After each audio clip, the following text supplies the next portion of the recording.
order has changed since you first entered the tech industry.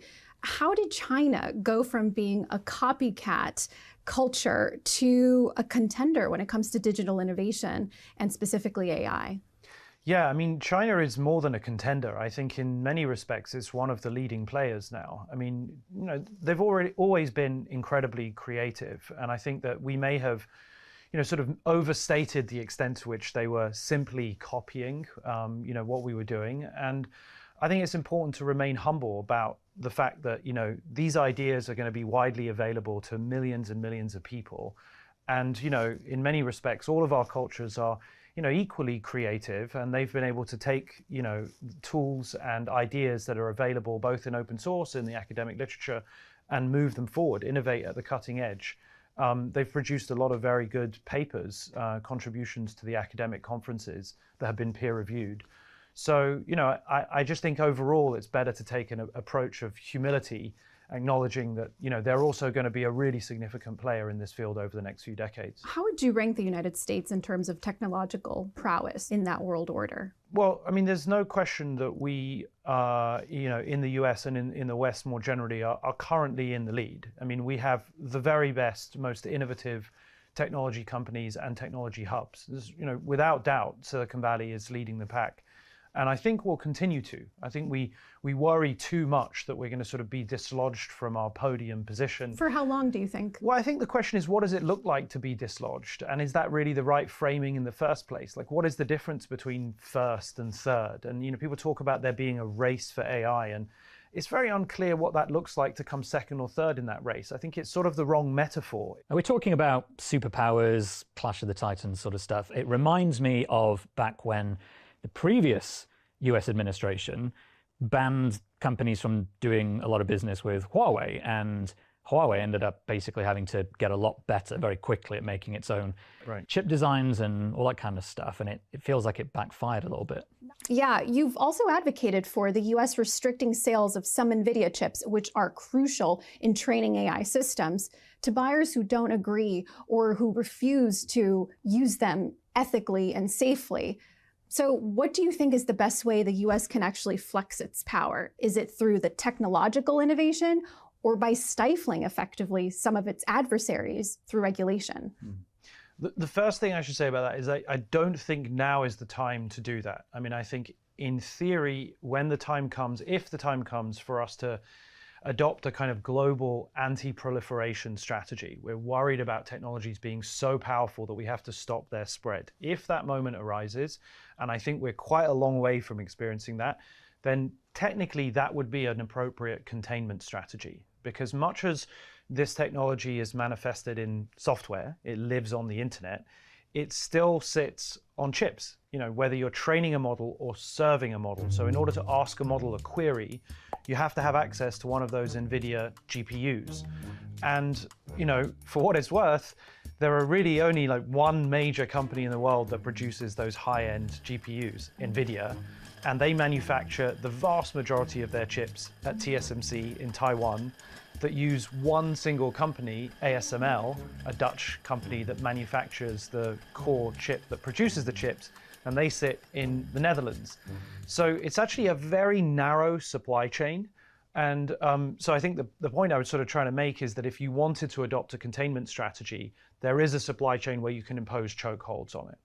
And in 10 years from now, which country do you think will be leading the world in AI? Is it going to be the US?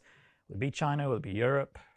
It's going to be the US, I'm pretty sure of that. I mean, the fundamentals in the US innovation ecosystem are unquestionably the best in the world. I mean, what could flip that balance of power? Well, I mean, I think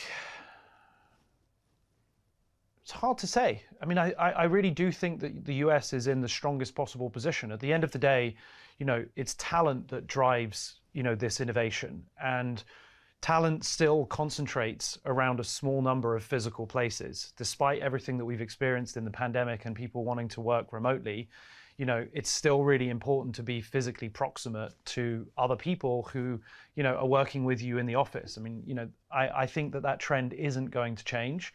I do think China is going to catch up. I think they're going to develop their own AI chips, their own fabrication facilities. But that is going to take 5 years or so. The export controls that the US has implemented, are real, and they really will prevent China from getting access to the next frontier of models, so the GPT-5 onwards.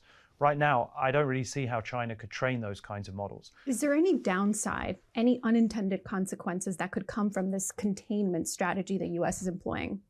Yes, I think it is a very aggressive strategy. The counterattacks have already started, right? China restricted gallium, which is a raw material used in chip manufacturing. And I expect them to have their own reactions in time. We're very dependent on their supply chain. And so the idea that we could completely decouple, I think, is misguided. I'm going to just put you on the spot really briefly and wonder, can you tell, because we're all friends here. Sure, go for it. Do you have a major regret about your work in AI? And do you also have a major single goal? Yeah, my major single goal is to show that it is possible to create safe and ethical artificial intelligences which are accountable to humans. There is a possible trajectory where some groups may recklessly experiment with algorithms that can self-improve, and if in 10 to 15 or 20 years time those kinds of AIs are set loose on the open web in a reckless way, then I can imagine that possibly causing serious harm. And so for as long as I can remember, almost 15 years that I've been involved in AI, I've been trying to raise awareness and concern about the possible ways in which it can go wrong. And part of doing that is to show a bunch of practical ways that it can go right, both with writing my book and laying out a series of containment strategies and things that we have to do in politics to improve our governance and regulation, but also in actually building and making Pi, which I think is hopefully going to continue to remain a very safe and controllable personal AI that can work for you. Mustafa, thanks so much for coming in. Been a pleasure. Thanks very much for having me. It's been great.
Helen Toner, thank you so much for joining us. You're a director at Georgetown Center for Security and Emerging Technology, and you're also an OpenAI board member.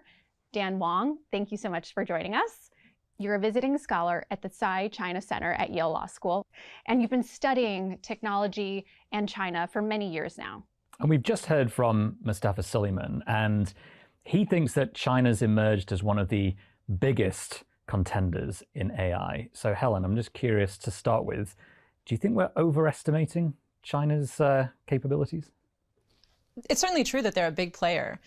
And it's also true that we shouldn't underestimate them, and that we have a bit of a history of underestimating China's ability to innovate. I mean, I think 10, 15 years ago, the story, at least in Washington, D.C., where I'm based, was, yeah, China can't innovate. If they're producing things that look like new technology, it's because they've stolen them. I think that's clearly no longer true. At the same time, I think it's also very possible to overestimate them. And sometimes I think I see that as well. So are they a serious competitor? Yes. Are they eating our lunch? No. So that copycat culture, it's fair to say that most people are thinking we're past that stage. Dan, what do you think of that? Well, I think it's certainly the case that China focuses on different things. So President Xi Jinping is, I think, a little bit less enamored with the internet platforms, with a lot of the cryptocurrencies, with a lot of the AI businesses that Silicon Valley specializes. He's also a little bit less enamored of Wall Street and financialization and hedge funds. And if I had to think about what Xi's broad views are, it would be much closer to being something like capitalism with German characteristics, which is much more about building cars, building hydraulic pumps, building heavy machinery, the heavier the better, about all sorts of these major industrial projects. And I think China is very much a leader in things that include electric vehicle batteries now, solar photovoltaics. It is making a lot of electronics products, and it is innovating on a huge sort of a lot of the automotive supply chain. But I think they have a little bit less of a focus on AI, and therefore there is not so much political direction anymore to really push forward these consumer applications. I think it's fair, though, that some of those areas, the US is also innovating very, very strongly. So are there any areas where China is innovating significantly better than the US? Well, I would say something like electric vehicle batteries, where China has something like the 70% of all global expansion, all global capacity of electric vehicle batteries is now mostly in China. When it comes to the clean technology supply chain, again, these very industrial projects, these pieces of heavy machinery, that is a little bit more the focus. I think the US is really strong in things that include semiconductors, artificial intelligence, biotechnology. These are things, the smaller things where China is not so good, but there are big areas in which China is way outbuilding the US. I mean, the semiconductors is getting significantly better in China. I mean, partly maybe as a result of the Huawei issue. Helen, what's your view on the semiconductor side of this? So China's definitely been investing for decades in trying to have their own independent semiconductor supply chain, and they've been making some progress. The thing to know about semiconductors is there's a huge range of sophistication, from the really basic semiconductors, computer chips that go in basic devices, your smart fridge, your car, up to the kind of more advanced chips that might go in a brand new iPhone, up to very advanced chips that go in kind of the data centers, gigantic warehouses full of computing, which is what you're training advanced AI systems on. So China has made a lot of progress on the more basic end of the semiconductor sort of scale, and is still really struggling to hit the most advanced end. And that's where, it's not even, you can't even say the US is, alone able to create those advanced semiconductors. But what you have is an incredibly advanced global supply chain. Many describe artificial intelligence and its development across these two superpowers as an arms race. Is that framework misguided, do you think? I think it's a bit misguided. I think you really want to look at what kind of AI are we talking about, and in what way might it be a race. I think the place where it's clearest that it makes sense to think in a competitive framework is in kind of military domains. So, it's just true that the US military really wants to make sure that it is keeping pace with, and ideally a little ahead of, the Chinese, or a lot ahead of the Chinese military in terms of what technology they have. Dan, Washington has taken some steps to curtail some of China's ability to get their hands on the cutting edge chips that really power these AI platforms. What's your take on that? Is that an effective strategy, or will China just find a way to build their own? I think that China is going to try to figure out a lot of the way to build their own. A lot of the chip makers now have been under very significant stress from US sanctions dating back to about a year ago now, released by the Biden administration, that is really stopping their ability to access not just the high-end chips, but also the semiconductor production equipment as well. And I think in general, it's really difficult to distinguish between what kinds of technologies should the US really not want China to be able to develop, and where is it fine. So, you mentioned, clean technologies before, where China, if you're looking at, manufacturing solar panels, as you mentioned, EV batteries, a lot of other areas, China is doing amazingly at that. And what you're starting to hear in some, US policymaking circles is that maybe that's a bad thing, that China is making a lot of kind of clean technology stuff. And I find that a little sort of tricky to reckon with, is at what point do we want to really shut them out or prevent them from being, able to manufacture anything if it's something good, useful that we can use. Of course, if it's technologies that we think have really significant military value, I understand, but then it starts, the lines between those categories start to get very, very blurred. It seems like these tensions are just ratcheting it up even higher as time goes on. With each administration, they're intensifying. So to your point, if we do need these other technologies, solar technology for this transition into a greener future, I mean, what kind of happens next? How much do we place on kind of the AI arms race that could then potentially work against us in climate change? Is that a concern, or is that too far in the future still? Well, a few months ago, Beijing did announce some export controls on certain solar technologies involved in making production wafers. So it's already happening. It is already happening, that there are some threats out there that, relatively speaking, Beijing has been pretty restrained against retaliating against American companies of the likes of Intel, of the likes of Tesla so far, but these things could escalate more.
How does the relationship between, the ruling party in China play out against the kind of the development of companies?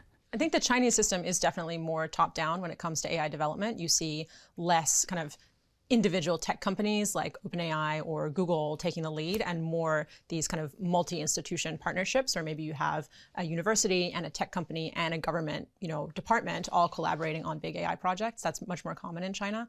At the same time, China is a huge country, so there's a limit to how much the government can achieve from the top. So a lot of what you see is sort of Beijing providing direction, providing ideas, providing sort of signaling of this is what we in the central government would be excited about. Dan, how would you compare how the Chinese government is handling AI with its people versus how they handled social media? Well, I think President Xi Jinping doesn't necessarily view AI right now, a lot of these ChatGPT-like applications, as some of the most economically productive things that are coming into our society. So I think that President Xi looks much more at AI like, he would at Facebook or Twitter, now known as X or whatever it is. These are platforms like TikTok that, if you're asking me, is something like TikTok or Facebook really increasing my personal productivity? Well, I would say, actually, it is really horribly detracting from my productivity. And so I think that a lot of these AI platforms right now create speech issues. when an ordinary Chinese person sitting in Beijing or Shanghai asks AI, well, what happened in 1989? Well, what do you think of socialism? What do you think of President Xi's performance? These AI tools are having a lot of challenges actually answering socialist correct values that are in line with the government's ideas. And so these are major speech platforms, first and foremost, and perhaps not really the economically miraculous thing that raises our productivity growth at the very moment. Now, it might happen later on. Right now, I think the party views it as somewhere between economically not that useful and potentially very socially destabilizing. So from a consumer standpoint, AI is almost, it can potentially create more problems for the Chinese Communist Party. But then if you look at it from like a surveillance standpoint or military type of AI applications, that's kind of in a different camp. Is that right? Yeah, that's right. And I think they're definitely, I mean, one area where China is, I would say, leading in AI is on surveillance. They really have leaned hard into facial recognition, voice recognition, even gait recognition. So how you walk in a crowd, can they pick you out by that? I think in the West, there's been some development of these technologies, but with a lot of criticism from civil society, a lot of hesitation, sort of, I would say, like very yellow light. And in China, it's been blaring green light. On the topic of WeChat, I mean, when we spoke ahead of this, I think we touched on the fact that there are some generalized misunderstandings about China's approach to social media and data and AI. It's AI relying on huge amounts of data, and the perception is that because of things like WeChat and similar things in China, that there's this huge pool of data that the population in China is very happy giving over and is used to giving over, and therefore is just sitting around waiting to be exploited by AI. And I remember that you made a pretty significant point. It's like, that's probably not really the case. And people think that's the case, but it isn't. So I wonder if you could touch on that. Yeah, I think people have this perception that because the Chinese government is very controlling and has a lot of access to what's going on in Chinese citizens' private lives, that means that there's these beautifully curated, extremely complete, large databases of information that can be used to train AI systems or to do other things. But for anyone who's ever worked with data, you know that cleaning data, structuring data, making sure that the right information is flowing in the right places is incredibly challenging. So it's both true that the Chinese government can get very detailed information on the private lives of its citizens if it chooses to, and also true that it's incredibly messy the way that works, and incredibly difficult for any given actor to get access to something. So, for instance, a company trying to train some AI model using data is actually subject to a pretty significant data governance setup in China, data governance regulations that make it really challenging to use customers' data for things it wasn't already designed for, or that you didn't already get consent for. Which we learned from Cambridge Analytica scandal just as one case, and there are many others. That is not the case in the US. It's not the case in Europe. There's a lot going on. I mean, the EU's AI Act is pretty widely praised by some people, not everybody, but it's quite broad and far-reaching. But that's not the case in China, in terms of what you're saying. So China's setup is now more similar to the GDPR that exists in Europe. So around kind of protecting consumer data and giving people the right to opt in to different uses. Of course, in China, there's always the exception, unless the security services, think that you might be a dissident, and then they're going to get whatever they want on you. But in terms of kind of companies, they're certainly relatively restricted in what they can do. Switching gears a little bit, Dan, I'm curious about how China's sluggish economic growth recently weighs into the government's calculus and how they're thinking about AI's potential to spark social unrest. I think that the Communist Party is very much involved in trying to think about, how to control possible social unrest. I was in Shanghai in November 2022 when there were protests in the streets denouncing zero COVID, denouncing the Communist Party by name, that these were things that were erupting. And so I very much sign on to Helen's description of AI, that China is leading in the AI of censorship. It is leading in the AI of facial recognition. That right now it looks very much like the US is a place where ordinary consumers can tinker with and play around on a lot of these AI tools, whereas in China is mostly reserving these very powerful tools for its own use, potentially to control society. That right now China is in a moment of economic weakness. This might deteriorate further, this might get a little bit better, but there is always this presence hovering over there that the state security might ramp up its technology really to make sure that there are no socially destabilizing incidents. Well, Helen, Dan, thank you so much for being here. It's been great to learn from the both of you. Thanks so much. Thank you very much.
It's just gone past 8 a.m. across the Emirates, 6 a.m. here in Cape Town. I'm Jennifer Zabasaja. Let's bring you some breaking news just into our newsroom right now, and that is from European Automobile Manufacturers Association saying that European car sales rose 7% in April to 1.15 million last month. That is very good news for automakers in Europe grappling with overcapacity, U.S. tariffs, and of course waning sales in China. This is the third consecutive month in April that we're seeing consumers snapping up more electric and hybrid models. We still don't know, according to the Manufacturers Association, to what extent the conflict in the Middle East is sparking greater interest for electric vehicles, but still a good sign for EV makers more broadly in Europe. Let's bring you some other stories. SK Hynix has surged into the $1 trillion club as investor enthusiasm for advanced AI chips accelerates. The company is a key player in high bandwidth memory and is now seen as a major bottleneck in the global build-out of data centers. Investors and analysts expect memory shortages to last through 2027, giving Hynix and its peers Samsung and Micron unusual pricing power. Ferrari shares tumbled as industry analysts and social media users alike blasted its first fully electric vehicle. The $640,000 Luce was shaped by former Apple designer Johnny Ive. Critics are comparing its appearance to mid-market offerings from the likes of Tesla and Honda. Ferrari will be hoping the car's performance will silence the haters, with 1,000 horsepower taking the Luce from 0 to 100 kilometers an hour in under 3 seconds. Former BP chairman Albert Manifold says he was fired without warning or explanation. The oil major announced his departure, citing concerns about governance standards, oversight, and conduct. In a statement, Manifold says he disputes the characterization of his conduct. His sudden departure raises new questions about the company's processes as it seeks to turn around years of poor performance. And those were some of your top headlines. I'm Jennifer Zabasaja in Cape Town. We'll leave you with a look at the markets on this Wednesday morning. This is Bloomberg.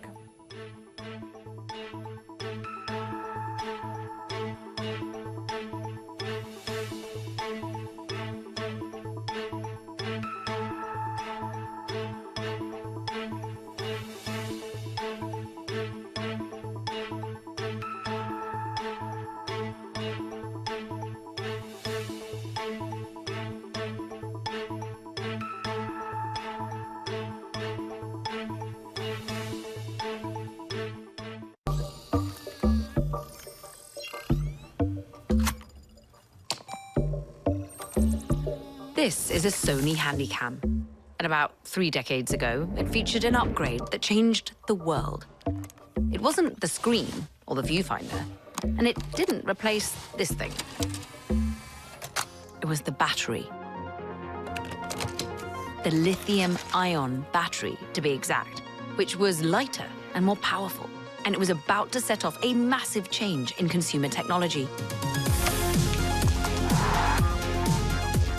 Suddenly, Sony had in its hand this product that was selling like hotcakes that it wanted to put not just in the one camcorder, but in every device it could find.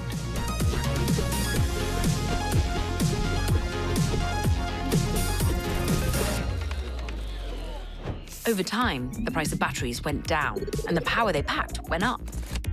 And what we know from Wright's law is that the more you make something, the cheaper you can make it. Fast forward to the 2020s, and batteries had improved in power and cost so much that they helped kick off another electronic revolution. This time, in automobiles. Now, just like with consumer electronics, batteries are helping make EVs more affordable, driving adoption around the world. You're not driving a car, you're driving a battery. And China right now is the leader in batteries. China's EVs are already cheaper on average than similar gas cars. And it's no surprise that 4 of the top 5 battery makers in the world are located here. Also, one of them, BYD, has been jockeying with Tesla for years for the title of the world's biggest EV maker. All that success means lots of competition at home, propelling China to look outward for expansion. And while some big markets like the US and the EU have resisted China's cheaper EVs, many emerging markets have brought them in. They're kind of upsetting the chessboard of global power. No pun intended. Sorry. That's okay. I love a pun. China's dominance in global lithium-ion has sparked companies worldwide to recharge their own efforts in battery technology, from new chemistry to production techniques, in an effort to disrupt the status quo. And with great power comes, well, a great opportunity for profit. It sounds like distant thunder. It feels like the sound of money.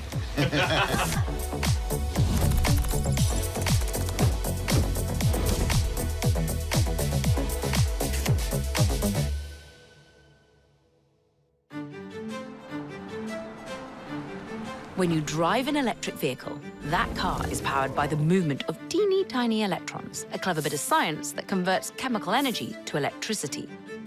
Inside a lithium-ion battery is a system built of layers. The cathode is on one side, often made up of a special combo of metals.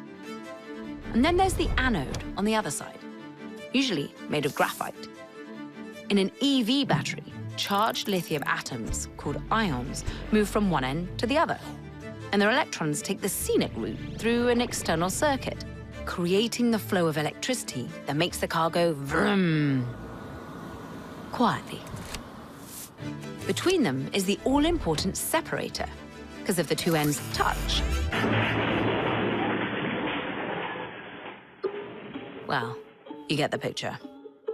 And the batteries are filled with a liquid electrolyte, which helps the ions flow between layers. But here's the thing. China's cornered the market on every one of these components. This is Sam Artem. He's a research analyst on the battery industry and knows a lot about the ins and outs of its supply chain. A lot of people assumed that we just dig up the raw materials and then we put them together in a battery cell, right? But in reality, this is a very complex, interwoven supply chain. Let's take lithium, for example. I mean, it's in the name, right? So things like lithium can be found in places like salt flats of Chile, the hard rock mines of Australia. Miners extract raw materials from the earth, and then those raw materials are shipped to refining plants, which are usually in China, to be processed into the refined chemicals and the powders that are actually useful for making batteries. Lithium is refined into lithium carbonate and lithium hydroxide. And this processing step is where China has really created a bottleneck. Just look at how much China controls each part of a battery. That battery cell gets grouped together into a battery module or battery pack that goes into your smartphone, your electric car, or into a grid-scale battery energy storage system. In addition to that supply chain, the Chinese government poured hundreds of billions into subsidies for the EV industry. Basically, as early as 2001, the Chinese government wanted batteries and other advanced technologies to become a bigger driver for the economy. And it was in 2015 when they came up with this Made in China 2025 plan, where they made batteries along with EVs and robotics as strategic priorities for the future. They started out with public buses, making those electric. They had all kinds of sticks and carrots. It's hard to get a license plate for a new car, but if you buy an EV, you can get one faster. You know, things like that encourage people to buy electric cars. And all of that kind of state support that kind of created this stable environment in which new battery and EV companies could thrive, because they knew that long-term there was going to be demand for the product because the state was behind it. That sustained support, combined with a vertically integrated supply chain and a talented pool of engineers, helped Chinese battery companies commercialize an overlooked bit of battery chemistry and crack the code on cheaper EVs. Just how cheap? Well, in China, one of the most popular EVs is BYD's Seagull. It's tiny and only has a range of 190 miles. Compare that to one of the cheapest new EVs in the US, the 2026 Nissan Leaf. It has a range of about 300 miles. The difference, though, is in price. You can buy about 3 Seagulls in China for 1 Leaf in the US. And part of that is because the Seagull uses a cheaper battery, lithium iron phosphate, or LFP. FYI, we're about to talk about a lot of initialisms. They may be a PITA, but they are the SOP in the world of EVs. A lot of the innovation with lithium-ion batteries now has to do at the component level. On the cathode, there was the lithium iron phosphate cathode, LFP, developed by Americans but scaled up by China. It used cheap raw materials like iron and phosphorus, but it had a bunch of limitations. It couldn't store a lot of energy, whereas the nickel manganese cobalt cathode, or NMC, was a lot more energy dense. Even though NMC packed more energy, the cheaper LFP cells showed promise.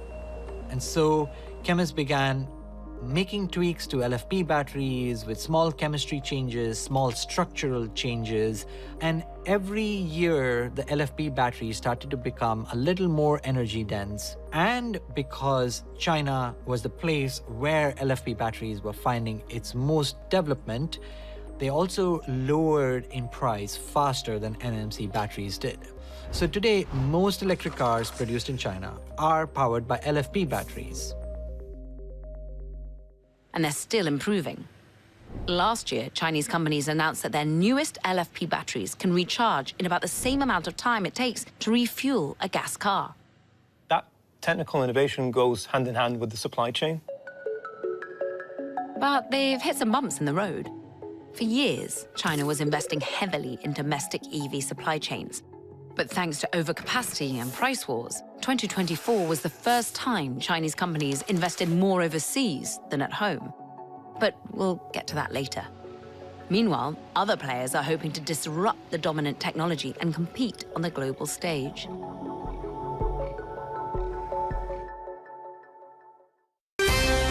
Bringing you up to them in the news whenever and wherever it happens. I'm Chevrian in Seoul, and this is Bloomberg. Trading day is about to start. And you're already looking for that edge. The opening trade brings you everything you need to know as markets open across Europe. Let's talk about the significant risk transfers to find space in their balance sheet. Hedging some of that risk. You could look at it the other way. Obviously, this stuff is risk-weighted. I would much rather be long than be short. We're in a kind of sweet spot. Very, very strong alignment. 3 revolutions in one. I'm Guy Johnson. I'm Anna Edwards. And I'm Tom McKenzie. This is your opening trade. Every trading day, only on Bloomberg. General Motors, founded in 1908, is one of the OGs of the internal combustion engine.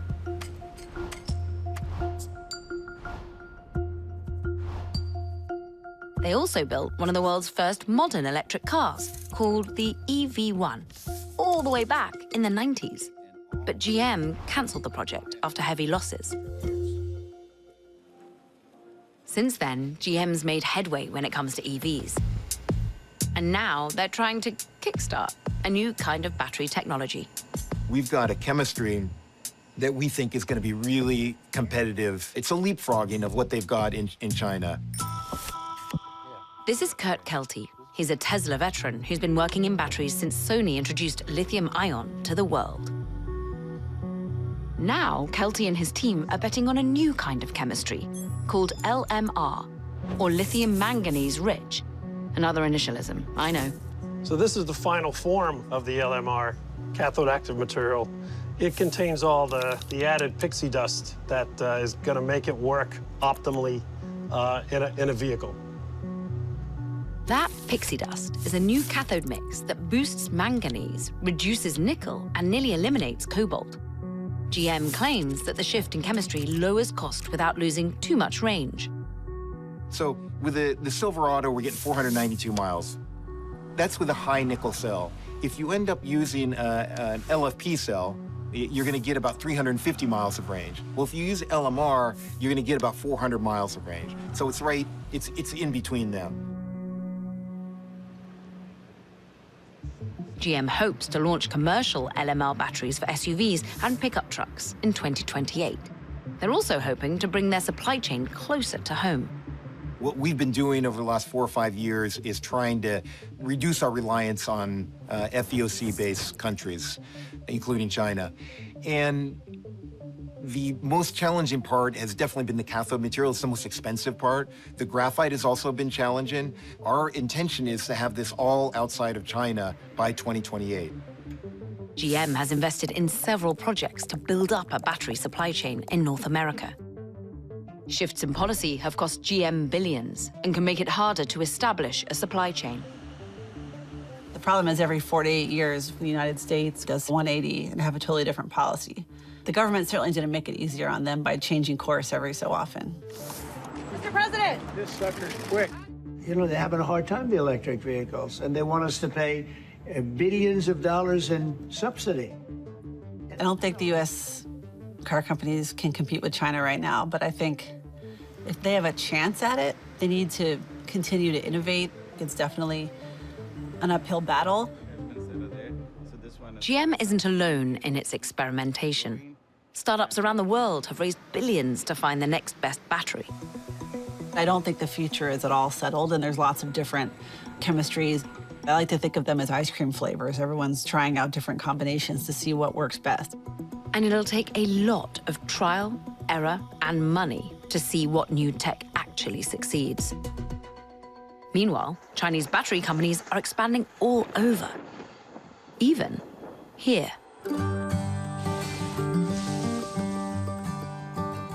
So in 2006, Gotion was founded in Hefei, China. But today, the company has expanded into the U.S. market, with the first factory being here in Manteno, Illinois.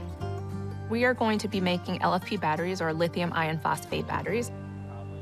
Gotion is one of the world's largest lithium-ion battery makers. Its new Midwestern facility will make batteries for EVs, energy storage systems, or ESS, which are used to supplement the electric grid, and this thing. Let's grab this bad boy, plug it in. That's it. In the past few years, Gotion built several overseas facilities around the world. And now it's flipping the script on an old American tale. What are the biggest challenges of setting up a factory in the U.S.? There's a lot that goes into building a factory. And even a company that has built many factories before, it's not just simply a copy and paste. When it comes to manufacturing, the U.S. is a bit rusty. You have to build something from scratch that hasn't been here before, or it hasn't been here in decades. That know-how and technology and that manufacturing experience, that's things that the U.S. used to do. We decided it wasn't important anymore and outsourced it. And that's been the model for the last, 50 years or so. Enter international collaboration. It's perfectly possible to make batteries outside of China reasonably cost-effective. And one of those pathways is actually working with the Chinese companies. Collaboration helped Chinese manufacturers get to where they are today. In the 90s, China implemented the 50-50 rule. Foreign auto firms could only operate through a joint venture with a local company. The car companies expanded their markets, and the Chinese counterparts got knowledge spillover. Goshen's Illinois factory has 300 employees, with plans to scale up to 750 by the end of 2026. This is the man responsible for pulling that off, Mark Krusel. So I've been in manufacturing my entire life. So ever since I was 23, I see this as a great opportunity to bring this type of manufacturing to the U.S. I don't want to see the U.S. be left behind like we were being left behind. A key part of the modern American factory? Lots of robots.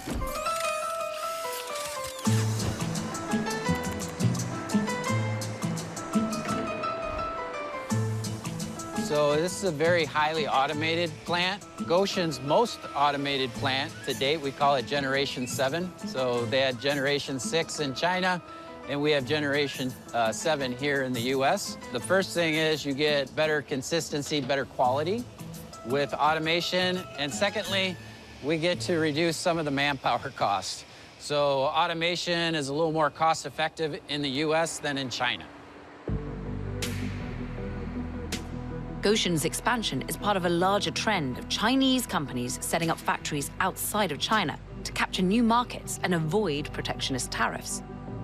But the company's U.S. expansion hasn't all been smooth driving.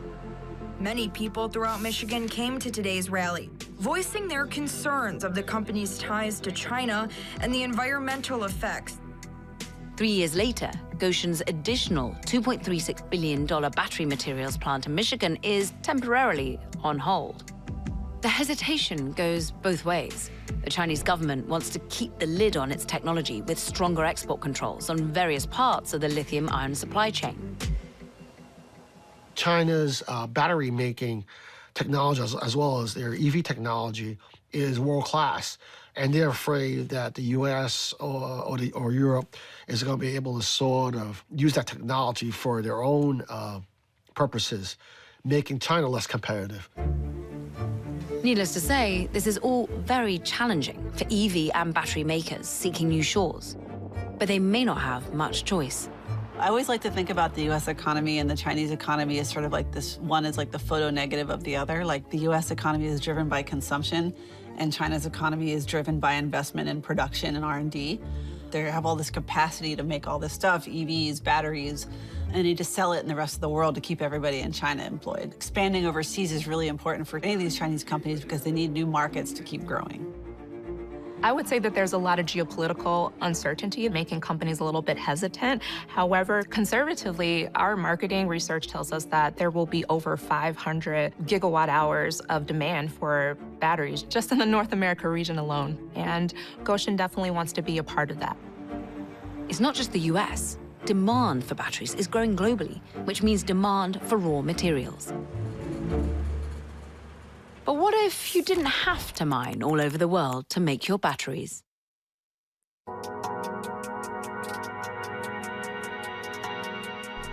We should not deny that change is coming. And change is not coming just in data centers and AI. As a world, we are building infrastructure, we're building energy, we're doing energy transmission. we're building next-gen manufacturing, we're ramping defense, and we're doing this thing called AI and data. Yes. We will see the largest need for capital ever.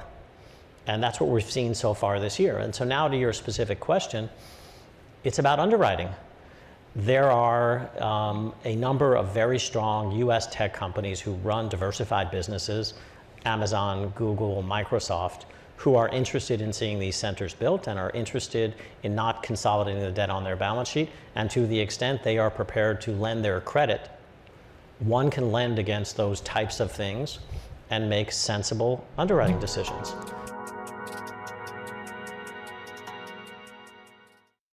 Good morning. This is Bloomberg Surveillance. Welcome back to the opening trade. Watch Bloomberg 10. This is the Asia trade. This is Wall Street Week. Welcome to Balance of Power. You're watching Bloomberg Deals. Welcome to Bloomberg This Weekend. This is Bloomberg Television. Bringing you up to the minute geopolitical news whenever and wherever it's happening. I'm Anna Marie Hordern in Caracas, Venezuela, and this is Bloomberg.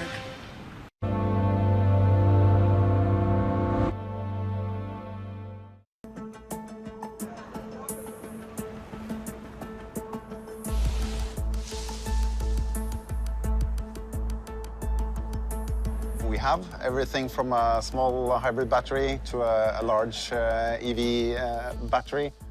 Over there you have a shiny battery, easy to dismantle. Other models here are more corroded and more challenging to take apart. We're doing the coolest thing there is. We are turning waste into important critical raw materials for new batteries. In Norway, 1 in 3 passenger cars on the road is electric, making it a prime environment for recycling. That's where Hydrovolt comes in. Since the types of batteries can vary, Hydrovolt has to design a recycling process for each kind. Today, they're up to about 200 different batteries. The process begins with D&D. No, not that one. Discharge and dismantle. Over on this side, we have 6 discharging stations. That's sort of the most critical step, getting the energy out of the battery. And then we move to the dismantling part. We take off electronics, we take off cables, we take off plastic materials. We're in the control room, the heart of this plant. These are battery modules falling into the crusher, ready to be crushed and shredded into pieces. First, a coarse crushing and then a finer crushing afterwards. This mechanical shredding process, along with several drying and salting steps, results in a material mix called black mass. This is a really fine black powder, which contains the heavy metals like the lithium, manganese, cobalt, nickel oxides. So here we are conducting measurements, and the main components that we're looking for is the nickel and cobalt, which is most valuable, so that our customers will know how much is in the black mass when they refine it. That black mass is sold to chemical companies, mostly in South Korea and Europe, which refine it back into battery-grade material, keeping those same metals in motion from old batteries into new ones in a new circular economy. Another benefit is that it bypasses the troubling human rights record and environmental damage that plague the global mining industry. And the challenge now is to make the business profitable. Norway requires producers and importers to pay to have their batteries recycled, but the economics are still tough. Black mass is priced at a discount based on the cost of metal components, which can be volatile. Plus, Europe's battery supply chain, which would form an important customer base for Hydrovolt, has been slow to develop. In fact, Hydrovolt was initially launched to supply Northvolt, a Swedish startup battery maker that was hailed as a viable counter to Asia. Unfortunately, Northvolt went bankrupt after it expanded too fast and delivered too many faulty cells. But as more EVs age and come off the road in Norway, Hydrovolt hopes the increased supply of EV batteries will help the company scale up operations. We know we're at the very beginning of a very exciting journey. We see all the electric cars outside on the roads, and in 10, 15 years they will be here.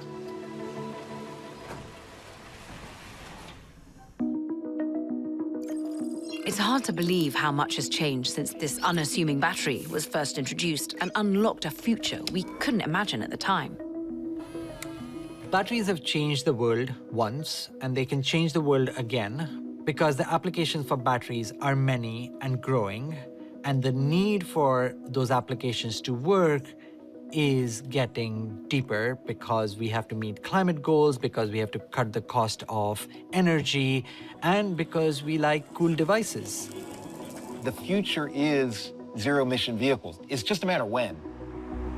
That EV revolution has hit a fork in the road, and the pace of adoption is going to be uneven. The US government is betting big on oil rather than ions to move people and goods. And the EU has rolled back their 2035 ban on combustion engine vehicles. But long-term, any car company that wants to be globally competitive needs to make affordable EVs, and batteries are the key to unlocking that goal.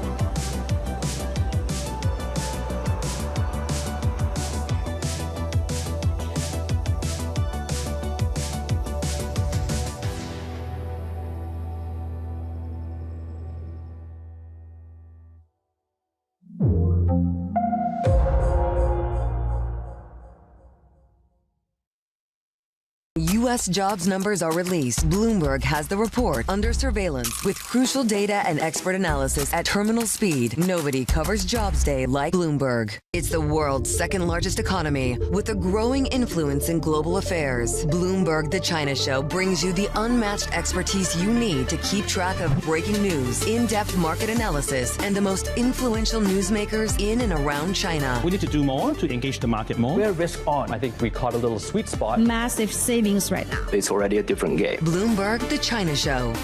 Weekdays around the world, right here on Bloomberg. Context changes everything. Get your fixed income fix. Watch Bloomberg Real Yield around the world, right here on Bloomberg. Context changes everything. It's 8:30 a.m. across the Emirates, 6:30 a.m. here in Cape Town. I'm Jennifer Zabasaja. Let's check in on your markets on this Wednesday. Right now, we're seeing renewed optimism in artificial intelligence, really helping to lift Asian equities this Wednesday. As you can see, the Kospi Index up more than 3.2%. MSCI Asia Pacific Index also getting some support today, up just over 0.8%. Part of the optimism is because we got some of this news from SK Hynix about the company surpassing the $1 trillion market cap. That also following what we heard from Micron, also joining the $1 trillion club.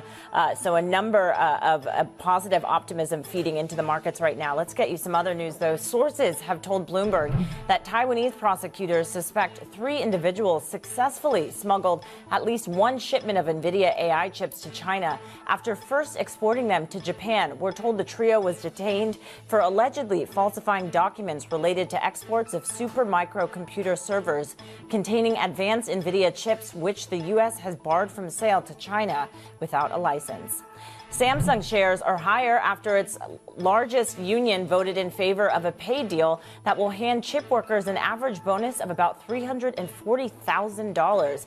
The deal was signed after about 74% of the company's largest union members voted in favor of the agreement, avoiding a strike that threatened to disrupt global chip supply. And let's just keep checking in on our markets on this Wednesday. As I mentioned, the AI trade seemingly outpacing any ongoing angst about geopolitical tensions. As you can see, U.S. equity futures largely unchanged, although we see Eurostock 50 futures looking like potentially a stronger start to this Wednesday. Daybreak Europe starts in half an hour. This is Bloomberg. Working from home is career suicide. And we only talk about the upside of working from home. And here we go. We know that people don't really want to hear this. Think about what's happening in the world. Declining birth rates, declining marriage rates, and loneliness epidemic. And we think that none of that is linked to the number of people that don't see people because they're doing Zoom calls from their living room. It's so crazy to not make that correlation. I'm Francine Lacroix, and this is Leaders, the podcast that explores what drives the world's most influential people. This week, I'm speaking to Emma Grede. She's the chief executive and co-founder of Good American and founding partner of Skims, the shapewear and loungewear brand, which was valued at $5 billion in November 2025. Now, the last 10 years have seen her star rise, a lot of it down to her successful partnerships with a celebrity family named the Kardashians. But now may be a pivotal time for her, and I wanted to talk to her about one of the best and worst days of her career, how she leads with radical honesty, and why, as a self-styled behind-the-scenes woman, she's now chosen to step out into the limelight. Emma Grede, thank you so much for joining us. It's exciting to speak to you again. It's so lovely to see you again. Talk to me about the Good American. The day you launched was seen as one of the biggest successes, almost of all times in the denim world. 1 million, right, in sales. But then you write in your book that actually it was quite stressful and didn't go to plan. You know what? That's an understatement, because it's really interesting when something from the outside looks so perfect. And in one way, it was a total dream. You know, it was the first time that I'd done a business in apparel. And for all intents and purposes, it was like this beautiful, amazing thing that went so well, except from the inside where, I had no inventory. We'd had this beautiful dream first $1 million day that kind of went down in history. But behind the scenes, I was scrambling. I had a wait list kind of coming out of my ear holes and no way to satisfy the demand. But more than that, I had this kind of doubt permeating through the company, on the board with my shareholders, that perhaps because of that oversight that I wasn't the right person to run the company. And actually looking back, it's kind of interesting that I never felt any fear around that moment. I just kind of looked at everyone and was like, leave me alone, I'm going to figure it out. But never any fear. There was not a moment where you thought, actually, I need to take a step back, or I need to convince the board, or...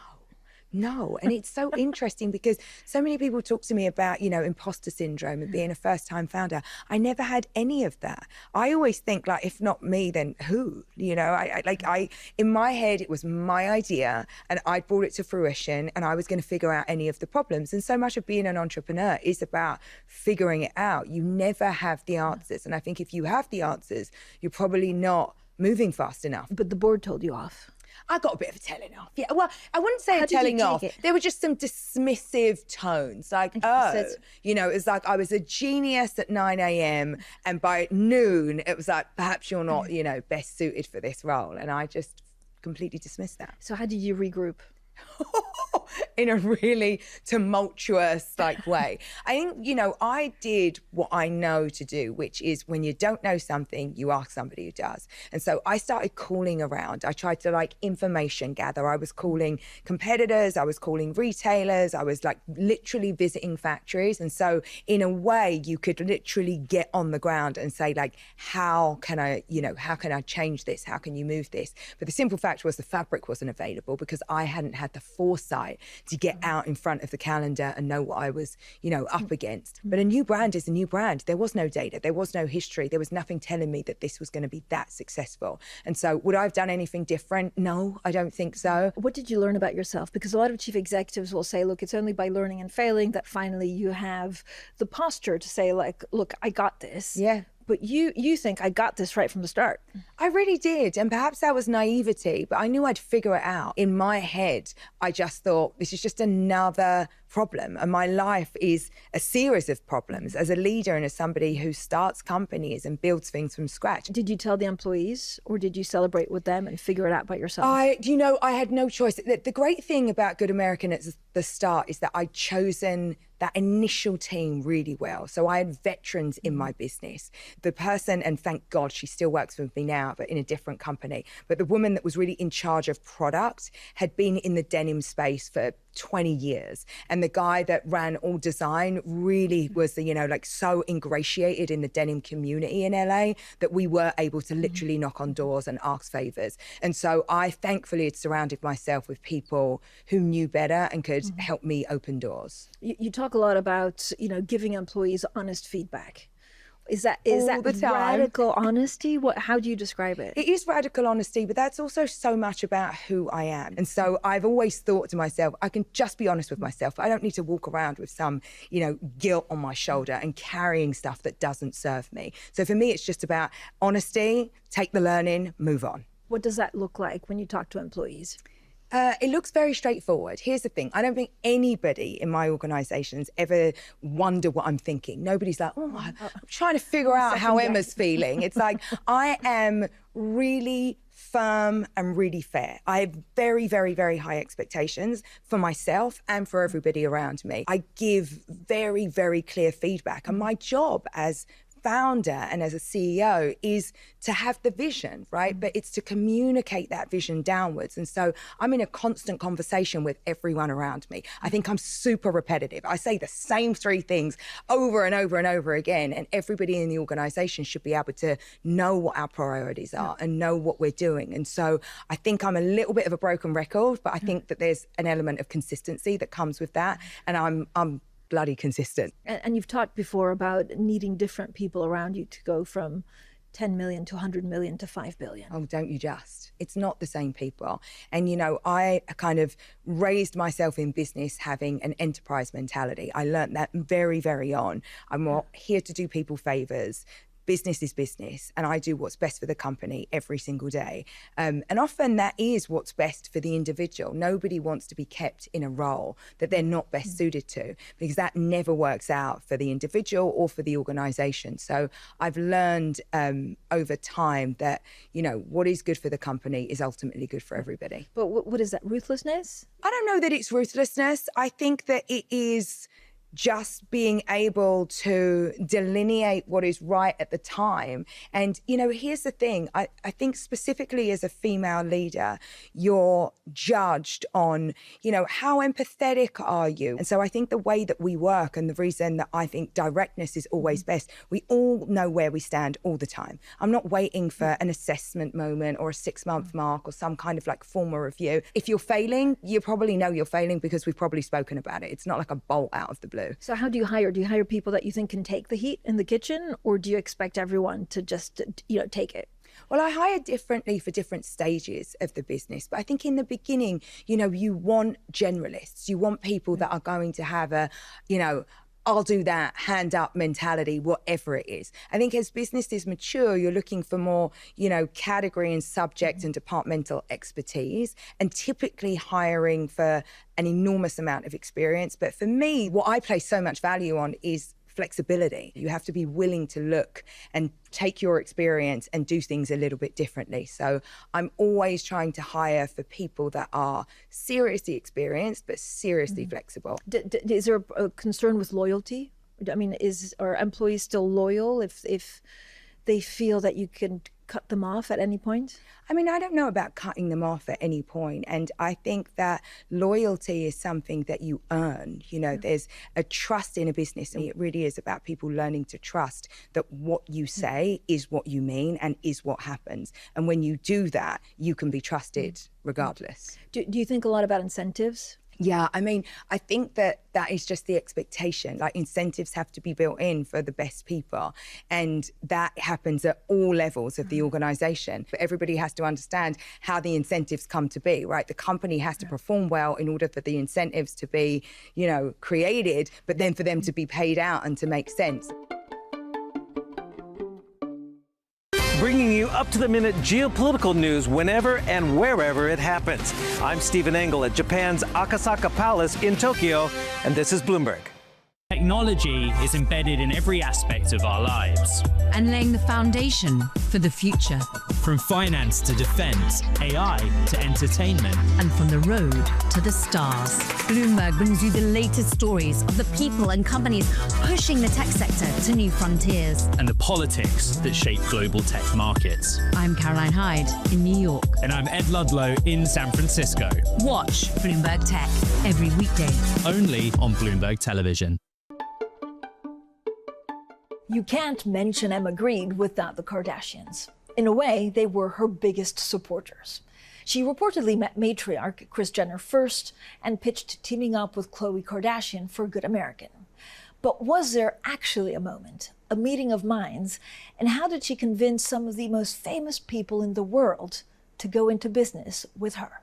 Can you talk to me about the pitch when you pitched Good American to the Kardashians? There was never such a pitch idea. You know, specifically with Good American, there was an idea that I had, and I really felt that the partnership would, make this thing just accelerate. But it never is, how people kind of see it in the movies. There was a relationship that existed and a moment in time, and the best things and the best businesses always work when what's happening in the culture chimes with whatever you're doing. And I think at that moment, when you go back 9 years ago, the idea of body positivity and what it meant to do real inclusivity in fashion just wasn't what it was today. And so I think that whenever you're starting something, it's like this melting pot and a smorgasbord of small decisions and the right thing in the culture and the right moment in time and you being the right person, and some element of magic has to happen. But there's never this bingo moment where everyone goes, yeah, let's go. Don't you have to, you had to sell your idea, right? At some point. Yeah, but yes, you never need to sell an idea that is that good. It's like there's an idea and then there are people that decide to jump on board. But, again, I think it feels more like a fantasy to be like there's this moment of sell and this moment of yes, because the best partnerships, they happen over time and they come together because everybody has something to bring to the table. And I think that was one of those magical moments. A lot of people have ideas, but then they don't really come to fruition. Well, it's a lot of difficult to get people it made. they have, things that they want to do in their head, and an idea can live on a piece of paper or on your desktop for the longest time, but you've got to get out. The hardest thing is to just get out of the gate. But what's holding people back? And I do see that a lot, actually. People are either too afraid or say they don't know where to start or they don't have the capital. I don't come from a background where I had either the capital or the network or the educational background or any of those things. I just tried a lot of stuff, and eventually one of those things happened to work out. And at some point, you've just got to take whatever it is that you have and try. And again, I think that we're in such a time where there's this idea that everything has to be like $1 billion brand, everything has to be a unicorn. But you've managed to do everything at scale. Right, so it's smart. Yeah, everything that you know about. Okay, what are the failures? There's a ton of failures. There's a ton of things that I've done that didn't work. And when I think about my early businesses, I'd opened offices that didn't quite work out. I have, grown companies and then had to downsize them. And those things are really painful. Right now, we only show the glossy side, the amazing things, the great headlines, the stuff we want to put on our Instagram. And the reality is anyone who is an entrepreneur that's done multiple things will have failed. And you have to get comfortable with this idea of not everything working out. It's not always that you did something wrong, so that this thing in this time, this situation didn't work for a myriad of reasons. So long as you figure out what are those reasons and what did I learn from it and what will I do different next time, then that has to be left behind. And I think that if you look around in the culture, that is way harder for women than it is for men, because women are held to to an entirely different standard when they start things and they fail. And yet we have men that fail over and over again and close it down and go out and race the next day, and nobody mentions anything about it. So once you have a failure, do you do a post-mortem to see what went wrong? Do you? With the whole team? I tell you. So it's like spreadsheets. Absolutely. And you really have to understand, well, what did you do, right? Because I think it's easy to point to the market and conditions. It's easy to look at all of the things that were outside of your control. But often there's a pattern in these things, like that you are a huge part of. And so I really try to, you know, and I hate to go woo-woo, but you kind of have to go inside. You have to understand, like, what is it that I miss and what is it that I didn't see? And how can I change that for the next thing? Every weekday, Bloomberg puts the spotlight on a different aspect of global finance. Flows, funds, and the forces shaping markets on ETF IQ. The future of money with Bloomberg Crypto. The players behind major transactions on Bloomberg Deals. The stories informing finance with Bloomberg Markets. And rates, risk, and the cost of capital on Bloomberg Real Yield. A different topic every weekday, only on Bloomberg Television.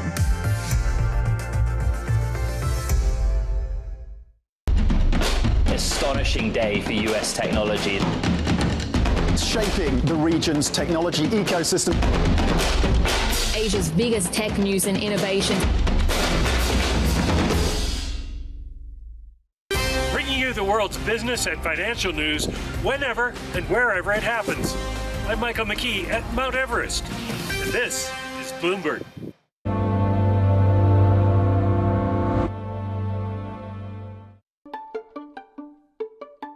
For a long time, Emma Green has been the brains behind growing other people's brands.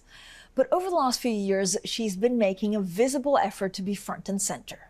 Whether it's launching a podcast, high-profile TV appearances, or now her debut book, Start With Yourself, this new chapter appears firmly focused on building her own brand.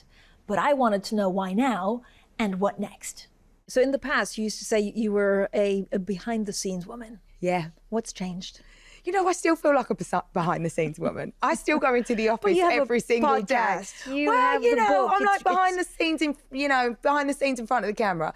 I do a lot of things and wear a few hats. I think what I've realized as I've become more successful is that wherever I go, people ask me the same questions. They always say, you know, how did you do this? And I don't think people are that interested in me. I think they want to understand how they can be successful for themselves. I'm really trying to like lift the lid and demystify what it means to have a successful career and to start a business and to scale a business and what it means to sell or IPO a business, and specifically through the lens of a woman, because I believe that there is social conditioning that actually makes women avoid the exact behaviors that lead to wealth creation, that lead to success, that lead to leadership and opportunity for us. What do you think actually doesn't serve female leaders? Because it starts from a very young age. How long have you got? We have a lot of time. I need to get these girls like when they're 10, 11, 12, you know, because a lot of it is what we carry. I don't know that the idea of imposter syndrome even exists when we talk about male founders, male entrepreneurs. Why would we be talking about it so frequently for women? I've heard male entrepreneurs. You have? Yeah. Did any of them say, yes, I had it? Yes. Really? Mm-hmm. I've never heard one. And then they say, look, I looked around the room and I thought, actually, if they can do it, I can do it. I can do it. But the same sentence said by a woman carries a different weight. And I have seen, certainly in my own career, this notion of imposter syndrome can be planted as a seed, even when it doesn't exist. And that's what I want to stop. I want to stop us stopping ourselves getting out of the gates before we've even given ourselves a chance. Because my experience is that women are excellent at making money in the business, and they are excellent at just thinking about things in a really unique way. And I hire so many women that are brilliant, especially when they come back into the workplace after having children, because their time and the way they think about things and is so much more precious that they get really, really good at how to get done. Oh, they get so quickly. So much done, and they get it done so quickly with a different sense of urgency. Do you see yourself as a retail mogul? No. As a conglomerate. You're all over the internet saying, you're trying to build the next LVMH. Does that feel good? So fun. I mean, that's such an interesting headline. How flattering. I think that's like Instagram headlines. It's a good one. It is a good one. But it's a goodie. What are you trying to build? What's really interesting is that what I set out to do, I've kind of done. I wanted to create businesses that I could be really proud of, and I wanted to be part of businesses that I really enjoyed going in and working in every day. Like, I wake up on a Monday and I'm like, let's go. And that for me is winning, because where I grew up and where I come from, people dreaded work. They went to work to pay their bills, and that is not what I do. I do it, and I do it for a lot less. I mean, I'm glad it comes with what it does, but I'll be honest. You see big, you dream big. Yeah, I've always seen big and dream big, but I think that there comes, there's a level of responsibility that comes with that, because I think that, when I look at the landscape, specifically for women of colour, I think that talent's fairly evenly distributed, but opportunity isn't. And so when I look at the ability that I have to create opportunity for other people, that feels like a responsibility for me. Not in a super worthy way, but in a way where it's like, wow, there's a lot of great stuff out there, and I've done really well putting my money into other female founders. So I actually think there's this whole part of what I'm doing that is part lifting the lid, part giving opportunity, part bringing, a bunch of people into a conversation and into the business climate that might not otherwise be doing it, and really they should. Are you good at, you seem very good at identifying brands. I'm really good at spotting things. Is this, that's a difficult talent, right? It's a difficult like talent. Magic almost. And listen, I think there's a part of me that says, well, of course, that sounds easy now because my deal flow is so good. But I was good at it even when it wasn't. I'm good at spotting opportunities. I think like a customer. I am my own customer in so much of what I do. I have a terrific sense of value and what something is worth. If you buy a pair of jeans from me for $149, they're going to be worth every $149 that you pay for them. Is the customer of today radically different from the customer of 10 years ago? Customers are so much more informed, and there are no barriers to what you can get, where you can get it. And brands have more responsibility to their customers than ever before. And that's fine. That's healthy. May the best brands win. Is it more difficult? It's just harder to sell. Harder to sell because of tariffs and moving stuff around. Well, it's harder, and the media landscape is so much more fragmented. Right. Yeah, I think if you go back to when I started Good American, you could find all of these crazy unlocks, and that shifted into Instagram and shifted into TikTok. And now it's totally fragmented, and we're all struggling and going, hey, where's our customer coming from? Social media. Yes, somewhat social media, but what channels in social media, and where are you spending, and how does that shift and change on a daily basis depending on the platform and the vertical even within those channels. So I think there's a lot to consider. The thing that I've learned is that good product will always win. And so what I don't let that side of things keep me up at night. What keeps me up at night is coming up with a new innovation, constantly delighting and pleasing our customers and coming up with things that they don't even know that they need. Is there a brand that you admire more than others? Oh my goodness, there's so many brands that I admire. We just spoke about LVMH, but Louis Vuitton, I always look at that brand because it's so hard to stay that hot all the time. And, even when I think about a brand like Chanel, it's a brand that I have always wanted since I was 10 years old, and I want it even more now. I'm constantly texting to figure out when I can get this latest collection. When does it hit the store? How do I not miss it? And I really admire brands that have that type of staying power coupled with that type of heat. That's a really, really hard thing to do. And of course, I would say brands in fashion, but I don't know enough about other spaces. I'm of course enthralled by what's happening in AI at the moment, and I feel like I'm like everybody else. I'm just trying to keep up and trying to make sure I understand and trying to make sure that I'm using everything at my disposal. Do you think it'll change your business? It is changing our business is already. It? Yeah, undoubtedly. In terms of hiring or I think mostly in terms of how we're planning the business. So when you think about inventory, needs, customer data, the way that AI is able to get into those systems and read quicker than we've ever been able to. I think what's really interesting is how how to think about businesses in the age of AI. You know, the way that I look at it is that you have to safeguard everything that requires a human touch, creativity, innovation, design, like all of those things should be done by people that understand other people's needs, and the rest ought to be AI. Okay, I have rapid fire. You ready? Born ready. Working from home, good or bad? Working from home is career suicide. And we only talk about the upside of working from home. And here we go. We know that people don't really want to hear this. Think about what's happening in the world. Declining birth rates, declining marriage rates, and loneliness epidemic. And we think that none of that is linked to the number of people that don't see people, because they're doing Zoom calls from their living room. It's so crazy to not make that correlation. The key to a long and happy life is your close relationships. Should the unpaid internship be brought back?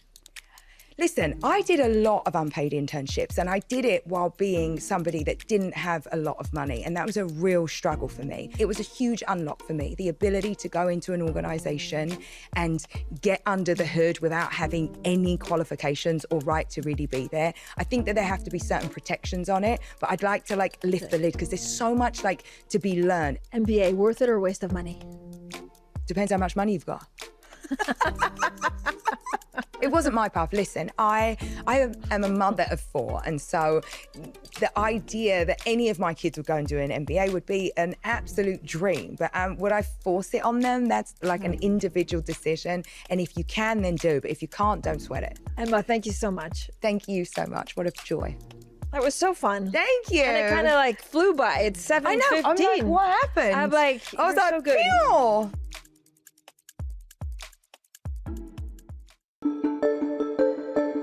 On AI, some people would say that there's maybe a little bit of a bubble in AI. When you have companies with market caps of $5 trillion, you don't see any bubble there at all? Whenever we have an acceleration in technology and people get excited about it, you have significant capital formation around new companies that are trying to capitalize on that opportunity. And we've seen this before through history, and you're seeing it now.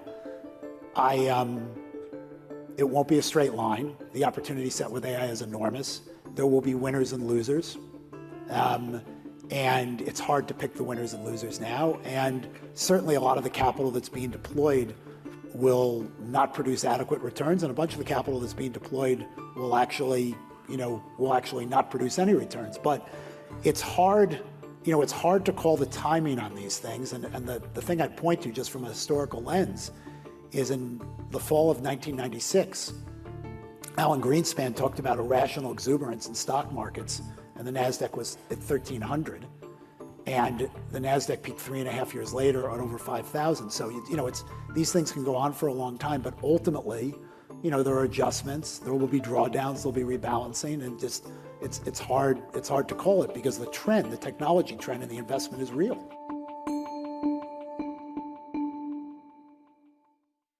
It's a multi-trillion-dollar industry. We'll show you what's happening in ETFs like no one else. ETF IQ, only on Bloomberg.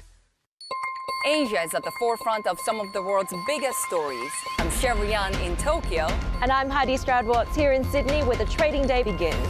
We're here in the center of all the action to get you set up with the numbers, news, and knowledge you need for the day ahead. The demand is indeed recovering. We've been waiting for this moment. The opportunity of a century. Join us on Bloomberg The Asia Trade.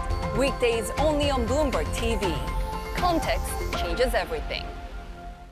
Join me each week on Wall Street Week for stories of capitalism from business, markets, economics, tech, and climate. More than what you need to know, it's what you need to think about. Live from London, this is Bloomberg Daybreak Europe. I'm Lizzie Burden with your top stories. Joining the $1 trillion club, a breakneck surge in memory chip makers powers global stocks to a record high as SK Hynix and Micron pass the valuation milestone. Oil dips as US officials continue to claim progress in talks with Iran, even as the status of the Strait of Hormuz remains uncertain. And Paxton picks up the primary. President Trump's choice for the Texan Republican nomination thrashes his opponent. The first defeat of a sitting senator in the state is since 1970. Well, a very good morning. Here is the picture in markets this Wednesday. The easing geopolitical tensions boosting stocks and futures on the hopes that inflation pressures will ease. But Asian stocks in particular off to the races this morning. We're up 1.1% at a record, fueled by the chip rally. The S&P yesterday hit a fresh record in the session, so this has gone global, and we've got futures pointing higher on both sides of the Atlantic this morning as well. Now, flip over to the cross-asset picture and you can see oil dropping on the progress in the Middle East talks. Brent now trading down 1.6% at $97.99 a barrel. That despite the overnight strikes. Treasuries holding on to gains, so the 10-year down 2 basis points at 4.46%. And the yen trading at 159 per dollar. Traders really on alert for yen intervention. Now let's look at the risk events on the agenda for today. At 7:45 a.m. London time, we're going to get the April French consumer confidence figures. Before at 9 a.m. London time, it's the European Central Bank's financial stability report. And then at 9 p.m, we shall get a read on software. That coming from Salesforce out of the United States. Let's set you up for the day ahead.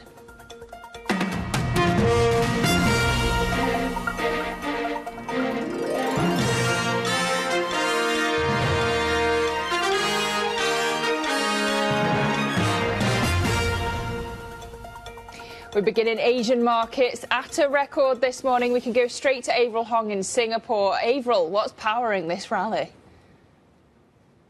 It is memory chips, right? That insatiable demand for the stocks of memory makers. These companies, a handful of them with a lot of pricing power, and they can pretty much dictate the extent in which we'll see that intensity of the AI data center infrastructure build out. So that is what's powering the gains, the outperformance in South Korea, Taiwan's gauges today. But you also flip the board, take a closer look at how the stock of SK Hynix, this is a stock that has achieved that $1 trillion market cap now. So a couple of weeks after Samsung joined the club, and of course more recently this week Micron. And then for positive sentiment also on the margins from Samsung, thanks to the labor union now saying that chip workers have agreed to a wage deal. So this further helps to stave off the risk of strikes.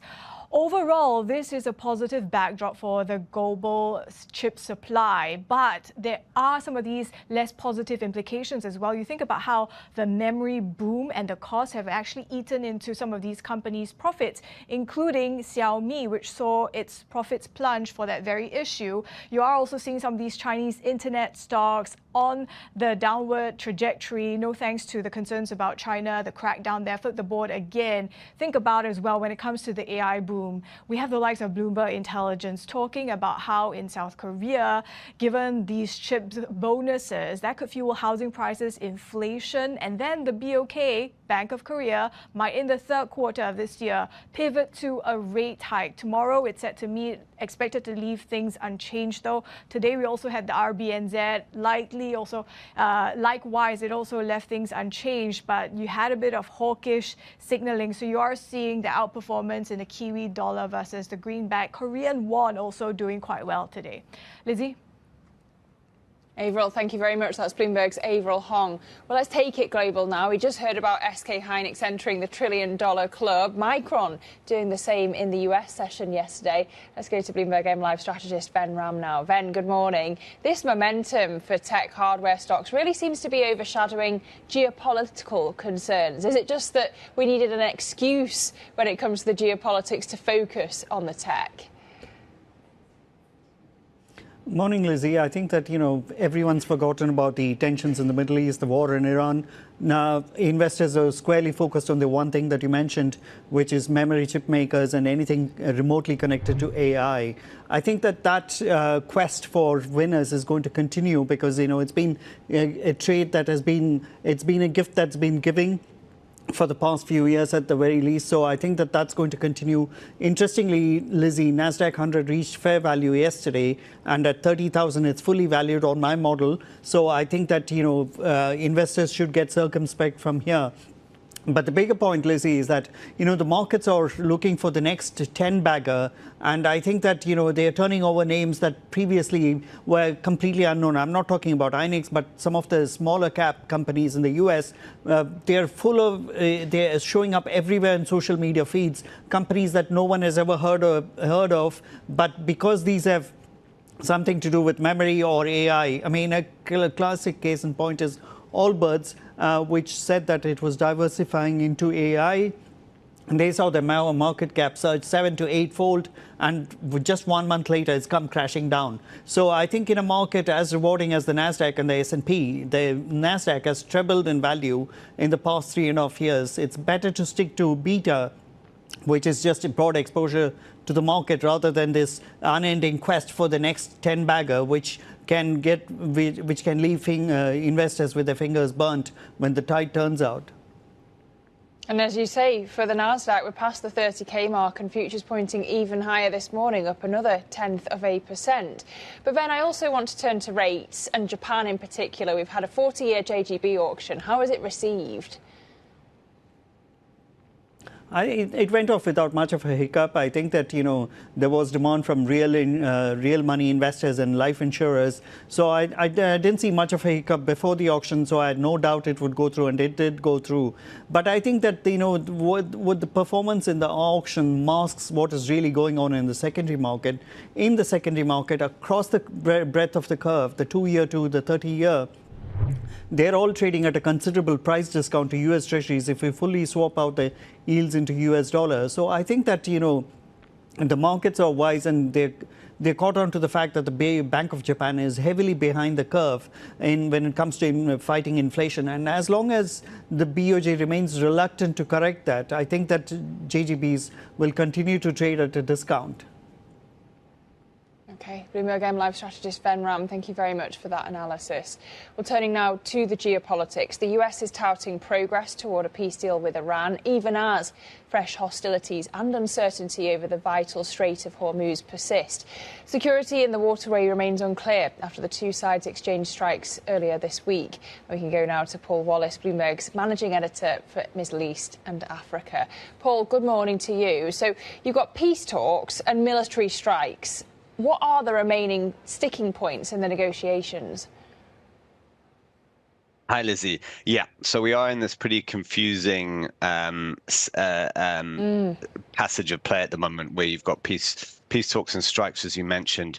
Some of the key sticking points, and there are quite a few here. One of them is Iran's frozen funds. Iranian media said yesterday that it expects $12 billion of funds to be unfrozen as soon as there's an agreement, and another $12 billion to be unfrozen sort of throughout the ceasefire, and it's probably going to be a two-month extension to the ceasefire. Lebanon is another one. What exactly happens with Lebanon in terms of a ceasefire? Iran is insisting that the truce an extended truce should include Lebanon, where Israel is fighting Hezbollah militants. Israel is going to be reluctant to agree to that, and in fact has stepped up strikes on the Arab country in recent days.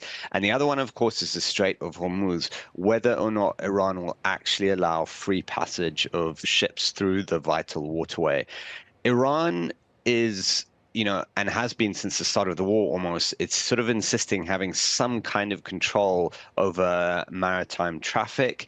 And its most recent comments say that it won't toll the traffic, it won't toll the strait, but it wants to charge for navigation services, which a lot of people will see as very much akin to a toll.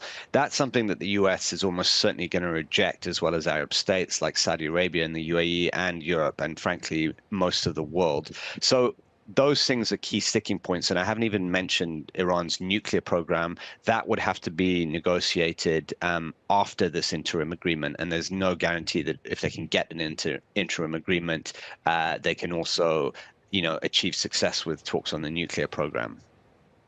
Which raises the question of whether the US is any further forward on Iran than when the war began. But what's the current status, Paul, of flows going through the strait? So flows have picked up a bit. I mean, before the war, you're talking about 130 ships going through each day. Iran is now claiming that roughly 25, 30 ships are going through with its say-so and with its help. It's hard to verify this because a lot of ships go through by turning off their transponders. It's also a bit controversial because Iran has been requesting charges from some ships, and the ships that are going through are pretty much all denying that they're paying anything to Iran. So we don't know for sure, but clearly there has been a pickup. But even if we are at 30 ships a day, say, we're still way below what we were before this war. So we're not really at a level where the global energy markets and the global economy are seeing some relief. Okay, Bloomberg's Paul Wallace, thank you very much for the update as we await that potential peace deal between the two sides. But still ahead, UBS Investment Bank's Anna Titareva will join us to discuss the latest in European economics. Plenty to discuss for the ECB and the BOE. But first, President Trump's choice for the Texan Republican nomination thrashes his opponent, the first defeat of a sitting senator in the state since 1970. So we'll get to that historic defeat next. This is Bloomberg.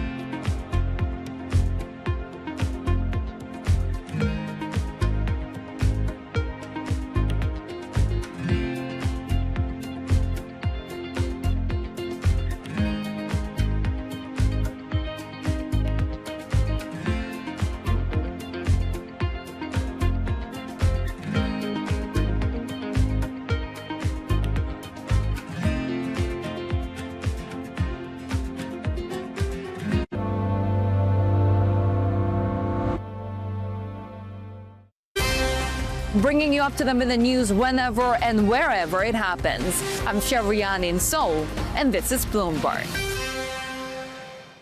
Making money isn't about drowning in emotions. It's about understanding what's actually happening. Markets are the best way to glean signal from noise, and that is what we try to do every morning. This is Bloomberg Surveillance.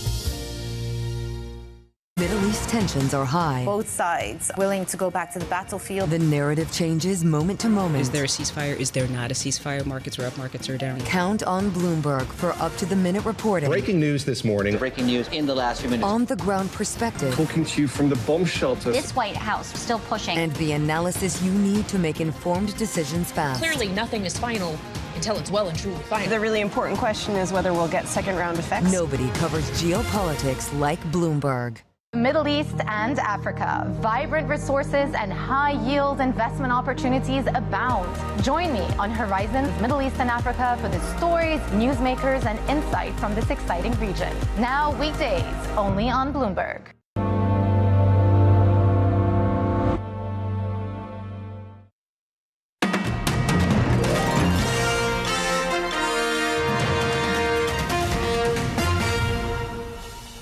Welcome back to Bloomberg Daybreak Europe. To US politics now. Texas Attorney General Ken Paxton has stormed to victory in the state's Republican Senate runoff, defeating incumbent John Cornyn.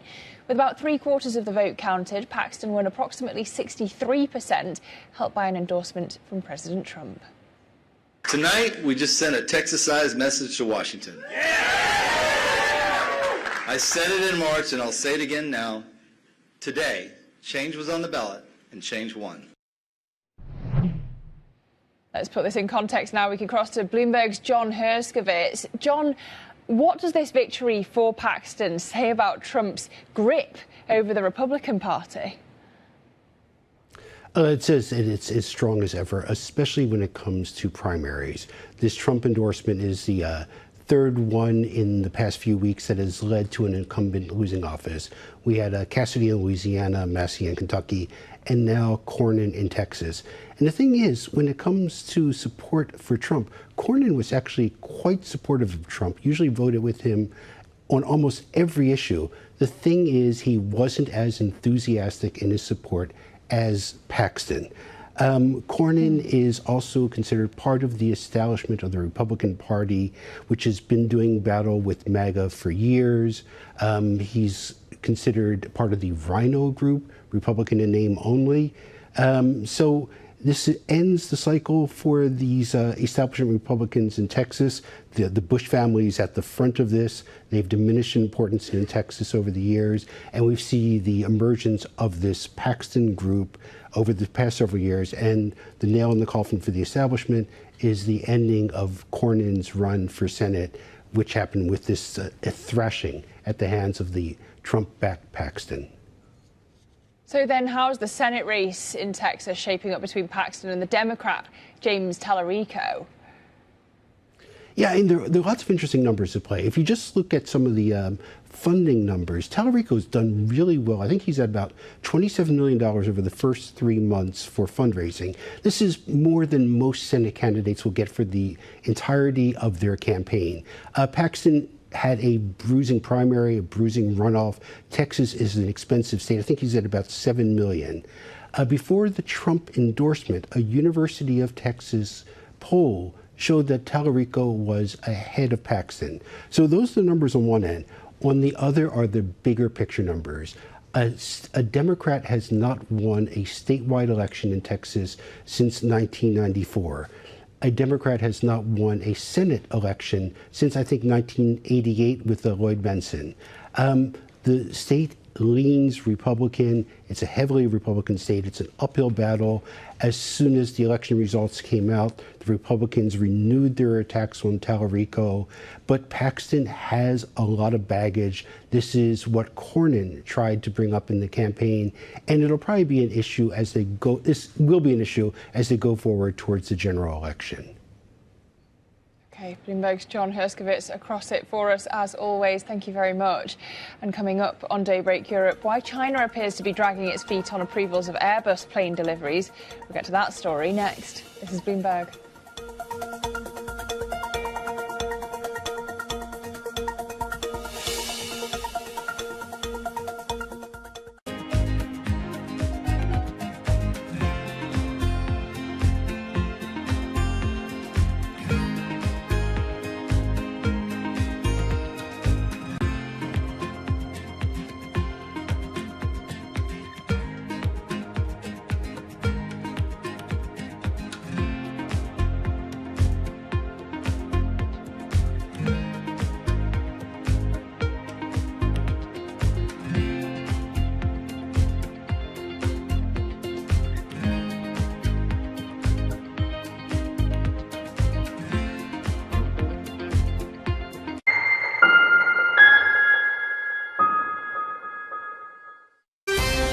To-the-minute geopolitical news whenever and wherever it's happening. I'm Anne-Marie Hordern in Caracas, Venezuela, and this is Bloomberg. When news breaks, a redhead across the Bloomberg terminal. Bloomberg has you covered. Trump's global tariffs are struck down by the U.S. Supreme Court. For all the context and clarity you need. There's going to be now tons of tariff headlines until midterm elections. Hear it first on Bloomberg. Welcome to Bloomberg This Weekend. I'm David Burr. I'm Lisa Mateo. And I'm Christina Ruffini. We're tracking breaking news today from Wall Street to Washington. Let's start overseas. The sector is really propelling this deal forward. Yeah, the hope is this will open up new markets and provide some additional liquidity. Of course, now they're going to have competitors. We got a big week coming up in politics. Earnings season is underway. We're going to get some key reports. Everything you need to know before the markets open on Monday. Introducing Bloomberg This Weekend, bringing a little Bloomberg into your weekend routine. Guys, buckle up. From the world of politics to the world of business, Joe Matthew and Kaylee Lines deliver news, insight, and analysis live 2 times a day, every trading day. Balance of Power at 1 and 5 Eastern, only on Bloomberg.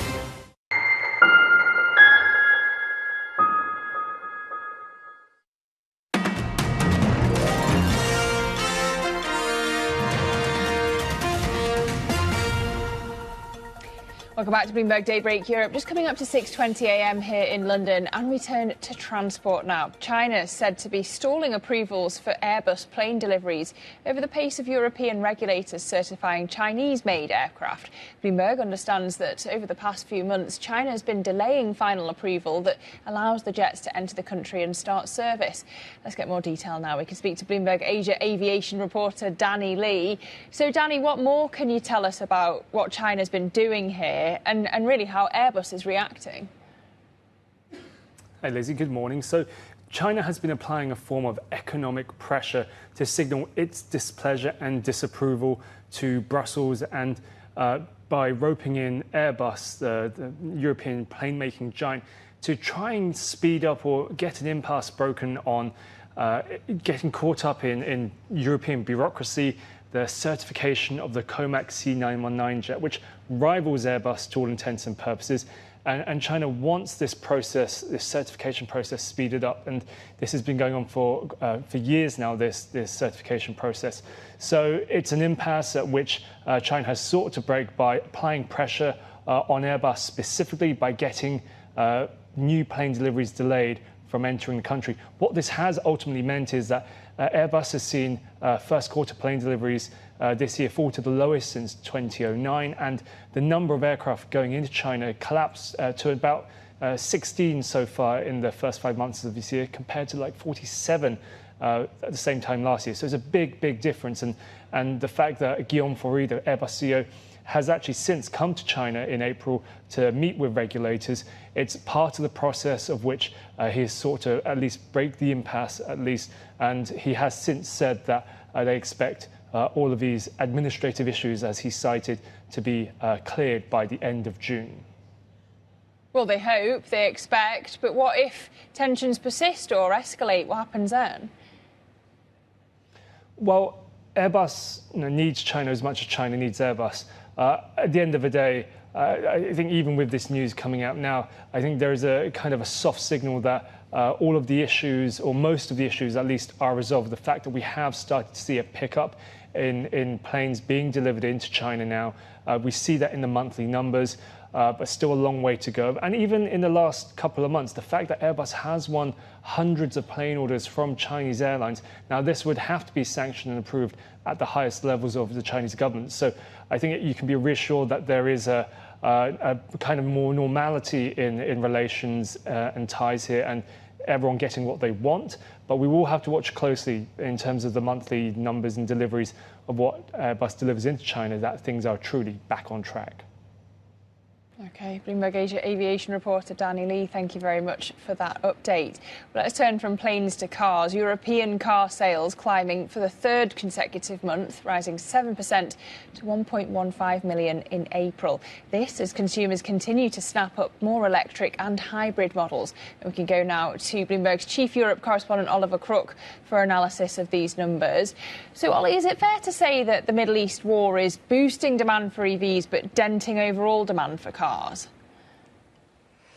I mean, listen, I think it's hard to have a full appraisal of what the impact of the war in the Middle East is going to be on these car sales. There's certainly a logic to the idea that if people are freaked out about the price of oil, about gasoline, diesel, these sorts of things, that, potentially in the long term, they're going to want to move towards something of an EV. Whether or not the sort of war has done that is another question. In terms of denting demand overall, as you can see on the board there, this year so far, I mean, you've had a war for a large part of this year, and that would generally, you would think, put some sort of pressure on consumers, maybe not wanting to spend on big ticket items. But you can see there, April sales up 7%, up 11% the month before, almost 2% the month before. It's been a pretty good, strong start to the year here for Europe in terms of the car sales. What I think is really interesting, Lizzie, is if you go into the engine types, what is actually selling? Battery electric vehicles up 38%, almost 40% in the month of April. Hybrids up 12%, call it 13%. Petrol and diesel, both down in the double-digit percentage, down by 15% for petrol, down for 17% for diesel.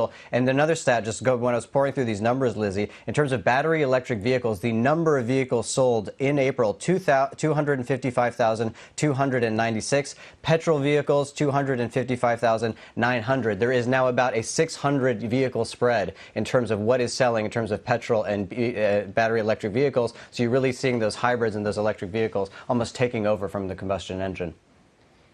And who's winning in terms of the brands? Yeah, so this is the big question. Obviously, we follow the brands very closely, and obviously we've been reporting a great deal on how much difficulty there's been on the German market. In terms of the actual brands themselves, we look at them. Volkswagen was up about 3.5% in the month of April. Mercedes up 7%. But again, Lizzie, you want the big numbers. Tesla up 47% year on year in terms of their sales back in April, and BYD up 115%. Now, we should say, Lizzie, that Tesla last year, you'll remember, is when Elon Musk was part of Doge. He was having these sort of interviews with Alice Weidel in the AfD in Germany. A lot of negative sentiment in Europe about Elon Musk at that time. So potentially, you know, those sales were crashing last year. A bit of the base effect there. But really interesting is look at the battle of the BEVs, the battle of the BEVs in terms of market share in Europe. Tesla has almost 2% of the market share in Europe. BYD now at 2.2% of the market share, and SAIC about 2.5%. So all of these electric car makers gaining market share in terms of what they own. And Lizzie, just one more stat for you as before we go here. The big number that we have today, and I was pouring through the numbers, and I just had to bring this to your attention. Jaguar sales in the month of April, they sold 1 car in Europe. Right, okay. Not great for Jaguar then. Ollie, thank you very much, taking us under the hood of those European car sales. That's our chief European correspondent, Oliver Crook, with all the numbers. Now, to some other stories we're watching for you this morning. The Trump administration has reached a deal with Volvo Cars, allowing the automaker to avoid a US ban on Chinese-linked connected vehicles. Volvo, which is majority owned by China's Geely, of course, says that it received special authorization from the Commerce Department to continue selling connected cars in the United States. The restrictions are part of a broader American national security concern over Chinese technology. Meanwhile, Bloomberg understands that Taiwanese prosecutors suspect that 3 individuals successfully smuggled at least 1 shipment of NVIDIA AI chips to China after first exporting them to Japan. The trio was detained last week for allegedly falsifying documents related to exports of Supermicro computer servers containing advanced NVIDIA chips. Taiwan authorities haven't accused NVIDIA or Supermicro of any wrongdoing. And ousted BP chairman Albert Manifold has hit out at BP over what he described as a false narrative surrounding his departure from the British oil major, saying that he was removed without warning or explanation. BP says Manifold was fired because of serious concerns related to governance standards, oversight and conduct. People close to BP told Bloomberg that there had been complaints about aggressive behaviour by Manifold towards colleagues, as well as claims that he handled sensitive information, mishandled that information and sought to bypass the board of directors in decision-making. So those are some of our top corporate stories this morning. Coming up in just a moment, we're going to turn back to the UBS Investment Bank's Anna Titareva is going to join us to talk about the latest on Europe's economic outlook. Stay with us for that. This is Bloomberg.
U.S. jobs numbers are released. Bloomberg has the report under surveillance with crucial data and expert analysis at terminal speed. Nobody covers jobs day like Bloomberg. Key investors, top executives, global innovators. Join me for in-depth conversations with the biggest newsmakers on the day's top stories. Insight with Haslinda Anand, only on Bloomberg. Know how the market day started. Find out how it finishes. public markets to private markets. From the micro to the macro. Covering retail, entertainment, the business of sports. The supply chains, trade policy, how it all is impacting the U.S. equity market as we drive to the closing bell at 4 p.m. A holistic approach to covering financial markets. If it matters to your life, we're covering it. I'm Katie Greifeld. And I'm Romaine Bostic, and this is The Close. Live every weekday. Only on Bloomberg. Context changes everything. Get your fixed income fix. Watch Bloomberg Real Yield around the world right here on Bloomberg. Context changes everything.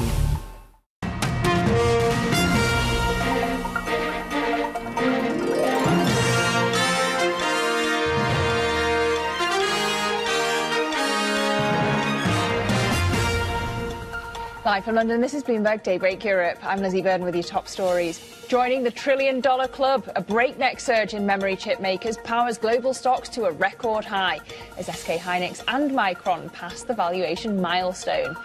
Oil, meanwhile, dips as US officials continue to claim progress in talks with Iran, even as the status of the Strait of Hormuz remains uncertain. And Paxton picks up the primary. President Trump's choice for the Texas Republican nomination thrashes his opponent, the first defeat of a sitting senator in the state since 1970. Well, a very good morning. Welcome to the programme if you're just joining us, 6:30 a.m. here in London. This is the picture in markets this Wednesday morning. The easing geopolitical tensions boosting stocks around the world on the hopes that inflation pressures will ease. But Asian stocks in particular up more than 1% at this point, fueled by the chip rally. Yesterday we saw the S&P notching that fresh record. So this is going global, and we've got futures higher on both sides of the Atlantic. Just in the case of S&P E-minis, up 6 basis points as things stand. But flip over to the cross-asset picture. You can see Brent is now down 1.5% at $98.11 the barrel. So we're keeping an eye on the progress in the Middle East talks, but also the overnight strikes, the former seeming to outweigh the latter in the minds of oil traders for now. Treasuries holding on to gains. 447 is where we trade on the 10-year, just down a basis point. And the yen there at 159 per dollar. Traders on alert for potential yen intervention. Time now. Let's look at our front pages this morning. The Financial Times, first of all, leading with the latest from BP and the removal of Albert Manifold. So they're quoting an insider claiming that the ousted chair was engaged in bullying at the oil major. Manifold has called the allegations a false narrative. And then if we flip over to the Wall Street Journal, what do they have today? They're focusing on the big US political developments overnight. Trump backing Ken Paxton, and Paxton sealing that Texas Republican Senate nomination, defeating longtime incumbent John Cornyn. Historic victory there. And then here in Europe, we look to Le Monde in France. They're leading on the heat wave, of course, affecting much of Europe, with a headline saying that France has never experienced a day in May as hot as it has seen this week. And boy, are we feeling it this morning. But you can get a roundup of all the stories you need to know to get your day going in today's edition of Daybreak, which terminal subscribers can find by going to DAYB Go. Well, I hope you're all keeping cool. Let's turn to some other stories we're following this morning in the world of central banking in particular. New Zealand's central bank has kept interest rates unchanged in a 3-3 split decision that was only resolved by the governor's casting vote. The currency jumped as the decision bolstered bets on the rate hike at the next meeting, and as the Reserve Bank's new forecasts indicate the chance of at least 2 25 basis point hikes before the end of the year. Meanwhile, if we look at the Bank of Japan, Governor Kazuo Ueda says that the oil price shock is a broader test of the entire inflationary regime. Speaking in Tokyo, he gave no hint of how that dynamic might influence the outcome at the next month policy meeting. Japan's experience shows that oil price shocks are never just oil price shocks. They are tests of the entire inflation regime, or the boundary between temporary and persistent inflation is not mechanical. A temporary shock can become persistent if it changes wages, expectations, and price-setting behavior. So let's continue our global tour of central banks with the ECB. A June rate hike increasingly looking likely for the European Central Bank. Traders pricing a near 90% chance of a move higher. And indeed, we've heard from Isabel Schnabel, one of the board members, calling for a hike in an interview just this week. Let's get analysis now. We can speak to Anna Titareva, pan-European economist over at UBS Investment Bank, who I'm pleased to say joins me now in studio. Good morning to you, Anna. So, if we get a peace deal in the Middle East, are we really going to need this June hike from the ECB? I mean, starting with our baseline, we do expect the ECB to hike in June. In fact, we expect another ECB hike in September. When it comes to the June meeting, as you mentioned earlier, we've heard from a number of governing council members pretty clear indications that June hike is on the table. We also, if we go back to the previous ECB meeting, we also need to remember that the hike was already discussed back at the last meeting. So when it comes to the immediate decision for June, it seems pretty clear which direction we're heading.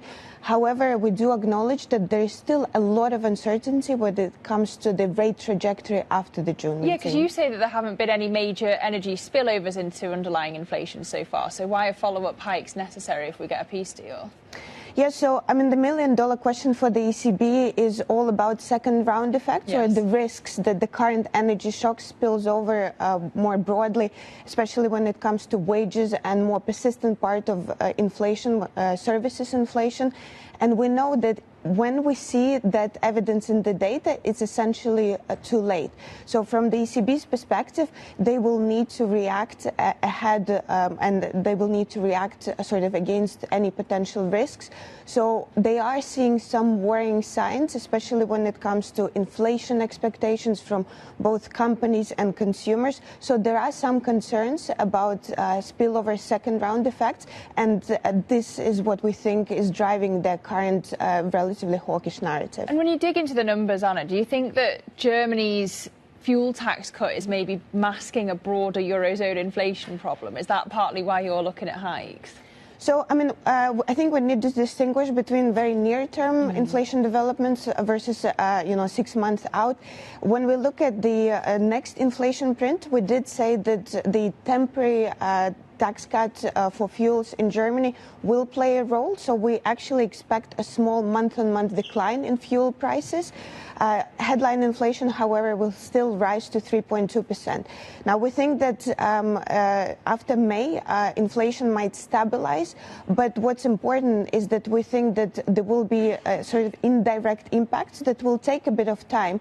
So in our inflation trajectory, we actually have sort of inflation picking back up towards the end of the year, when we expect to see goods inflation and food inflation starting to pick up. OK, interesting. Turning to the BOE, though, because you see the Bank of England holding through 2026 and then cutting in 2027. That's different to what the market is looking at. They're pricing in 2 hikes this year. So wouldn't it damage the BOE's credibility to go with your predicted path when they've already sounded so hawkish? Yeah, so, I mean, since the start of the conflict, our view has been that the next policy move from the Bank of England is more likely to be a cut rather than a hike. This has to do with the different starting point for economy, for activity, also the fact that labor market has loosened quite a lot, and also, very importantly, the starting point for monetary policy. Also, when we put Bank of England in the context of the ECB at 3.75, the policy rate is still restrictive. So when we look at the macro fundamentals, we think that for the bank to address risks of second round effects, it would be sufficient for them to keep rates at current restrictive levels for longer. But going to your point about risks of credibility, we said that we do acknowledge that there is still a fresh memory of the experience of 2022 when the bank was heavily criticized for being too slow, too late. And we do think that this memory still plays in the sort of policy response of the bank, and also contributes to the hawkish bias of the bank. So when it comes to risks of interest rate hikes, we said we don't think it's a zero probability, but we still view that path more of a risk case rather than the base case. OK, interesting. And just turning to the fiscal as well, because, of course, we've got all of this speculation about who's going to replace Keir Starmer as Prime Minister. Is it inevitable that whoever it is going to raise taxes?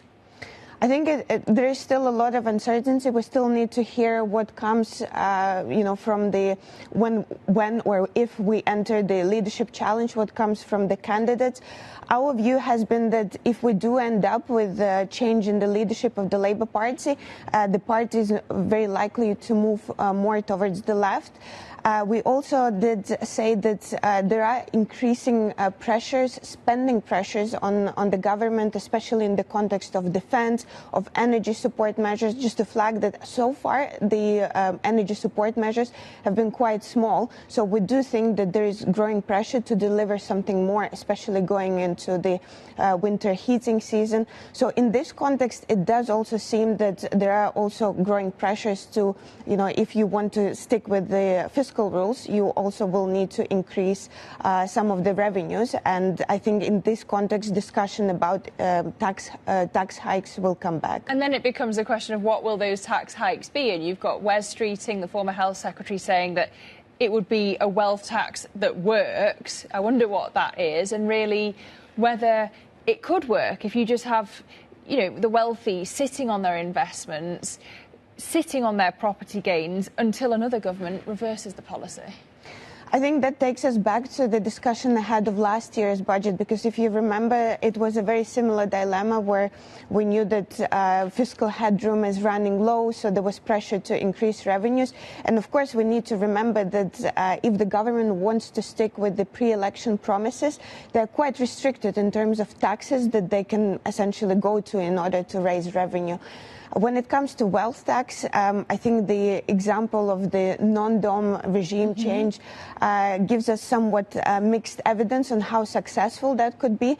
I mean, this is all to say that I think when we head to this year's autumn budget, the government will be facing very similar challenges to what we saw last year in terms of what taxes and what taxes specifically and how efficient any potential tax increases could be. Yeah, whoever that chancellor may be when we get to that autumn budget. Anna, great to see you. Anna Titareva, pan-European economist over at UBS Investment Bank. Thank you very much.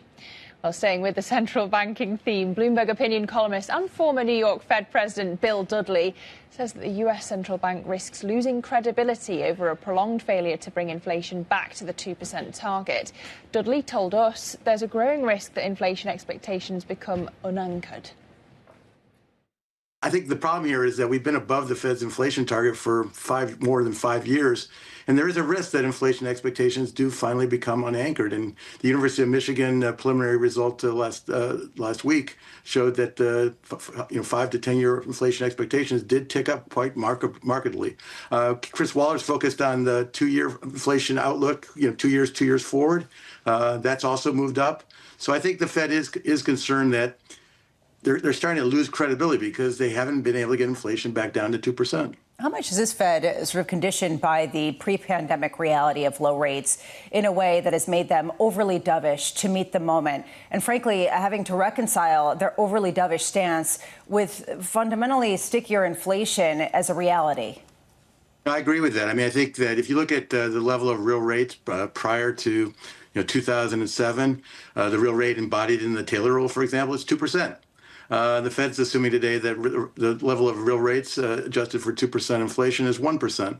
So it's very possible that monetary policy today is not restrictive at all because real rates are higher. And there's a reason to think that real rates are higher. Look at the investment spending boom caused by the AI. That's raising real interest rates because it's increasing the investment demand in the economy. The fiscal path of the U.S. is also raising real rates because it's diminishing the supply of savings available for investment. So I think there are good reasons to think that real rates are higher than they have been in the recent past. When you have Christopher Waller saying that his current policy position is to hold rates steady for the near term because policy risks have changed, do you find it interesting that he was able to look through the potential tariff impact on inflation, but he's not when it comes to the oil shock? Well, I think they're really the same in terms of both being likely to be transitory. The real question, though, is how does it get bodied in inflation expectations? And I just think the Fed is sort of pushing the limits of their credibility to claim that, trust us, that we're going to get inflation back down to 2% when we haven't been able to do it for the last 5 years. So I think he's getting nervous that they can't sustain this. There's also a big risk here. I mean, Kevin Warsh is coming in. The president wants lower interest rates. So you can see all the elements in place where the Fed should, tighten rates sometime later this year, and they don't because of the pressure from the president. So the questions about the Fed's independence, how willing Kevin Warsh would be willing to buck the desires of the president, also weigh into this situation. So I think that if the Fed's independence wasn't under question, then it'd be more likely that inflation expectations would stay well anchored. Former New York Fed President Bill Dudley speaking to Bloomberg's Lisa Abramovitz and Anne-Marie Hordern. Well, coming up, we'll dive into AI, lower value human capital. Those comments by the Standard Chartered CEO on AI and jobs triggered quite a stir in the banking world and beyond. We'll take a look at the wider commentary next. This is Bloomberg.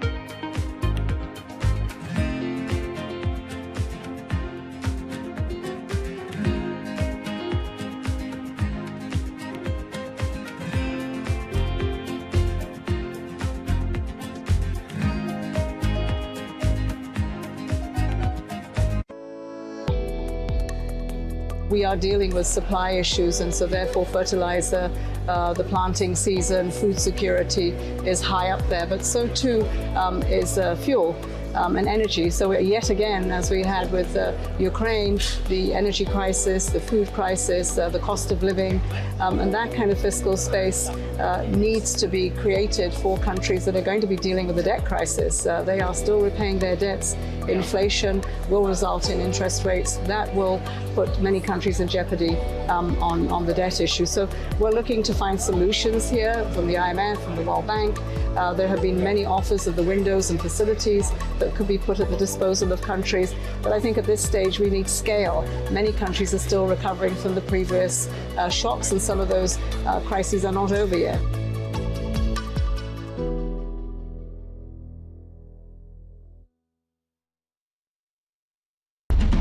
What is going to be the consequence for U.S. markets? We are seeing modest gains across European equity markets.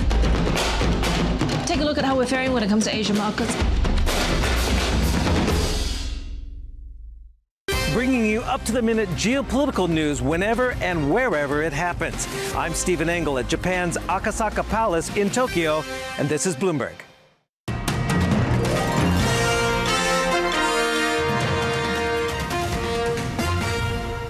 I think it's more about productivity and capacity. Now, if we can use that capacity to serve our clients better, gain more share of wallet, grow faster, grow more, then the impact on costs and jobs is going to be less. Now, if we cannot, and this is an industry-wide topic, then of course it will have ramifications and implications on costs and jobs.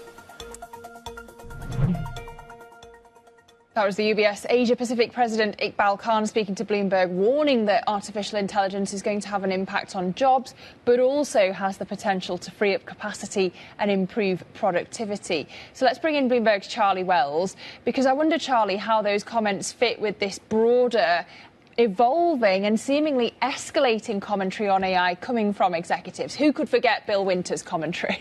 Lizzie, that's exactly right. And I think escalation, as you mentioned, is really the key word here, because what we are seeing really is a shift in the way that some of the most powerful executives on Wall Street are talking about AI. You had those comments from Bill Winters talking about lower value human capital potentially being replaced, which he had to apologize for, but also some heated words really coming from Georges El-Hedary at HSBC about how AI could destroy certain jobs. So a shift from some skepticism to a real embrace here, even just in the past few days. Let's flip and take a look at some other commentary as well, from Jamie Dimon talking about hiring more AI people, as well as Venkat here from Barclays talking about investing in the technology, but also the people. Now, this gets at that broader question of to what degree will AI replace jobs? How vulnerable is are certain jobs to AI? Well, if we look at this framework that Bloomberg Intelligence has just put out, you can see some really helpful questions being asked here. And basically what analysts there did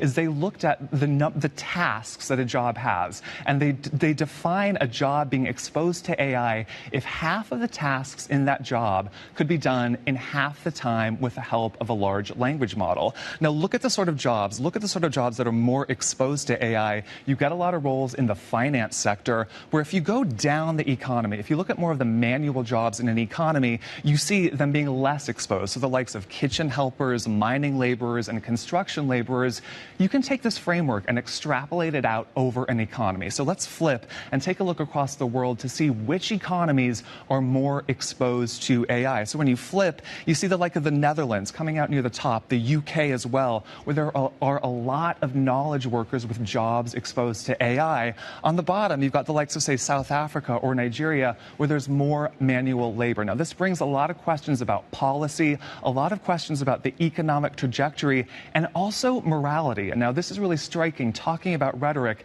because just this week we got Pope Leo publishing his first encyclical mentioning AI front and center, talking about embracing some of this technological progress, but also keeping humanity, about keeping human dignity front and center. Now, this just speaks to the degree to which this debate is live, to which it is evolving, and to which we are certainly going to hear about it in the days, weeks, and months ahead. Even the Pope is on this issue. Bloomberg's Charlie Wells, thank you for taking us through all of that commentary and the latest updates. Now, let's turn to our big take today. Sanctions were expected to weaken domestic Russian airlines, starving them of spare parts and repair expertise. But that script just isn't playing out. And it's the story of today's big take. The headline is, Russian airlines skirt sanctions to keep their jets flying. And we can speak now to Kate Duffy, Bloomberg's aerospace reporter, on the byline for this big take. So, Kate, just talk us through the tactics that Russian airlines are using to circumvent the sanctions. Well, from the data and the documents that we've reviewed over almost a year, it's clear that Russia is funneling aircraft parts made for Boeing and Airbus jets through friendly countries such as India, Turkey, the UAE and Kazakhstan. And these aircraft parts, namely, are coming from Western countries, or that's where the pipeline starts.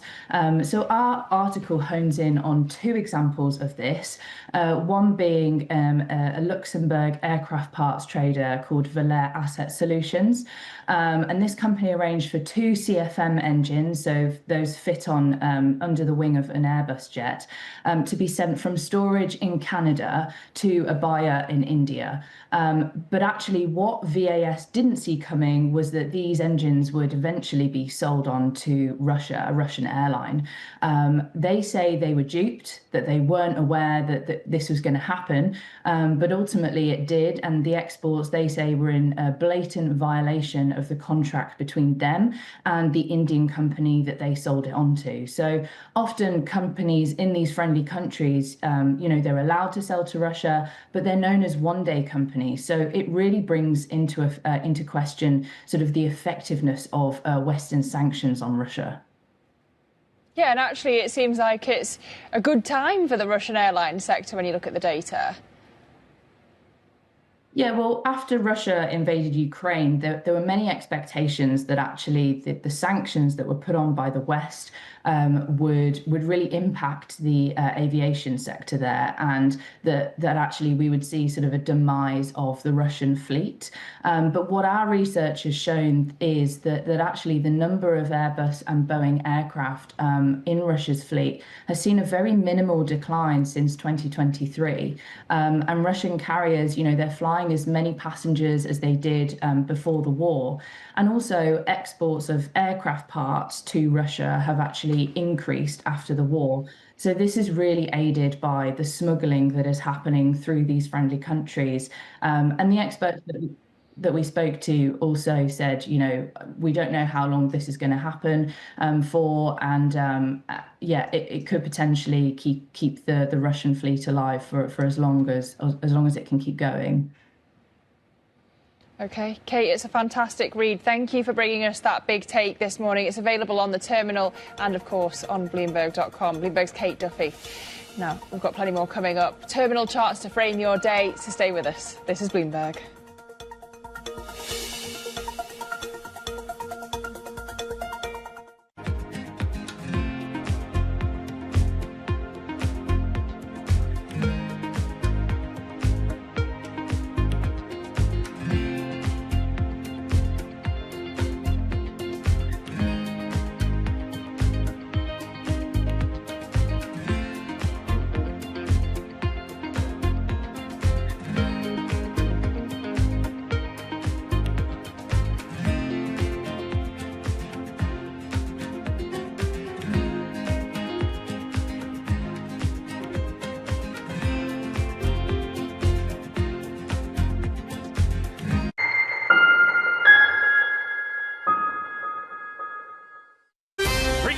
world's business and financial news whenever and wherever it happens. I'm Michael McKee at Mount Everest, and this is Bloomberg. Good morning. This is Bloomberg Surveillance. Welcome back to the opening trade. Watch Bloomberg Tech. This is the Asia Trade. This is Wall Street Week. Welcome to Balance of Power. You're watching Bloomberg Deals. Welcome to Bloomberg This Weekend. This is Bloomberg Television. The trading day is about to start. And you're already looking for that edge. The opening trade brings you everything you need to know as markets open across Europe. Let's talk about the significant risk transfers to find space in their balance sheet. Hedging some of that risk. You could look at it the other way. Obviously, this stuff is risk-weighted. I would much rather be long than be short. We're in a kind of sweet spot. Very, very strong alignment. 3 revolutions in 1. I'm Guy Johnson. I'm Anna Edwards. And I'm Tom McKenzie. This is your opening trade. Every trading day, only on Bloomberg. Astonishing day for US technology. Shaping the region's technology ecosystem. Asia's biggest tech news and innovation.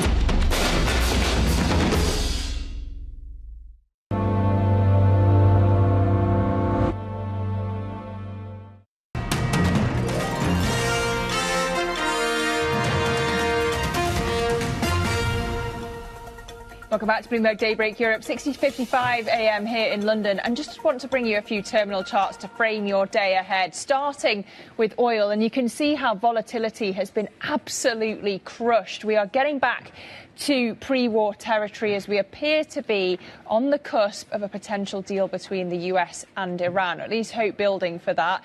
But flip the board and you can see the impact on treasuries, because we've been flirting with this long-run technical level, really fighting with it, 447 on the 10-year, and that overall adding to an atmosphere of easier breathing.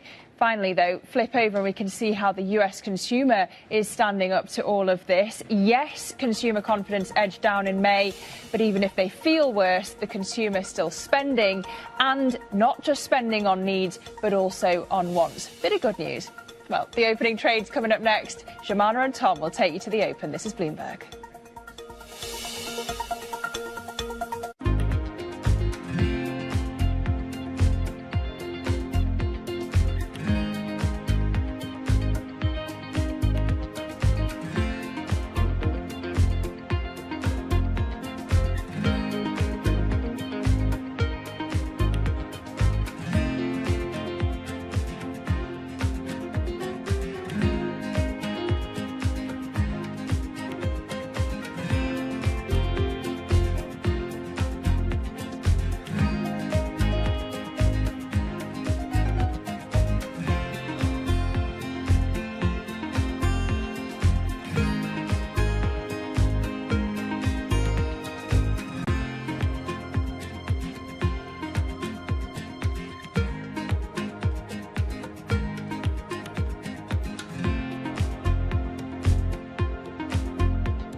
World's most powerful investors don't ring a bell. They quietly reshape entire industries. This is the money shaping the world, the dealmaker playbook where power and billions of dollars change hands every day. From private equity and credit to venture capital and M&A, we bring you the inside scoop on the biggest deals and debates, plus exclusive conversations with finance's ultimate insiders. Great scoop on this. You've been reporting about an activist investor coming up and trying to shake things up. What's the latest? We've been hearing that there was going to be an activist at some point. The question was who? There is a convergence of technology and national security. The United States is a big country. We're playing in the Northeast. That's an economy as big as the United Kingdom. This is a really interesting space to watch. We're expecting more consolidation. As this is Bloomberg Deals at Bloomberg Invest, I want to talk about the broader deal and M&A environment. This is a moment in time. We'll see how long we're here. It's far too early to call. There is an underinvestment in what's going on in private markets because everyone's looking for additional AI cloud capacity, and it's very tough to build. Everybody wants to get things going, and the IPO market is just one symptom of that. It is an early indicator of what we're going to see in the M&A market. Let's go to Scarlett Fu, who's taking a closer look at drone companies. With ongoing conflicts in the Middle East and Ukraine, there's renewed investor appetite for new names in the space. Excellent reporting. I'm Danny Berger, and this is Bloomberg Deals. Every week, only on Bloomberg Television. Making money isn't about drowning in emotions. It's about understanding what's actually happening. Markets are the best way to glean signal from noise, and that is what we try to do every morning. This is Bloomberg Surveillance.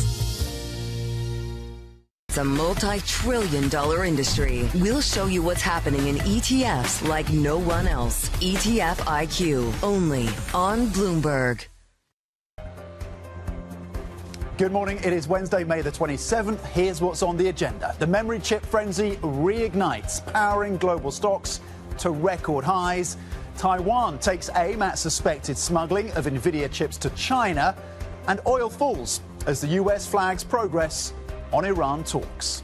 Well, Tom, you said it. It is a chips extravaganza over the last 24 hours. And what you're seeing is really strong performance out of semiconductors in the U.S. Yesterday, the SOX index, the semiconductor index, up 5% in the U.S. session.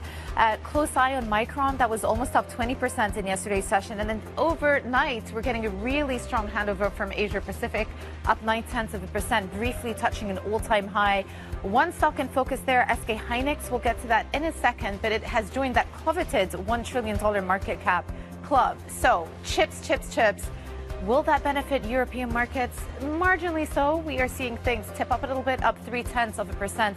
This after a negative close yesterday for the European bourse. And then Brent, as Tom was just talking about, down 1.7%. Again, the US and Iran keep talking about potential progress in these discussions, but I've got to say, no breakthrough in sight. So this has been affecting where oil has been trading the last couple of sessions. Of note, though, that a couple of non-sanctioned vessels did go through the straits yesterday, carrying 4 million barrels of oil. So again, a continual focus for the market. We're going to discuss all of these themes on Opening Trade. The countdown begins right now.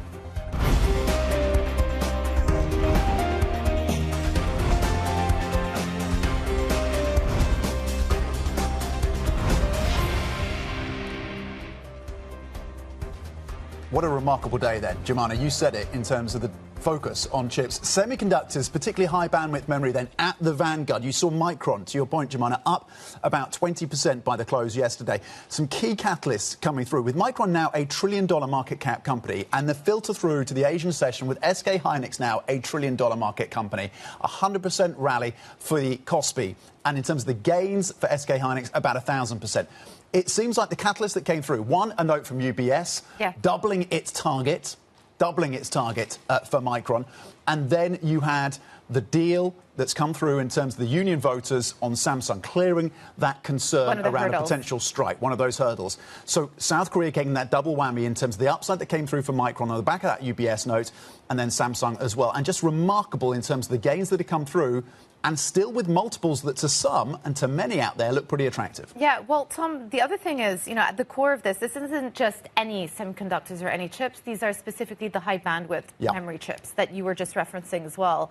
And I think it's interesting to see that even, SK Hynix, when they were guiding, they also pointed to a huge mismatch between demand and supply. And they themselves have a very strong hold over the market. I was just reading from one of our Bloomberg intelligence notes. They control 57% of the global HBM market share by revenue. Samsung and Micron, 22% and 21%. So it's no surprise that actually all of these companies have now joined that $1 trillion market cap coveted club overnight.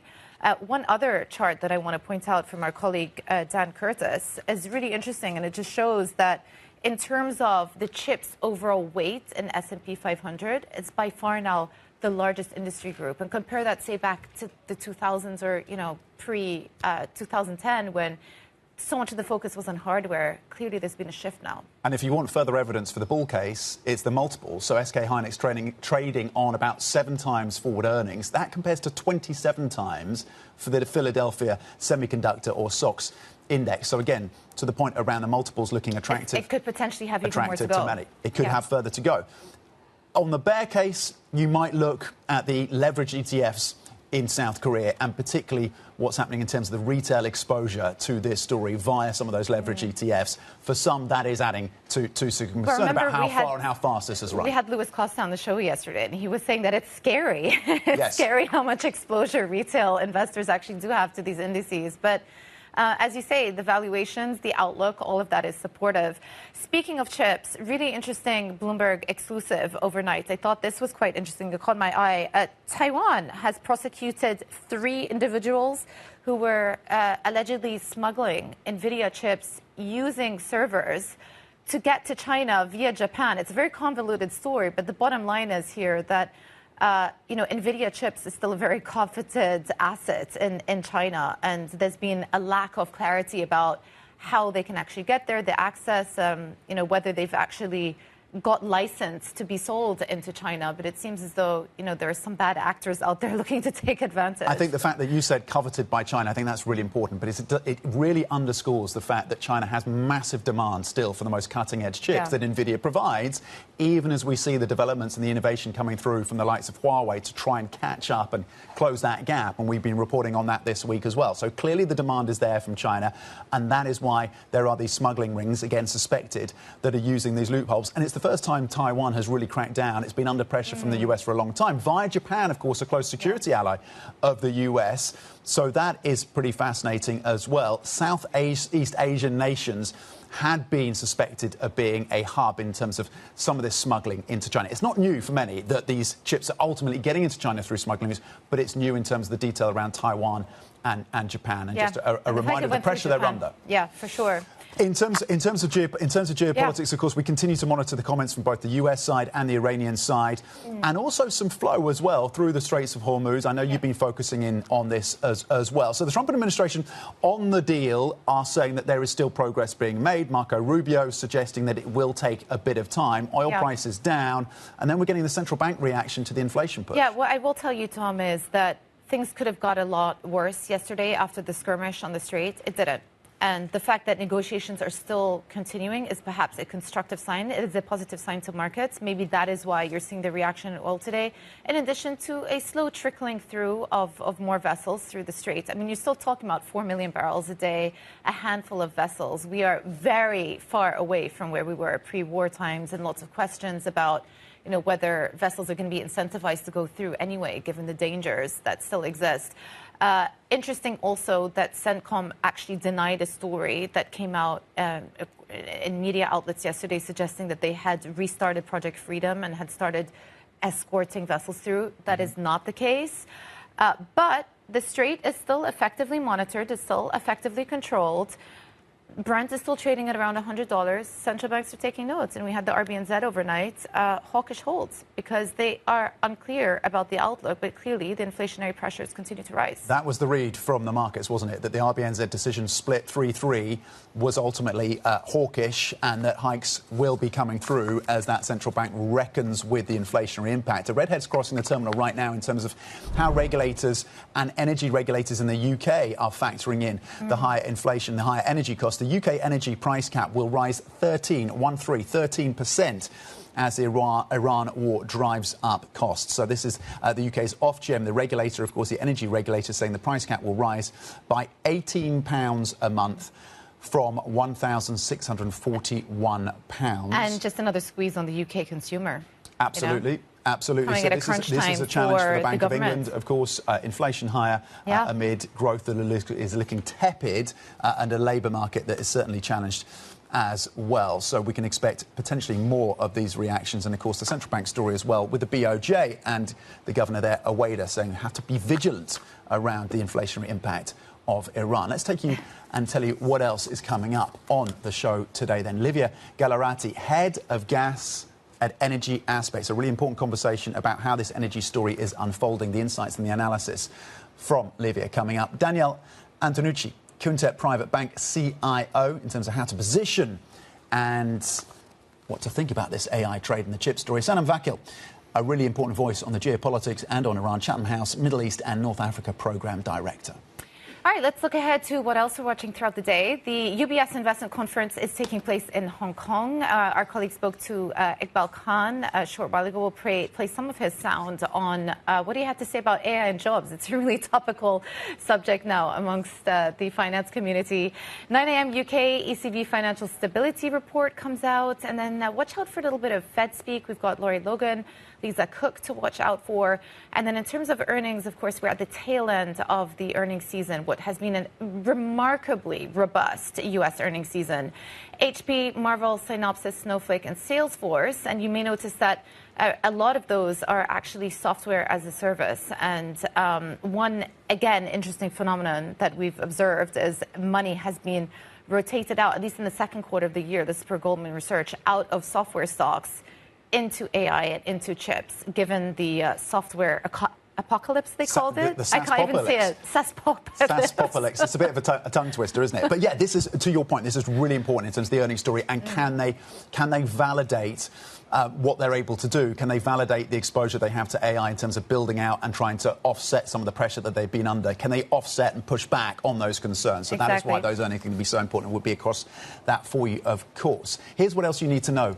This morning, FTSE Russell has adopted a rule change that will speed the addition of newly listed large-cap companies to its main indexes weeks ahead of SpaceX's expected a record-breaking IPO. Under the policy, IPOs with investable market capitalizations above the cutoff for the Russell Top 500 will qualify for so-called fast entry after their fifth trading day. Previously eligible companies were assessed during quarterly reviews. And Bloomberg understands China has been slow-walking approval of Airbus plane deliveries to signal impatience with how long European regulators are taking to certify Chinese-made aircraft. Sources say for the past several months, Chinese regulators have delayed the final approval that allows Airbus jets to enter the country and be put into service. It comes as the state-run Commercial Aircraft Corporation of China, known as COMAC, seeks to get its C919 model certified for the first time outside Asia. And former BP chairman Albert Manifold has pushed back against what he describes as, quote, a false narrative surrounding his surprise departure from the British oil major. BP fired Manifold on Tuesday after just 8 months in the job, citing serious concerns related to, quote, governance standards, oversight and conduct. Sources say there have been complaints about aggressive behaviour by Manifold towards employees, as well as mishandling of sensitive information and seeking to bypass the board on decisions. To some, this is being read as a company that is now ungovernable. 2 CEOs, 2 chairs of the board. It's actually been 3 CEOs, yeah. Within 3 years. Significant change at the top of BP. Others will read this as an opportunity for Meg O'Neill, the relatively newly in place CEO, to actually have a clean slate and drive forward the changes that are needed. Yeah, so a lot of leadership changes in BP. It is no surprise, obviously, that they have been struggling with governance issues, as we've seen, various leadership changes the last couple of years. But when Meg O'Neill joined, she actually benefited from the tailwind of higher energy prices, and they did actually see very strong first quarter results. And so far this year, the stock actually had been outperforming some of their peers. So things were looking like they were going in the right direction. Questions now, again, about who the new chairman is going to be, but Meg O'Neill does have this tailwind of higher energy prices. One thing I will say, Tom, is remember last year there was a lot of speculation about BP potentially being a takeover target for Shell. Now, a lot of those suspicions were put aside, but again, with the potential leadership changes with the new chairman, you might start seeing more murmurs of that again. And of course, Meg O'Neill was a key win in terms of executives, and it was Albert Manifold, according to the reporting, who made that big push to bring her over and convince her that BP was the place to be. And already since April, she has made some significant changes in terms of trying to restructure this business and focus back on the core assets that, of course, activist investors have been pressuring that company to do. There's a lot more coming up. Yep, absolutely. So coming up, we are going to look at the stocks to watch at the European Open, including Volvo Cars, the automaker getting a boost as it avoids a U.S. ban over its links to China. We'll have the details. Plus, artificial intelligence is poised to transform the global economy, but is it also coming for your job? We'll discuss what's at stake and bring you new research from Bloomberg Economics on the future of AI and jobs. But up next, we're going to be joined by Jane Foley, Rabobank FX Strategy Head.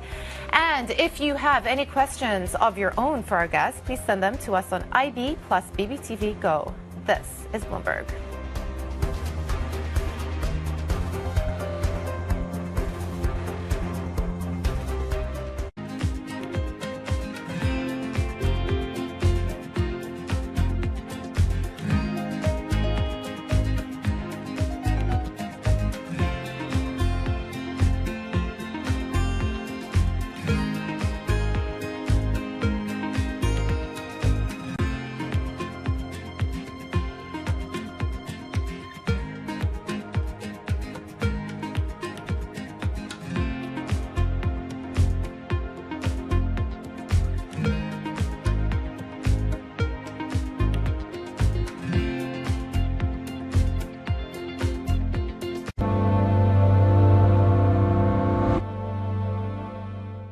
It's the world's second largest economy with a growing influence in global affairs. Bloomberg The China Show brings you the unmatched expertise you need to keep track of breaking news, in-depth market analysis, and the most influential newsmakers in and around China. We need to do more to engage the market more. We're risk on. I think we caught a little sweet spot. Massive savings right now. It's already a different game. Bloomberg The China Show.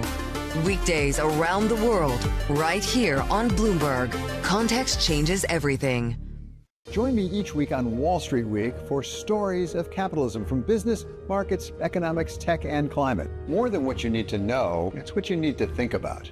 Middle East and Africa, vibrant resources and high-yield investment opportunities abound. Join me on Horizons Middle East and Africa for the stories, newsmakers, and insight from this exciting region. Now weekdays, only on Bloomberg. Technology is embedded in every aspect of our lives. And laying the foundation for the future. From finance to defense, AI to entertainment. And from the road to the stars. Bloomberg brings you the latest stories of the people and companies pushing the tech sector to new frontiers. And the politics that shape global tech markets. I'm Caroline Hyde in New York. And I'm Ed Ludlow in San Francisco. Watch Bloomberg Tech every weekday. Only on Bloomberg Television. When news breaks, a redhead across the Bloomberg terminal. Bloomberg has you covered. Trump's global tariffs are struck down by the U.S. Supreme Court. For all the context and clarity you need. There's going to be now tons of tariff headlines until midterm elections. Hear it first on Bloomberg. Every weekday, Bloomberg puts the spotlight on a different aspect of global finance. Flows, funds, and the forces shaping markets on ETF IQ. The future of money with Bloomberg Crypto. The players behind major transactions on Bloomberg Deals. The stories informing finance with Bloomberg Markets. And rates, risk, and the cost of capital on Bloomberg Real Yield. A different topic every weekday, only on Bloomberg Television.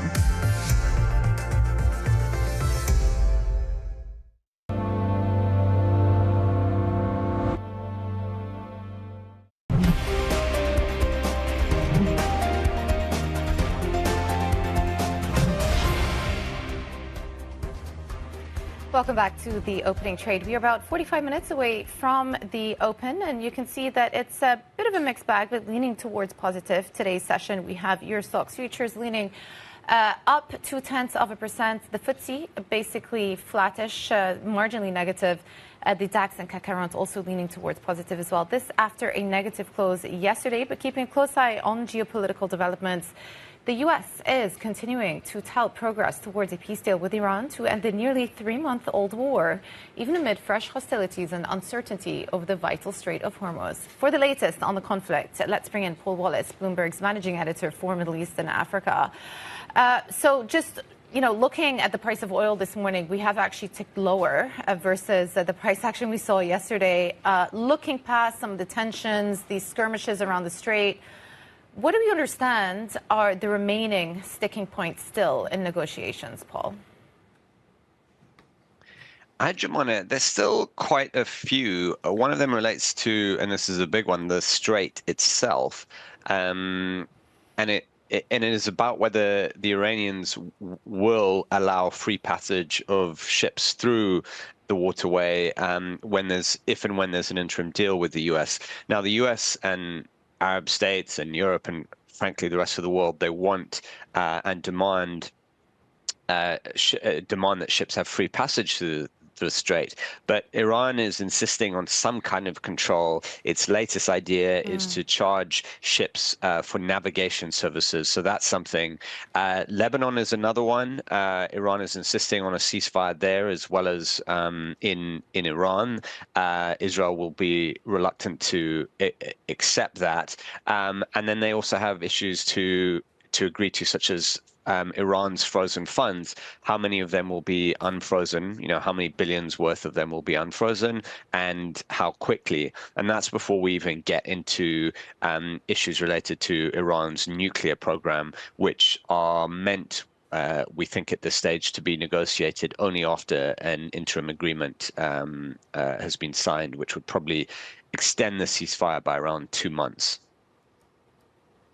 OK, Paul, thank you for that update. Bloomberg's Paul Wallace with the latest out of the region. Meanwhile, uncertainty, of course, over when we could see the Strait of Hormuz reopen continues to pose challenges for central bank policymakers assessing the impact of oil shocks. New Zealand's central bank kept interest rates unchanged in a 3-3 split decision as a hawkish shift highlights global risks. Let's bring in Jane Foley, Head of FX Strategy at Rabobank. Jane, thank you for joining us around the desk this Wednesday morning. So it really is a challenging situation for central banks because inflation is moving higher, and we saw that in the latest forecast from the RBNZ, and yet inflation, or growth, I should say, is being challenged. And certainly we're seeing that with the PMIs in Europe, but it's not just Europe. We're seeing that in Australia and New Zealand as well.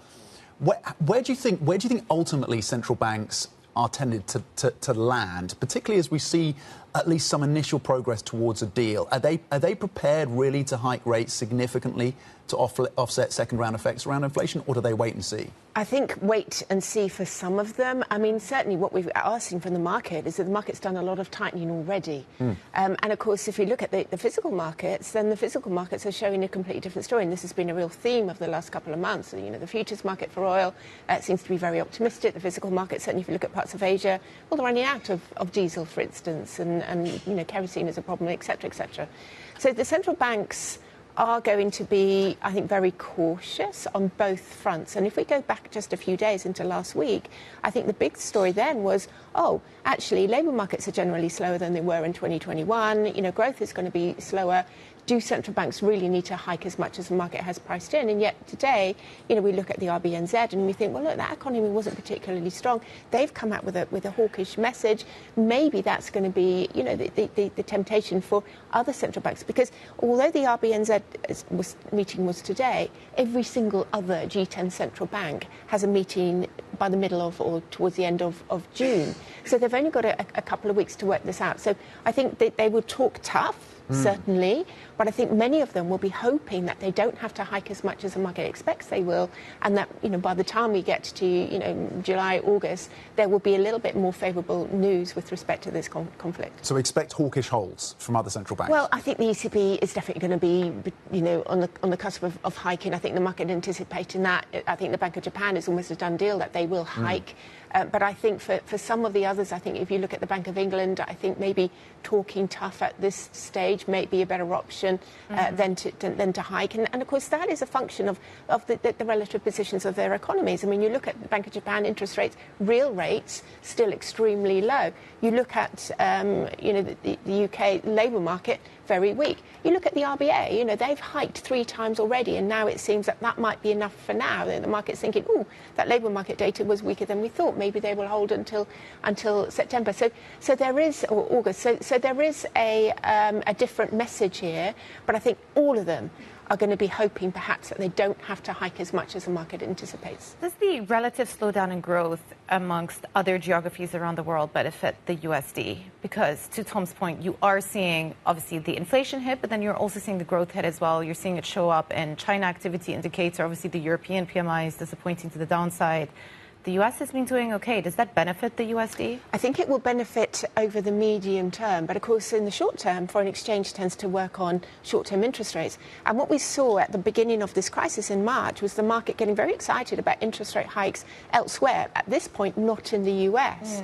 But of course, as we moved into last week, there was a lagged effect. So we had the minutes, for instance, of the last FOMC meeting. That came out with a hawkish swing. We had the CPI, we had the PPI, and the market thought, oh, actually, you know, the Fed is no longer going to be talking about interest rate cuts potentially.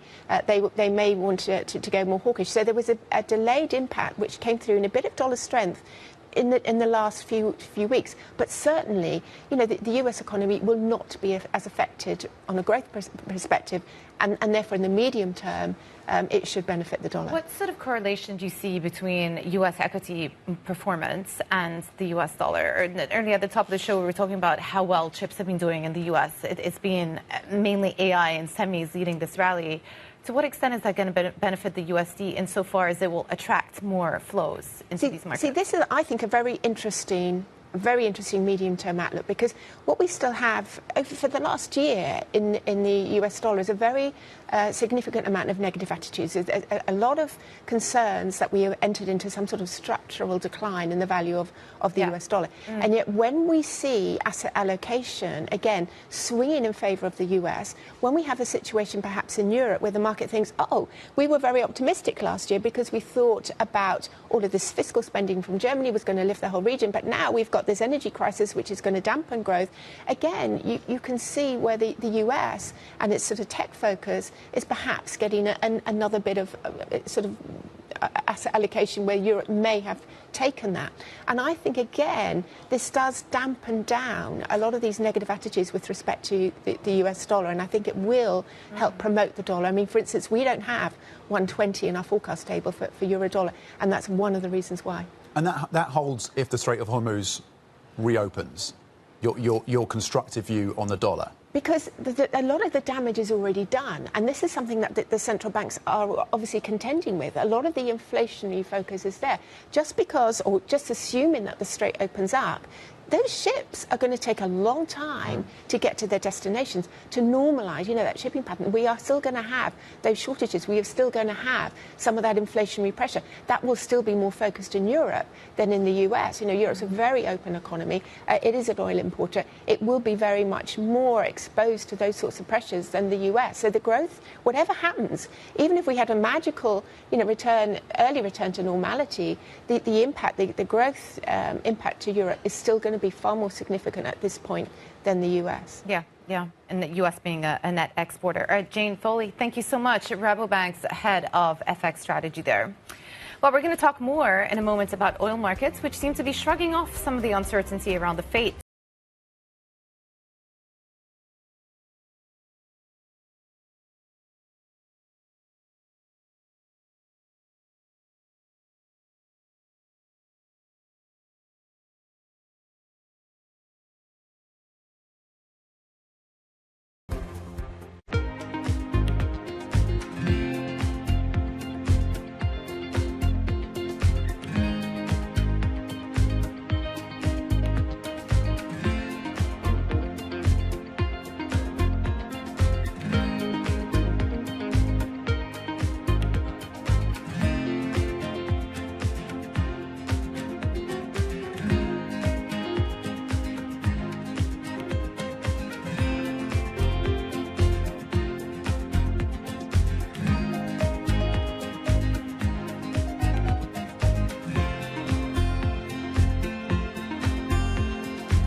Asia is at the forefront of some of the world's biggest stories. I'm Sherrian in Tokyo.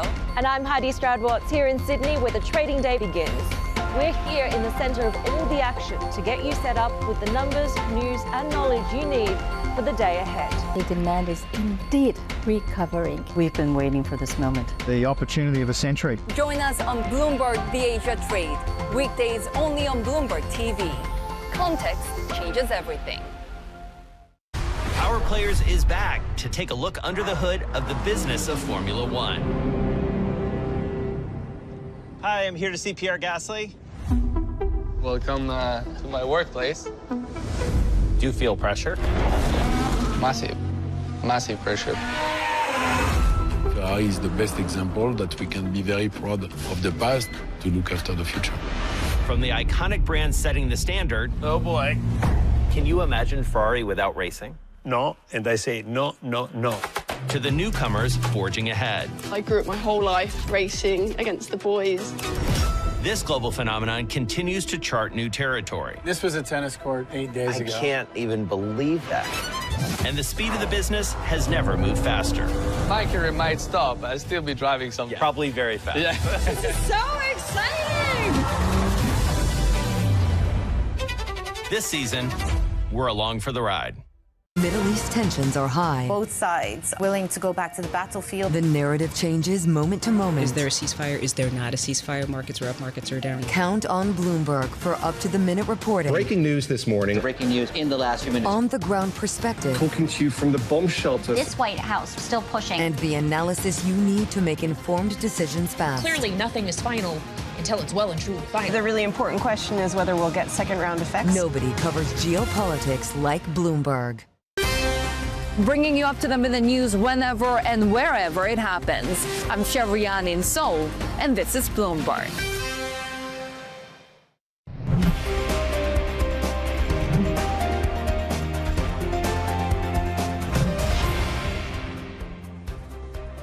Welcome back. 30 minutes from the start of the opening trade. European futures pointing higher by 0.2% after a very strong session in the US. Fresh record highs for the S&P and the Nasdaq, and a decent session over in Asia with the benchmark there up 0.7%. And it is the chips trade once again at the vanguard with the Kospi gaining 2.2%. So the optimism filtering through to the European equity futures story. And European bonds are just opening up as well. And today, again, and we've been flagging this, it's been working very closely correlated or performing very closely correlated to the price of oil. Spot oil is dipping today. So on the back of that, you are seeing a rally. So 10-year yields opening up in Germany about 2 basis points lower, 2.96.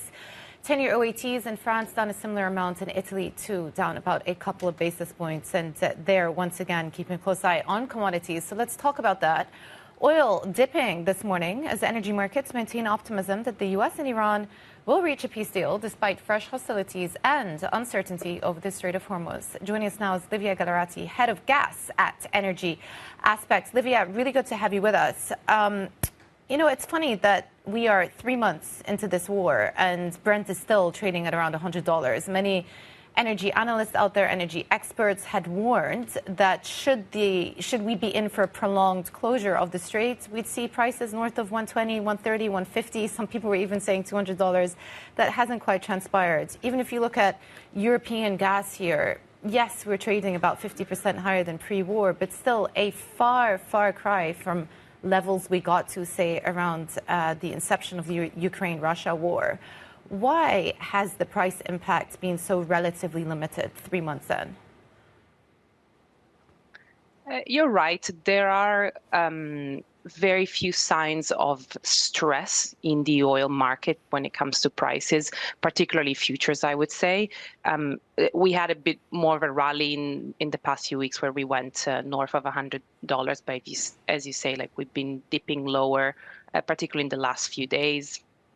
Physical prices, so if you think about like the Dubai benchmarks, dated Brent, they had stronger performance. They are a little bit more linked to the prompt dynamics in the physical market. But by and large, there is no signs, I would say, of a panic in the market. Why is that? A lot of people have been thinking about demand destruction. They're blaming that on significant levels of demand destruction. We don't necessarily think that's the case.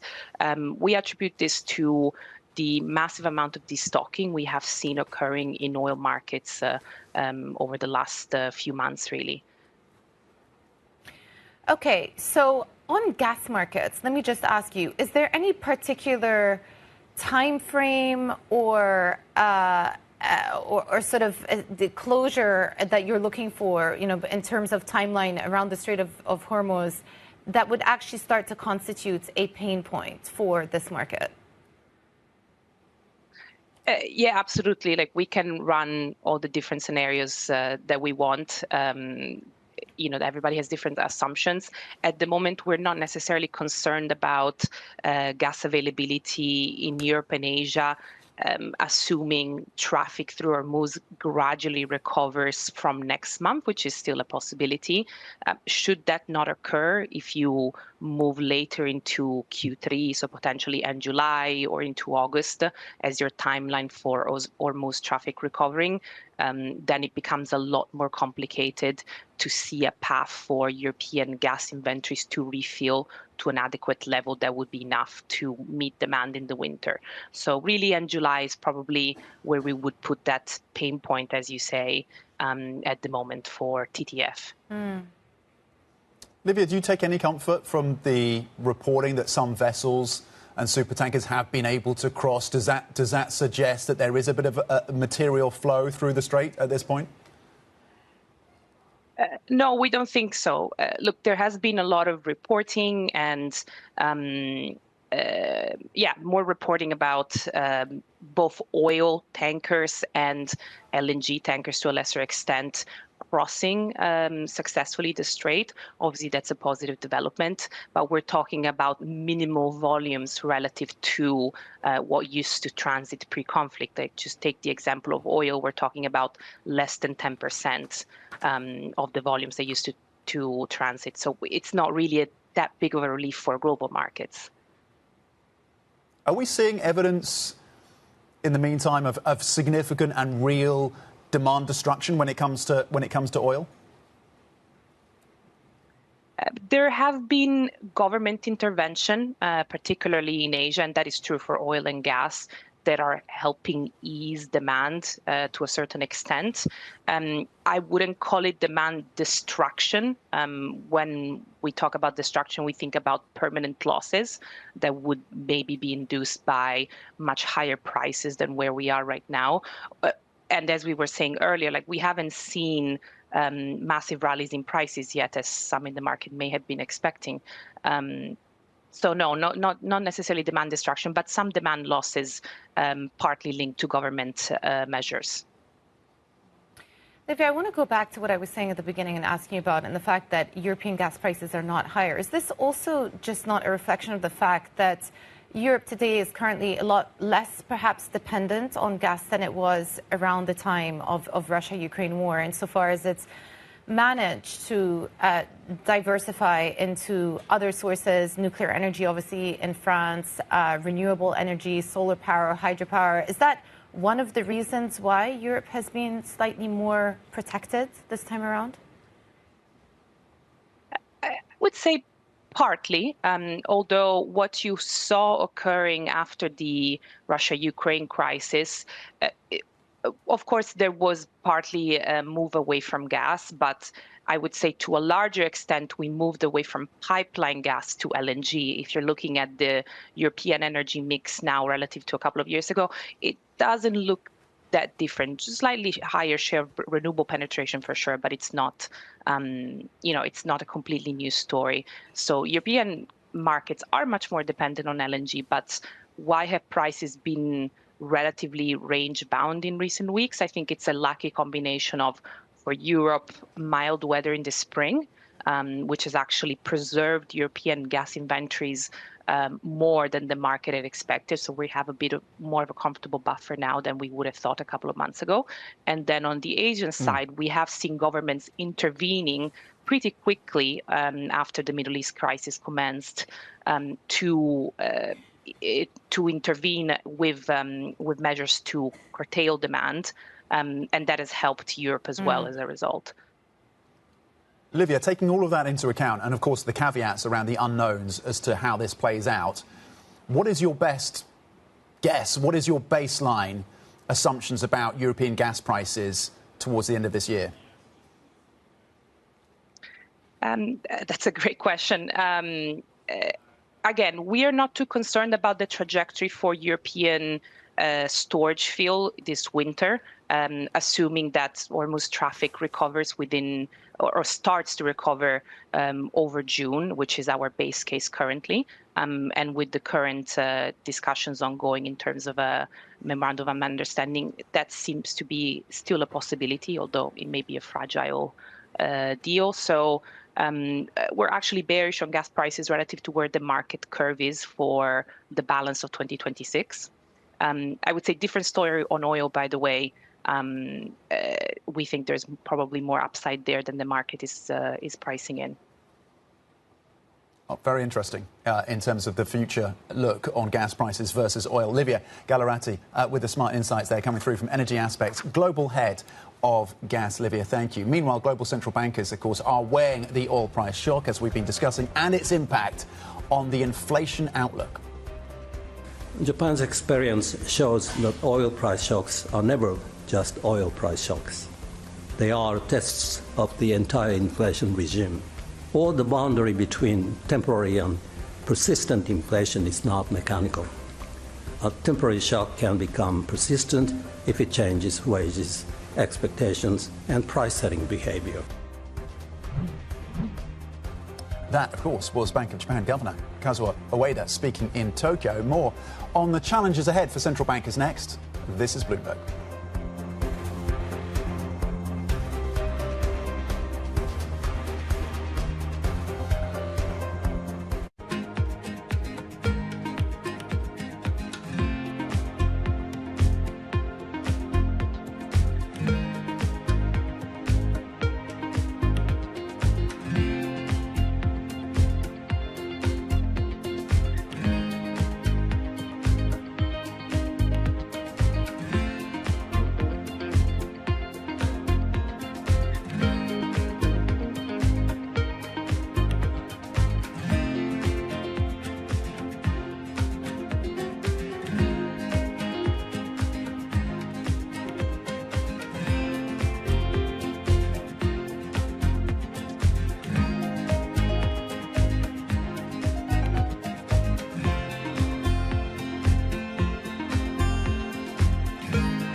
Tariffs, I think, are probably the first time in my career I've had to deal with like a fundamental change in government policy in terms of how we think about how markets work.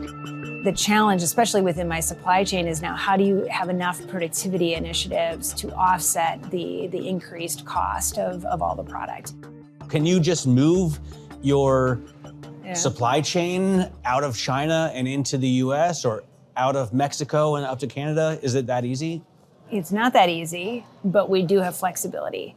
And we had been, prior to tariffs, prior to any of this, we had been on a journey to diversify our footprint out of China. So probably 2-ish years ago, roughly 65% of our toy and game volume was coming from China.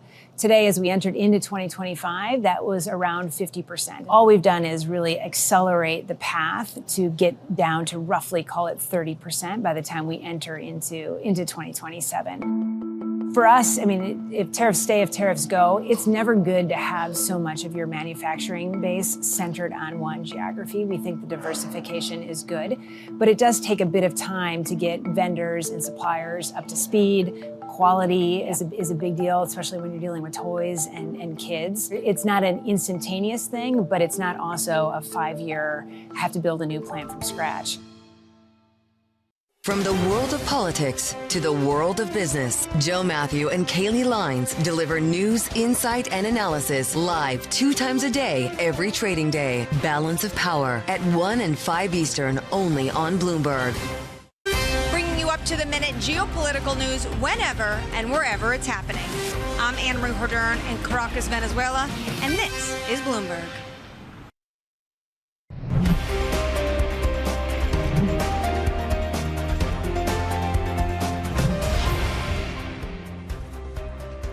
Well, we are about 50 minutes from the opening trade, and European markets are set to open up mostly in the green. Of course, we did have a stellar rally overnight. The handover from Asia Pacific, extremely positive. The MSCI making an all-time record high, but driven by one particular sector, Tom, and that is chips. A stunning chip rally.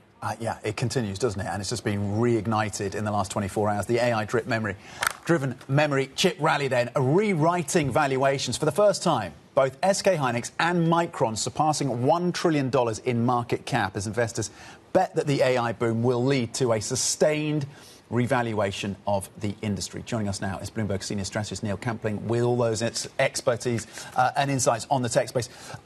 Neil, I mean, there's so many superlatives around this. $1 trillion market caps, SK Hynix up 1,000% in the last 12 months. Analysts out there pointing to the valuation, the multiples looking pretty healthy and pretty attractive. And with pricing power through 2027. I mean, what is your take? Can this continue, or is it looking a little frothy? In terms of price action, it's definitely looking a little frothy. I think we can't really deny that. In terms of like looking at the fundamentals, the drivers, obviously AI are soaking up hyperscalers soaking up the capacity available for memory. You can't literally just create the memory chips as quickly as you necessarily want to. If we looked at price action, so since the end of August, Hynix up like 800%. We've got Micron up about 650%. There's a UBS memory basket up similar amounts. But actually, if you look at the core DRAM spot pricing is also up 600%. So the fundamentals are tracking in line with the price performance of these stocks. And of course, with the earnings power that they have in the short term at least, the valuations do look cheap because they've got significant earnings power. History tells us that cyclically they have huge earnings power and also have huge margin degradation in a down cycle, so we have to be aware of that as well. So that could be a risk, I think, in the future for sure. So what is the main bottleneck here then? I mean, we say the valuations compared to historicals, not too frothy, but clearly the price action has been quite frothy as of late. What would be a catalyst for a pullback in this market, do you think? A catalyst in a pullback would certainly be if we suddenly get an update from one of the hyperscalers. Perhaps Microsoft, when they do full-year results in July, if they decide to just taper down the growth of their investment in their overall AI capex, perhaps that might be one catalyst to watch out for. Or any kind of any signs that we are slowing down some of the export. There could be a chance that TSM's chips, for example, on the logic side, can't keep up the pace with the demand. And so we may not have enough capacity in the entire value chain. To me, what's quite interesting is that the key enabler to make these chips is the equipment. The monopoly that exists in making the equipment is the machines powered by ASML. ASML, a year ago's market cap was bigger than SK Hynix. It's only up 100% in the last 12 months compared to Hynix being up, as you mentioned earlier in the show, up 1,000%. So the enabler of these chips is actually lagging behind and only has a 600 billion type market cap relative to these companies. We're in a world where 100% upside in 12 months is seen as paltry. It's nothing. But you make a valid point around ASML and why maybe it's not benefiting more. There's been some chatter that maybe China will start to push into HBM and some of this memory chip story. Is that potentially... I mean, there are the arguments now that this is no longer cyclical. The agentic demand, the inference demand means that there is just going to be a long-term demand for these chips. Is China a potential challenge in terms of putting more onto the market? I think China, so far, we've had a lot of talk around China's going up the technology curve. However, there is no evidence yet that they have they're still like 2 to 3 generations behind in terms of capabilities of their chips or of their equipment or of their memory chips. So I think China can perhaps do some of the lower level requirements for the memory chips, because the reason why we had another explosion on the upside in memory is because of companies like Lenovo on the tech hardware side last week coming out with a stunning set of results and talking about huge amounts of growth going forward. So if you're soaking up all the capacity in the memory chips for the AI hyperscalers, you still need memory chips for laptops, for other electrical equipment. And so maybe China will actually more serve those kinds of the market rather than into the AI space, I think. Neil, thank you very much, as ever. Bloomberg's Neil Campling with the insights on what's happening in the semiconductor and chip space. Let's turn now to broader markets and markets in 3 minutes on the opening trade with Markets Live Executive Editor Mark Cudmore. Mark, the optimism is there. Record highs for global stocks, but you're going to pour some cold water on this. Yeah, absolutely, Tom. I don't like it. The price action... Given that we're at record highs, the price action really is quite disappointing. Look, we talked yesterday how I was turning a little bit more grumpy with this kind of stock market. And now I'm kind of progressing to outright bearish 24 hours later. This is in the context that, as we've talked about for the last year or so, Tom, that, I believe in the AI bubble, that we're still in the inflationary stage. My narrative recently is it's going to be to at least the next earnings season, and I'm not even just calling it then. But you know what? I'm no longer convinced we get to the next earnings season. I feel that the disconnect between the AI bubble and how narrowly focused it is and the increasing pain in the broader economy is just getting too large. Now, up until the last 24 hours, my narrative was, that's just we'll get a temporary pullback and we'll be back on the AI bubble. But now that we're getting the economic damage worse as the AI bubble continues to get frothier and frothier, I feel like it might start kind of its own self-feeding negative spiral at some point. So, yeah, since yesterday where I was getting grumpy, today I'm turning outright kind of negative on this stock market. I think the economic damage is quite large. Of course, if we get an Iran deal, we're going to get one pop, but I think that'll be a final pop. If we don't get that Iran deal, well, then we won't even get that pop. Goodness. Okay, so grumpy yesterday and outright bearish today. Let me just ask you about the impact a potential deal could have on this market. I mean, if we stay in this sort of status quo where there's no actual breakthrough, are equity markets, which have been pulled up by so many of these AI and semiconductor stocks, going to start to pay attention? Yeah, I think they will. I think that's the point. I think we're getting to the point where if we stay in the status quo, the economic damage is going to start dragging down even these AI frothy names. It just said they're the only ones left who are just kind of ignoring what's happening, and they can't boom when there's wealth destruction in the economy out there. What do we get? If we get a headline, we will get one more pop in stocks that will last a little bit of period of time. But that deal is mostly priced. We're priced very optimistically. And that's why I think that, there's three scenarios. We get a deal headline, brilliant. We get one final pop. We get status quo, well, it's increasingly damaging and stocks will fall. And we get a deal collapse and military escalation again, well, then it'll be very bad in the short term. So either way, I just think suddenly, it's gone from being fine, the AI bubble last week, to this week going, nah, it's not fine. Central banks hold back on rate hikes, maybe, given the economic damage, Mark. Could that be some relief? I think so, but that'll come delayed. And ultimately, I think the inflation problem is quite bad. And this is why it's going to be bad for stocks. It's going to be a stagflationary environment. We've got a real stagflationary impulse from the war. The only thing we're debating is how bad it is, whether it's very, very minor or whether it's substantial. I think it's going to be slightly more than priced, at least. Bloomberg's Markets Live executive editor Mark Cudmore. And remember, you can get up-to-date analysis and insight from Mark and the rest of the team. Just go to MLive Go on your terminal. All right, now let's get your stocks to watch ahead of the market open with Charlie Wells. Charlie. Good morning, Jumana. So let's kick it off with the auto sector because there are a lot of potential catalysts this morning coming in that European auto space. Now, what's really striking is we got news that Volvo has struck a deal with the Trump administration to avoid a ban on connected vehicles linked to China. Now, Volvo is majority owned by a Chinese holding company, so there had been concerns there that they would not be able to sell some of their connected vehicles. But this deal could give a lift to Volvo this morning. We also yesterday had, of course, that Ferrari news. You can see that drop there, that big orange drop, which was disappointment over its electric vehicle. Another potential catalyst that we're seeing is this increase in sales in cars in Europe in April. So the third consecutive month of gains. That could be a positive factor for this sector. Let's take a look at a very different story. BP, Albert Manifold, the chairman of BP, was pushed out unexpectedly yesterday. That was in the morning. And if you take a look at the share price, you see that drop there. So does this turmoil continue with Manifold pushing back on some of these claims about his conduct at BP this morning? So these concerns about management, these issues about leadership at BP continuing, does that weigh on the stock again this morning? Let's end on chips. You guys have been talking a lot about this AI trade this morning. It's important to think about them in Europe as well. Yesterday ended kind of on a mixed stage, but do we see more green on this screen in just a few minutes when markets open?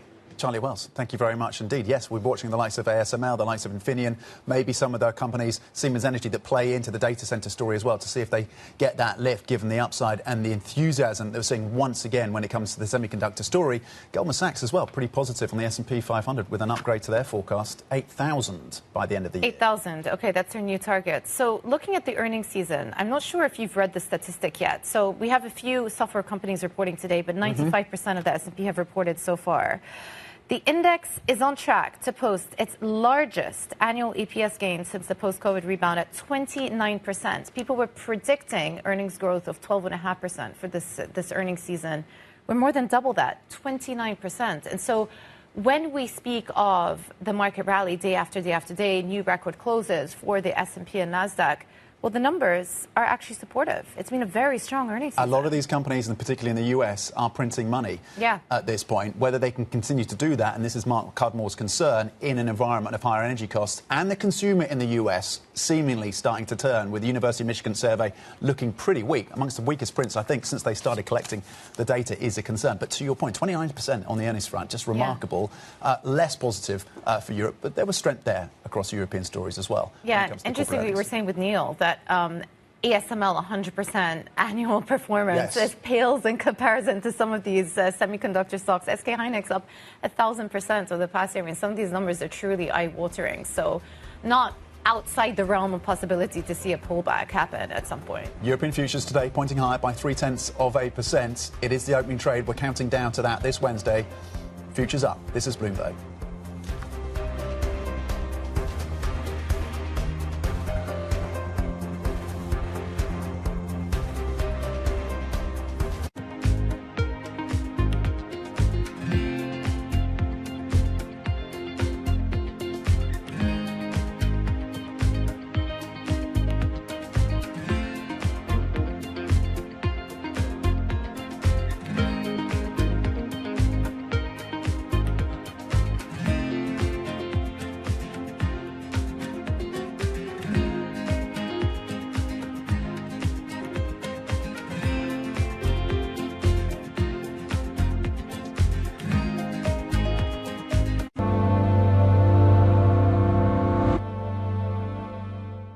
U.S. jobs numbers are released. Bloomberg has the report under surveillance with crucial data and expert analysis at terminal speed. Nobody covers jobs day like Bloomberg. Key investors, top executives, global innovators. Join me for in-depth conversations with the biggest newsmakers on the day's top stories.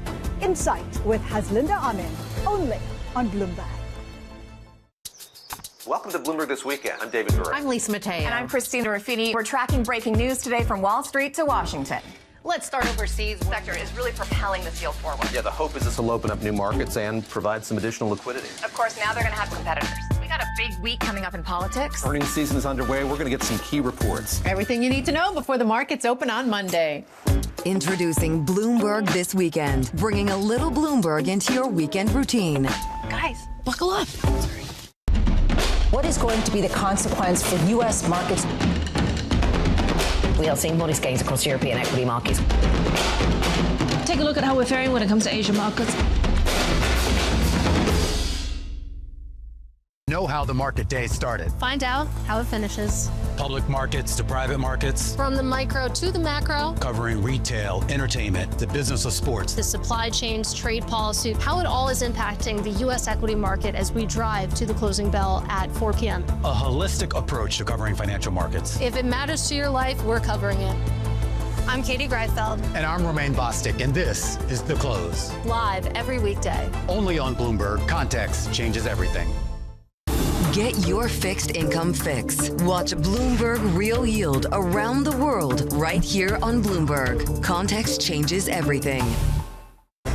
Trading day is about to start. And you're already looking for that edge. The opening trade brings you everything you need to know as markets open across Europe. Let's talk about the significant risk transfers to find space in their balance sheet. Hedging some of that risk. You could look at it the other way. Obviously, this stuff is risk-weighted. I would much rather be long than be short. We're in a kind of sweet spot. Very, very strong alignment. 3 revolutions in one. I'm Guy Johnson. I'm Anna Edwards. And I'm Tom McKenzie. This is your opening trade. Every trading day, only on Bloomberg.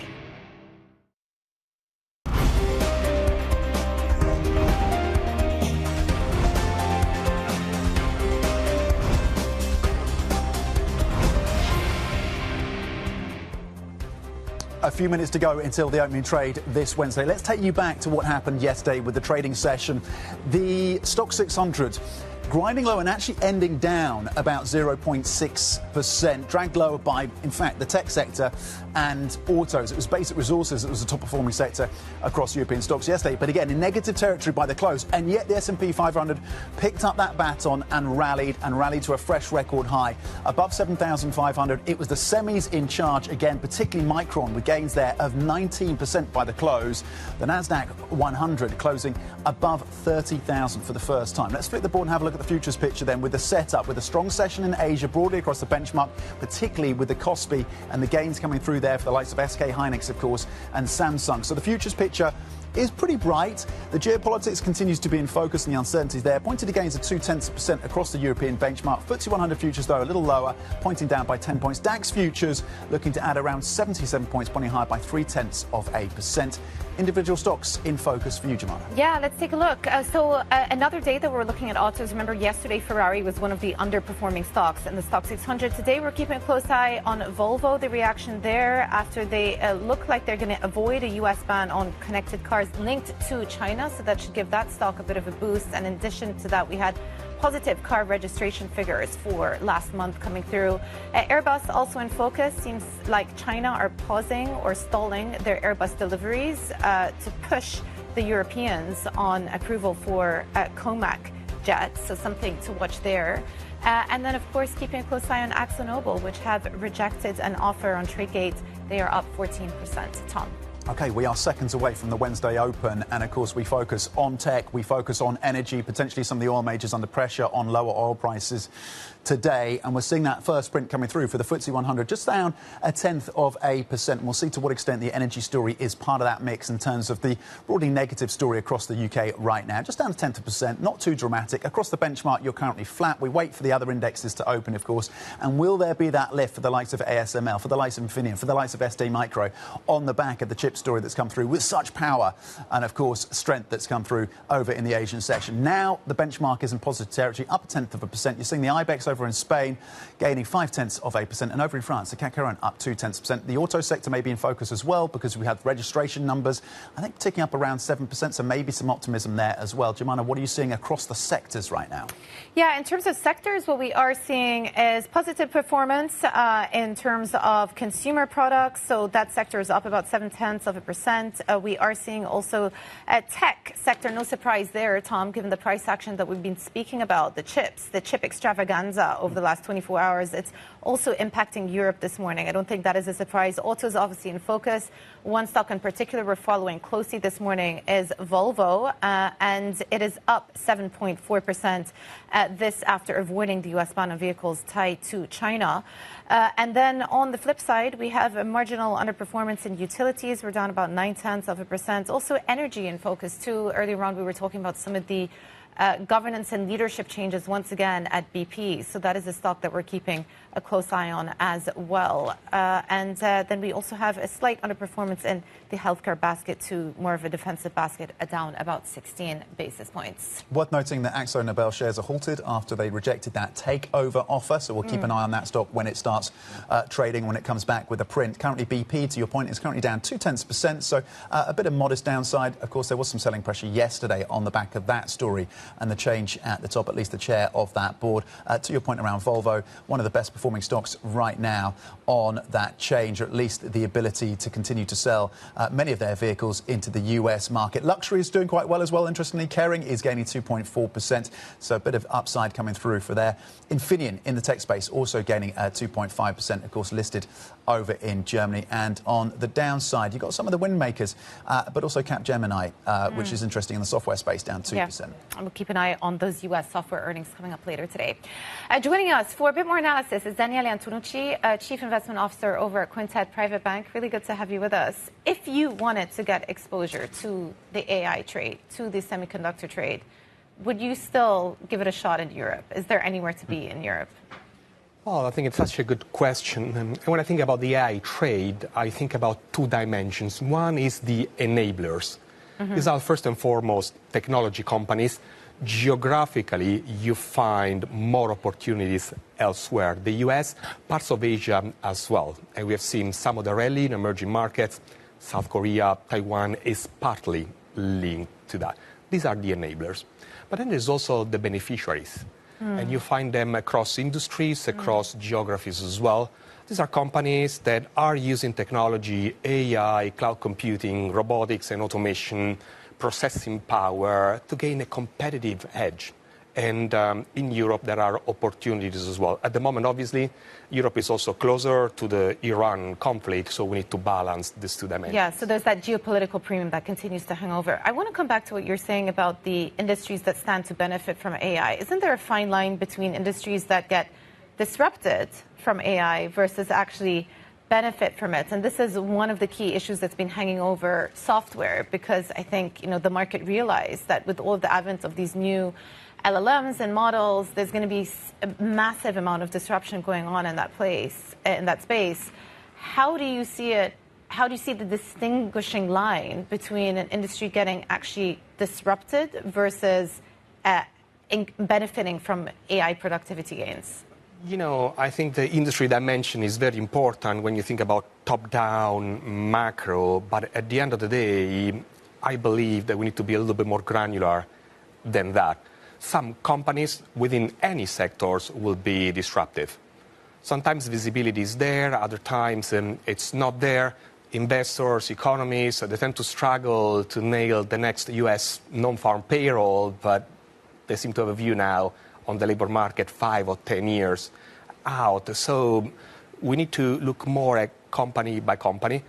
Some may have a competitive advantage, and you want to be exposed to those. And as always, I think it's important to have a good balance, a good diversification. Think about valuations. Do prices already reflect those gains that might benefit further down the road? Just how comfortable are you with the run-up that we've seen in semiconductor stocks so far? So it's been helpful to us. So one thing that we did, first of all, at the start of the year, we didn't de-risk our equity exposure because of geopolitical uncertainty in the Middle East. Lots of different reasons, but one is because I think the other important theme is inflation, and bonds malfunction as a shock absorber, as diversifiers. Equities are a claim on real assets, and generally speaking, you want to broaden your range of potential diversifiers. So we didn't de-risk our equity exposure, but we increased quality.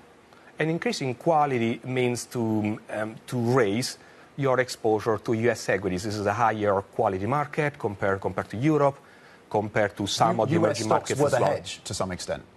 I think they worked well to protect or mitigate the downside of geopolitical uncertainty. Plus, there is the underlying AI theme, and also they benefited from that. Does Europe snap back harder and faster if we do get a resolution? Probably, yes. So I think the markets, tactically, the markets that have been hit hardest, Europe could be one. Some parts of emerging markets, oil importers, for example, could snap back as well.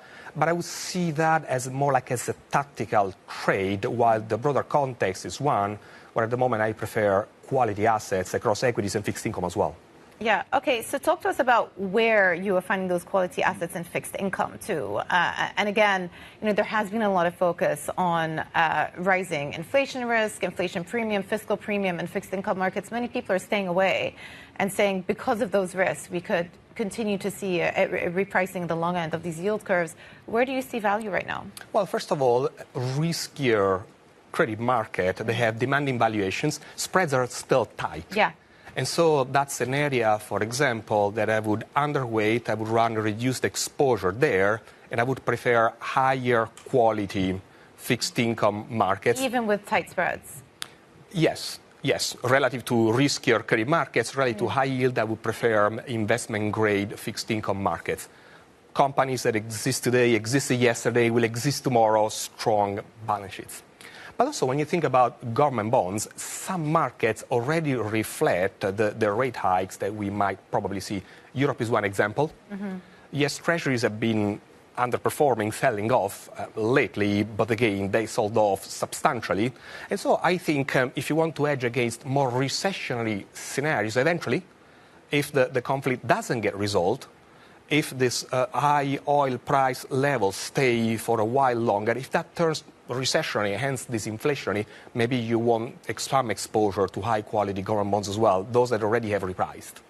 So 5% on a 30-year, for example, is looking attractive to you, 4.46 on the 10-year. Is that an attractive level, or would you want to see a little bit more bang They are for your buck? becoming more becoming attractive. more They're entering the range that I would describe as more attractive. It sounds like you're positioning across your portfolio for a recession. Is that the base case that you're thinking about right now? No, it isn't. So I have a moderate equity overweight. I have an overweight equities, but recognizing the lingering risk, that overweight is moderate.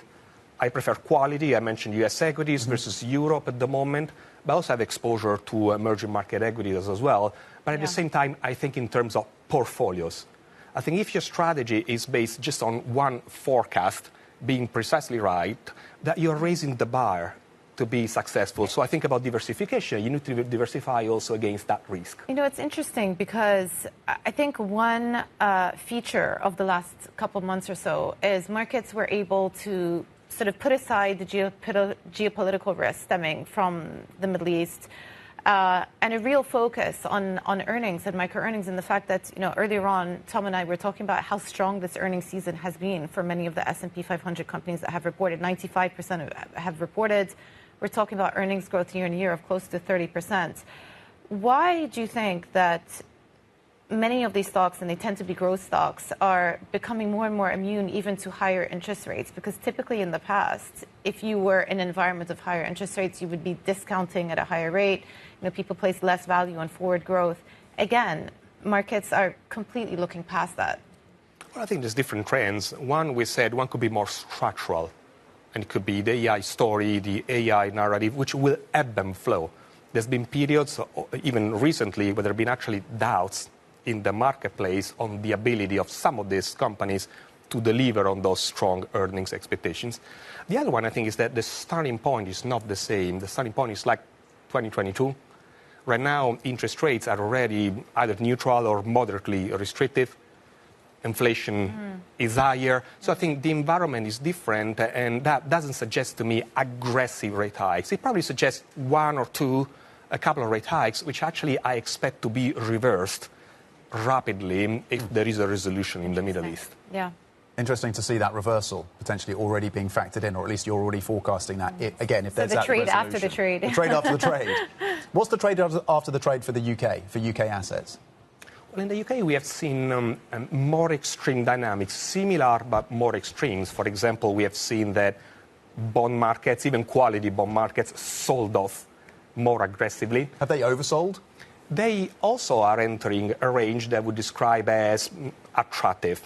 But generally speaking, for sterling portfolios, UK equities have provided a different type of exposure. Because of the sector mix is different, more defensive. That's actually something that I like, precisely because it's not the US, and so they might work well together. Daniele, thank you very much indeed for joining us this Wednesday. Daniele Antonucci, Quintet Private Bank CIO. Let's check in on your core six then. Really interested to see the performance of ASML as well and see if it's getting a lift. It is currently up 1.1%, which, given, of course, its weighting, is not an insignificant move higher for ASML. Schneider Electric also getting a bit of upside, just 0.1%. Nestle in the consumer space gaining 0.3%, and LVMH on the upside. The luxury names are getting a bit of a lift on the optimism around Iran, at least for now, up 1.5%. On the downside, a little bit of softness for Rheinmetall on the defence space, and Novo Nordisk down 0.8%. Let's get some more on the individual stocks on the move and bring in Charlie Wells. Charlie.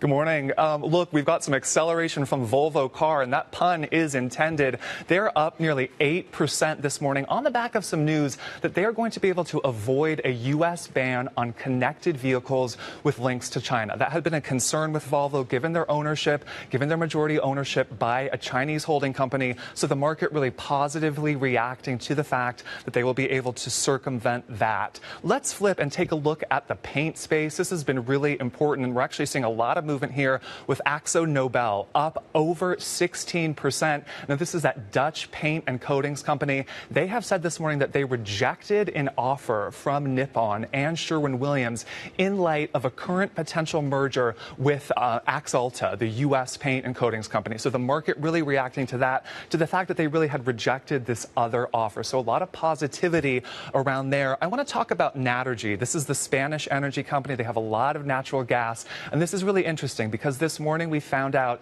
that CVC has sold their stake in Naturgy. Now, this is striking because Morgan Stanley actually put out some research talking about how this long-term could be good for Naturgy. That stake by CVC had been seen as something as an overhang, but the market sort of negatively reacting to it, despite that analysis that said this could help investors start to focus on the turnaround. So do we start to see that shift throughout the course of the day or the week? That is definitely one to watch. Again, really one to watch is tech this morning. A lot of positivity kind of spilling over from Asia. This AI narrative really giving a lot of these European names, Nokia really in focus. They were such a leader yesterday. A lot of green in that chips, in that AI space today. Yeah, and no wonder given the handover from Asia and from U.S. overnight. Charlie, thank you so much. Charlie Wells. Now, coming up, trouble at the top as BP unexpectedly fires its chairman, and he fires back, disputing.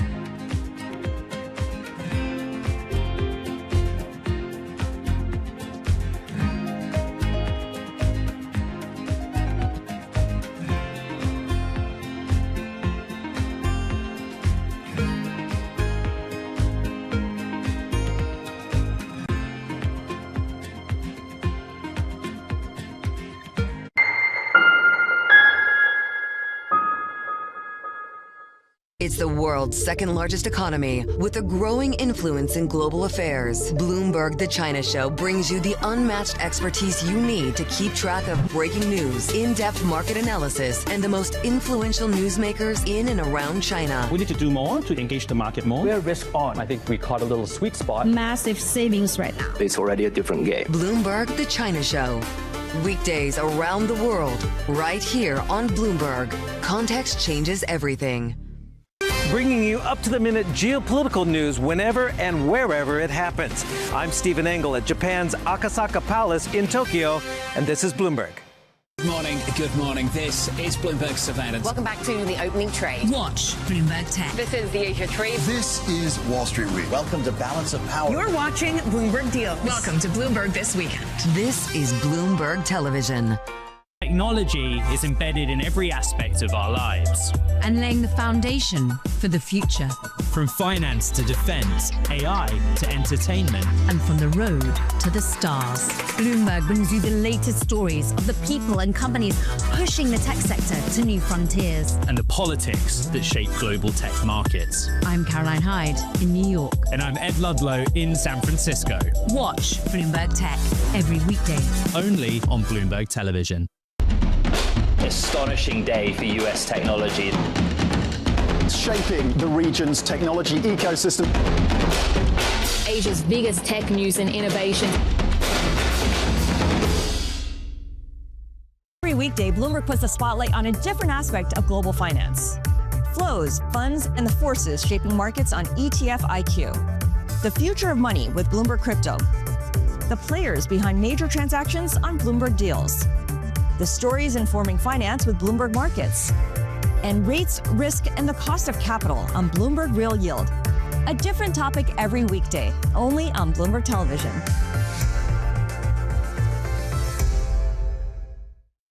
Bringing you the world's business and financial news whenever and wherever it happens.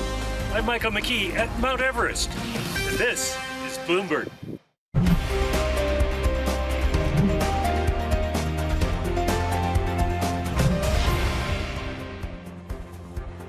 Welcome back to the opening trade. We're about 15 minutes into today's session, and most of the bourses are trading in the green. European equities trading up positive today with the likes of the DAX, the CAC 40, all in positive territory. The DAX leading the charge, up 0.6% this morning.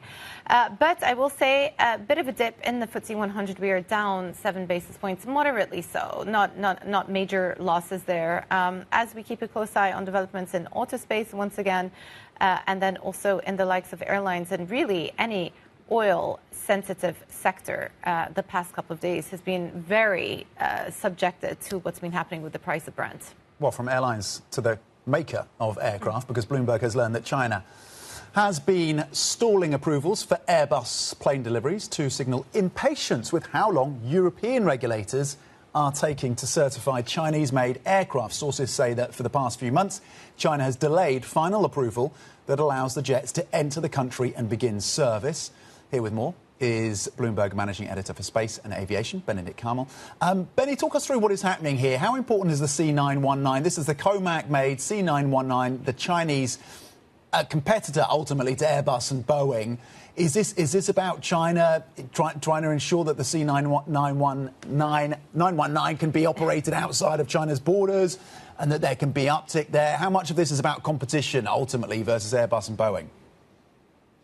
Yeah, so this is, as you said, a case of tit for tat. The Chinese want to push this aircraft into the Western world, as it were. It's a plane that for now only flies in very limited number in China. If you look at the C919, it looks like an Airbus A320, and in fact it uses quite a lot of sort of Western technology. The engines, some of the other aeronautic components come from the West, so it still relies quite heavily on Western expertise, but they want to ultimately muscle their way into the duopoly that is now Airbus and Boeing in that single aisle space, so that those sort of shorter hop routes that we use the A320 for, or the Boeing 737. And that's the idea. We want to sell to the likes of Ryanair or anyone else who might want to have an alternative, but so far that aircraft is not certified over here, so it can't fly. So they're using this as a pressure point, saying, you want to sell your planes to us and bring them here, you've got to do something for us in return.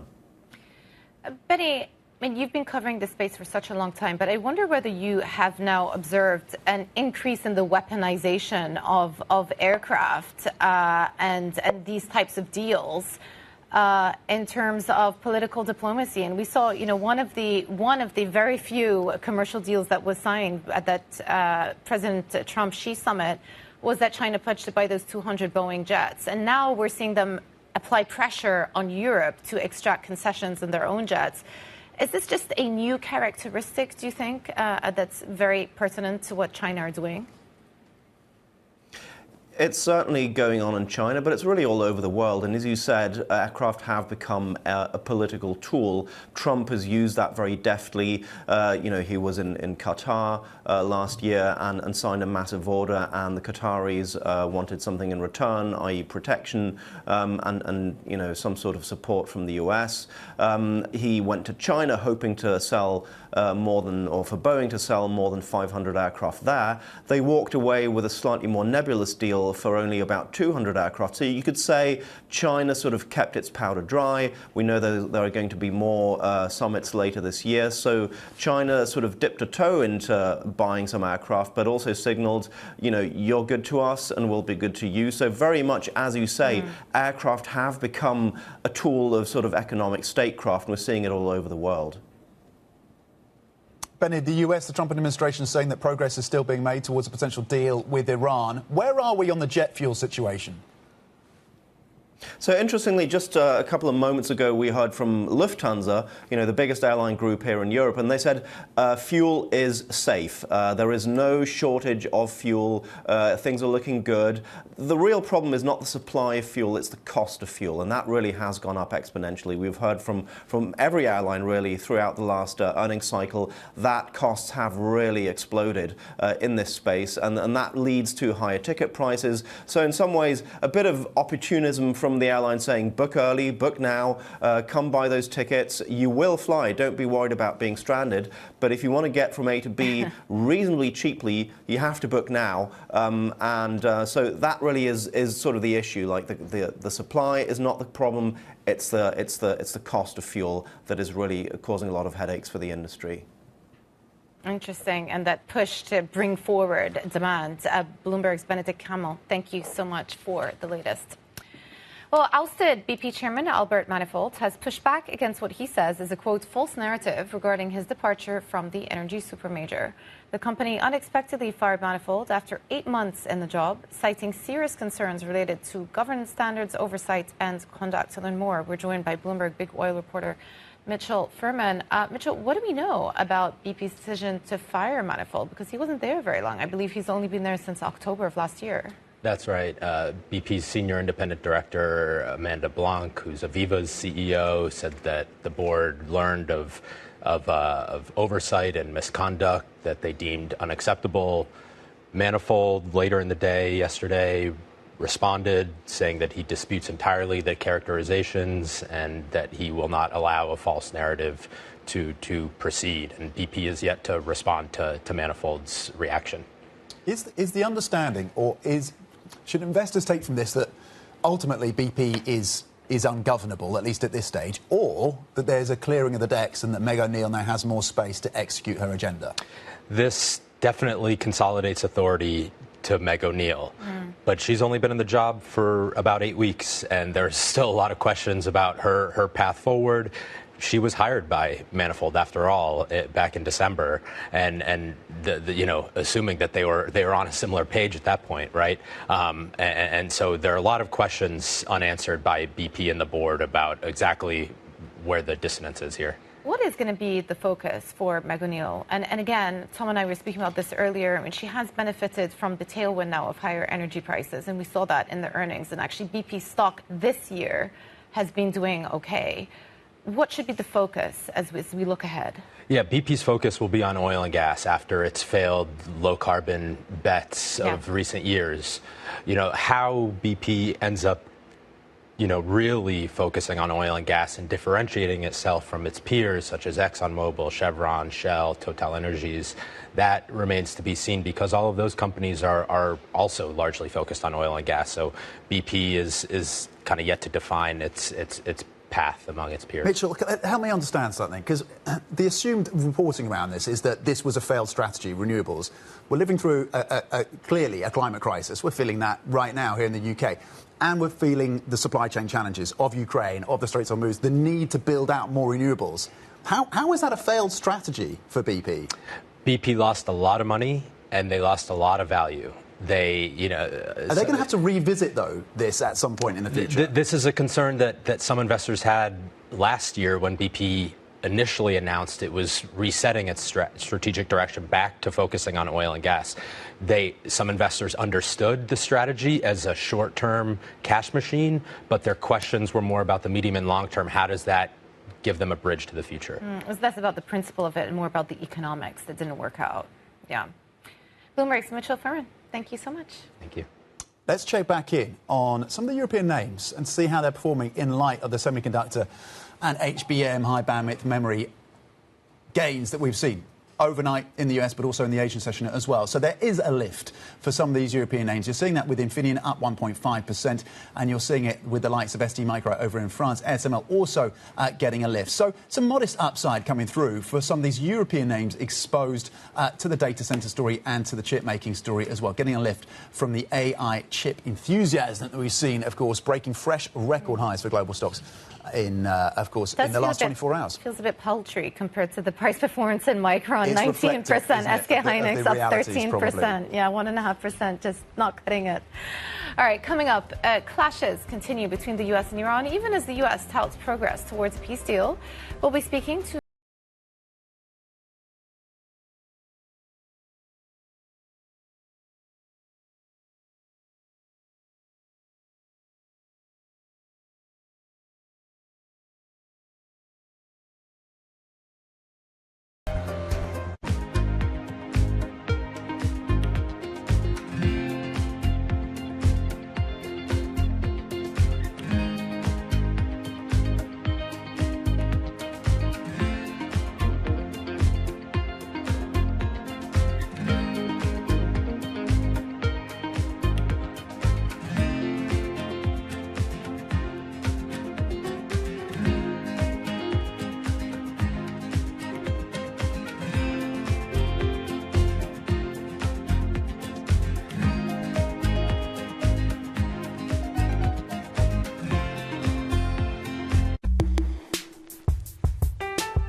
my old mentor, Roger Staubach, who told me when I transitioned, football will never leave you, but you need to leave it. Wow. Everyone has a dream, and a lot of dreams are, my dream is to play football and play professional football, and you get the dream comes true, but it is going to end. And the day it ends, the day before it ends, you're one of the best in the world. Great. The next day you wake up, that's gone. What are you great at? And the truth is nothing, right? I'm not great at anything else. I talk about it all the time, Steve, is this whole idea of it's not from penthouse to penthouse. And what I mean by that is you played for 15, 20 years and you're in the penthouse. That doesn't mean that you come to the business world and you're going to be in the penthouse. You don't start on the third floor or the lobby. You actually have to start in the basement.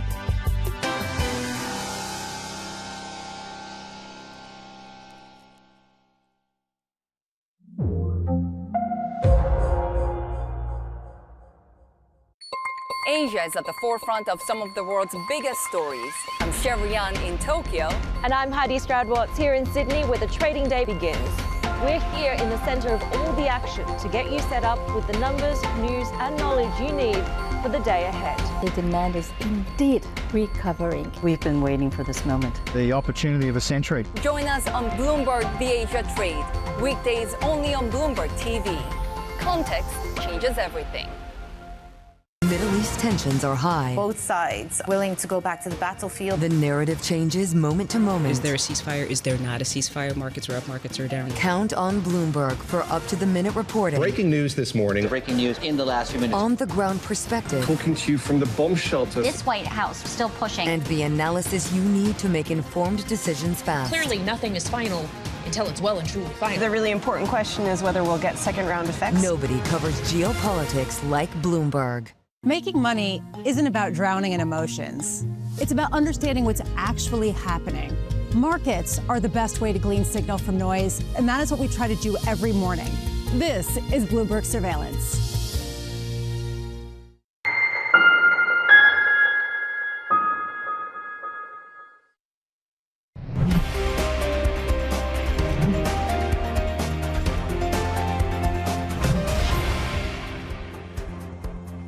This is the opening trade. We are about half an hour into today's session. As you can see behind me, mostly leaning towards positive. We have the Stock 600 up 0.3%, but perhaps not as strong a session as we had with some of those Asian equities overnight. Very strong performance out of Asia Pacific, with that index reaching an all-time record high. More moderate gains we're looking at on the Stock 600.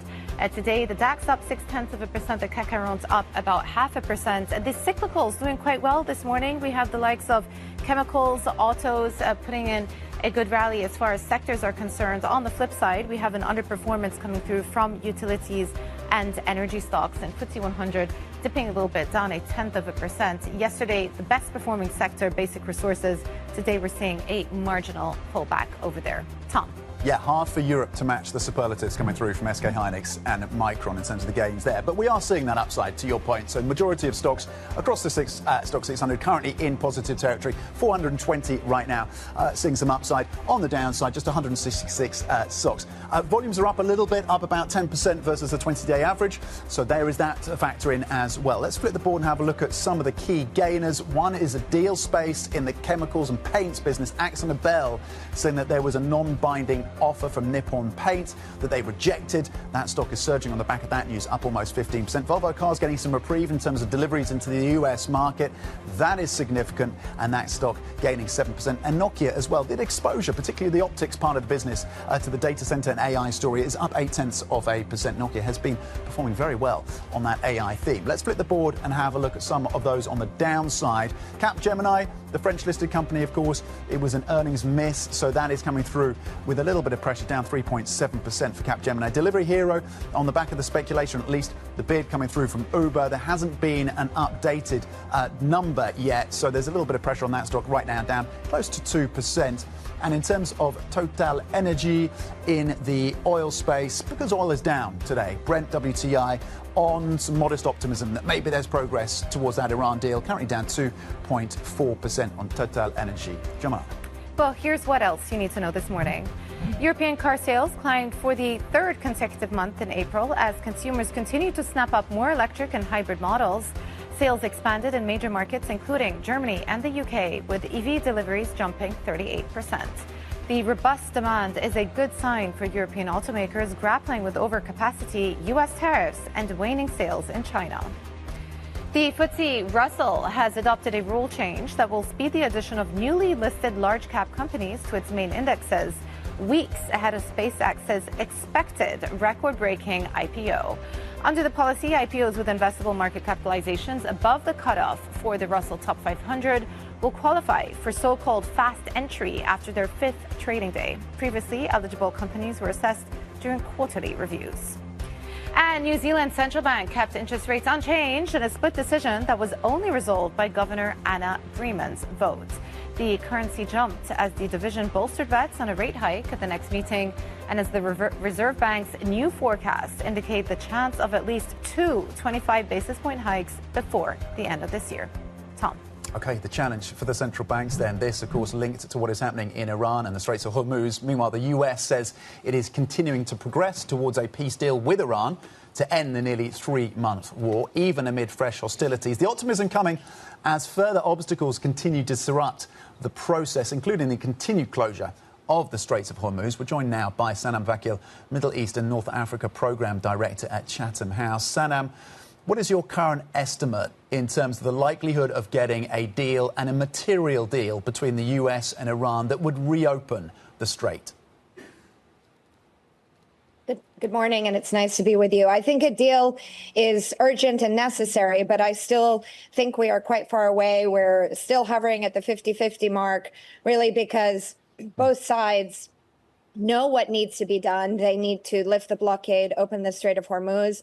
But the reality is that there are still differences on the sequencing, the framework, and the big compromises that have to be made on the nuclear side of the negotiations and the sanctions relief and economic incentives that Iran is also demanding. Sanam, can I just ask you, it's Jumana over here, you know, the discussions seem to be linking or delinking, I should say, the Strait reopening with discussions around the nuclear file to happen at a later point. Could we end up in a situation where the Strait does get reopened because they come to an agreement on sanctions relief in exchange for lifting of the blockades, but then we start a months-long, perhaps even years-long process around the nuclear file? We know that the JCPOA almost took 2 years to get over the line. Yes, that certainly is a huge risk, and that's why we still haven't seen the phase deal that President Trump intimated was near, and you'll note that it still hasn't been delivered. That's because President Trump needs the concessions up front for fear that we'll get stuck in a phase 2, similar to what has been playing out in the Trump peace plan for Gaza, where we haven't seen progress on the reconstruction or the further steps of the phase 2 process. So this is really what's at risk. But the longer this plays out, you know, we oftentimes look at these conflicts as who's the winners and who's the losers. The reality is, the longer this plays out, both Iran and President Trump are losing economically, but also because it will get harder to get to a deal. And negotiations are continuing. We know that Ghalibaf was in Doha alongside Arakshi, so they've been making a big push on the diplomatic front. But at the same time, we did have an episode on the Strait yesterday. The IRGC still represents hardliners, and I just wonder whether there is a split internally within Iranian leadership and whether the IRGC themselves would actually be amenable to a deal that is being put forward by the U.S. right now. I think it's not just the IRGC itself. Iran's decision-making and leadership needs to be understood as more factionalized rather than solely institutional in the decision-making structure. The IRGC is a powerful force within the system, but even within the IRGC, there are divisions. You have more moderate members of the group, and you have, of course, hardline members of the group. I think looking at a horizontal map of Iran's decision-making structure, you'll see those that favor negotiations and concessions and a timely deal, whereas within the IRGC, but also across the political spectrum, you have more conservative, hardline political figures who are deeply skeptical of the Trump administration, the U.S. approach to the region, and are trying to extract as many concessions as possible. And those figures are also very worried that the U.S. is going to continue to up the ante and try to extract further demands and compromises from Iran, but also they worry about their base inside the country. So there are these political dynamics that need to be managed. What's problematic right now in Iran after this war is there's no one key decision maker. The decision-making structure is much more consensus-based, and they're negotiating among themselves. And Sanam, as we think about the hardliners in Iran, we can think about hardliners of a different context, of course, within the US. Lindsey Graham arguably could be put in that camp. And his point would be that the US can continue to blockade and continue to put military pressure on Iran, and that ultimately it will have to and will force significant compromise from Tehran. Does he have a point? Well, it's not just Lindsey Graham. There is a huge hardline contingent in the United States, the neocons, that continue to think that sanctions pressure and military action are the ways and means to weaken Iran, but also force Iran to make concessions. I think after this war, but last summer's war and years of economic sanctions, American hardliners need to rethink their theory of change with regards to Iran, because what we are not seeing is a shift in the Iranian position. That's the great irony. But people like Graham, Tom Cotton, and others continue to double down on this approach. Sana, I want to ask you about the latest from the IDF overnight, saying that they were expanding ground operations in southern Lebanon beyond the yellow line. And increasingly, the language coming out of the Israeli Prime Minister Netanyahu is quite hawkish as it pertains to their mission and military operations against Hezbollah. To what extent do you think could this pose a stumbling block to the broader Iran-U.S. negotiations? Iran clearly wanting to weave the topic back into the equation, the U.S. trying very hard to sever the ties.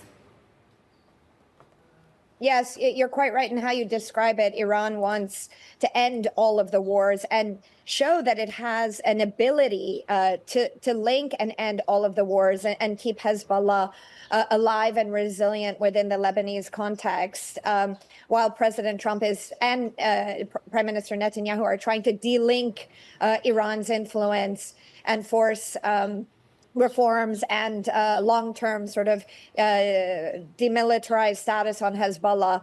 That process is very hard to achieve by military means alone. Ultimately, the Lebanese system needs to build consensus.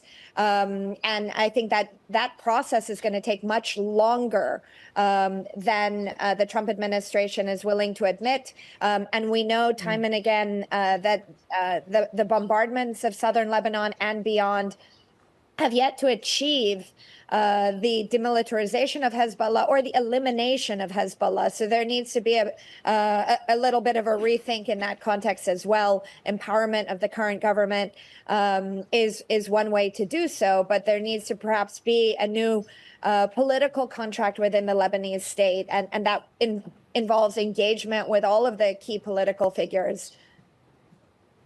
Sanam, with other regional players in focus, and of course with the context of their historical points of tension, Qatar, the UAE, Saudi Arabia, how aligned are they at least on this question at this point?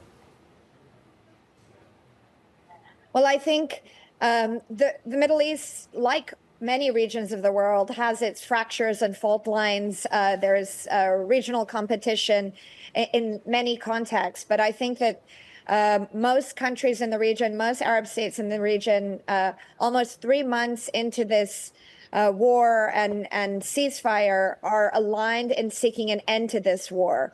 There is economic pain and pressure that is mounting, but ultimately, I think the Gulf states, despite maybe some of their divisions, have recognized that a return to the military nature of this conflict risks their own economic, but perhaps regional security and stability. They also deeply worry about President Trump's ability to deliver a long-standing, meaningful agreement as well. And that's why they need to continue their proactive diplomacy, lobbying Iran and Washington, but also work together in a much more concerted and unified way, not just on this Iran file, but other regional files as well, from Lebanon that we discussed, but also Gaza, which, is off everybody's radar right now. Sanam, really good to chat to you. Thanks so much for joining the opening trade today. Sanam Vakil, Chatham House Middle East and North Africa Program Director. Well, coming up, lower value human capital. Those comments by the Standard Chartered CEO on AI and jobs triggered quite a stir in banking and beyond. I should say that he has since apologized for those remarks. But we're going to take a look at the wider commentary and what this means for broader industries. Next, this is Bloomberg.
Everybody has a moment where they put into action all they've practiced, where they step up to a challenge and either succeed or fail.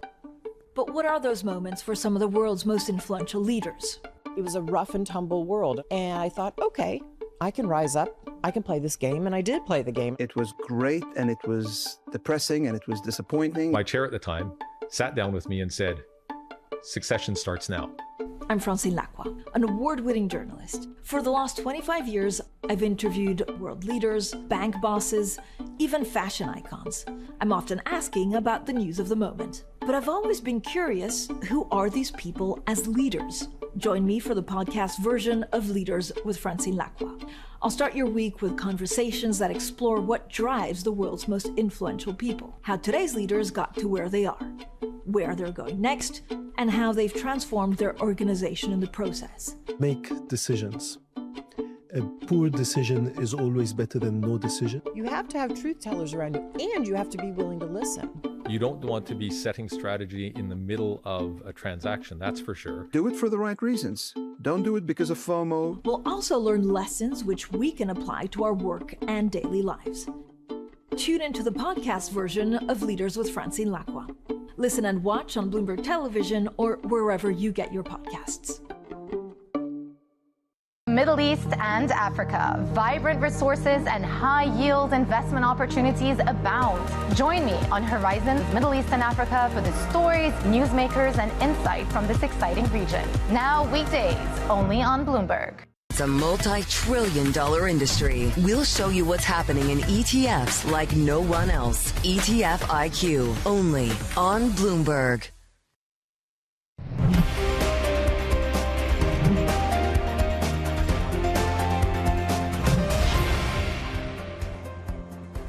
Welcome back to the opening trade. We are 46, almost 47 minutes into today's session. European stocks grinding higher up, currently 0.2%, but not quite making up for the losses of yesterday. The enthusiasm stateside, of course, and in Asia around AI, and also some hopes around the geopolitics. Jemana.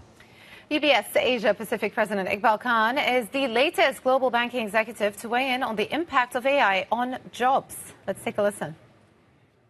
I think it's more about productivity and capacity. Now, if we can use that capacity to serve our clients better, gain more share of wallet, grow faster, grow more, then the impact on costs and jobs is going to be less. Now, if we cannot, and this is an industry-wide topic, then of course it will have ramifications and implications on costs and jobs.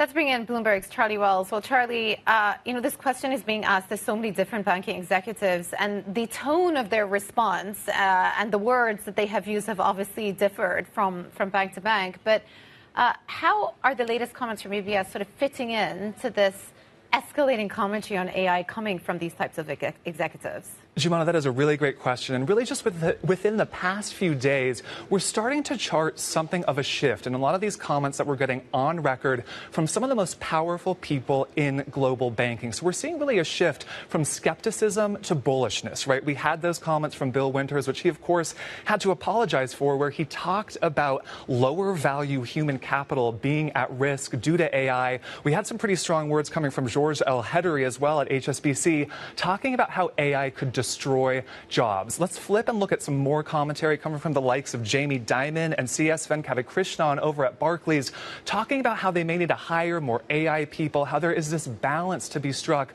between investing in technology and also people. Now, these comments are interesting because they get at this big question that is really pervasive in the economy right now, which is, to what degree will AI affect certain jobs? Now, Bloomberg Intelligence has some really great analysis. They've got a great framework out where they really find that it's these knowledge workers, it's these sort of white-collar jobs that really are prevalent in finance that are the most exposed to AI. Now, when you move to another part of the economy, you see a less exposed sector. That is these sort of more manual jobs, the likes of kitchen helpers, the likes of construction workers, of domestic cleaners. That's a shift from the past, when a lot of technical change really hit those parts of the economy more. Now, what's helpful from this Bloomberg Intelligence analysis, you can extrapolate it out to the country level. You can look to see the makeup of labor markets across different countries. And what you see, the UK near the top here with that exposure to AI, some of these other countries like Russia, South Africa, Nigeria on the lower end. Now, this is going to bring about, no doubt, a lot of questions about policy,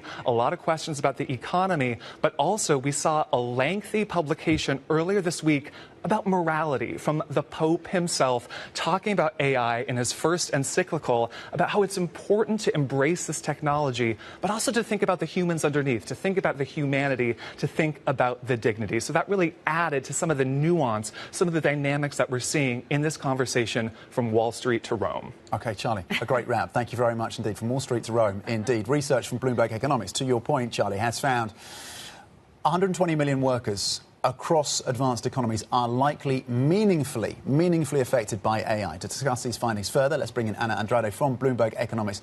Join us with the details. A key player, of course, a key voice and author of this report. Anna, what are some of the key takeaways? What does it mean for the economy, for the broader economy, and for labour markets? Hi, good morning. So I think Charlie did a great job at, summarizing the results. Just a little bit of context of what we did here. Essentially, as you know, AI is supposed to be sort of a general purpose technology, like the inventions like the internet, like electricity, that really had sort of a meaningful transformative impact across, the whole economy.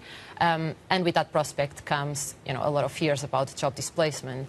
And so we try, economists don't really have the answer right now to how many jobs are going to be displaced due to the technology or not, but we can try to measure it. And the way we went about it was relying on exposure scores at the task level, which researchers at OpenAI did. And they essentially looked at each task for each job and saw how fast could these tasks be completed with access to LLMs. So you go from there, you aggregate that up at the occupational level, and then you see across economies how these different jobs are distributed. And of course, advanced economies are much more, specialized in the knowledge economy, and they have, we have 27% average employment exposed. If you look at emerging markets, that's sort of 10%. So there's a cleavage there. When it comes to AI adoption, and specifically the sectors some of the sectors that Charlie listed there, I just wonder whether it's going to lead to enhancement of productivity as opposed to jobs displacement. How do you think about it? So I think it's important to sort of make a few caveats around those numbers. Number one, the only thing that they tell us is sort of the theoretical potential of AI. So they are not exactly telling us, these scores haven't really been tested in sort of real life work settings. So we actually don't know how they will play out in reality.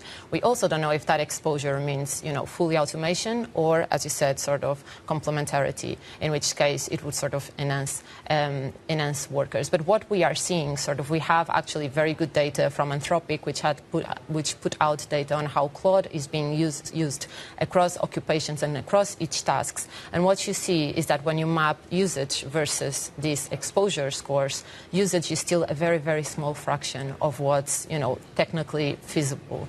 So what we know is that, these exposure figures are good to sort of point of where the pressure can build, but they're not sort of adoption timetables. And so from what we know so far, that's still sort of a long way. And of course, as you said, the impact on sectors is really uneven. So sort of when you look at usage data, you really see it's in occupations like computer and math where adoption is racing ahead. But AI's capabilities are very uneven, and they're still yet to be sort of proven that they can work in sort of other, sort of less narrow work settings. Yeah. So far it's pointing to be sort of more of an incremental revolution rather than sort of like exponential change in the economy. Disruption. Anna, thank you so much. Anna Andrade from Bloomberg Economics. And you can keep up to date on all things AI with Bloomberg's AI Today newsletter. Every day it breaks down AI's threats as well as the opportunities for business, finance, and more. Sign up at bloomberg.com/newsletters. OK, let's get back to the markets then and bring in Bloomberg M-Live strategist Skylar Montgomery-Koning for a take on what we're seeing across these markets. We've got the AI enthusiasm, of course, and the chips in focus again. But we've also got oil down again, about 2% on Brent, down about 2.8% on WTI, $97 a barrel right now on Brent. How comfortable should we be with oil at these levels? To what extent is this a catalyst for the upside that we're seeing in global stocks? Yeah, I think that's exactly the point. I don't think we should be comfortable at all with oil at these levels. It's interesting. I went on holiday for 2 weeks, and I didn't look at the news at all. And I was expecting some kind of big development. How did you not look at the news? That's remarkable. Well done. Thank you. You unplugged. And I was expecting some kind of big development in those 2 weeks, and it seems like nothing's really changed from the market narrative perspective, and particularly with respect to Hormuz. I saw no reason to think we have any better of an idea of when that durably opens than we did 2 weeks ago. And you have markets trading very much the same tune in that AI is still boosting equity markets, fixed income is very much at the mercy of Brent, and you've had Brent do this big round trip from 95 back up to 110 and then back down to 95. And I think just because we're at those low levels and you still have a very physically tight market, as you move through time, you're going to have those two things go against each other or coalesce at some point, which means, the bias of anything is for higher prices, particularly as you have less room to maneuver on stuff like reserves. Yeah. How much is the uncertainty around the oil outlook hanging over European equities? I mean, quite considerably. It's very interesting because if you look at, say, MSCI World, the correlation there to Brent has fallen quite a lot as you've had, admittedly, a wide range, but a range-bound Brent trade. So it's 0.22, and that's because you have another narrative. You have growth expectations rising on the back of AI. Whereas for European equities, it's a very small share that's tech, so you don't have another narrative support. And you're also much more reliant on energy because it's an importing country, and so growth and profitability is much more tied to that rise in energy prices, and so the correlation there is something like 0.7, and it's stayed that high since the start of the conflict. Wow. And so there you're very much at the mercy and vulnerable to prices rising. Skylar, we got a deal, dollar down, right?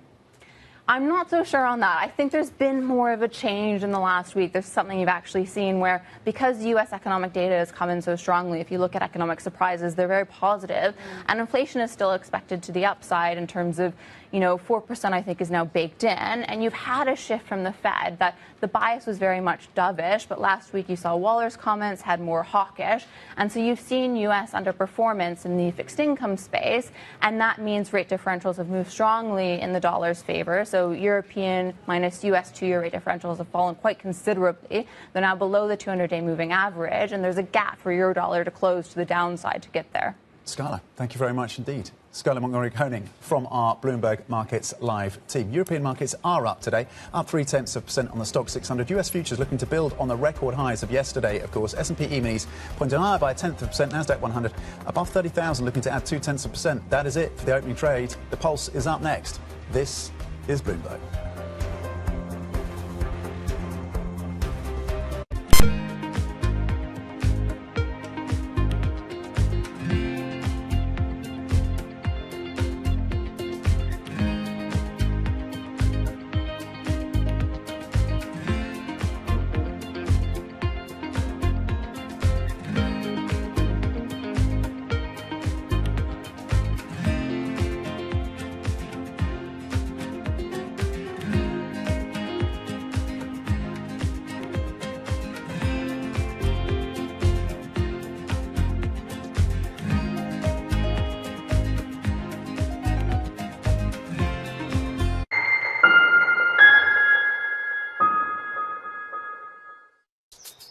Welcome to Bloomberg This Weekend. I'm David Gurr. I'm Lisa Mateo. And I'm Christina Ruffini. We're tracking breaking news today from Wall Street to Washington.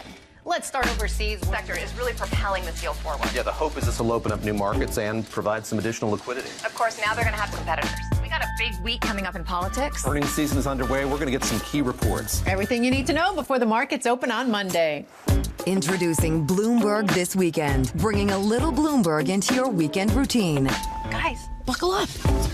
Join me each week on Wall Street Week for stories of capitalism from business, markets, economics, tech, and climate. More than what you need to know, it's what you need to think about.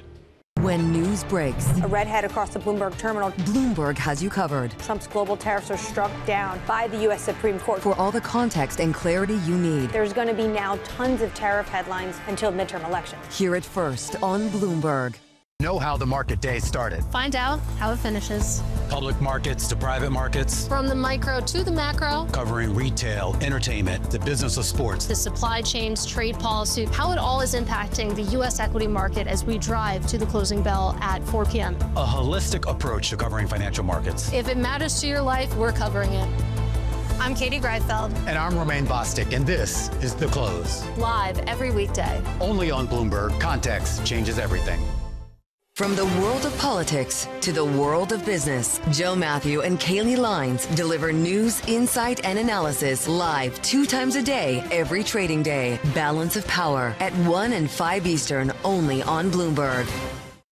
The trading day is about to start. And you're already looking for that edge. The opening trade brings you everything you need to know as markets open across Europe. Let's talk about the significant risk transfers to find space in their balance sheets. Hedging some of that risk. You could look at it the other way. Obviously, this stuff is risk-weighted. I would much rather be long than be short. We're in a kind of sweet spot. Very, very strong alignment. 3 revolutions in one. I'm Guy Johnson. I'm Anna Edwards. And I'm Tom McKenzie. This is your opening trade. Every trading day, only on Bloomberg.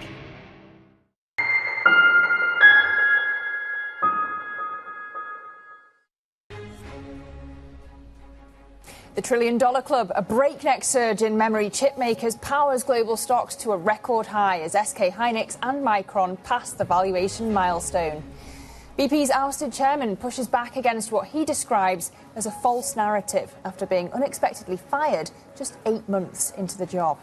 Plus, Bloomberg learns that China has been stalling the approval of Airbus deliveries in protest over how long it's taking Europe to certify Chinese-made planes. Well, a very good morning. That's the headlines. This is your markets this morning. European stocks starting on the front foot, boosted by hopes for the Iran peace talks, and in fact taking the stock 600 close to erasing its war losses now. We also have US futures pointing higher by 0.1% here, coming off record highs yesterday, boosted by the chip makers. Brent now weaker 2.4% at $97.17 the barrel on the geopolitics, and Treasuries holding on to gains at 4.46% on the 10-year. Now let's take a deeper dive into European stocks this morning. The DAX in Frankfurt leading the gains. We did have those car registration figures out this morning. Car sales in this morning's data climbing for the 3rd straight month. And the FTSE in London is the laggard this morning.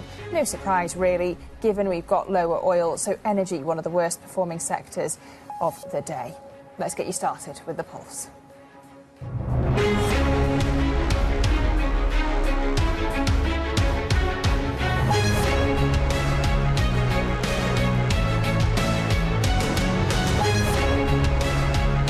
Newsmakers and market movers. This is The Pulse. Good morning. Welcome to The Pulse. I'm Lizzie Burden in London. Now we have European tech stocks among the biggest gainers on the Stock 600 this morning, continuing a blistering global rally in the chip makers. This after the market caps of both SK Hynix and Micron surpassed the $1 trillion mark for the first time, as investors bet that the AI boom is going to lead to a sustained revaluation of the industry. Let's discuss now with Bloomberg senior strategist Neil Campling. So, Neil, this momentum for tech hardware stocks really overshadowing the geopolitics at the moment. It's almost as if the geopolitics has been a bit muted and given us an excuse to focus on the tech. Yeah, it's kind of like AI has become a new macro trade in itself in some respects. I suppose we've had the fueling of the hyperscalers investments. That's helping clearly the data center build out, and now we're focused primarily on this memory build out. Now, the memory stocks themselves, which we don't have exposure to in Europe. However, there are no memory chips without ASML basically acting as a monopoly for creating the equipment that goes into the chips. Now, if we compared, say, an SK Hynix, which is up over 1,000% in the last 12 months, and it seems strange to talk about a stock like ASML only up 100% over the same time period. ASML, you could argue, is only having 1/10 of the net income that Hynix is expected to have this year. However, memory has historically, for the last 30 years, been a cyclical industry. So as Hynix is expected to have 80% gross margins this year, expected to produce $130 billion of net income this year. In 2023, Hynix had a negative gross margin and had a net loss, whereas ASML, throughout the building of the new EUV equipment, has always remained cash positive and gross margin positive. So we have to sort of think about who the enablers are of this particular cycle, and feeding through into that. Yeah, and is it a worry that you've got single stocks so dominant? Certainly within the South Korean market, you've got the dominance of the two tech stocks, Samsung and Hynix, in the market share. For the monopoly side for ASML, everyone that's tried to create the machinery just hasn't been able to come up with these particular tool sets. They basically own the IP that's around that. There were stories on the terminal yesterday about China going into the equipment market, but they've tried that for many years, and they remain 2 to 3 generations behind ASML's equipment.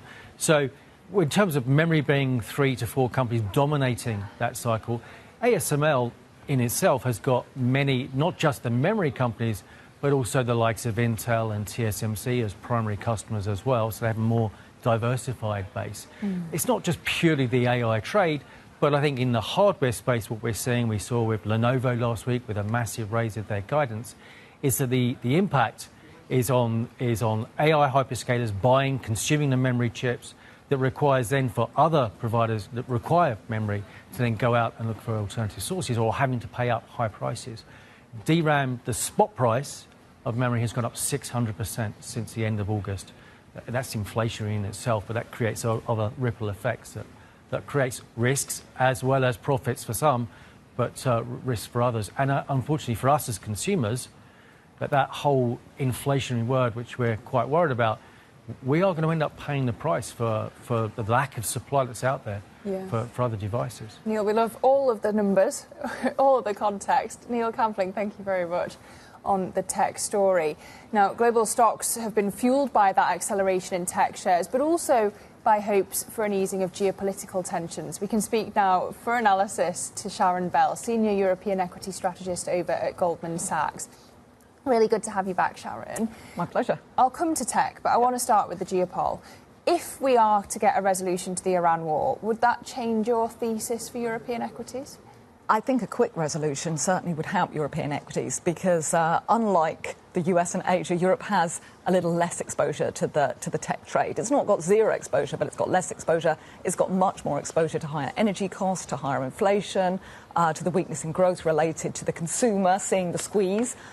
So a quick resolution would certainly help. Well, we've got European stocks inching higher even this morning, close to erasing the Iran war losses. Do you think that investors actually have the dry powder left to push the stock 600 higher?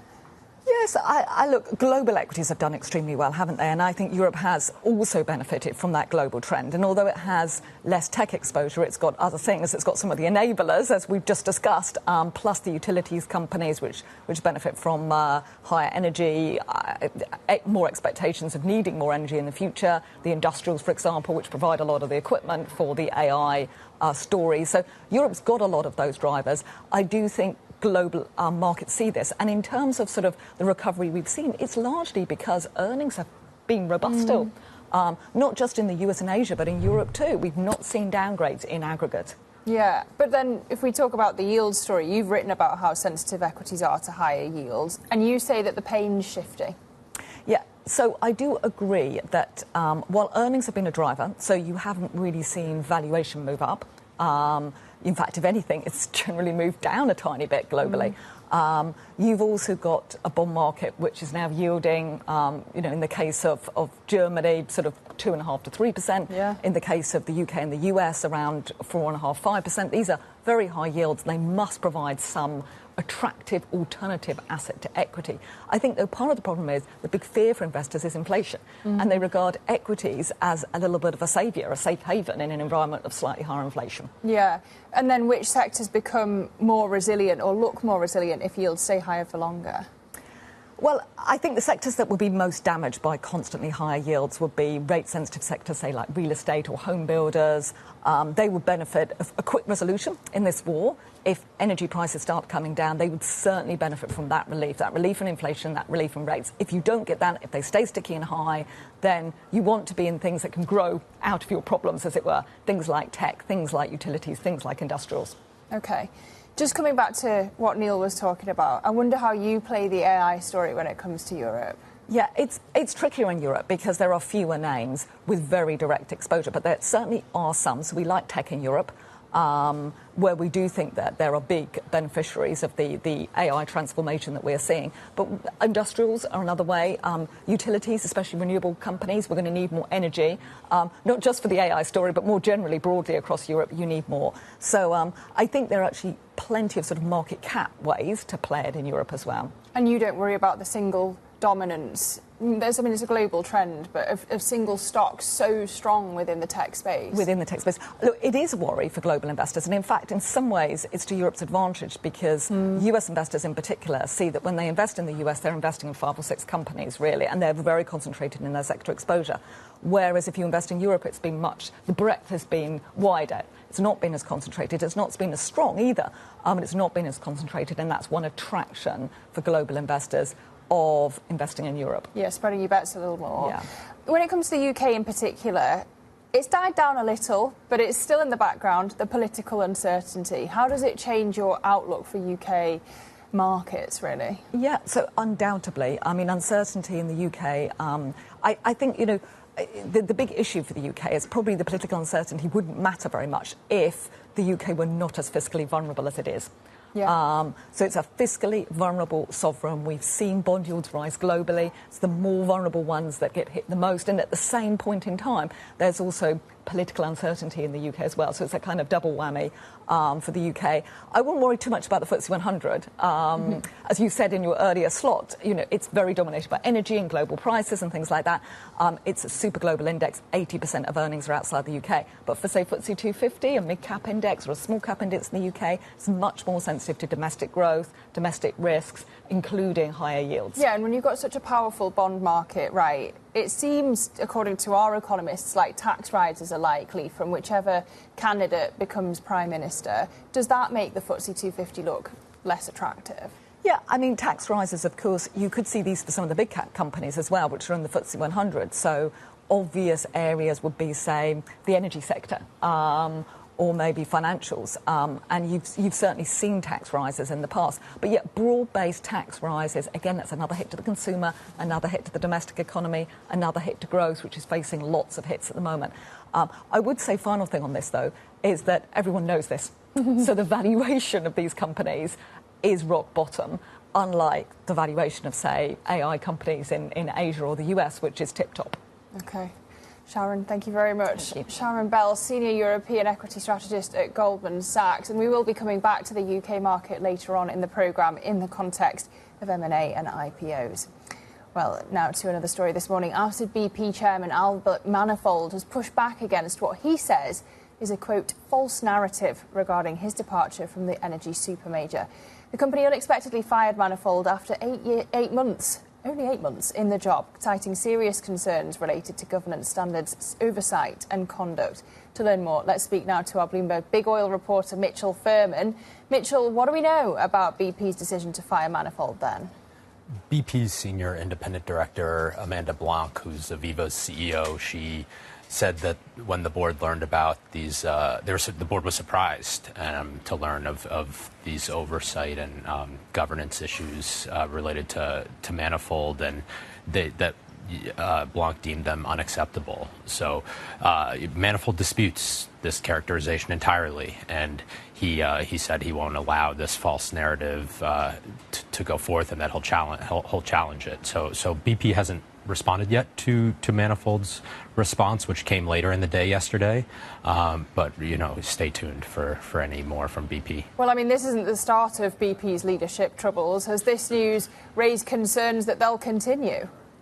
Yeah, I mean, BP has had ongoing leadership issues for years. This is now BP is now on its third chairman in as many years, heading on to its fourth chairman. A search is now underway. There have been 4 CEOs in that time as well, in the last 3 years. So BP has, there are larger questions analysts and investors are raising about governance issues at BP's board and broader decision making and processes. To put it lightly. So what could we expect ahead from BP then?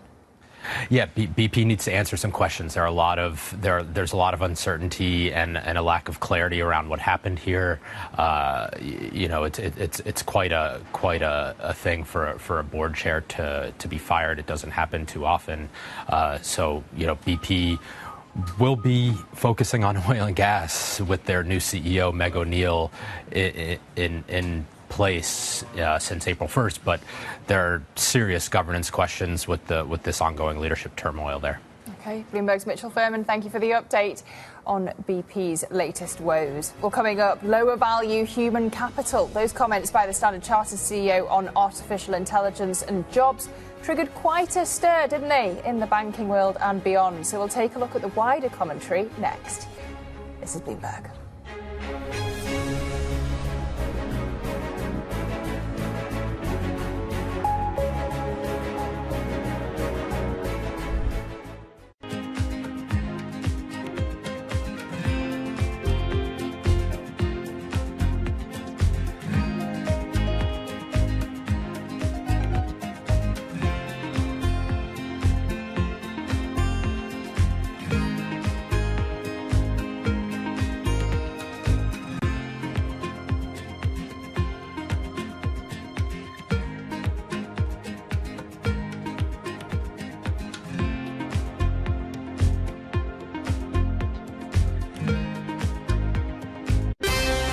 Bringing you up to them in the news whenever and wherever it happens. I'm Shevrian in Seoul, and this is Bloomberg.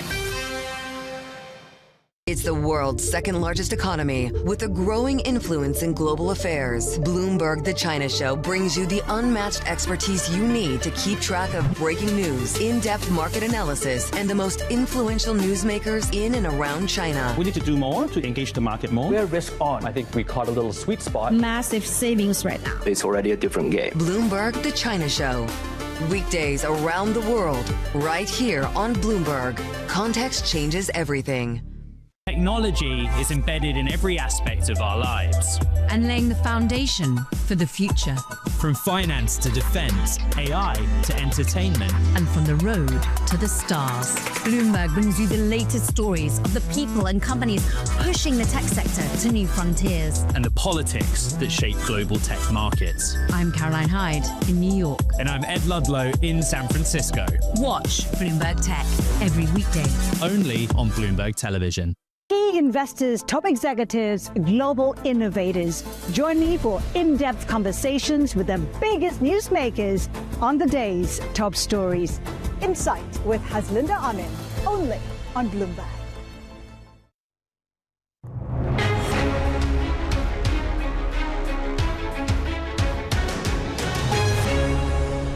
I think it's more about productivity and capacity. Now, if we can use that capacity to serve our clients better, gain more share of wallet, grow faster, grow more, then the impact on costs and jobs is going to be less. Now, if we cannot, and this is an industry-wide topic, then of course it will have ramifications and implications on costs and jobs. That was the UBS Asia-Pacific President Iqbal Khan speaking to Bloomberg, warning that AI will have an impact on jobs, but also has the potential to free up capacity and improve productivity. So let's bring in Bloomberg's Charlie Wells, because, Charlie, we've had a lot of comments from different bosses about AI, and it seems to be an evolving conversation. How do those comments fit into it?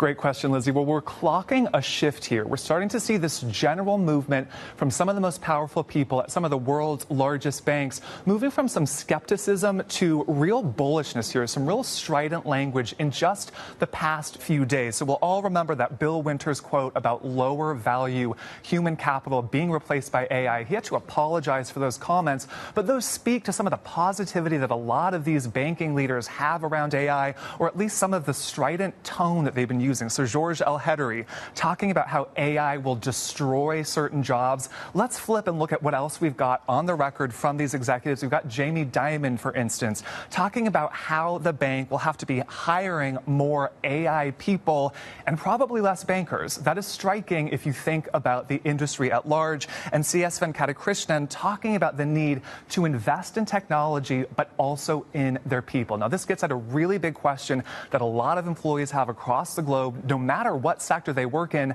To what degree will AI affect certain jobs? How much will they replace jobs, or will they amplify them? And I think one of the big questions here is that a lot of these executives are getting at, does AI grow the pie of the labor market, or does it remove people from creating that pie in the first place? Now, we can take a look at some of the numbers, some of the hiring numbers as one read on that to try to get some answer to that question.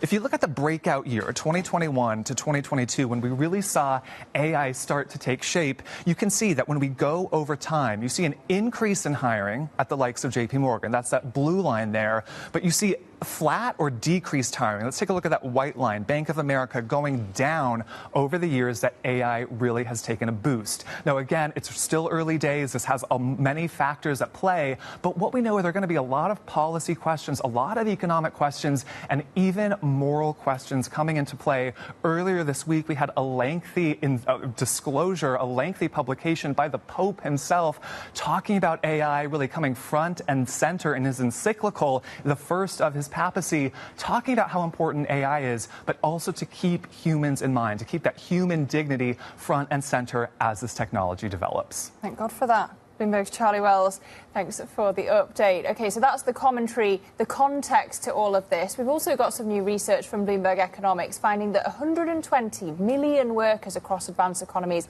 are likely to be meaningfully affected by AI.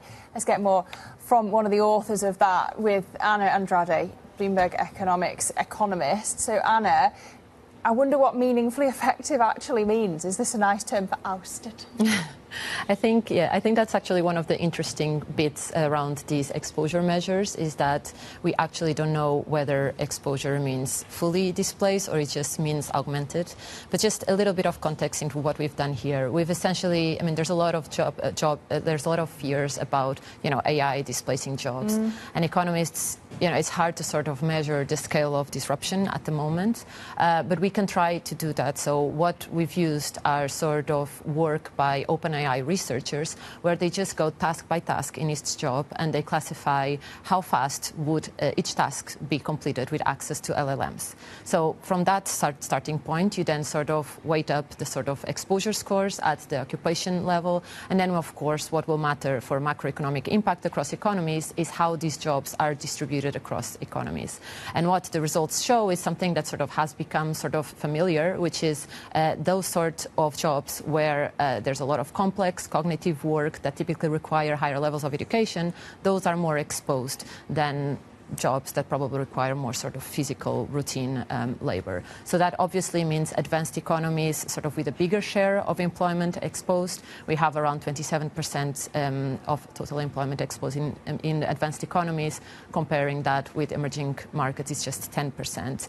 So there's sort of, but I would say that, these exposure figures, they're sort of a starting point to measure disruption, but they just sort of point to where pressure can build, not necessarily, how the AI adoption will sort of play out. So then you're saying economies like the UK are more exposed than others. Yeah. Then what does that mean fiscally if you've got to support all these people without jobs? Yeah, I think, number one, we still don't know if exposure is sort of job displacement or augmentation. I think we're still trying to figure that out. I think the other ingredient, when you look at sort of macroeconomic impact, it's not only exposure and the sort of the occupational structure of different economies, but it's also the pace of adoption. And when you look at the data that we have so far on the table, you actually see there's sort of this data by Anthropic where they put out the usage of Claude by occupation by each task, so we can sort of map our exposure metrics to usage, and you can actually see that usage is just really a very, very small fraction of and also there's also sort of technical constraints in the sense that we know that AI works very well with sort of narrow requests where, you know, it's very easy to tell what's right or wrong, and, you know, where success is very easily measured. And that's why in banking, maybe in some tasks, and also why in software, you know, developers, like, you actually see AI adoption racing ahead. But it's a very different picture when you go to other corners of the economy. So going back to our question, it does seem that it's going to be sort of more of a slow adoption at the macroeconomic level, not sort of at the industry level. And that should, in theory, give governments, you know, more time to prepare and sort of less of sort of an immediate hit to public finances. If it's making us more productive gradually, doesn't that mean that we'll get more work done and then wages can go up? Yeah, essentially that's it. Like, if it complements us, then of course we become more productive. There's more demand for our kind of work. Everything plays out fine. There's also an alternative scenario where we're just sort of replaced by capital. There's less demand for labor, and of course higher unemployment. That doesn't mean that there won't be GDP gains, but of course these will be smaller. And of course, as you know, labor is much more heavily taxed than capital. So if the gains accrue to capital, then, you know, there's sort of a double hit to public finances, because you have less revenue and at the same time you have more spending sort of, you know, to protect the workers that are displaced. Again, if we have like sort of an incremental pace of change, I think all of that is manageable. Well, you bring me to the other thing I wanted to ask you about, wealth versus income taxes, because your team's got a really interesting note out today saying that tax rises are likely under whoever's the next UK Prime Minister, whether that's Andy Burnham, Wes Streeting, Angela Rayner. Given that they're going to face such a difficult fiscal inheritance and these taxes look like they're coming, what could these taxes be when you've already got growth so subdued? Is it going to work if it's a wealth tax that works, as Streeting puts it? Yeah, I think just to give a little bit of context, our team has just finished doing their annual fiscal updates, forecast updates. And of course, you know, the UK was already at the start of the year in a sort of fragile position. We had high debt levels. We had a pace of consolidation that had been effectively, you know, backloaded, and some measures there that weren't very credible because the sort of harder measures were going to land at the time of a general election.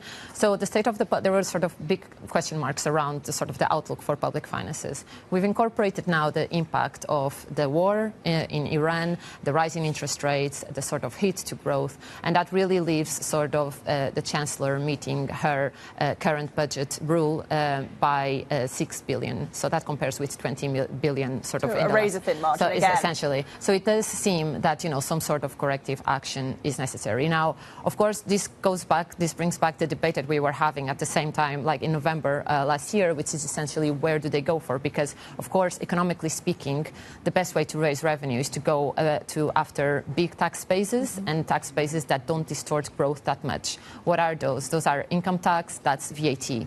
Rising VAT right now when inflation is high is probably not a good idea because that will mean higher rates. Going after income tax is something that, you know, seems politically sort of very difficult to do, and that leaves wealth and capital taxes. But as we know, these tax bases are narrower and there's more sort of, you know, behavioral response to it. So there's very little that, you know, can be done if the aim is to sort of generate, you know, big revenues. And of course, that money's the most mobile. Yeah. Right?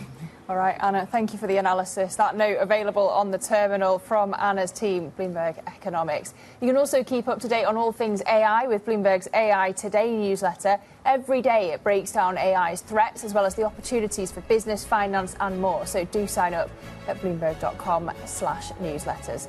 Coming up, though, on the pulse, with the US set for 3 blockbuster IPOs this year, is London being left behind? We'll discuss that next with James Fleming from Citi. That's next. This is Bloomberg.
We should not deny that change is coming. And change is not coming just in data centers and AI. As a world, we are building infrastructure, we're building energy, we're doing energy transmission, we're building next-gen manufacturing, we're ramping defense, and we're doing this thing called AI and data. Yes. We will see the largest need for capital ever. And that's what we've seen so far this year. And so now to your specific question, it's about underwriting. There are a number of very strong US tech companies who run diversified businesses, Amazon, Google, Microsoft, who are interested in seeing these centers built and are interested in not consolidating the debt on their balance sheet. And to the extent they are prepared to lend their credit, one can lend against those types of things and make sensible underwriting decisions. Every weekday, Bloomberg puts the spotlight on a different aspect of global finance. Flows, funds, and the forces shaping markets on ETF IQ. The future of money with Bloomberg Crypto. The players behind major transactions on Bloomberg Deals. The stories informing finance with Bloomberg Markets. And rates, risk, and the cost of capital on Bloomberg Real Yield. A different topic every weekday, only on Bloomberg Television.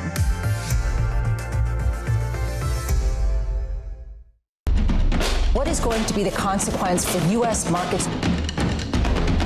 We are seeing modest gains across European equity markets. Take a look at how we're faring when it comes to Asian markets. Bringing you up to the minute geopolitical news whenever and wherever it's happening. I'm Anne-Marie Hordern in Caracas, Venezuela, and this is Bloomberg.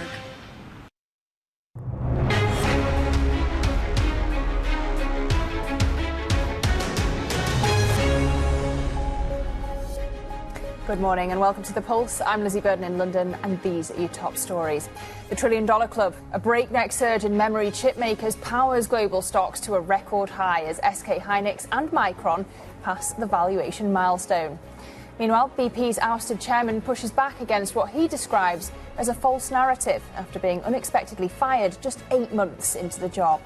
Plus, Bloomberg learns that China has been stalling the approval of Airbus deliveries in protest over how long it's taking Europe to certify Chinese-made planes.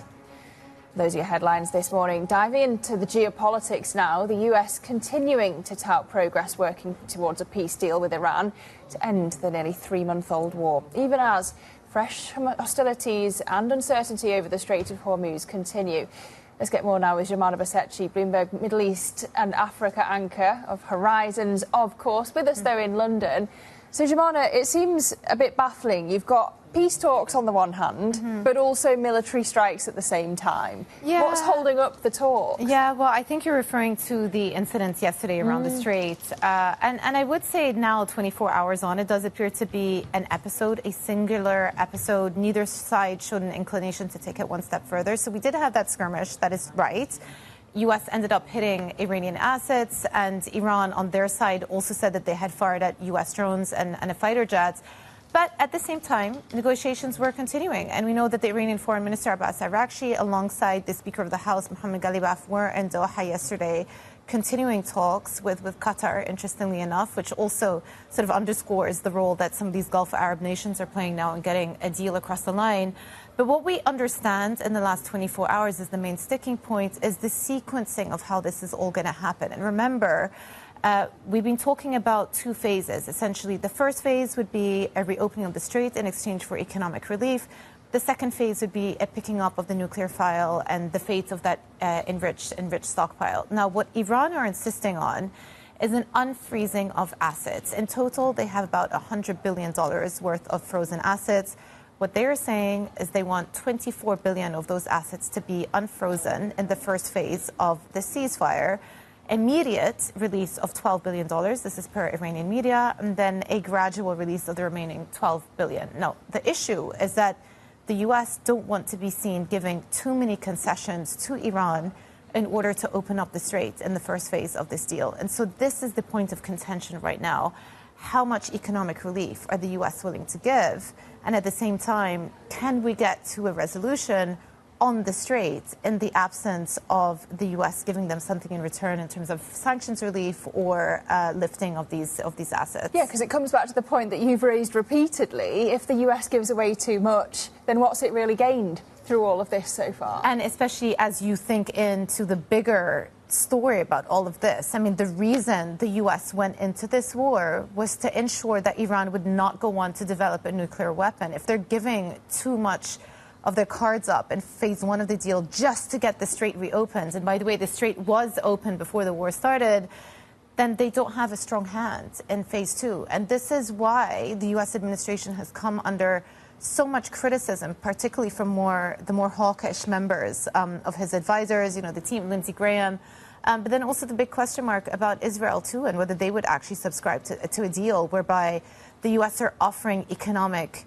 relief to Iran to reopen the Straits and still not got any resolution on the nuclear files. So we're entering into a very thorny stage in the discussion. Yeah, the Israel action in Lebanon, another continued sticking point. Jumana, for now, thank you very much. That's Bloomberg's Jumana Basechi, Horizons Middle East and Africa anchor, of course. Well, to some other top stories we're following for you around the world this morning. The UK energy price cap's going up by 13% as the Iran war drives up costs. From July the 1st, the average UK household will pay £1,862 per year for gas and electricity. The UK government's currently making plans for targeted support to ease household energy bills later on in the year.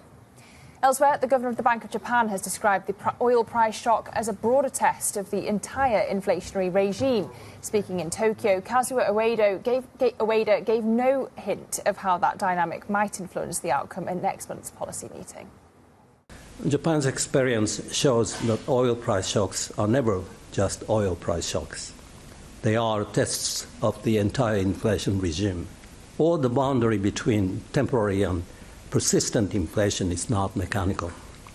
A temporary shock can become persistent if it changes wages, expectations, and price-setting behavior. And the FTSE Russell's changed the rules to allow newly listed large caps to join its main indices sooner. The change has been made just weeks before SpaceX is expected to list. Under the new policy, IPOs with investable market caps above the cut-off for the Russell Top 500 will qualify for so-called fast entry after their fifth trading day, instead of having to wait until a quarterly review. Well, the SpaceX IPO is just one of three blockbuster listings due in the US this year, with OpenAI and Anthropic also expected to float. But where does that leave the City of London? Joining me now is James Fleming, UK Head of Investment Banking over at Citi. And James, it seems it's kind of a good time for British deal-making, despite all of the political and economic instability in the background. But London's losing market cap seemingly faster than it's replenishing it. So I do wonder, are you going to have any UK companies left to cover at this rate? Well, look, it's great to be here, Lizzie. I mean, there's a lot going on out there in the UK macro, as you say, but it's been a very busy start for UK investment banking in the first 5 months of the year, and particularly in M&A, and that has an interplay to the listing environment as well. But I would say, UK companies at the moment are a target environment for private equity, as you allude, and also to foreign buyers. And I think there's a number of things that is driving that paradigm. The discount that the UK market trades on versus the US, continues. You can find fantastic companies here in the UK that are trading, on an earnings multiple of 12 to 15 times, but in the US are at 22, 25 times. Let's not forget, for investment banking, financing is very important. The UK financing markets are sublime at the moment, both in the investment grade market, spreads are tight, liquidity is good, and in the leveraged finance markets, banks providing capital. And we have some great companies here. So, there is a lot of activity that is going on, and M&A is up big. But as you say, IPOs, it's been a disappointing year for the London Stock Exchange. I think the pipeline is better, though. But when you say on M&A, is it just that we're cheap here? I mean, it seems strange, perplexing that global capital should want to come to the UK when, as I say, you've got weak growth, higher rates, all the political instability. Yeah, there's a lot of considerations, and from a Citi perspective, when we're advising our clients, whether that be PLCs in the boardroom, potential foreign buyers, or private equity at their investment committees, the debate around UK macro is very real. But when you're looking at some of the valuations of very good companies in the UK, that can be risk adjusted and overcome. So, I think there's a lot of things, a lot of tail risks we should think about, but the M&A wave at the moment is very, very strong.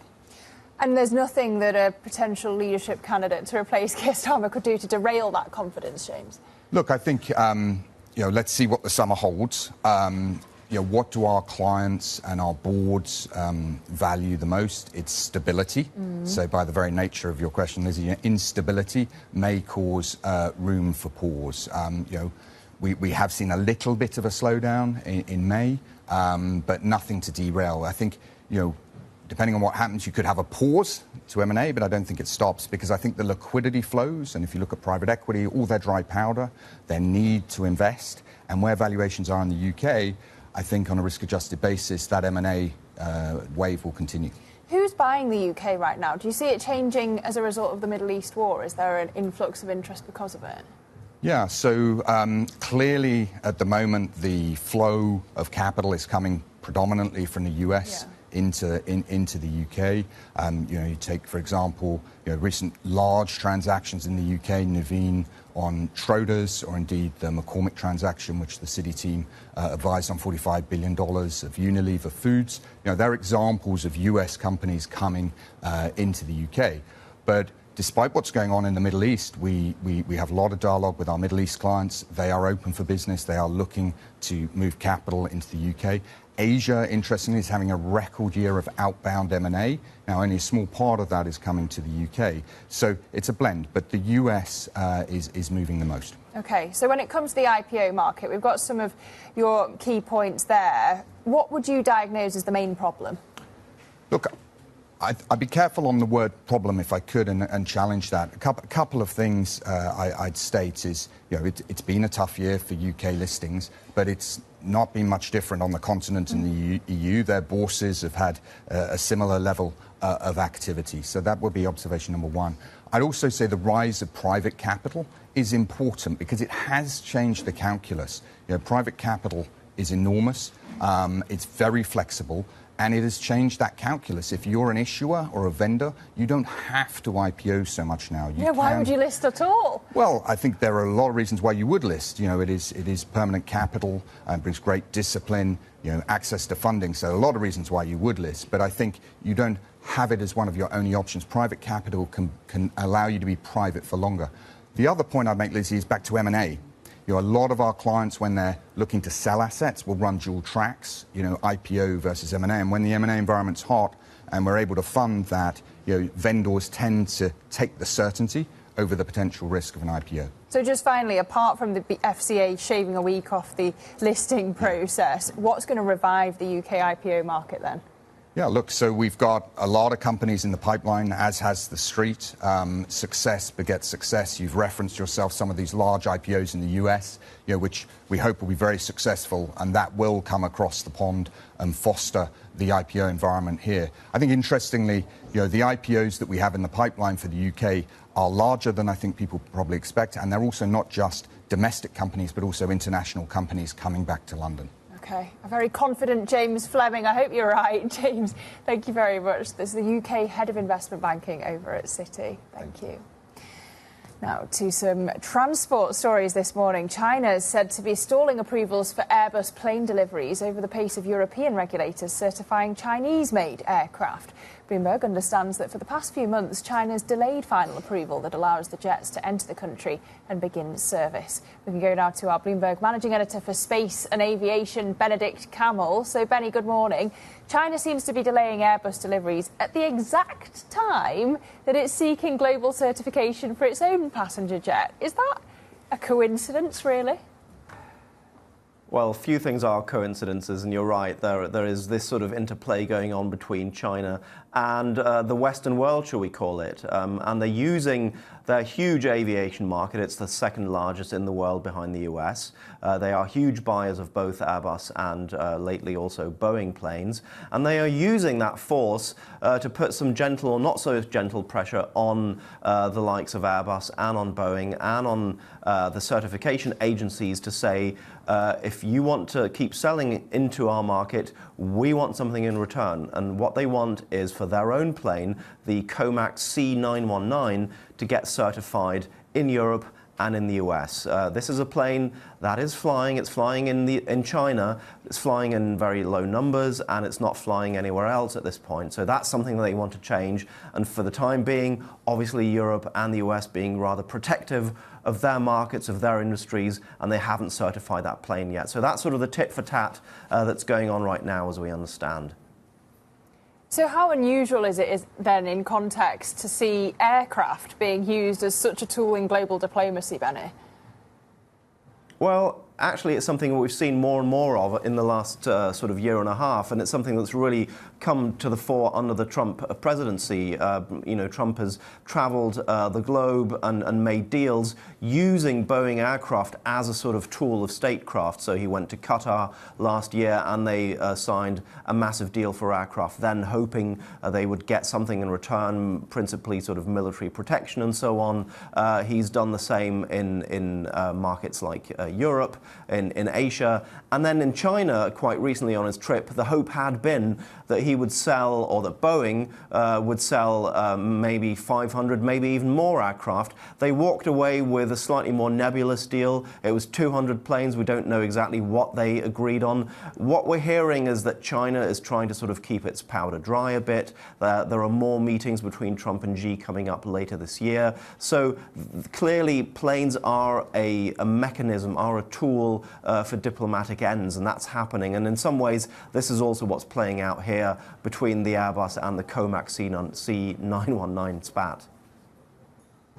OK. Bloomberg's Benedict Camel, thank you very much for bringing us that story.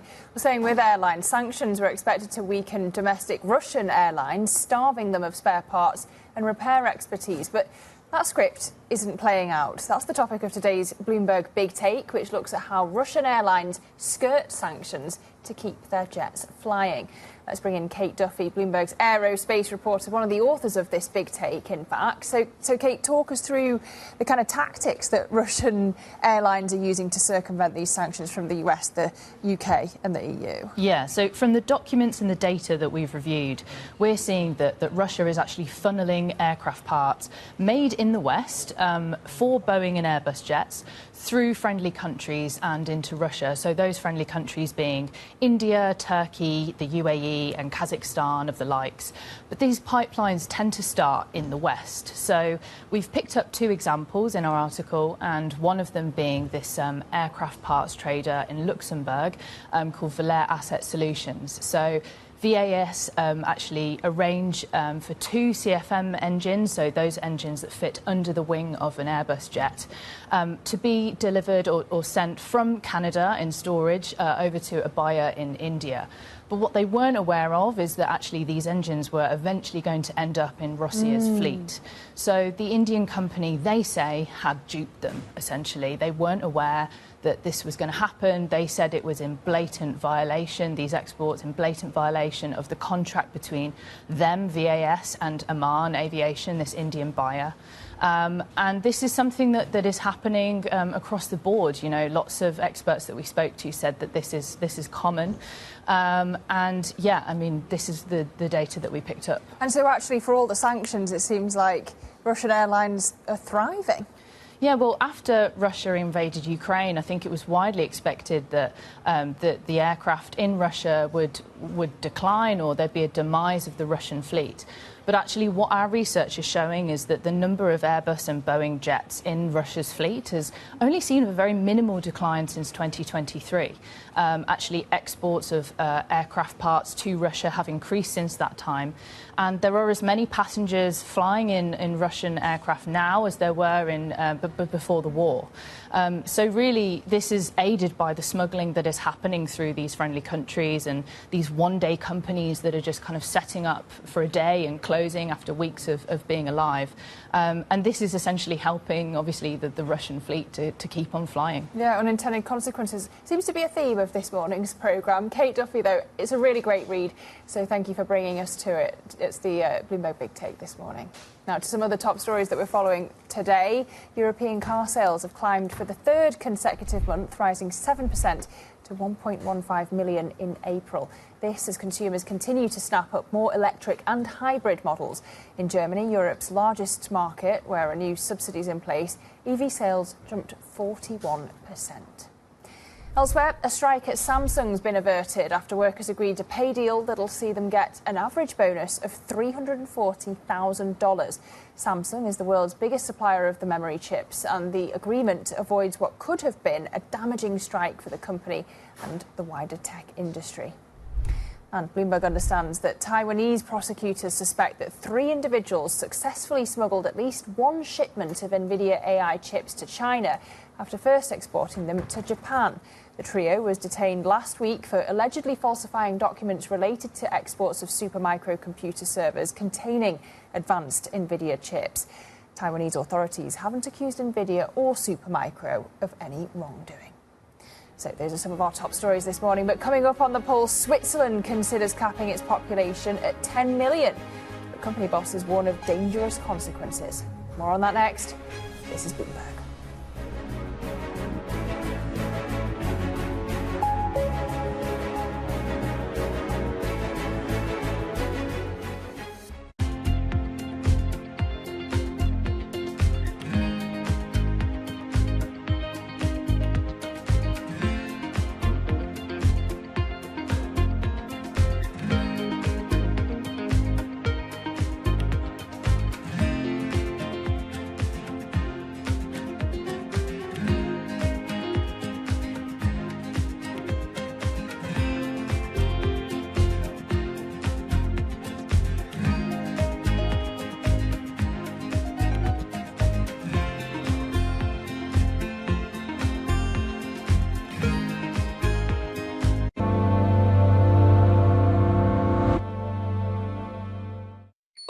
Asia is at the forefront of some of the world's biggest stories. I'm Sherrian in Tokyo.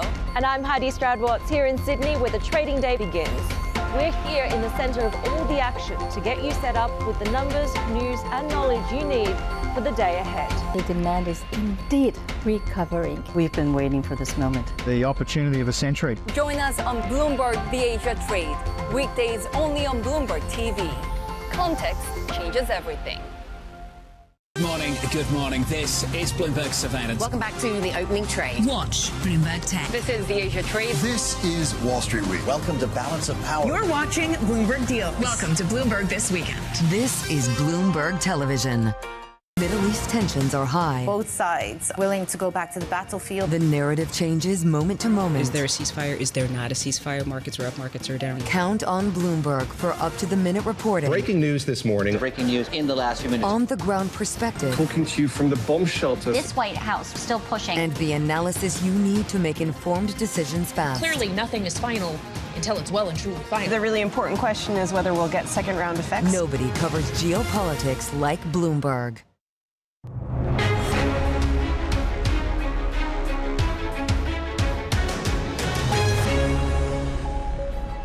Welcome back to the Pulse, 9:51 a.m. here in London. Well, Switzerland's going to vote on a plan to cap its population at 10 million people in June. It's being called a sustainability initiative rather than an anti-immigration policy after decades of surging population growth. But the country's biggest companies are worried about where they'll get workers. So let's get some analysis now. We can speak to Bloomberg's Geneva correspondent Hugo Miller. Hugo, just talk to us about why Switzerland's voting on this population cap and also how likely it is to pass a vote. Yes, good morning. I think a lot of people outside Switzerland are a little baffled. And to be honest, I biked into the Geneva office this morning through vineyards and fields and quiet streets, not the teeming metropolis that Geneva, like let's say a London, might be, but there are two undeniable statistics that the campaigners that have brought this to the level of a referendum point to. And it's the fact that since 1960, Switzerland's population indexed to comparison with the EU. Switzerland's population has risen by 60%, whereas the EU's has risen by something like 24%.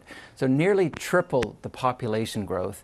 And then the other thing that is really kind of fueling this movement is that, according to the data I have here, since 1960 again, the number of residents without a Swiss passport has risen from just under 9% of the population to 27%. So a full quarter of the residents of Switzerland are not Swiss citizens. And so that's what's driving this sense of alienation. But then what could this mean for the Swiss economy? Because you've had businesses really strongly speaking out against this proposal. Definitely. I mean, Switzerland probably has more multinationals per capita than almost any country, certainly in Europe. You've got Nestle, Novartis, Roche, UBS, and all of them really rely on experts from Switzerland, of course, which has excellent universities, but also right across the world as scientists or economists or bankers. And that is all thrown into jeopardy by this movement. And if it came to pass, the idea that you're just going to slam the doors shut and not let anyone in, whether they have no degrees, 1 degree, or PhDs. So where does this, if it passes, leave Switzerland's relationship with the EU? Because this vote's being promoted by the right-wing SVP, isn't it? Indeed. And this is perhaps the thing that people on an emotive basis are not necessarily recognizing. They see this as a chance to just finally bring the door down to what they see as kind of unending immigration to the country. But what Switzerland's prosperity over the last 30 years has been so dependent on is a relationship with the EU, where it has had free movement of labor, free movement of goods, and all that risks falling apart if the EU says, well, okay, Switzerland, you've decided that you're going to bring the gates down on immigration and cap your population. Well, then all of a sudden, I'm sorry, but all these rules fall apart. And I will say that it does feel, sitting here today in Geneva, weeks away from this referendum, it does feel a little bit like a certain moment in the UK a decade ago. You know, you've got a June referendum, you've had 2 decades of stable government that has made Britain, and in Switzerland's case, Switzerland a very attractive magnet for immigrants from all over the world. But you now have this insurgent campaign, strongly anti-immigrant campaign that's proving to be quite effective. And you have a population that's really split very evenly down the middle. And so 3 weeks out, it does feel a lot probably like Britain did 3 weeks before their own referendum. And we all know how that went. Yeah, and the story continues here in the UK. I can tell you now, Hugo, a vote like that doesn't close the story. Keep watching. We're still debating Brexit here in London. Not at all. But Hugo, thank you very much. I'm jealous of your commute in, I have to say. It's very hot here in London. Hugo Miller there. Thank you very much. Well, coming up on Bloomberg TV today, we have the NASA Administrator Jared Isaacman. He's on Bloomberg Tech at 4 p.m. London time to discuss the space agency's plans for a base on the moon. And speaking of the space, Intuitive Machines up around 15% in US pre-market trading. That's after it fell as much as 12% yesterday after NASA awarded contracts to rivals Astrolab and Lunar Outpost. But this is really interesting because you've got space stocks in general boosted by the SpaceX IPO buzz, as you can see, the likes of Redwire and York Space Systems, Firefly Aerospace, all up in amongst the movers in that space. In fact, a little more attention than AI as a theme recently. In general, we're looking at US futures pointing higher this morning. S&P E-minis up 0.3%, Nasdaq futures up 0.4% as we inch towards the Wall Street session. And all across that will be the Bloomberg Brief team. That's next. And that does it for The Pulse. Stay cool if you're here in London. This is Bloomberg.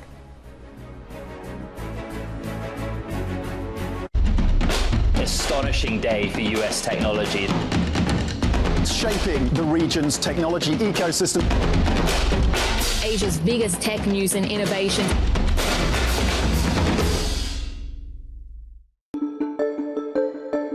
On AI, people would say that there's maybe a little bit of a bubble in AI. When you have companies with market caps of $5 trillion, you don't see any bubble there at all? Whenever we have an acceleration in technology and people get excited about it, you have significant capital formation around new companies that are trying to capitalize on that opportunity. And we've seen this before through history, and you're seeing it now. It won't be a straight line. The opportunity set with AI is enormous. There will be winners and losers. And it's hard to pick the winners and losers now. And certainly a lot of the capital that's being deployed will not produce adequate returns, and a bunch of the capital that's being deployed will actually not produce any returns. But it's hard, it's hard to call the timing on these things. And the thing I'd point to just from a historical lens is in the fall of 1996, Alan Greenspan talked about irrational exuberance in stock markets, and the NASDAQ was at 1,300. And the NASDAQ peaked 3.5 years later at over 5,000. So, these things can go on for a long time, but ultimately, there are adjustments, there will be drawdowns, there'll be rebalancing, and just, it's hard to call it because the technology trend and the investment is real.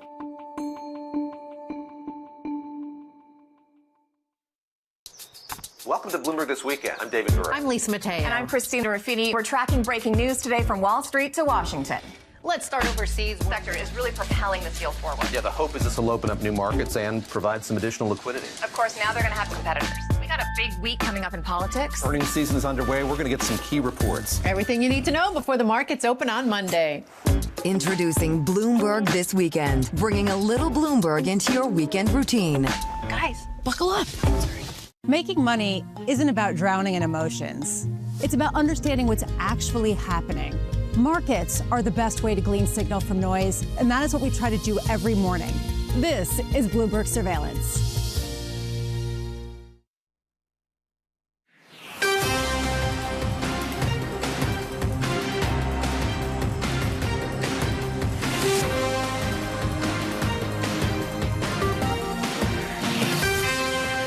It's 5 a.m. in New York City, 10 a.m. in London. Good morning, I'm Bonnie Quinn with your Bloomberg Brief. Let's get you set up for the day. AI momentum, chip makers fuel stocks to another record high. Micron joining the $1 trillion club. Oil dips. Optimism that the U.S. and Iran are nearing a deal to fully reopen the Strait of Hormuz pushes crude prices lower. And Trump's Republican hold. Trump-endorsed candidate Ken Paxton defeats four-term incumbent John Cornyn in the Senate GOP runoff in Texas. All right, let's get a check on markets around the world now. We'll begin with Winnie Su for the latest from Asia. Winnie. Good morning, Bonnie. It's another day for that AI story, and you can see MSCI Asia here up for a fifth session to a record high. Now, supporting the rally is the technology shares, and also, as you mentioned earlier, the drop in the oil prices as well. Now, we have Kospi here leading the rally, but also Taiwanese shares being boosted by the better sentiment with that AI chip deal between Qualcomm and ByteDance. Now, you flip the board as we can see that the big story in town is still around that memory chip frenzy, as we're looking at SK Hynix taking its market cap to above $1 trillion for the first time, and that is coming after Micron crossing that milestone just yesterday, and Samsung Electronics doing that earlier this month. Now, SK Hynix has risen about 1,000% in the past 12 months, but valuations, as you can see here, remain very cheap, signaling that there may be further upside to come. It'll be a fascinating year in memory chips still, Winnie. Thank you so much. Now we'll get to London for a look at Europe. Here's Charlie Wells. Charlie. Good morning, Vonnie. So it's green on the screen here in the European equities front, too, where we're seeing a lot of optimism in that broad Euro Stoxx 600 and even better performance at some of these national level indices. Now, some of this is that AI trade spilling over from Asia, as Winnie was just talking about, but also strength in sectors like autos, where we got some good news on auto sales in Europe, and also good news for the likes of Volvo Car, which is going to be able to circumvent a U.S. ban on connected cars. So that's giving a boost to the sector and to broader indices as well. Let's flip and take a look at the bond space because we're seeing a little bit of a relief in that UK 10-year. We're seeing a little bit of a relief on the yield there. That could be related to the oil price, which of course we know has been down this morning. Charlie, thank you so much. Charlie Wells there in London. And these markets are firmly concerned that this problem with Iran is going to go away. We have oil lower once again today, just above $96 a barrel now on crude, and WTI just above $90 a barrel. In fact, at the pump, we're seeing gas prices below $4.50 for the first time in several weeks. A slightly weaker dollar today. Now, yesterday we saw four of the major ways of calculating this market at records. The S&P 500, the equal weight S&P 500, the Russell 2000 and the Nasdaq 100, all at records. That's only happened twice since October that they've all hit records at the same time. Looks like the party continues today with futures on the Nasdaq and S&P higher. And with the 10-year yield, as you might imagine, lower once again, 446.30. Volatility on Treasuries down 4 days in a row, and needless to say, equity index of volatility also lower. In fact, 3 months out, it's extraordinarily cheap at the moment, whatever that says. We also have Goldman Sachs' Ben Snyder upping his target for the S&P to 8,000 now by the end of the year. All right, let's get to some individual movers. Back over to London and Chloe Melly. Chloe. Good morning, Bonnie. Micron is having a good day, and there could be many more good days to come. UBS analysts have said that the market cap for Micron could double over the next 12 months after already topping a $1 trillion valuation. And of course, that is due to the AI rush, the AI boom. And so we're seeing all of that enthusiasm around that technology reflected also in pre-market trading this morning. And we're up about 4% for Micron today.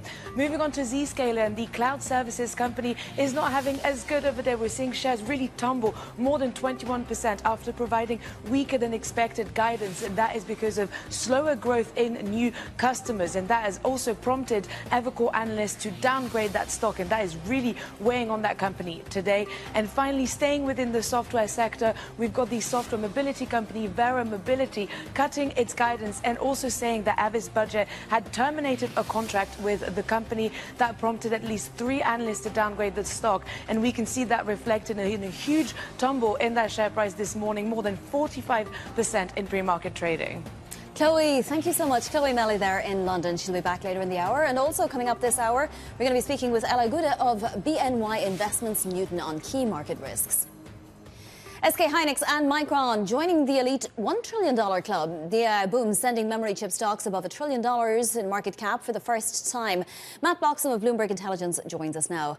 Matt, what are we supposed to make of the valuation of the likes of Micron, for example? We have UBS out this morning saying it's having a price target now of $16.25. That's almost double where we're at now, and that's after yesterday's gains. Yeah, I think this kind of really comes down to whether you believe this this kind of demand surge for high bandwidth memory and those kind of chips is really sustainable or not. You know, we're seeing huge growth in sales and profit for these businesses on a 12-month view, and that's kind of what's really pointing analysts to suggest that, you know, these companies still look relatively cheap on forward valuation multiples, but that only holds if this big surge in sales and profit is sustainable. And that the question there is still this unanswered question about whether the AI boom is going to continue the way we're seeing it right now, because there's huge amounts of capacity being brought into the system by all the big hyperscalers, and needs to be follow-up demand and sustained demand from corporates to kind of continue with that capacity demand, you know, for the coming 4, 5, 6 years. We do have some visibility into that, Matt, or are you saying that these corporates could change their mind on a dime if it's not working and just pull all of that demand out of the system? Yeah, I mean, I think probably pulling all that demand is perhaps a bit extreme, but I think there's certainly a lot of CFOs and CEOs kind of scrutinizing the investments they're making in AI, the additional costs it brings to their business, and what the right balance is between human capital and AI capital. So there's certainly clearly scenarios where this demand could be sustained, if not accelerate, but I think we're still in that kind of awkward phase, if you like, of this kind of technology cycle where we're not quite sure exactly how this technology is going to dissipate and how quickly, you know, possibly there could be a bit of a slowdown as corporates kind of bed down the technology and move on to a second phase. Yeah, well, Fascinating for memory chip makers in particular. Now, Taiwan prosecutors are suspecting apparently that at least one shipment of NVIDIA AI chips was smuggled into China after having first been exported to Japan. How serious is this investigation and maybe allegation? Yeah, I mean, it's pretty serious. And obviously, there are huge constraints on the ability of US firms, including NVIDIA, to export technology, AI technology into China. We've kind of heard similar stories before. Singapore is a very big market for NVIDIA, and it's a point where technology gets distributed to other markets. So I think these kind of question marks about how China is getting its hands on NVIDIA's latest technology have been around for quite a while, and I think we're going to continue to see investigations like this as authorities look to clamp down on weak points in the system and on the US restrictions on export to China. All right, Matt, we have to leave it there for now, but plenty more later on with Matt Bloxham of Bloomberg Intelligence. Thank you. Turning to geopolitics, the US continuing to tout progress in peace talks with Iran despite fresh hostilities and uncertainty over the Strait of Hormuz. Let's get the latest with Jumana Bercecci, anchor of Bloomberg Horizons Middle East and Africa. So, Jumana, this market is firmly concerned that this is basically over at this point. We're seeing oil prices coming down now day after day. What is so convincing about the rhetoric that's coming out of the US and Iran that didn't convince the market before? Yeah, well, it's important to qualify there, Vonnie, that there is no breakthrough yet. There are hopes of a breakthrough for sure, and that seems to be enough to boost market spirits, but there is no official breakthrough.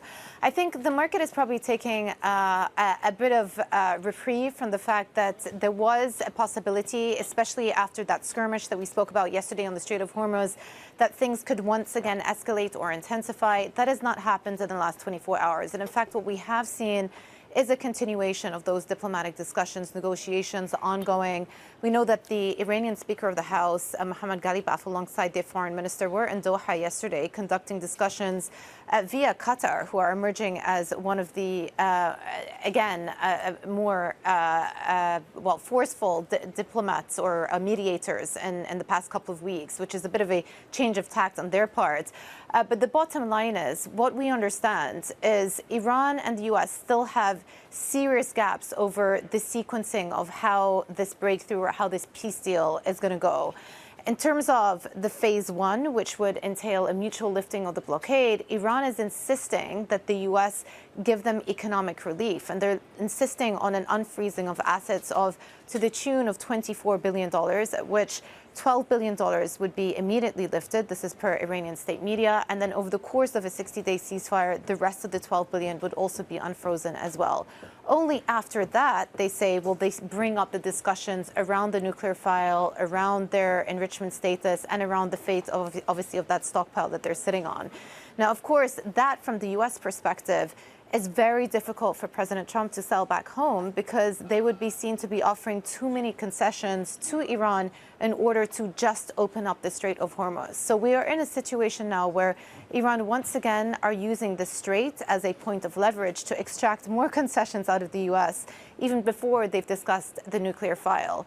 And so it is still somewhat of an impasse. At the same time, comments coming through from Iran, even from an IRGC spokesperson, saying that the risk of further military conflict is low, but they are ready. And so over the next couple of days, we'll have to see whether there can be some form of a breakthrough. Both sides ultimately need to make concessions to paper over the differences. All right, Jumana, thank you so much. Bloomberg Horizons anchor Jumana Bercecci. And in domestic politics, Texas Attorney General Ken Paxton clinching a blowout victory against incumbent John Cornyn in the state's Republican Senate runoff, a week after securing an endorsement from President Trump. Paxton spoke at a victory party. When everyone in Washington told him to abandon me and abandon the people of Texas, he didn't listen. Instead, he gave his complete and total endorsement. President Trump is the leader of our party, and his endorsement in this is the most powerful force in politics. And I'm honored to have his support, and I look forward to working with him in the Senate to deliver for Texas. Bloomberg government senior White House reporter Mika Solner joins us now. Mika, does this win make it more likely that Republicans hold on to their congressional majorities in November? No, I think that it's entirely possible still for Republicans to try and hold on to their majorities. It's going to be tougher, especially in the House. But President Trump has been on a strong winning streak with his endorsements in these primaries. Ken Paxton is now the fourth victory that the president has really enjoyed in the last couple of months, between ousting Senator Bill Cassidy, who the president has attacked in Louisiana, Congressman Thomas Massie in Kentucky, and a slate of Indiana state lawmakers, too, who defied him on redistricting. So this is a huge win. I will say that the one thing I think that Paxton really had an advantage of was really trying to promote the Save America Act and hit Senator John Cornyn on the fact that he wasn't doing enough on that piece of legislation there. Can the Republicans keep these voters that come out to vote in the primaries that are very, very ideologically aligned with the MAGA group, can they keep them invested through November? That's going to be the biggest challenge for Republicans. The general election voters are obviously very different than people that show up in the primary, people that want to come out and who are more aligned, as you mentioned. So the general is going to be interesting, and I think it will change the trajectory of the way that the White House campaigns for these candidates too, whether or not these members in more purple districts or more vulnerable states really want to campaign with the president, how closely they align with him. So we're going to likely see a shift, but it'll be a momentum game and a turnout game for sure for the president.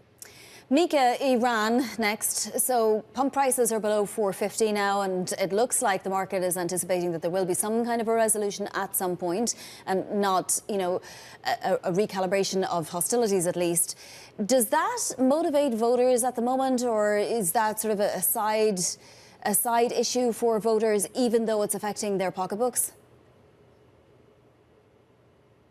Well, I think that this is still very much a challenge for voters. We're still seeing a lot ongoing. The president is having a cabinet meeting today, later at the White House, to discuss ongoing steps with Iran. I know that the White House is feeling very bullish about sealing a deal here soon.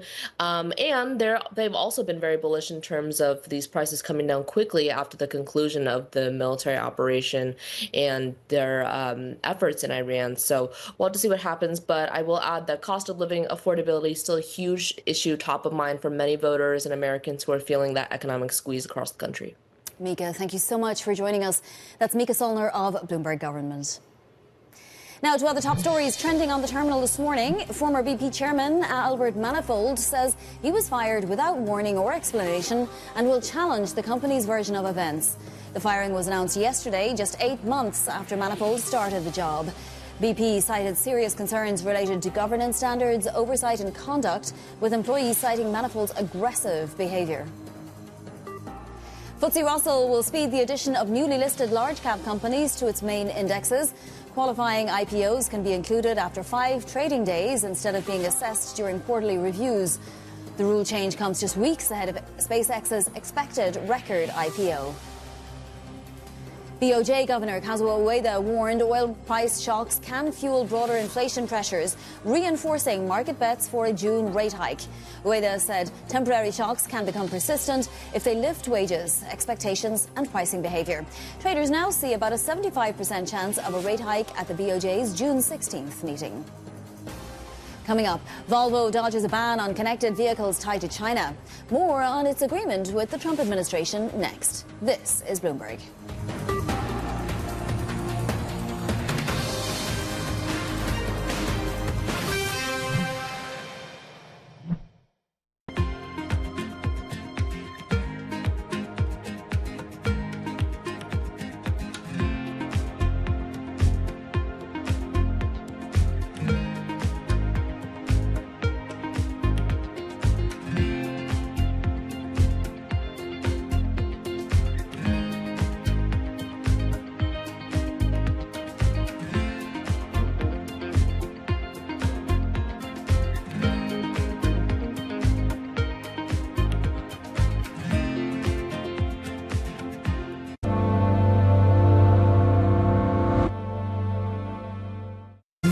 tensions are high. Both sides willing to go back to the battlefield. The narrative changes moment to moment. Is there a ceasefire? Is there not a ceasefire? Markets are up, markets are down. Count on Bloomberg for up-to-the-minute reporting. Breaking news this morning. Breaking news in the last few minutes. On-the-ground perspective. Talking to you from the bomb shelter. This White House still pushing. And the analysis you need to make informed decisions fast. Clearly, nothing is final until it's well and truly final. The really important question is whether we'll get second-round effects. Nobody covers geopolitics like Bloomberg.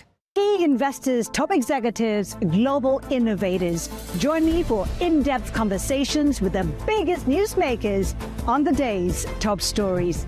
Insight with Haslinda Amin, only on Bloomberg. Join me each week on Wall Street Week for stories of capitalism from business, markets, economics, tech, and climate. More than what you need to know, it's what you need to think about.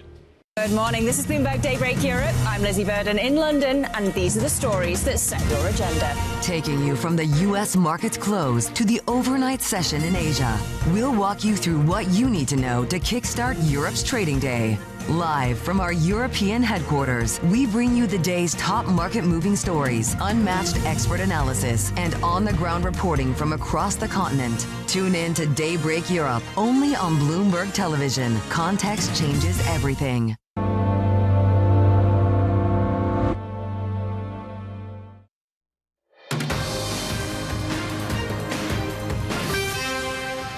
This is Bloomberg Brief. I'm Bonnie Quinn in New York. Shares of Volvo rising after the automaker reached a deal with the Trump administration that will allow it to avoid a U.S. ban on connected vehicles tied to China. Volvo is majority owned by China's Geely. Joining us now is Bloomberg's Oliver Crook. So, Ollie, why did Volvo eke out this exemption? Is it paradoxically because of its ties to China and President Trump happened to be just there? So apparently it is not because of that, but they were, so they didn't give a whole lot of detail as to why this happened. We know that there was a lot of concern from the Trump administration, of course, the U.S. government in general, that this is all about data protection. All these connected cars, they have access to a huge volume of data. They've got cameras, they've got sensors, and there was concern from the United States that this data would be going straight to China. Of course, Volvo is owned by a Chinese company, but has been in the United States for quite a bit longer. We should also say that Volvo has large operations and manufacturing operations within the United States. That may have been part of the negotiation with the Trump administration. They have a plant in Charleston, South Carolina. They've invested $1.3 billion there. We know how important that is to the President of the United States, so that potentially is a factor here. We should say that there are also a massive amount of tariffs on Chinese cars that are imported into the United States that effectively prohibits them. But of course, Volvo is sort of spread across Sweden, which is its sort of original, its nation of origin, China, and the United States. So it has a sort of slightly more complex footprint. But for Volvo, obviously, this is an absolutely massive market, as you can see on the screen there for them, so a big relief for them, and you can see that illustrated in the stock price this morning. Absolutely. Ollie, tell us about European car sales, unexpected in very many ways. Yeah, absolutely. I mean, this is another strong month for European car sales. Adding on what we saw back in March. March, they were up by 11%. In April, they were up by 7%. And I think what's really very interesting is when you actually look at the kinds of cars that are being sold in Europe, because we talk about battery electric vehicles, gasoline, and all that sort of thing. Battery electric vehicles were up almost 40% year on year in the month of April. Hybrids were up about 13%. Gasoline cars down 15%. Diesel cars down 17%. So there's a very clear trend here in Europe where you're seeing those sort of alternative energy cars really gaining market share, really accelerating in terms of sales. And if you look at straight BEVs, battery electric vehicles versus gas cars in Europe, they sold basically the same number, 255,000 of those two different types in the month of April. And I mean, I think we have to extrapolate that this is primarily due to the gas price rise, right, Ollie? Well, listen, I think that it's very difficult to tell because a lot of these prices, a lot of these things are decisions that consumers will have made in the future. But of course, there is a supreme logic in the idea that if you're concerned about gas prices going up, diesel prices going up, that maybe, and you don't have a sort of a reliable supply of either of these two things, that you're going to think in the long term, battery electric vehicles maybe are a better bet for Europeans of Europe that basically produces very, very little gas and oil. That being said, Vani, there's also another side of this logic. With all this uncertainty in the market, you've had a war going on now for 3 months. Typically that will put consumers off of spending things. So I think it's very interesting that the consumer is still spending in the month of April, despite the fact that there's all that uncertainty that's hanging over the European economy. Yep, the ECB will be watching that as well very carefully. Ollie, thank you so much. Bloomberg's Oliver Crook. Coming up, we look at funding for President Trump's Board of Peace and what else is making headlines in your front page news. That's next. This is Bloomberg.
About 80% of projects will find it difficult to secure financing. And this is really all because of the level of readiness or preparation. As you know, for investment to occur, you need well-prepared, technically prepared projects, but they must also demonstrate economic and financial impact. So one of the major challenges is the stock or availability of bankable projects in countries. Almost all countries have got good plans and ideas, but when you look at the readiness of those projects, that's a major obstacle. And that is why the African Development Bank, through the African Water Facility, invests heavily in upstream preparation of projects to enable countries to have a large pool of investable projects. The second element that is an obstacle is the institutional and regulatory environment in most countries, which make it difficult for investment to happen.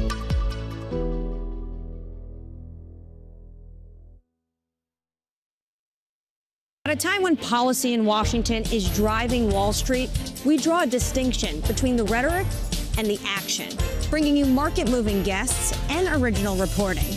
This is Bloomberg Surveillance.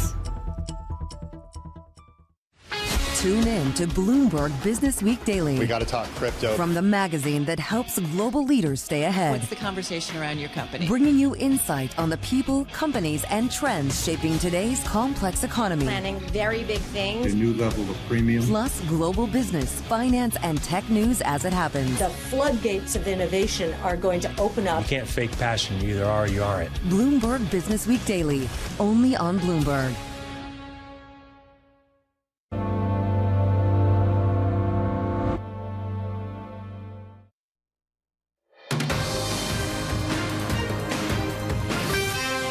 This is Bloomberg Brief. I'm Bonnie Quinn in New York. Time now for your front page news. First up, the Financial Times reporting President Trump's Board of Peace, his fund, is empty. The organization is stuck in a legal and political limbo that has held up projects to rebuild Gaza. The president described the board, which solicited $1 billion lifetime membership fees from world leaders. 4 months after its establishment, the FT says it's received $0 from donors.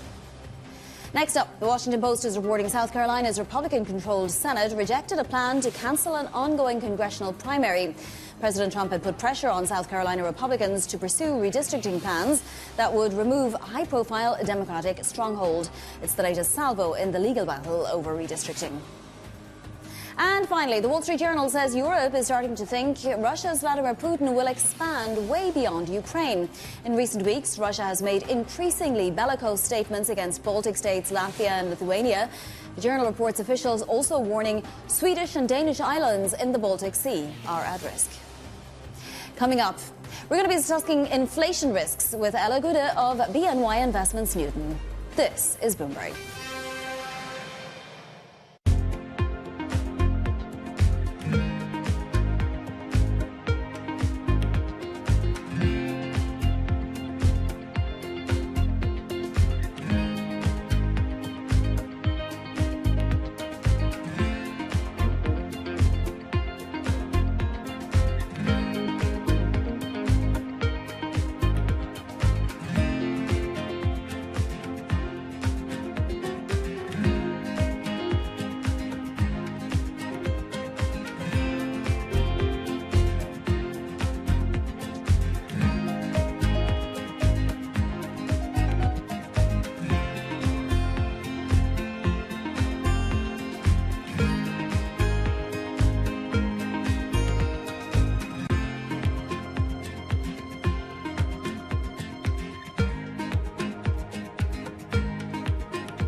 tariffs, I think, are probably the first time in my career I've had to deal with like a fundamental change in government policy in terms of how we think about how markets work.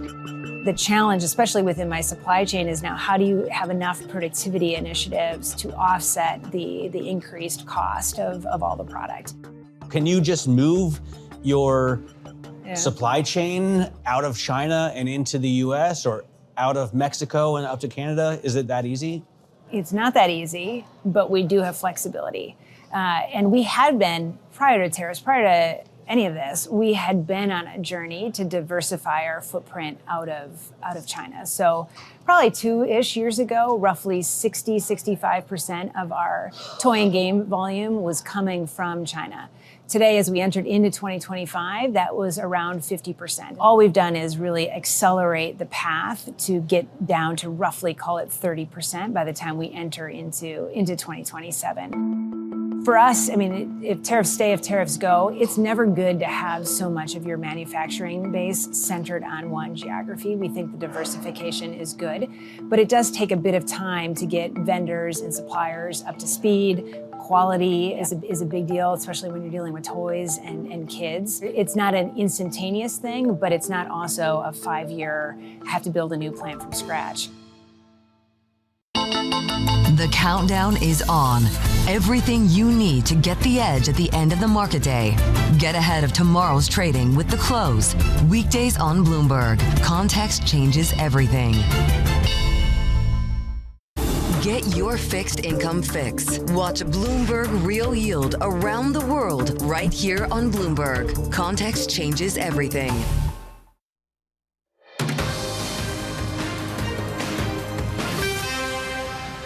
It's 5:30 a.m. in New York City, 10:30 a.m. in London. Good morning, I'm Bonnie Quinn with your Bloomberg Brief. Let's get you set up for the day. AI momentum, chip makers fueling stocks to another record. Micron joins the $1 trillion club.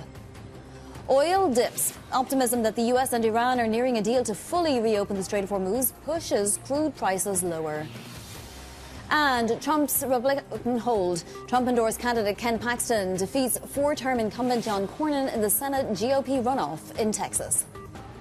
Let's begin with oil then, because we dipped below $90 now on WTI. We're at $89.98, down more than 4%. It's reflected in crude as well. In the Brent contract, $96.10, just above $96 a barrel. So a lot of calm in these markets, even if they're very elevated from where they were before the war. We're still seeing that markets are firmly optimistic that a deal is going to get done, and in the not too distant future. Slight weakness there for the dollar index. Let's look at equities, because yesterday we saw records galore, not just on the S&P, but the equal weight S&P, the Nasdaq 100, the Russell 2000, all at record closes. And for the second time since October, all four met those closes at records. That's only happened once more, and it was this month. Semis leading the charge. The stocks was up 5.5%, although that index was not at a record. We also have a new call from Goldman Sachs. Ben Snyder, the latest to increase his S&P target for the year, now looking at 8,000. And to Chloe Melly. Chloe. Good morning, Bonnie. Micron has topped $1 trillion in market value, joining a very exclusive club. And there could actually be further to go, with UBS analysts saying that the market cap could actually double over the next 12 months on this continued AI rush. And so we're seeing this AI enthusiasm really reflected in those shares in pre-market trading this morning, up about 4% for Micron this morning.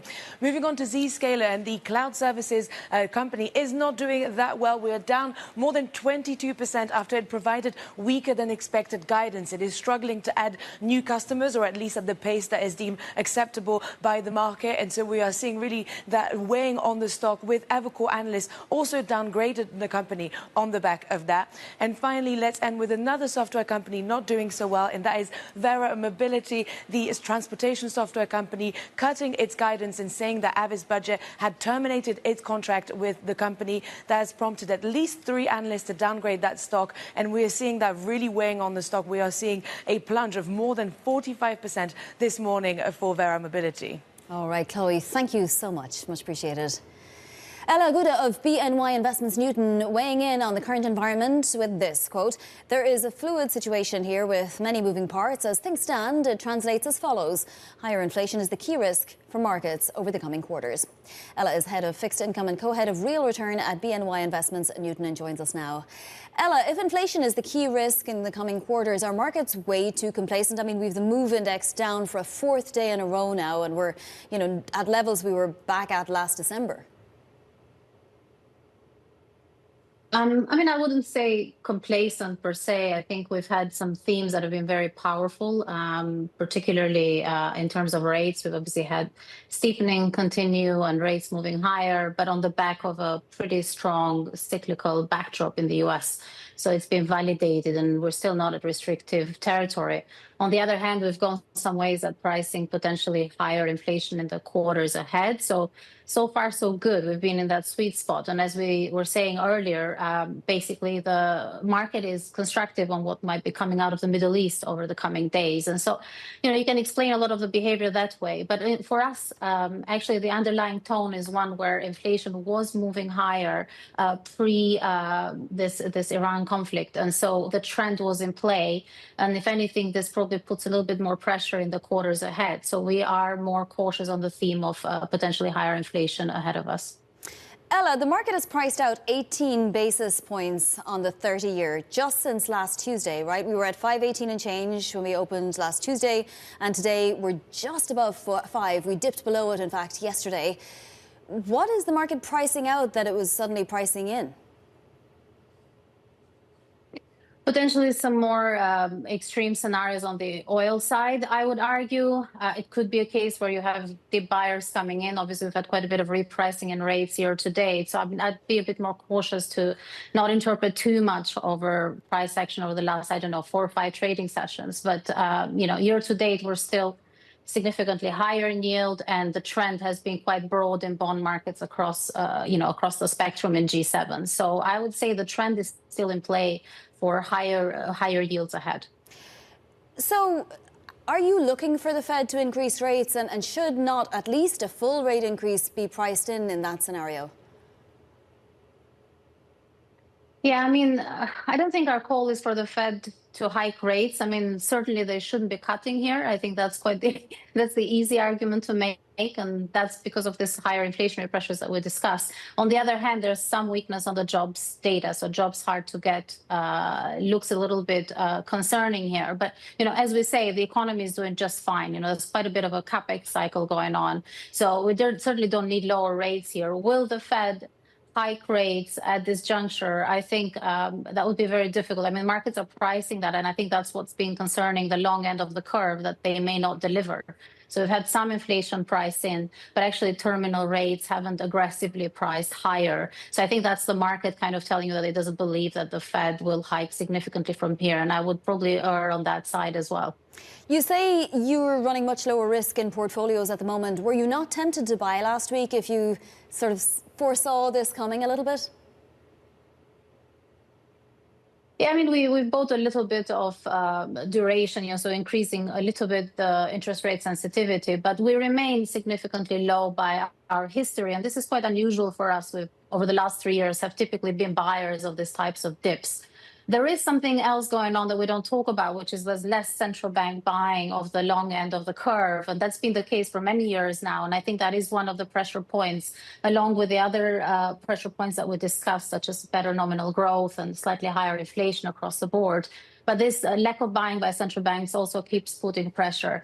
Look, I think we are taking for granted that we might be surprised on the inflation side over the next 2 quarters, as we were saying earlier. And so I think that will probably keep pressure on bonds. So we are cautious to buy dips meaningfully here. I think it looks a little premature to us.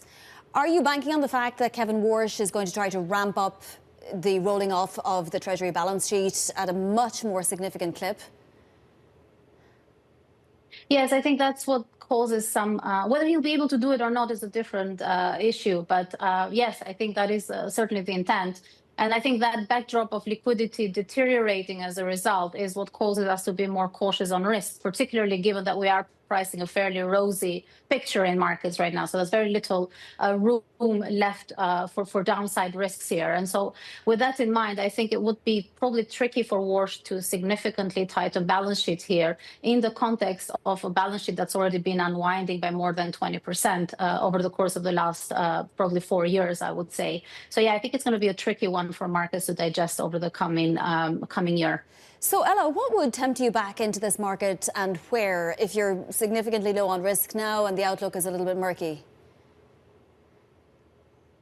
Well, I think we can certainly see on any positive announcement of a deal out of the Middle East, I think you can absolutely see markets continue to rally on that. I don't anticipate that we would participate in any large juncture. There are areas in the market that continue to still underperform, such as Europe and UK, for example. Those might be interesting, particularly in equity space, maybe even on the rate side on the UK. But when it comes to sort of areas that would cause us to actually buy bonds more significantly or buy duration more significantly, perhaps it's risks to growth. So anything on the supply shock, so any supply shock, i.e. we don't get a deal out of the Middle East, that would be more recessionary in nature over the course of the summer. So that would cause us to tactically be a bit more structurally bullish on, tactically be more bullish on bonds, I apologize. But structurally we still remain concerned on the fiscal dynamics of certain economies. So those areas we will try to avoid. Really briefly, Ella, we're out of time, but you have a structural short on the US dollar. Can you tell me why? I mean, at the moment, it's a very mild position for us, predominantly run on the higher carry basket that we own on the other side of that argument. So it's more of a pro-risk expression, if you like. We remain because we don't believe that the Fed can significantly hike here on the face of higher inflation. And that's perhaps one of the key structural reasons. And the dollar has come down over the course of the last year, but it still remains expensive versus a bunch of major currencies.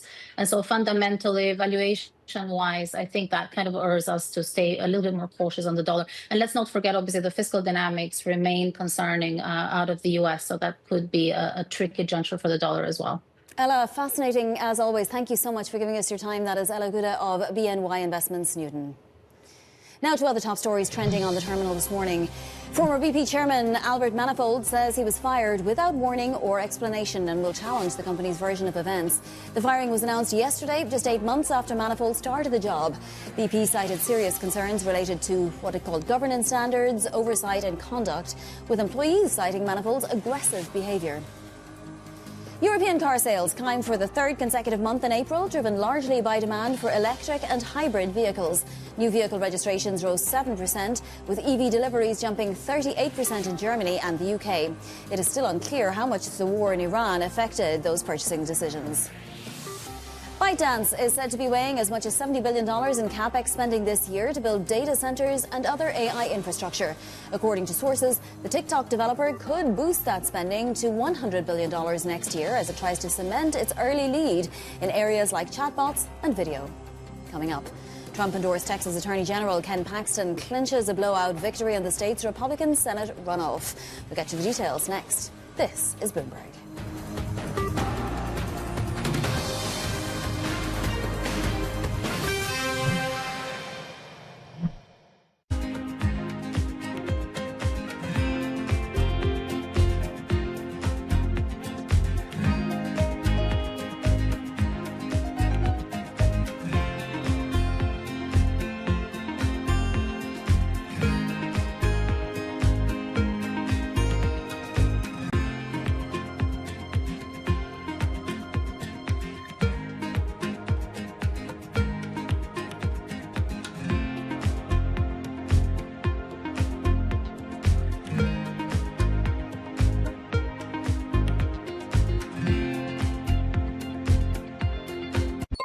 Asia is at the forefront of some of the world's biggest stories. I'm Sherrian in Tokyo. And I'm Heidi Stroud-Watts here in Sydney, where the trading day begins. We're here in the centre of all the action to get you set up with the numbers, news and knowledge you need for the day ahead. The demand is indeed recovering. We've been waiting for this moment. The opportunity of a century. Join us on Bloomberg The Asia Trade. Weekdays only on Bloomberg TV. Context changes everything.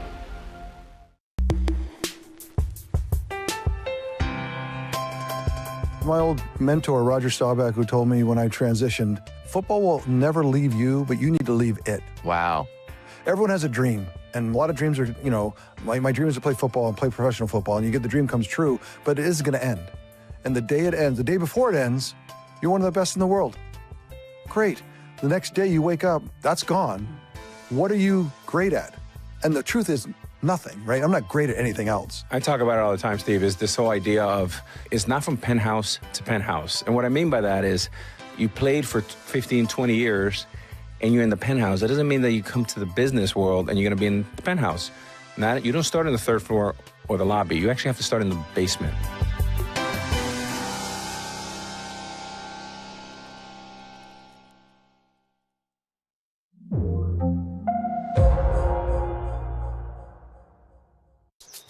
Welcome to Bloomberg This Weekend. I'm David Gura. I'm Lisa Mateo. And I'm Christina Ruffini. We're tracking breaking news today from Wall Street to Washington. Let's start overseas. The sector is really propelling this deal forward. Yeah, the hope is this will open up new markets and provide some additional liquidity. Of course, now they're going to have competitors. We got a big week coming up in politics. Earnings season is underway. We're going to get some key reports. Everything you need to know before the markets open on Monday. Introducing Bloomberg This Weekend, bringing a little Bloomberg into your weekend routine. Guys, buckle up.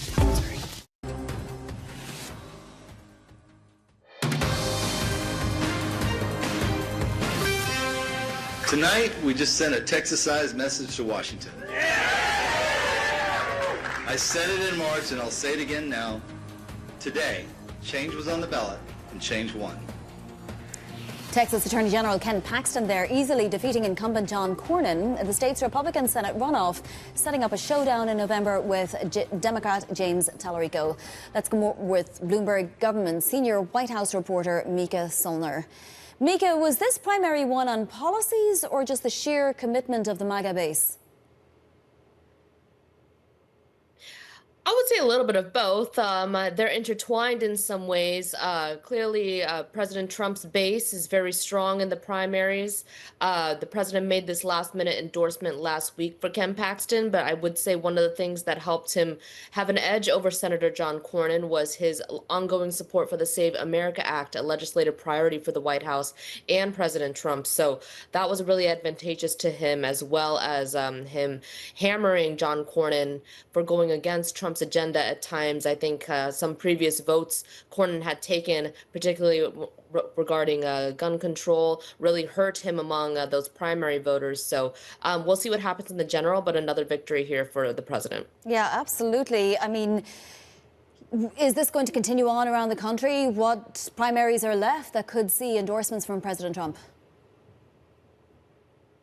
Yeah, I mean, it's anybody's game. We never really know with the president when he wants to endorse or when he wants to get involved in the primary. I know one of the things that Republicans have been pushing is the fact that they're actually trying to more concentrate on Democratic primaries and make sure that those are as messy as possible, at least on the House side, as most of those have yet to be clear.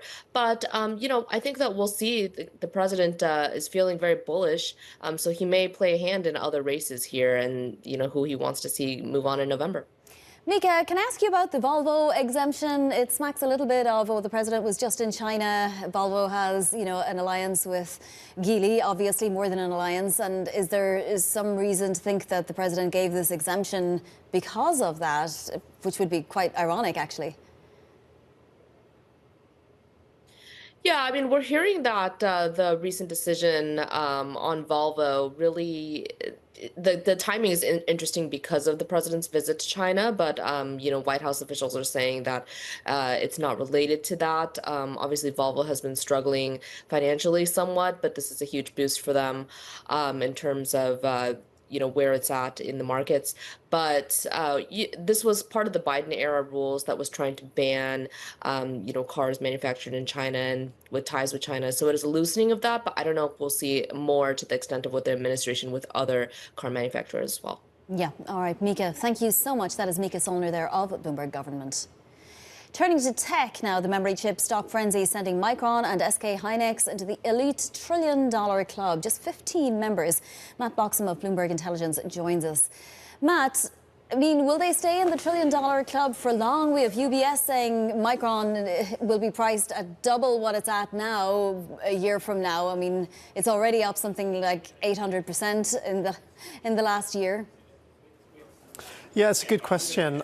I think probably the answer for now is yes, because there's still a huge amount of momentum behind the AI trade, and ultimately, what's driven these big share price moves is the surge in sales and profit that these companies have been getting in the last 12 months, and likely to be sustained at least into 26 and 27 as demand grows for the memory chips. So I think that's going to underpin these valuations. But there is a kind of big question mark out there about whether this is sustainable beyond perhaps a kind of 2 to 3 year cycle. We're seeing huge demand for capacity expansion in data centers, and lots of people remember that the memory chip market can be quite cyclical, and that the kind of revenue and profit figures we're looking at for this year for these companies is like kind of as much as kind of 8 to 10-fold year-on-year jump. So it's really big shifts and a big question mark about how long that can be sustained.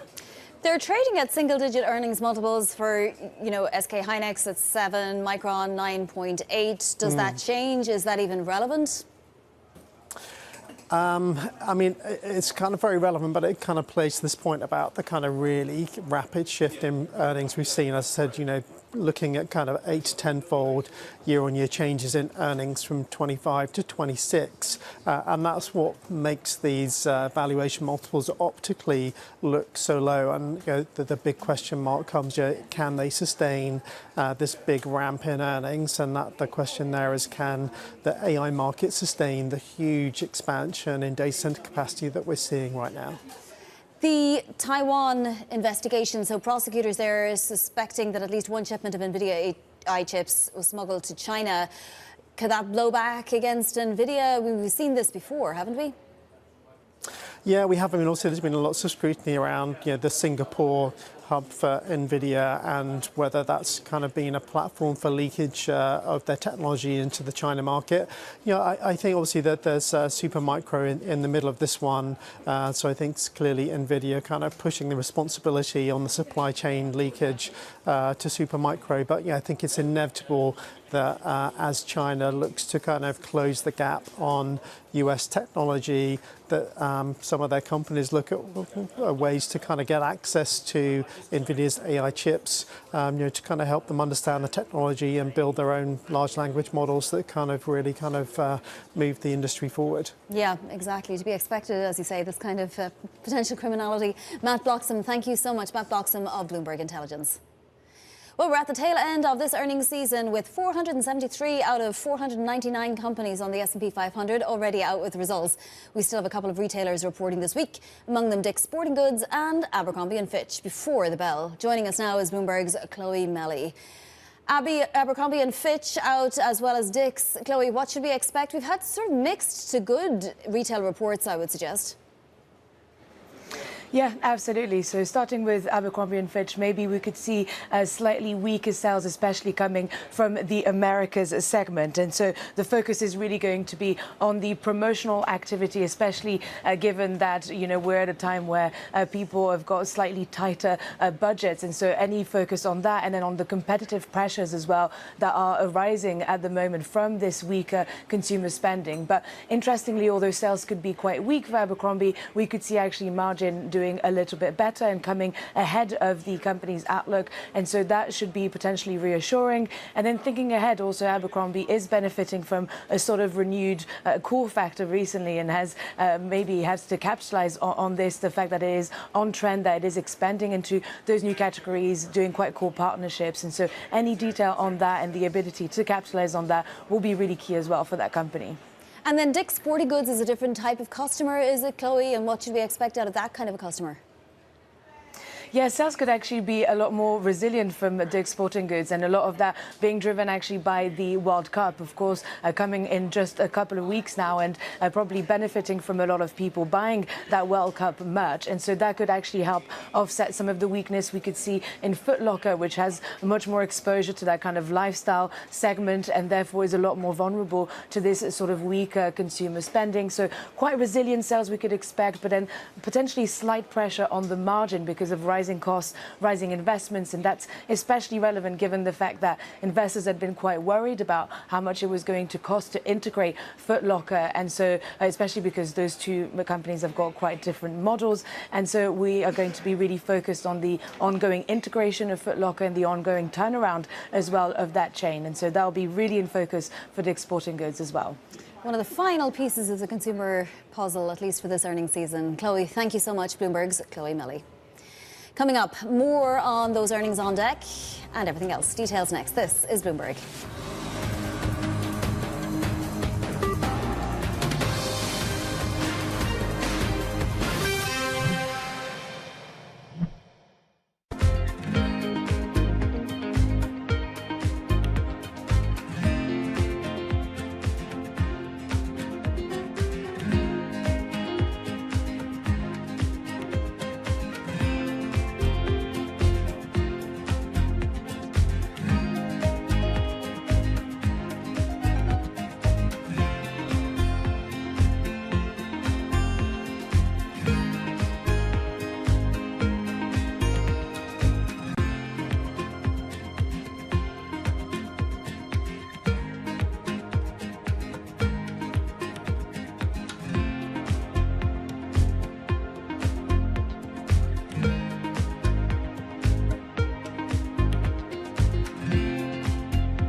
Every weekday, Bloomberg puts the spotlight on a different aspect of global finance.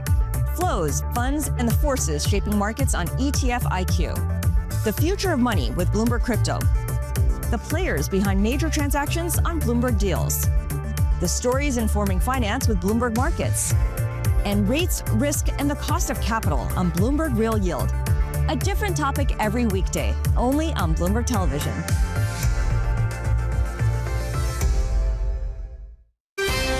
Up-to-the-minute geopolitical news whenever and wherever it happens. I'm Jennifer Zabasaja in the Lesotho Highlands, and this is Bloomberg. When news breaks, a redhead across the Bloomberg terminal. Bloomberg has you covered. Trump's global tariffs are struck down by the U.S. Supreme Court. For all the context and clarity you need. There's going to be now tons of tariff headlines until midterm elections. Hear it first on Bloomberg. World's most powerful investors don't ring a bell. They quietly reshape entire industries. This is the money shaping the world. The Dealmaker Playbook, where power and billions of dollars change hands every day. From private equity and credit to venture capital and M&A, we bring you the inside scoop on the biggest deals and debates, plus exclusive conversations with finance's ultimate insiders. I'm Danny Berger, and this is Bloomberg Deals. Every week, only on Bloomberg Television. Bringing you up-to-the-minute space news whenever and wherever it happens. I'm Ed Ludlow at NASA's Kennedy Space Center in Florida, and this is Bloomberg.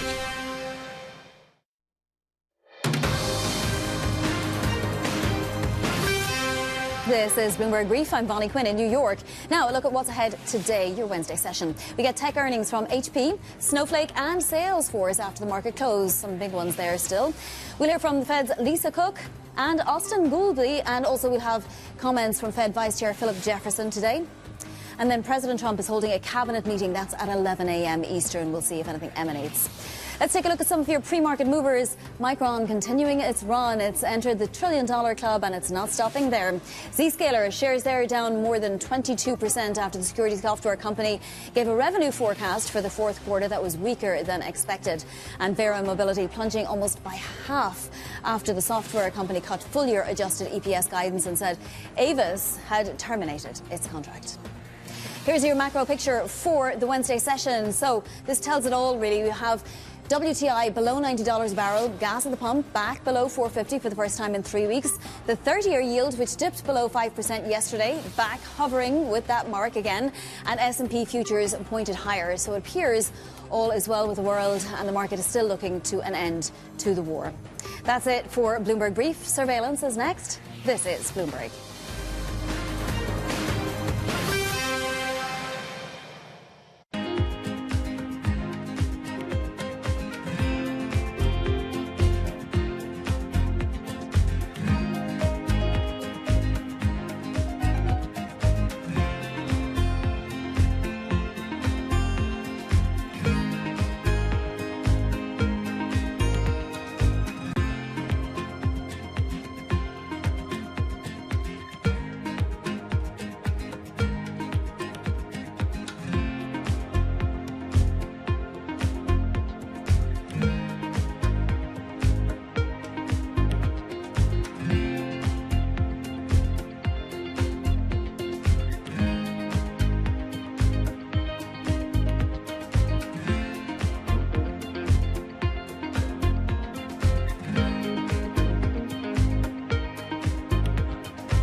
At any point in your tennis career, did you say, I've had enough and I'm just going to retire at the top? Do you ever worry about that problem, staying too long? It's a great question, and it's one that I think every athlete finds a different answer to.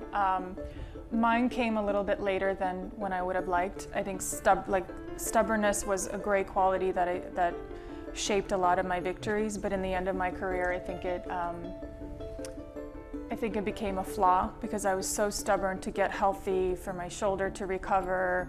I was also at an age where just my body didn't recover as quickly.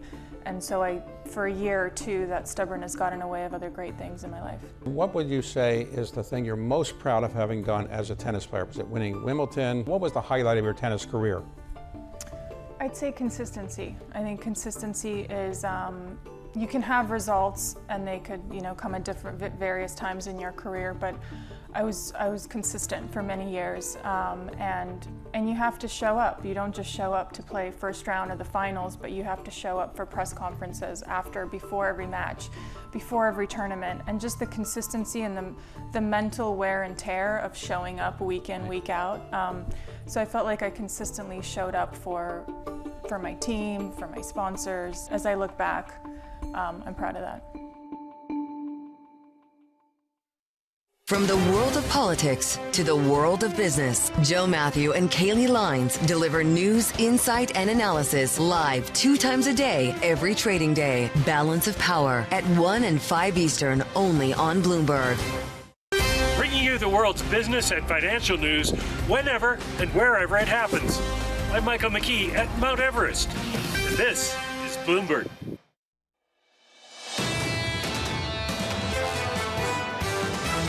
We think there's more market return to come. Natural rotation could actually take money back out of U.S. equities and lead to some weakness. Valuations do feel like they've got a little more pressure on them. The bull market continues, but probably time for a pause. I still think there's upside. This is Bloomberg Surveillance with Jonathan Farrow, Lisa Abramowitz, and Anne-Marie Hordern.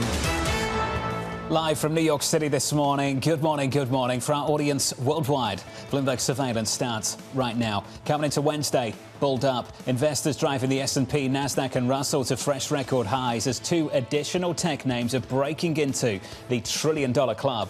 Goldman joining a growing list of banks upgrading the outlook for U.S. equities. Goldman goes to 8K. Yeah, so they're talking about that 17% gain for the S&P 500 this year, joining Morgan Stanley, Deutsche Bank, having this type of gains. Revenge of FOMO, the race to catch up, essentially saying ignore all the bad news because you're paid to do so, because ultimately the earnings have come in so strong that we can't even imagine how high some of these names can get. Just to talk about Micron, one of the stakes joining the $1 trillion club, the increase from $500 billion to $1 trillion was the fastest in history, which gives you a sense of just how quickly people are clamoring to catch up. And potentially it's going to go even higher. The Micron CEO was recently in Washington because, they're expanding out to the United States in places like Syracuse, and they're in their factory in Virginia, sat down with Tyler Kendall, a Washington correspondent, and says sees the memory shortage lasting beyond 2026. So this might have a lot more room to grow. Analysts can't keep up. Go to the A&R screen on the Bloomberg terminal for Micron. Not a single sell there. Struggle to find one. But the 12-month consensus price target below where the stock is trading. Right now, even with everyone with a buy on the stock, analysts can't keep up. As for Goldman, they've gone from 7,600 to 8K. They've done what everyone else has done. They've pointed to earnings, fantastic earnings. But look at the average price target on Wall Street right now for the S&P. 7,500, 7,600, basically where we are right now in the S&P. People feel nervous, and you can understand why they feel nervous. The potential now, an increasing potential for a rate hike at some point in the next 12 months. The idea of Iran, you could talk about that in a second, Anne-Marie, whether this is actually resolved. The idea that there are all of these black clouds on the horizon, but none of that has mattered. And this is sort of the key question. How do you even assess what valuations are when we're on a train to uncertainty, which is the future of AI, the future of AI adoption, how quickly people need to get some of these supplies, and how much companies like the memory chip suppliers can keep jacking up prices to the moon because of the shortages. These are some of the questions that people haven't understood how to wrap their heads fully At least around. we'll let you have your moment in a moment. Just hold on. Just 1 minute. Iran doesn't matter when you see headlines like this coming from ByteDance. The latest from the team here at Bloomberg, considering $70 billion of capex this year, $100 billion next year, and last year that number was $25 billion. We're talking about 3x, 4x the capex of the last 12 months. It's one thing to have FOMO if you're a stock investor. It's another thing if you have FOMO, if you're an actual company racing to catch up with the technological advancements that seem to be the future. And that seems to be where we are. And the tolerance to finance that seems to be incredibly robust. I was taking a look at credit spreads yesterday saying, can't we crack? I mean, isn't this going to eventually crack? I was looking at investment-grade credit spreads. They are 1 basis point away from the all-time record low, at least in the post-2000 era. It just gives you a sense of how far we've come. Should we do crude now? OK.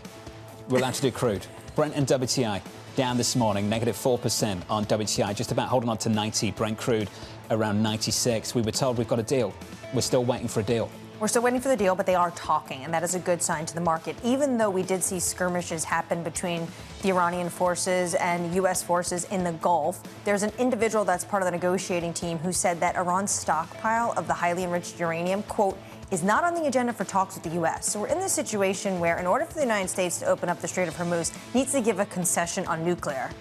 How are they going to do that when that was the prime reason why the president has told the American people that he attacked Iran? And for order for Iran to open up the Strait of Hormuz, they're going to want the United States to do something on nuclear.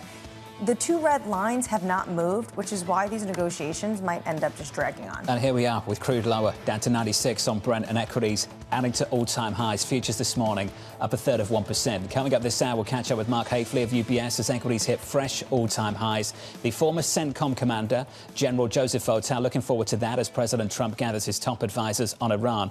And frankly, of HSBC as Micron joins the $1 trillion club. We begin this hour with stocks extending gains on another chip-fueled surge. Mark Hafley of UBS raising his year-end price target to 7,900, writing continued economic growth and AI adoption should drive further U.S. earnings increases, supporting additional market gains over the medium term. Mark joins us now for more. Mark, welcome to the program. Maybe this is a gut check on sentiment with the following question.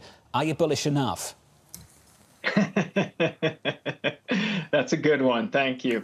I think that we're bullish on the S&P, but we're probably even more bullish on this rally broadening out from kind of the top names and extending globally from here. So, for those people who haven't been in on the rally and are afraid to get in, we think there is a lot of opportunity globally now.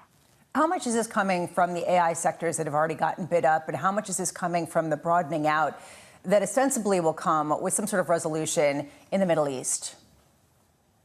Well, I don't think you can discount the AI impact in a broader sense, which is that, the CapEx spend from AI is probably having 2 times the impact of the negative effects of the rise in oil prices on global GDP. So that's factoring into this as well. Now, of course, our economist Paul Donovan talks about the Wile E. Coyote effect, where, behavioral economics, at some point, if oil prices continue to be elevated or they continue to surge over 100, behavioral economics can take over and things can start to break and we can see this unravel. But I like that AI to oil statistic a little bit because it gives people a sense of, there are other factors besides what's going on in the oil story. Mark, we were just talking about how difficult it is to really price some of the moonshots that we've seen in the tech universe, how far some of the prices have come of the shares, as well as price targets that can't keep up with how fast it's moving. How do you price a moonshot? How do you price a technology where we don't have a sense of what the ultimate goal is, or frankly, even how quickly it's moving? Well, the good news is I don't have to do that because we've had AI, power and resources, and healthcare as long-term themes for a considerable period of time. And, playing it that way, you can benefit from this without trying to pick one or the other names. And I think that's even more important now as we've had some very large moves. I think if you're gonna start picking names, you really have to dig in, be very selective, or you can just play the larger themes that we think are going to be durable. Mark, the big push right now is just to highlight where the constraints are, the so-called bottlenecks. Do you see that shifting in the years ahead? Do you see a visible runway to so-called overcapacity, which is the ultimate worry? That's the bus further down the road that people worry about. Do you see any runway towards that in the medium term? I think it's very hard right now to get to overcapacity. And as you point out, it's more like there's more and more bottlenecks in the chain as just the CapEx projections keep growing. And so, that's, I think, a little bit more the worry at this end is where's the power going to come from? Where are the transformers that are going to the ground? Where's all these parts of the value chain? How are they going to add up, and who's going to benefit from that, and who may not benefit from it? Now that the realization that there is this scarcity is out there, the risk reward on kind of just the pure play, say, chip names is a little harder to make. Mark, how are clients dealing with this? How are they avoiding so-called company-specific risks? How do you mitigate that, and what kind of advice are you offering? Well, I will say that our clients have been very sanguine through this. I think many of them, as we get together and talk about the impact of AI on people's businesses, it's generally been positive. I do think a lot of clients have stayed invested, and they have not really been fazed by this this situation. And we've kind of said, don't get too caught up in the headlines. Stay focused on the data. Oil prices being one on the negative side, but also, as you pointed out, this tremendous earnings growth, this tremendous CapEx build, and then something that we have to keep in mind is what usually kills these bull markets is Fed hikes. And given what's going on with wages and the fact that a lot of the inflation is probably driven by energy, we still don't see the Fed hiking anytime soon. Is that one of the bigger concerns, though, that investors are bringing up with you? They're concerned that the Federal Reserve is going to potentially hike interest rates this year?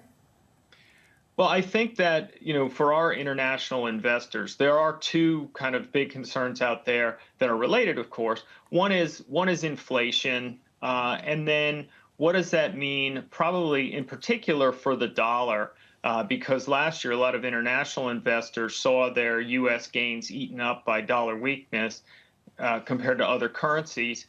And so I think de-dollarization is a topic that comes up a lot. Now, we think that getting the global diversification, and for many of our international investors, looking at China and China tech as a way to be invested in a almost completely different system at this point, it remains an important theme. But given what's going on, we like the U.S. market. Given what's going on in the U.S. market, investors haven't given up on the U.S. yet. Mark, for about 20 years, a lot of people talked about the financialization of money and how people would invest and they'd make money and then they'd put it back in investments, and it wasn't making its way into the real world. And suddenly it's making its way into the real world in a big way. I just wonder if you can see these incredible valuation rises, these incredible CapEx budgets, without some of it producing inflationary results. You're talking about how you aren't going to see some sort of persistent inflation. Doesn't some of this lead to a persistently higher inflation moment at a time of deglobalization and reindustrialization?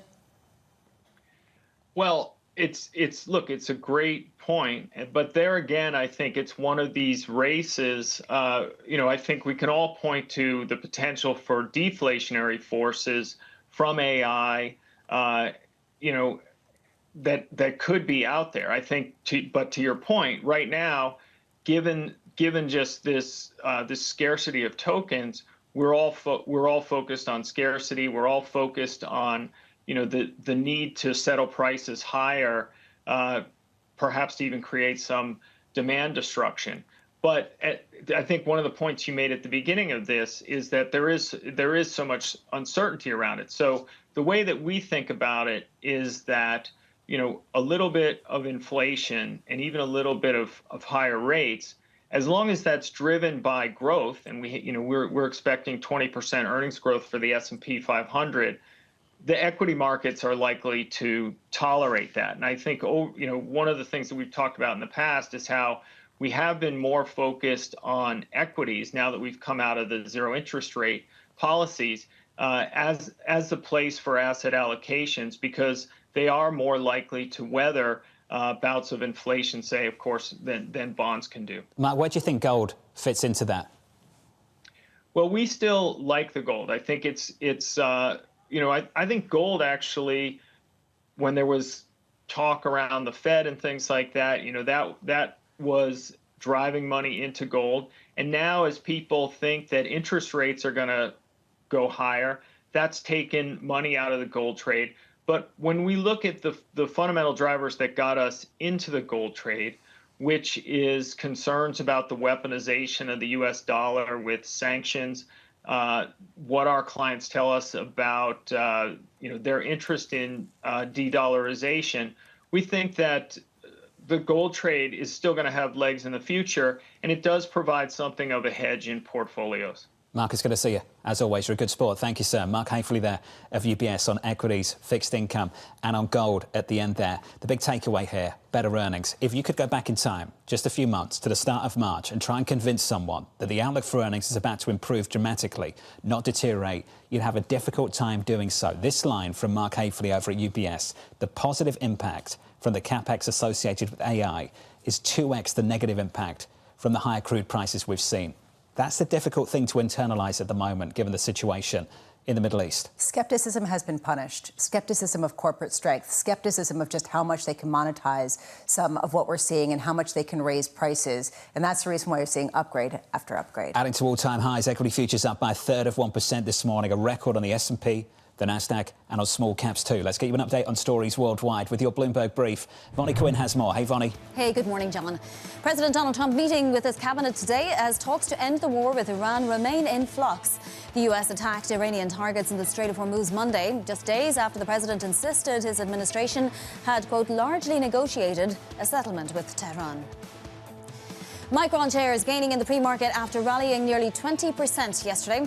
The company's market cap topping $1 trillion. This after UBS boosted its price target to a street high of $1,625 a share from $535. South Korean chipmaker SK Hynix also joining the $1 trillion market cap club. Former BP chairman Albert Manifold says he was fired without warning or explanation. The company announcing his departure yesterday, citing concerns about governance standards, oversight and conduct. In a statement, Manifold says he disputes the characterization of his conduct.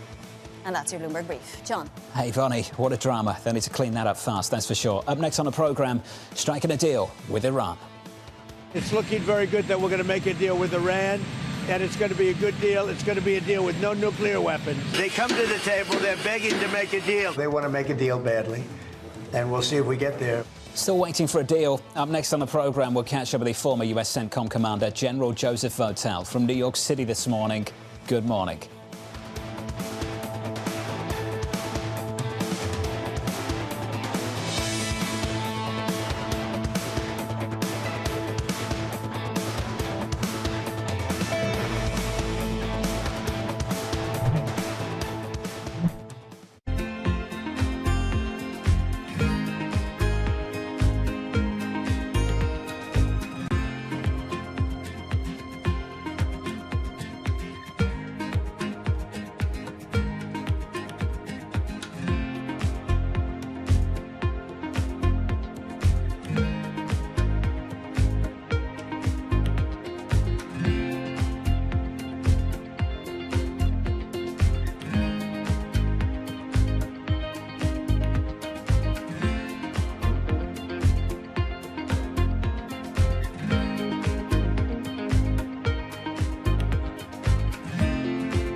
day is about to start. And you're already looking for that edge. The opening trade brings you everything you need to know as markets open across Europe. I'm Guy Johnson. I'm Anna Edwards. And I'm Tom McKenzie. This is your opening trade. Only on Bloomberg.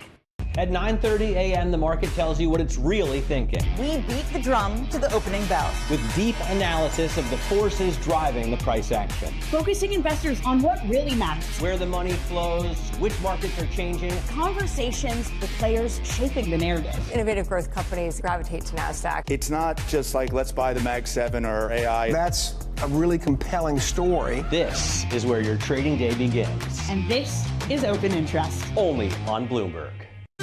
Good morning. This is Bloomberg Surveillance. Welcome back to the opening trade. Watch Bloomberg 10. This is the Asia trade. This is Wall Street Week. Welcome to Balance of Power. You're watching Bloomberg Deals. Welcome to Bloomberg This Weekend. This is Bloomberg Television.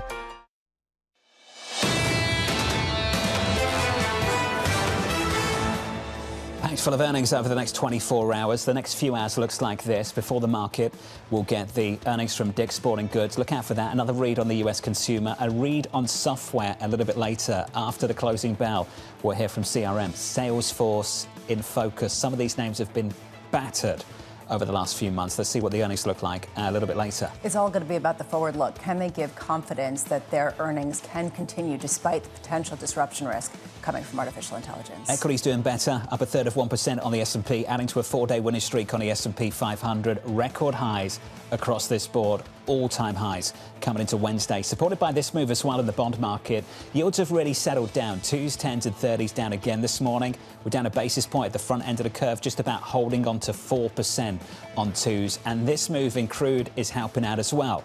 WTI and Brent still pulling back. We're down by 3% on Brent. WTI is a break of 90, 89.98 this morning. No deal in sight, but plenty of positive things to say. There are positive things to say. Of course, Iran did come out in other statements talking about the need to retain all of the uranium and other issues that seem pretty central to the negotiations. Nonetheless, people are looking beyond and seeing a resolution. Let's look beyond. Under surveillance this morning, striking a deal with Iran. It's looking very good that we're going to make a deal with Iran, and it's going to be a good deal. It's going to be a deal with no nuclear weapons. We have to have a deal that's acceptable to me. They come to the table, they're begging to make a deal. They want to make a deal badly, and we'll see if we get there. They think that they are getting very close to making a deal. So here's the latest this morning. The president gathering his cabinet today as the administration continues high-stakes negotiations with Iran. The former U.S. CENTCOM commander, General Joseph Votel, saying Iran is using the Strait of Hormuz as strategic leverage in a wider confrontation. The likely trajectory for future U.S. military operations is a prolonged mission. General Votel joins us now for more. General, welcome to the programme, sir. We're all well familiar with the situation in the Middle East. We understand the importance to energy. We can just about identify the Strait of Hormuz on a map.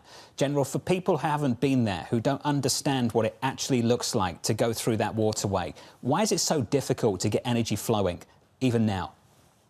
Oh, thanks. Good morning, John. It's good to be with you.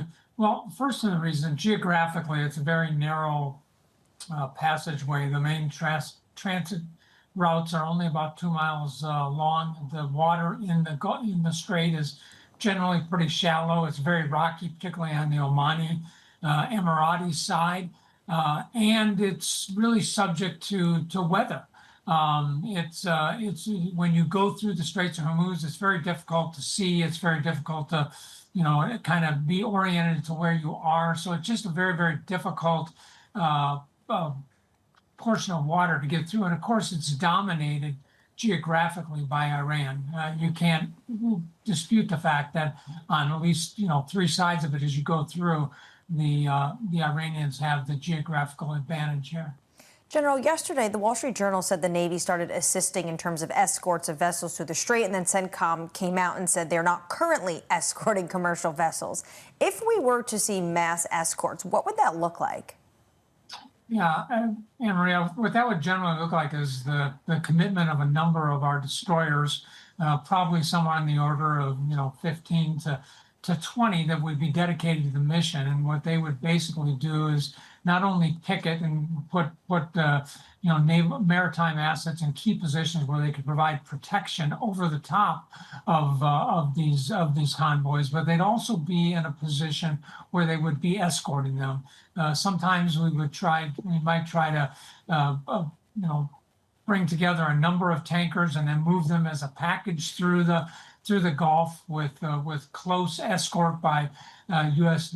Navy destroyers, or we may move them in smaller packets, or we may try to do what I would describe kind of as a zone defense, create a bubble under which these ships can move. But important to do that is we have to be certain that they can move through safely, so they aren't going to bump into mines. They're not going to be subject to attacks from the Iranians, and that's what takes up a lot of the resources. It's the mine clearing, it's the defensive resources we have to put in place, is the number of ships that we have to have there in order to do that, to relieve the pressure in the Gulf right now. Well, based off the U.S. presence right now, would the United States be able to undertake this? Well, I think there's certainly a considerable amount of maritime resources in the region, and I think probably I'm an Army guy talking here, but I think probably with the resources that are in place, we probably could certainly begin to do some type of escort missions, but that would likely come at the cost of other things we're doing. So it would be difficult for us to maintain a blockade and to escort. Of course, it isn't just maritime assets, it's U.S. Air Force assets. It's in some cases ground resources with our Marines or military Army organizations that have to man air defense sites and have to be prepared to board ships and have to be prepared to go ashore if we need to remove threats. So it's a more comprehensive effort. So there's enough force to probably do some of that right now, but it would really limit our ability to do anything else. General, this doesn't seem to be what a lot of people are talking about with respect to striking a deal. They expect a resolution to the conflict. How do you understand some of the discussions around the negotiations between the U.S. and Iran and assertions that we are close to reaching some sort of deal? Well, we're working through interlocutors right now, and for the last several weeks, it's been the Pakistanis, and now, most recently, the Qataris have joined. Of course, they're recognized and very capable negotiators who we have a lot of trust in, and so I'm sure there are discussions going back and forth and some communications that would give people the impression that we are making some progress on this, and I hope that we are. I mean, I think it's in our interest certainly to resolve this. But, fundamentally, negotiations are about trust. It's about trust between both sides. And, of course, that's lacking between the United States and Iran right now. And then there are fundamental differences on the major issues, whether it's non-proliferation, whether it's the highly enriched uranium and what happens with that, whether it's what happens with sanctions and frozen assets, or the status of the Straits of Hormuz. How do we get it back to kind of the open passageway that it was, or the situation in Lebanon? I think it's important. Most Americans are not necessarily paying attention to what's happening in Lebanon, but it is directly linked, certainly in the eyes of the Iranians, to what is happening in the Gulf. General, that's a good point. We appreciate your time, sir, and your experience. Thank you. The former US CENTCOM Commander, General Joseph Vogt, out there on the situation in the Middle East and the difficulty getting good energy, gas, oil flowing once again through that strait. Yeah, it would require a lot of assets unless there is some sort of comprehensive deal, and a comprehensive deal requires trust, and clearly there is no trust. And that point seems to be reiterated by one person after another who has dealt with similar negotiations in the past. The word impression the general used, there's an impression that the talks and the deal is going well. But at the end of the day, what is actually happening, nothing has changed. And actually, after the past 48 hours, things got a little worse. Shaping prices, 96.45 this morning. We're down about 3%. Up next on the programme, we'll talk about what's insulating this equity market, frankly, of HSBC, as the chip rally drives stocks to record highs.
We should not deny that change is coming. And change is not coming just in data centers and AI. As a world, we are building infrastructure, we're building energy, we're doing energy transmission, we're building next-gen manufacturing, we're ramping defense, and we're doing this thing called AI and data. Yes. We will see the largest need for capital ever. And that's what we've seen so far this year. And so now to your specific question, it's about underwriting.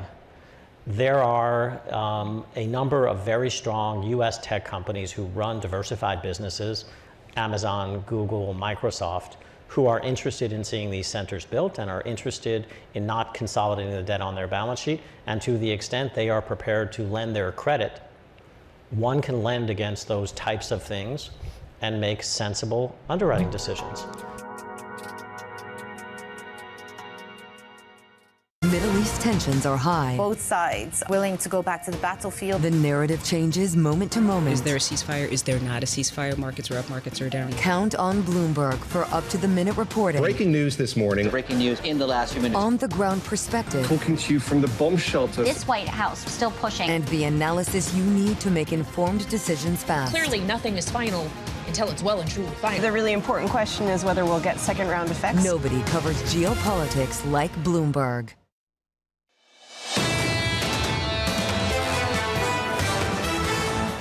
Seriously, so many people bulled up this Wednesday morning. Good morning to you all. Goldman Sachs go to 8K on the S&P 500, lifting their price target from 7,600, joining a very long list of banks that have done the same thing over the last 2 months or so. Equity futures up this morning by a third of 1%, adding to a 4-day winning streak on the S&P 500. The Nasdaq and by 0.5, the Russell by 0.7, record high.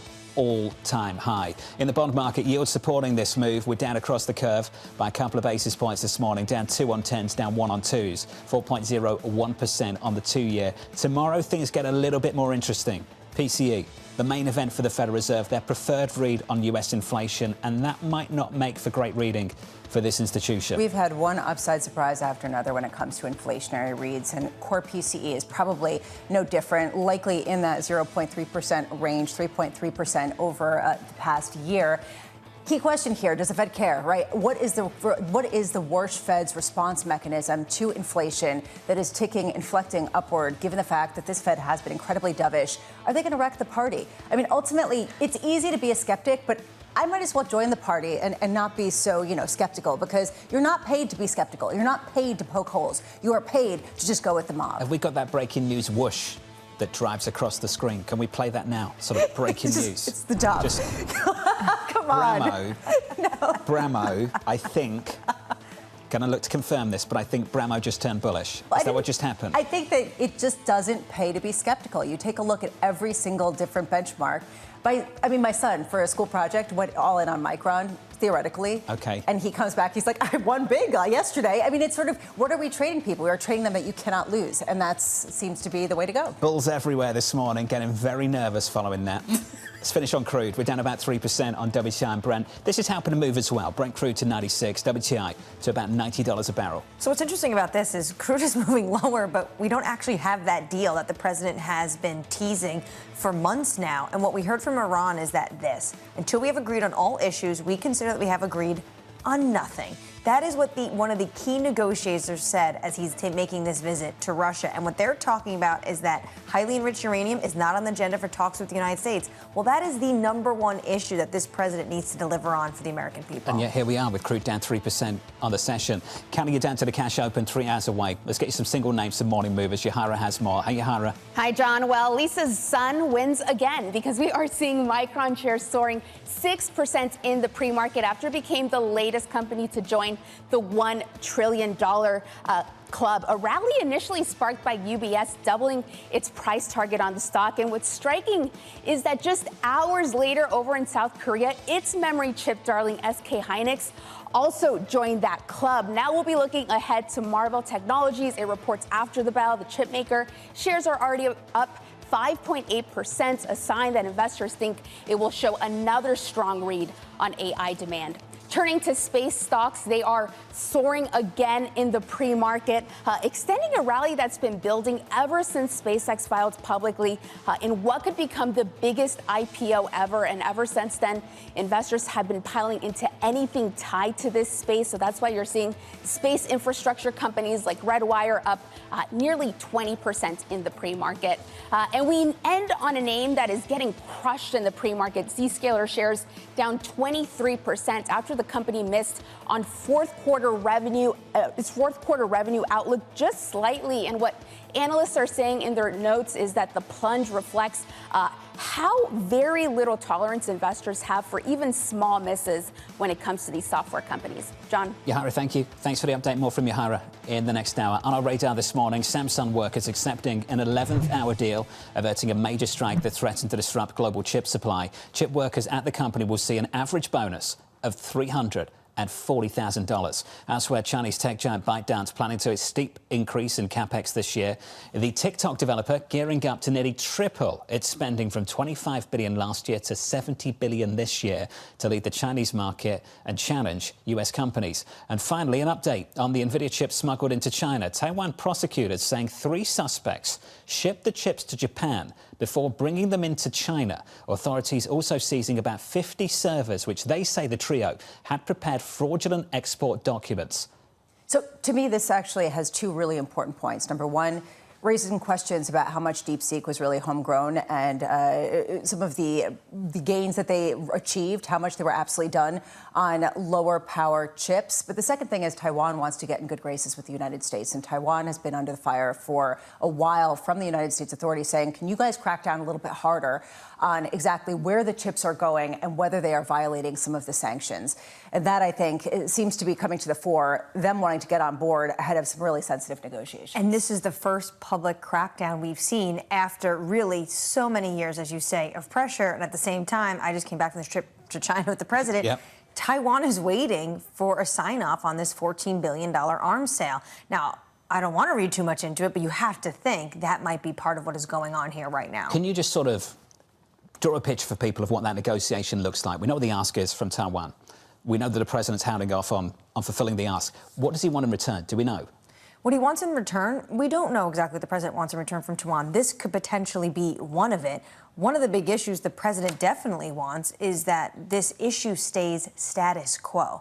90% of our stock market is tethered to Taiwan because that's where more than 90% of semiconductors and chips come from. One thing he definitely wants to see, and we have seen the Taiwanese government already do this, is push companies like TSMC to put more money into the United States to make factories in the U.S., and we have seen them do that in places like Arizona. Let's talk about that chip sector. The record chip rally, pushing 2 memory names above $1 trillion in market cap for the first time. Now Marvell, surging in the pre-market, the chip maker set to report after the bell today. Frank Lee of HSBC upgrading the stock to buy and raising his price target from 85 to 300. Frank joins us now for more. Frank, welcome to the program. I just want to take a step back and talk about this particular company and what they do. Can you describe for us all these custom chip projects that these different companies and the hyperscalers that we talk about every single day and how Marvell fits into that effort? Sure. I think what you've seen is, starting about a year and a half ago, these hyperscalers have started to, as they move into the inference stage, they're going from the initial training to inference. They're now designing their own custom chips and diversifying away from using the GPU chips from NVIDIA. So I think as you look at the CapEx spend for these hyperscalers, now these hyperscalers have to spend more money outside of just the GPU. They have to pay more money for memory, for these custom silicon chips, as well as networking chips. So you're just seeing a massive diffusion of this CapEx spend into more companies that benefit from it. Frank, do you consider Marvell indispensable at the moment going forward, or just a gap filler for the time being because we've hit these bottlenecks here, there, and everywhere?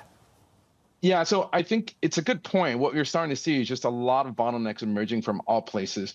And where Marvell is placed right now is that one of the biggest drivers isn't just the custom silicon, it's the actual DSP, the optical transceiver. So one thing, as you notice, is that as you power your data centers, it needs to get faster and faster. So the networking is a big part of this backbone. So what you're seeing is Marvell is a big player in the networking story. And I think that is where you're probably seeing the biggest upside. And a big reason why we've become more positive is that we think there's a lot more growth that's being underestimated by the market.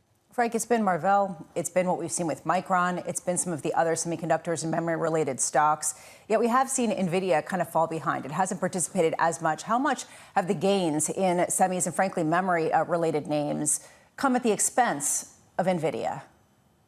Yeah, that's a great question. I think, if you think about 2 years ago, there was really only one game in town, and that was, or one stock, and that was NVIDIA, because they occupied nearly 90% of all spend in AI. But now they have to share that with a lot more players. It's not that NVIDIA is suffering. They're still growing. They're still beating and raising their forecast based on the last earnings. But I think one of the struggles they have is the narrative. There has been a significantly new narrative. One thing they have highlighted is, the enterprise and the sovereign, and there isn't as much competition. And the GPUs are still going to be the dominant, the only real solution. So I think what they've done recently is to reclassify their data centers between the hyperscaler, the CSP CapEx, and the non-CSP, and that will give investors another way to see how their growth is outside these major hyperscalers. You and John were talking about choke points within this entire AI build-out. Now people are looking at that and saying, we want to be there because they have a lot of pricing power. I just wonder where the pricing power potentially bumps up against the reality of some of the CapEx plans of different companies. I mean, is there a limit to how much some of these memory chip manufacturers and others can raise prices in response to incredible demand? Yeah, that's a really interesting question because nobody really knows. We haven't been in this situation before. Historically, when you look at the memory space, there was always some sort of a limit that you couldn't raise price beyond a certain point because the memory was being used in consumer products, PCs and smartphones. So once the price got to a certain point, and demand would suffer because consumers stopped buying. But now the demand has been driven by these data centers, right? And it seems like they're continuing to absorb these price increases, and it's only going to get worse. For example, I think one of the big memory that we see in data centers, HBM, we're going to see a significant increase in pricing next year. It hasn't even shown up this year, but starting next year, we think a lot of the HBM prices are going to double from where we are this year. So, our hyperscalers are able to continue to afford that is something we'll have to continue to see. Well, in the past, this industry used to be very cyclical. Is that no longer the case? It's a good question. I think part of the reason that it's hard to answer is that the past tech cycles have been much more consumer driven. And so because consumer driven cycles, there's an elasticity to pricing. So if a component goes up too much, demand will come off. This cycle has been very much infrastructure CapEx driven. And so far, companies have continued to invest. They're not slowing down. And what's interesting is these hyperscalers are starting to scale down their job layoffs. So are they going to take these cost savings and continue to put it back into AI infrastructure CapEx? So that could perhaps keep the spending going for considerably for the next couple of years. Frank, Lisa mentioned NVIDIA, and it was in March that NVIDIA did this tie-up with Micron, $2 billion. How much has that, what we're seeing right now, this momentum, bore out of deals like that?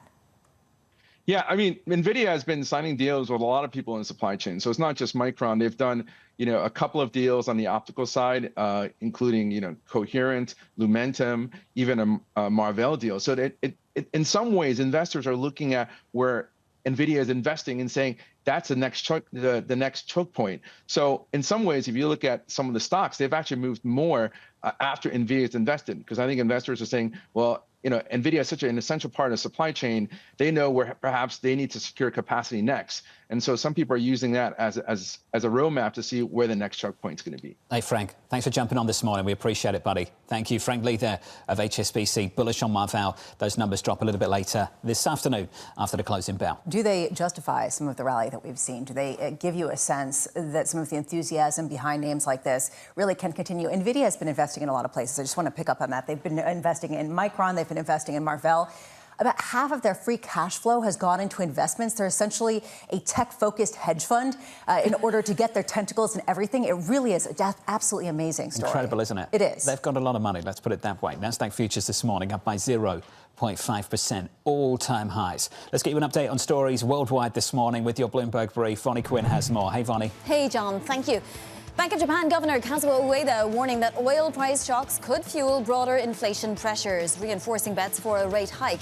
Traders now see about a 75% chance of a rate hike at the bank's June 16th meeting. Volvo reaching a deal with the Trump administration to avoid a U.S. ban on vehicles tied to China. The agreement overcomes a barrier that has effectively blocked the U.S. market from Chinese cars over national and economic security concerns. Texas Attorney General Ken Paxton beating four-term incumbent John Cornyn in the state's Republican Senate runoff. Paxton crediting President Trump for the win in his victory speech. The president endorsed Paxton last week. And that is your Bloomberg Brief. John. Hey, Vonnie, thank you. Axios calling it the Texas takedown, the widest primary defeat for a sitting senator in nearly 50 years. It's unbelievable, and this is going to be really a seismic shift, and I think we'll have a lot of alarms for the Republican establishment. This is an individual who's had decades in the Senate, and people are pretty shocked. We're seeing these problems develop at the national level. You can win a primary, but can you win in a general? And I just wonder how this applies to this situation down in Texas. Well, this is why people think potentially the Democratic candidate has a shot in Texas, which we would not have seen, I believe, since the 1980s, a Democratic senator from Texas.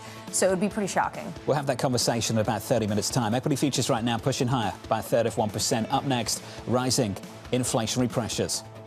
By the end of the year, we're still expecting core PCE to be around 3%. That would be a threshold that I think is very key to watch, because there's going to be much more noise around the necessity of a rate hike. Up next, we'll catch up with Ian Lingen of BMO, live from New York City. You're watching Bloomberg TV.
We are dealing with supply issues, and so therefore fertilizer, the planting season, food security is high up there, but so too is fuel and energy. So yet again, as we had with Ukraine, the energy crisis, the food crisis, the cost of living, and that kind of fiscal space needs to be created for countries that are going to be dealing with the debt crisis. They are still repaying their debts.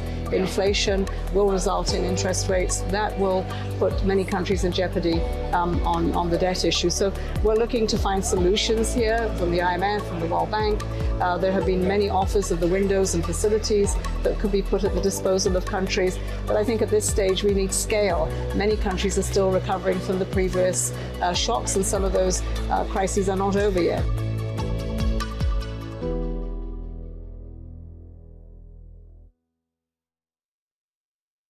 Good morning, this is Bloomberg Daybreak Europe. I'm Lizzie Burden in London, and these are the stories that set your agenda. Taking you from the U.S. market's close to the overnight session in Asia, we'll walk you through what you need to know to kickstart Europe's trading day. Live from our European headquarters, we bring you the day's top market-moving stories, unmatched expert analysis, and on-the-ground reporting from across the continent. Tune in to Daybreak Europe, only on Bloomberg Television. Context changes everything. Middle East and Africa. Vibrant resources and high-yield investment opportunities abound.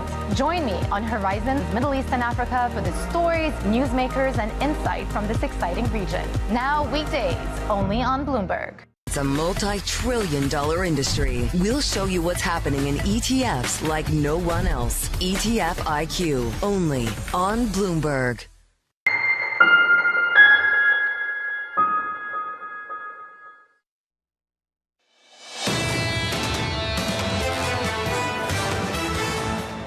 I missed the Luce banter. Wasn't that good? Really? Wasn't that good? You Wasn't banned that us. a great Hold on a start to the second. week?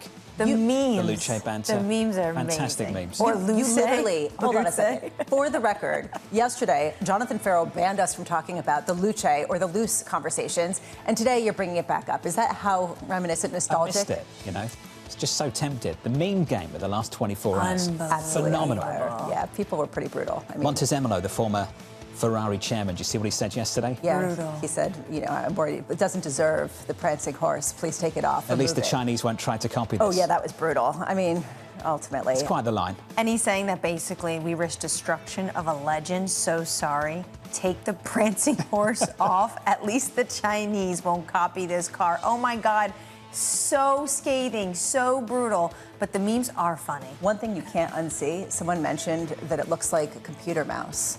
And considering it was designed by Johnny Ive, formerly of the iPhone, it makes perfect sense. It does look like a computer mouse. Better news for the stock. The stock is up this morning by 1.8%. We'll make it relevant to people in financial markets, of course. Equity futures right now on the S&P bouncing back again, up by a third of 1% on the S&P. On the Nasdaq, up by 0.5. 4 days of gains.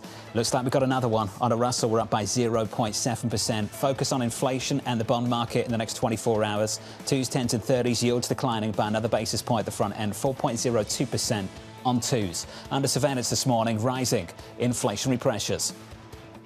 By the end of the year, we're still expecting core PCE to be around 3%.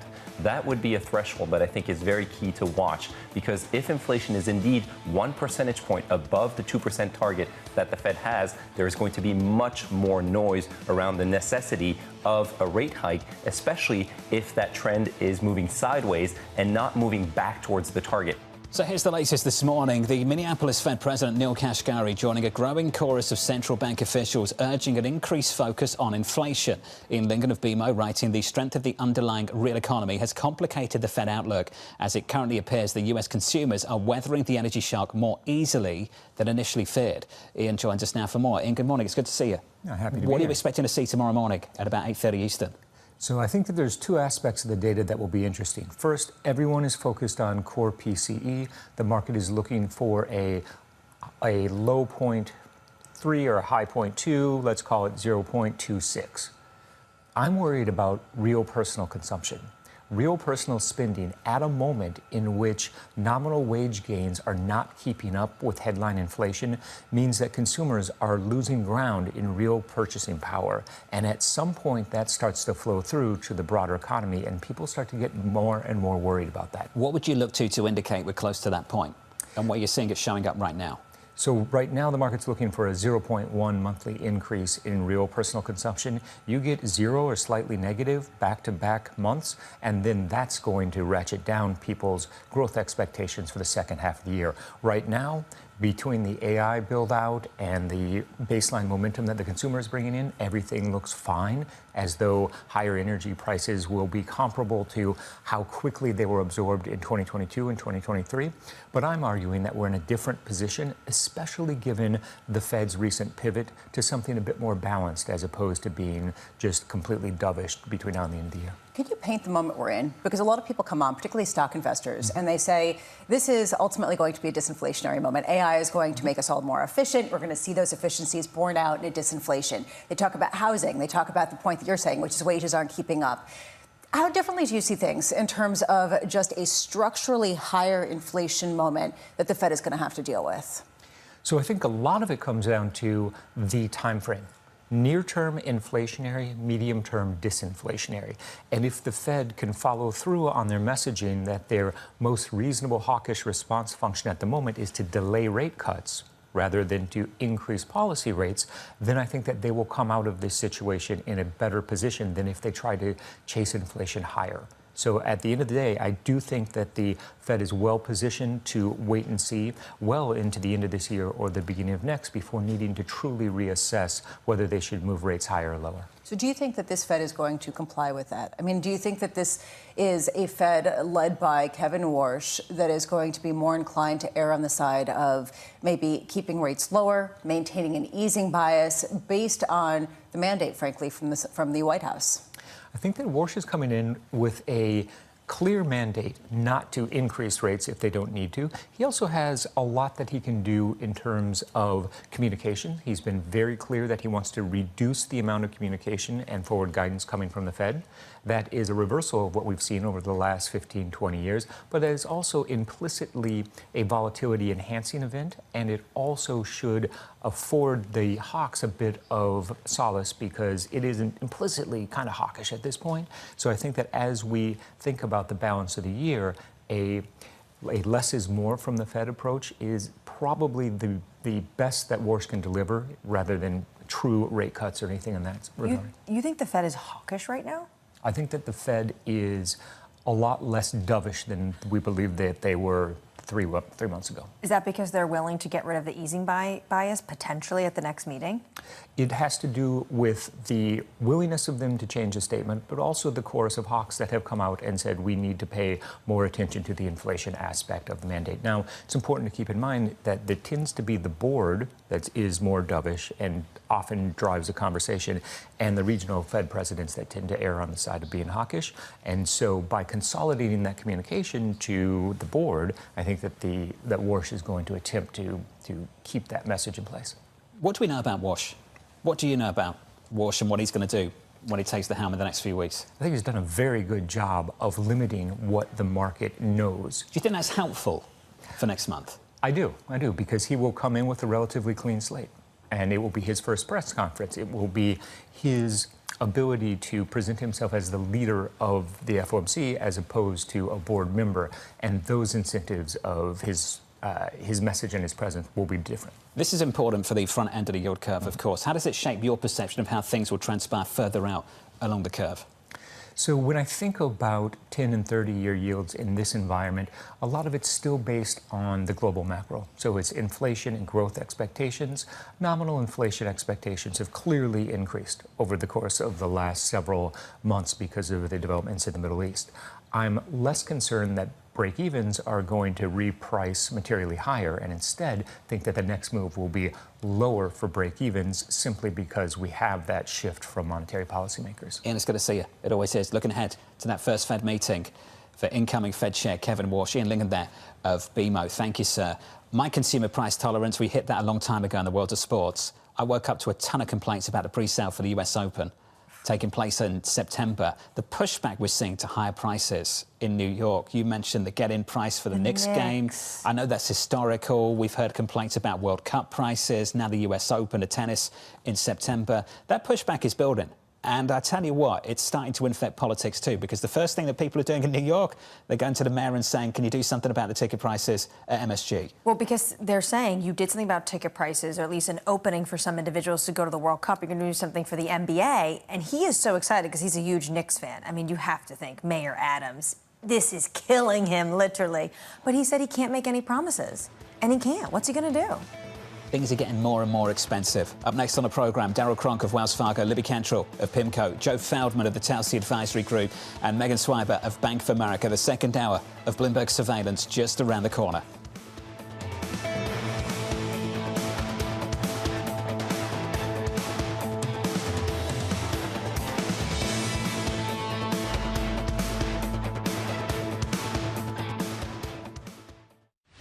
Tune in to Bloomberg Business Week Daily. We got to talk crypto. From the magazine that helps global leaders stay ahead. What's the conversation around your company? Bringing you insight on the people, companies, and trends shaping today's complex economy. Planning very big things. A new level of premium. Plus global business, finance, and tech news as it happens. The floodgates of innovation are going to open up. You can't fake passion. You either are or you aren't. Bloomberg Business Week Daily, only on Bloomberg.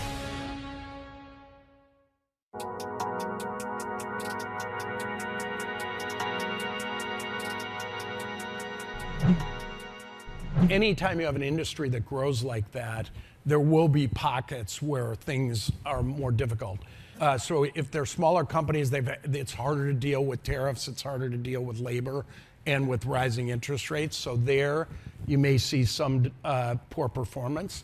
That doesn't necessarily mean that lenders will lose money, but it may be more difficult. And then pockets of software, everybody's been worried about how will that play out. I think there was a lot of capital that was put in from very smart private equity and very smart institutional investors into software really in the 21-22 vintage that was pretty highly priced. And that, as that works its way through the system now 4 or 5 years in, you may see pockets there.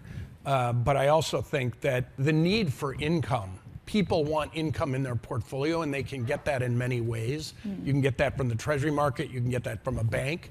You can get that from high yield right now is pretty good. High yield has very little exposure to software. And then you can get it from private credit where you maybe get more return and a little less liquidity.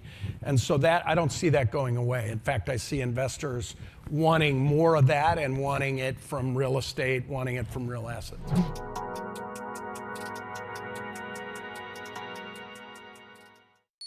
Asia is at the forefront of some of the world's biggest stories. I'm Sherrian in Tokyo.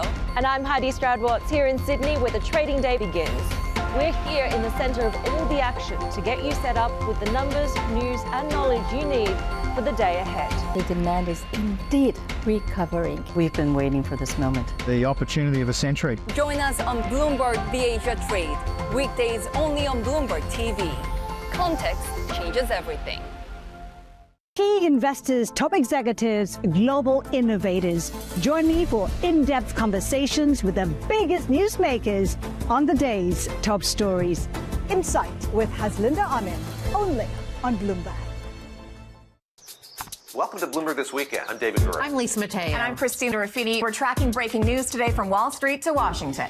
Let's start overseas. The sector is really propelling this deal forward. Yeah, the hope is this will open up new markets and provide some additional liquidity. Of course, now they're going to have competitors. We got a big week coming up in politics. Earnings season is underway. We're going to get some key reports. Everything you need to know before the markets open on Monday. Introducing Bloomberg This Weekend, bringing a little Bloomberg into your weekend routine. Guys, buckle up. Sorry.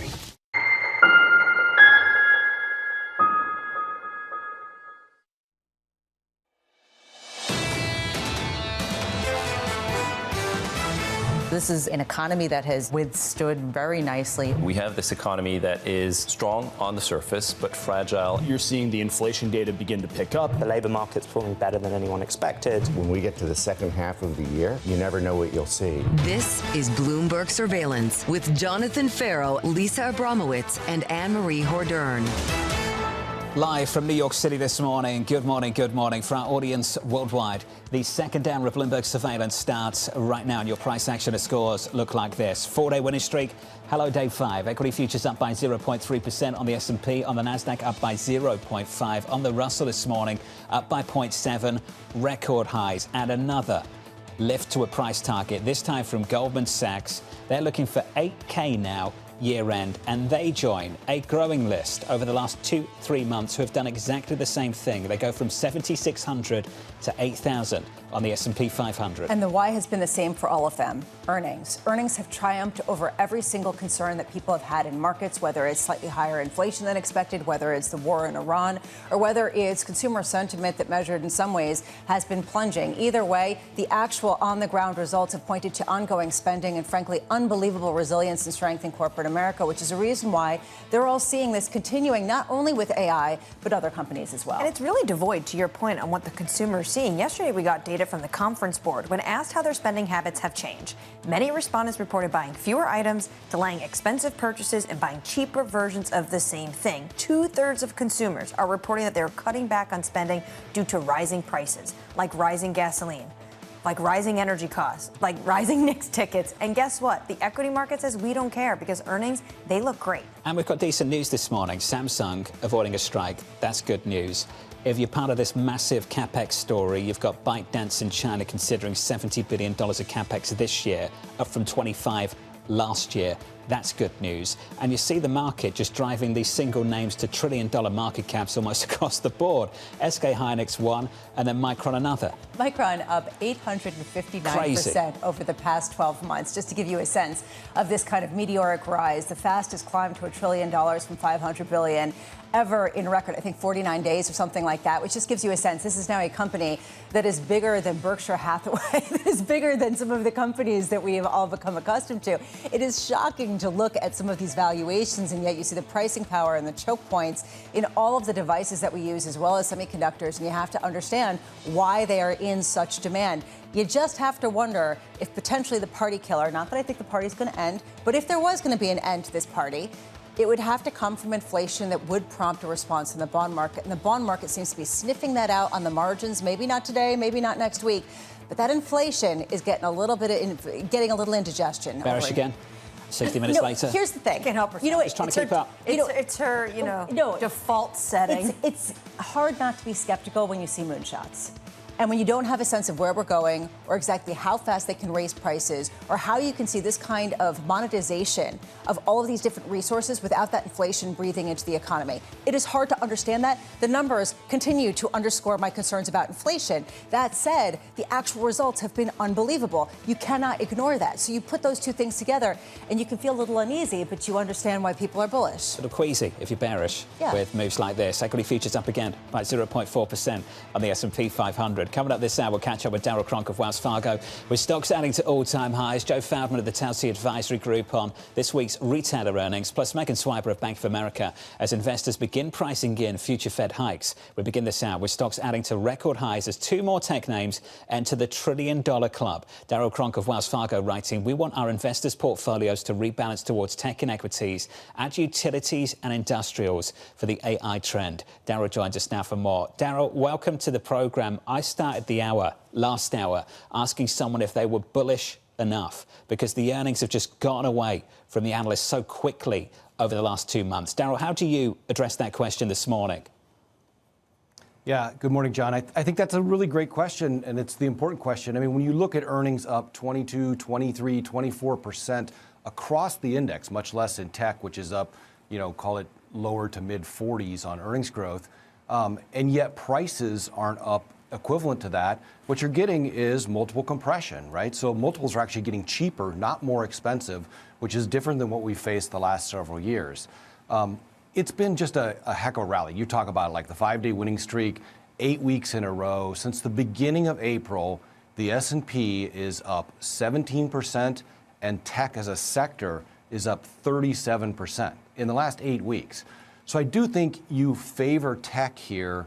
The challenge is how much do you chase these prices, right? I mean, they've gone parabolic here lately. I was just looking the last 30 days. If I just take the last 30 days, there's only one sector, John, and you can guess what it is, technology, that has outperformed the broad index. The 10 other GIC sectors are all underperforming the index at this point. So when you get under the surface, there's some reasons to say, look, it's okay to be bullish here, but be careful about chasing this kind of parabolic 8-week, just straight up rally where you're just minting new $1 trillion companies, almost every day. Normalizing $1 trillion market caps, which Darryl just seems crazy. I'm like Lisa in many ways. I'm wired to worry.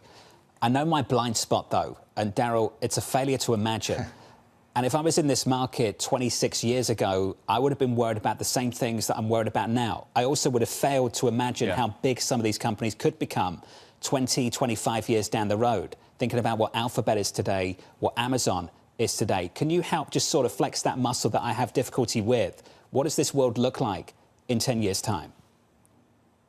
Oh, I think 10 years' time, you still see these companies growing, right? There's just no doubt the earnings growth, the free cash flow that they're generating. I mean, you can't exactly know who the winners are 10 years out, right? The tech bubble proved that, post GFC proved that, right? It's really hard to know, but you want to follow the earnings, you want to follow that free cash flow.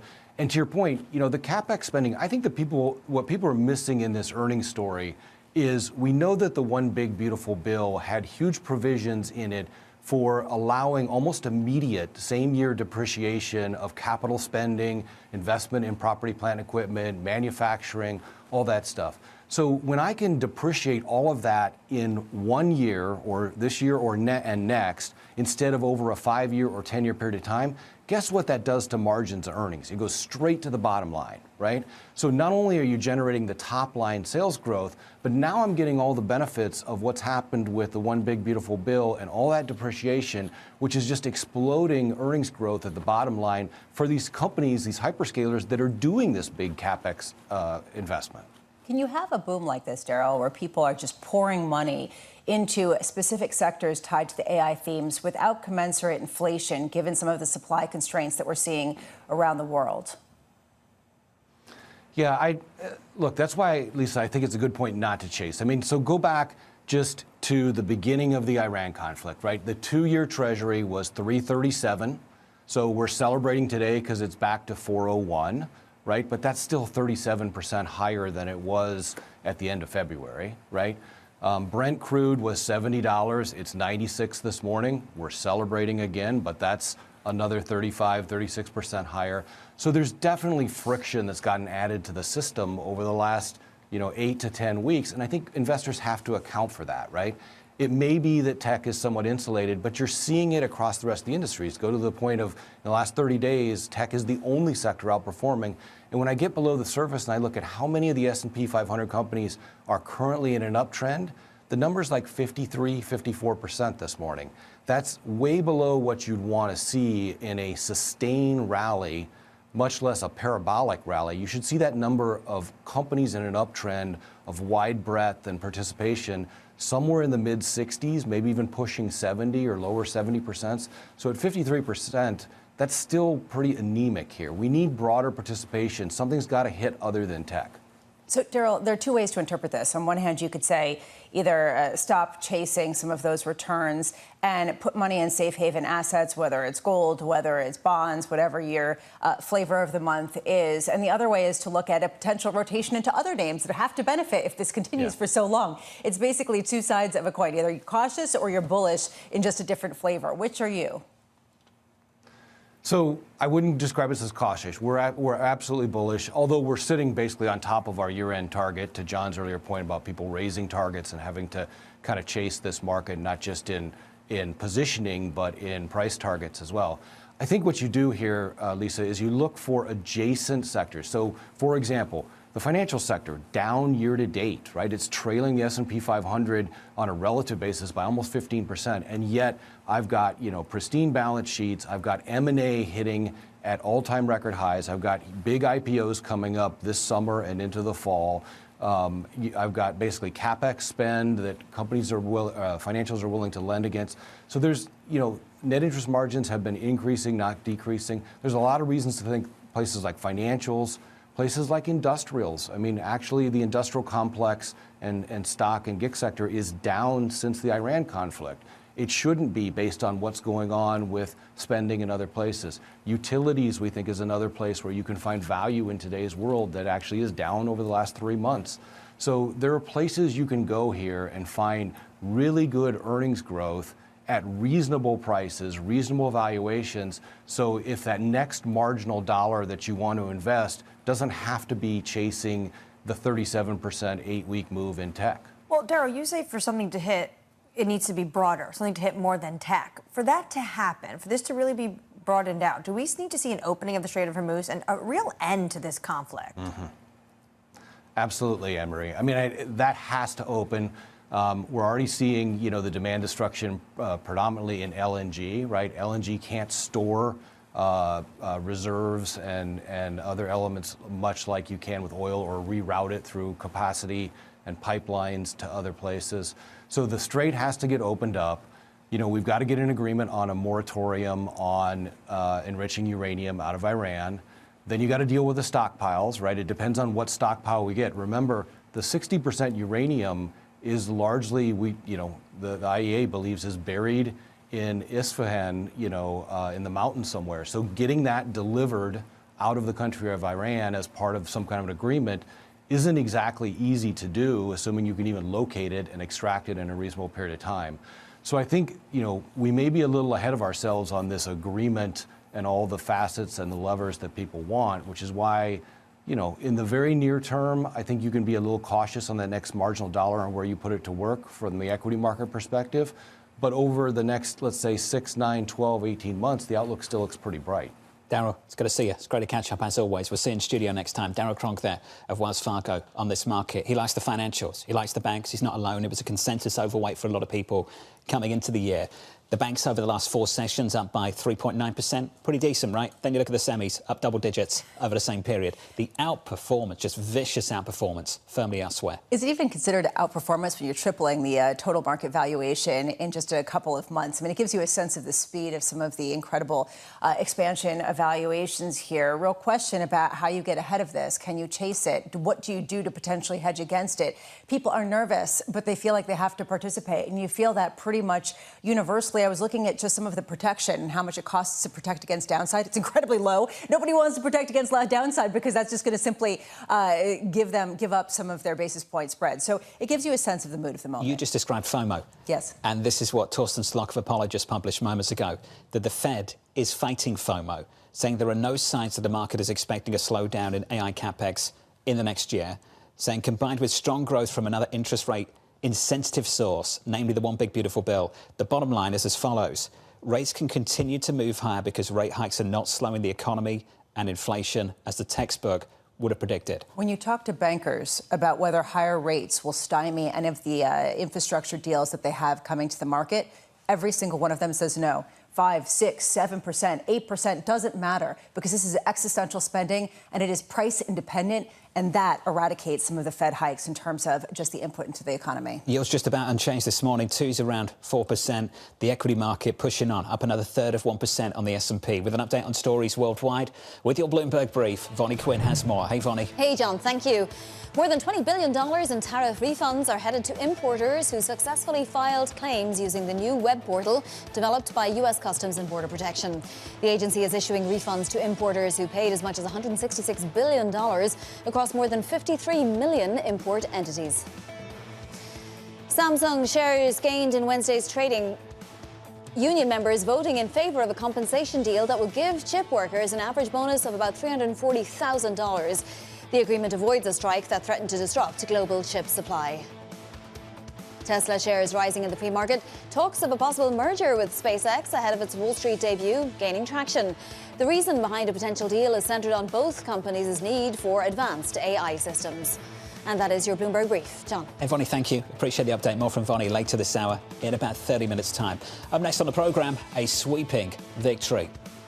Change was on the ballot, and change won. President Trump is the leader of our party, and his endorsement in this is the most powerful force in politics. I look forward to working with him in the Senate to deliver for Texas. Up next, we'll catch up with Libby Cantrell of PIMCO, live from New York City this morning. Good morning.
At a time when policy in Washington is driving Wall Street, we draw a distinction between the rhetoric and the action, bringing you market-moving guests and original reporting.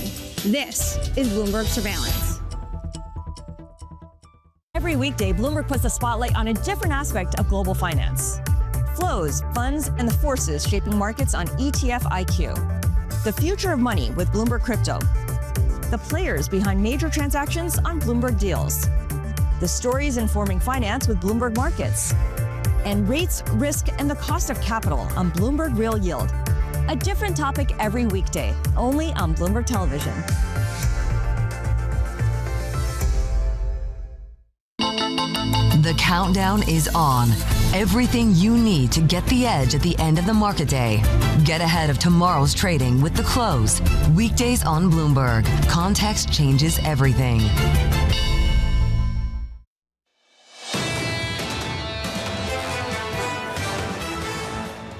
Lots of retailers reporting earnings throughout the next 24 hours or so. Dick's Sporting Goods, the first out the gate this morning. Disappointing full-year guidance at the low end of what people were expecting. Dick's down in the pre-market, negative by 3%. In the next 24 hours, you'll hear from Best Buy, Costco, The Gap. So a decent read on the consumer and retailers in this country through the next day or so. Yeah, although a very different read depending on whether it's discretionary or whether it's staples. A Costco may be attracting a greater proportion of higher income consumers to get bargains. Dick's is much more of a discretionary if you want to get your cleats for soccer, or if you want to get your fishing rod, that is where you go, and that I guess people can postpone a little longer. Been fishing rod shopping, have you?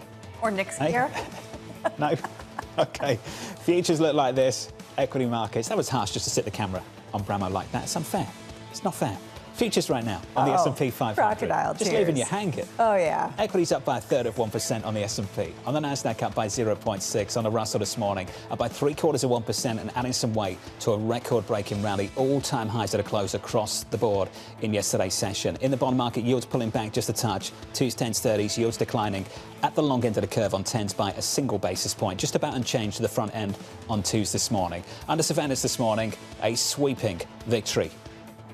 Tonight, we just sent a Texas-sized message to Washington. Change was on the ballot, and change won. President Trump is the leader of our party, and his endorsement in this is the most powerful force in politics. And I'm honored to have his support, and I look forward to working with him in the Senate to deliver for Texas. So here's the latest this morning. The Texas Attorney General Ken Paxton scoring a blowout victory in the state's Republican Senate runoff, setting the stage for a November showdown against Democrat James Tallarico. Libby Cantrell of PIMCO writing, most pundits still think this will be Paxton's to lose even against Tallarico, who is viewed as talented but is nevertheless thought to be too progressive for Texas. Libby joins us now for more. Libby, good morning. Good to see you. Good morning. Clearly, the president's endorsement helps you win a primary. Does it help you win an election?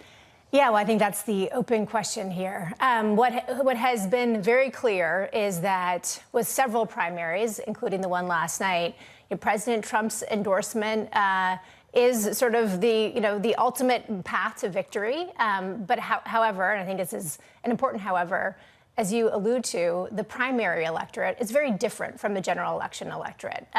For more or less, the Texas primary is closed. So mostly it's just a self-selected group of people who are also not only running for voting in the primary, but also just voting in the runoff. The general election complexion will, of course, include independents and also Democrats and also some disillusioned Republicans as well. So this was an unequivocal victory for Paxton last night, an unequivocal victory for the president.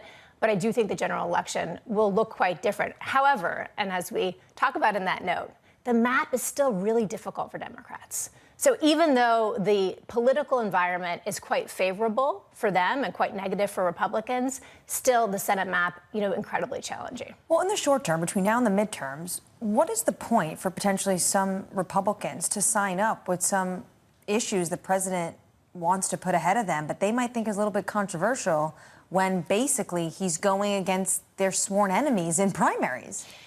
Well, yeah, I mean, you're talking about the ballroom, potentially. A number of issues. I do think this dynamic is interesting because now you have several members on the Republican side in the Senate who are either retiring, like Senator Tom Tillis from North Carolina, or have been unseated by President Trump, John Cornyn, Bill Cassidy from Louisiana, who are not necessarily going to go along with Trump's agenda. On the other hand, you still have other primaries playing out. And so for those Republicans who do view themselves as vulnerable in those primary, over the course of the next few months, they may be much more aligned with the president, obviously. But I do think that sort of forest for the trees here, the most important thing is, one, again, unequivocal victory for the president last night. But two, this actually makes, ironically, passing his agenda through the Senate in the intervening months before the midterms actually more difficult because now John Cornyn is going to be a free agent.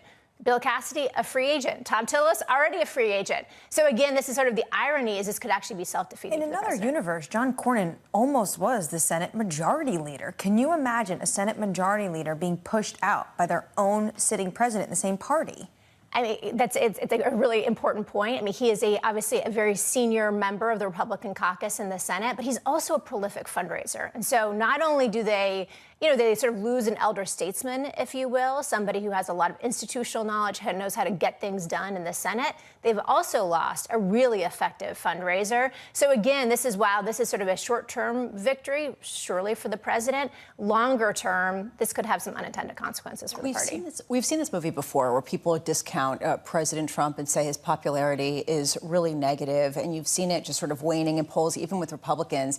And then he outperforms in elections. And we're seeing that in a way here as well. People thought that maybe John Cornyn would have more of a chance versus Paxton. Is there a message here about polling and underpolling of support for the president that isn't coming through in some of these polls that show his approval rating at record lows? Well, sure, and I think you always have to take polling with a grain of salt, but I also think it's just really important that his base, the President Trump's base, is absolutely hanging with him. So this narrative about this sort of fracture in the base, sure, you have the Tucker Carlsons and some of the other folks kind of on cable news and what have you, but for all intents and purposes, primaries, runoffs, that's a base game, and what I think we should have seen over and over again over the last few weeks in terms of these primary cycles is that President Trump still has very much an unequivocal hold on his base. There's another point that people have raised, which is how much is President Trump leading the base and how much is he sniffing out where the base is and then going with the base? How much is the base leading and how much is President Trump leading? Yeah, and I think there's also, I think it's an open question of like last night. Obviously, there was obviously a lot of headlines around President Trump's endorsement and how that helped Paxton. I think there's also an argument that Paxton could have won without the president's endorsement as well. So to your point, is he just sort of picking winners and losers, or picking winners in this case, and sort of attaching to it? And of course, the endorsement came relatively late. So in terms of the get out the vote and what have you, a lot of that had already been done. An individual who's super well known in Texas, controversial, very well known. What does the map look like going into the midterms on the Senate side? Because that's where people think there could be the shock surprise. Right. So I think that if you look at the House, right, it's sort of the conventional wisdom is that the House typically flips, in a midterm election cycle. I think that's probably going to be the case, even with the redistricting. The Senate map, however, very different story, of course. And right now, again, is that Republicans still have, I think, an advantage in the Senate map. Democrats, in order to take back the Senate, they have to win a net 4 seats. That may seem easy in this type of political environment. If you actually look at the map, it's super difficult. They're defending places like Michigan, which I think might be tough for them. Georgia, maybe a little bit easier. But then they also have to win 4 of these sort of 6 competitive states for Republicans, including potentially Texas, Ohio, North Carolina, Maine. Again, this is not impossible. But, how we're characterizing this to clients is that if Democrats have to have a mediocre night to win back the House, they have to have basically a perfect night to win back the Senate. And again, I don't think last night really changes the calculus around that. Can we just finish on that graphic of the results from last night? What are we talking about here? 28-point gap for a sitting senator in a primary? That's absolutely shocking, that picture right there. It is, but also to Libby's point, Ken Paxton is a very well-known entity in Texas. And amongst the base, it might be controversial amongst the whole population, but amongst the base, he's loved. Libby Cantrell at PIMCO. Libby, thank you. Thanks so much. Appreciate it. Coming up on the programme, Joe Feldman of the Telsey Advisory Group looking ahead to a fresh round of retail earnings on deck. Plus, your high-risk got your morning movers. Another check on Micron. Absolutely flying so far this year.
world's most powerful investors don't ring a bell. They quietly reshape entire industries. This is the money shaping the world. The Dealmaker playbook, where power and billions of dollars change hands every day. From private equity and credit to venture capital and M&A, we bring you the inside scoop on the biggest deals and debates, plus exclusive conversations with finance's ultimate insiders. I'm Danny Berger, and this is Bloomberg Deals. Every week, only on Bloomberg Television. When news breaks, A redhead across the Bloomberg terminal. Bloomberg has you covered. Trump's global tariffs are struck down by the U.S. Supreme Court. For all the context and clarity you need, There's going to be now tons of tariff headlines until midterm elections. hear it first on Bloomberg. Bringing you up-to-the-minute global news whenever and wherever it happens. I'm Joanna Bersecci in El Ola, Saudi Arabia, and this is Bloomberg. At 9:30 a.m., the market tells you what it's really thinking. We beat the drum to the opening bell. With deep analysis of the forces driving the price action. Focusing investors on what really matters. Where the money flows, which markets are changing. Conversations, the players shaping the narrative. Innovative growth companies gravitate to NASDAQ. It's not just like, let's buy the Mag 7 or AI. That's a really compelling story. This is where your trading day begins. And this is Open Interest. Only on Bloomberg.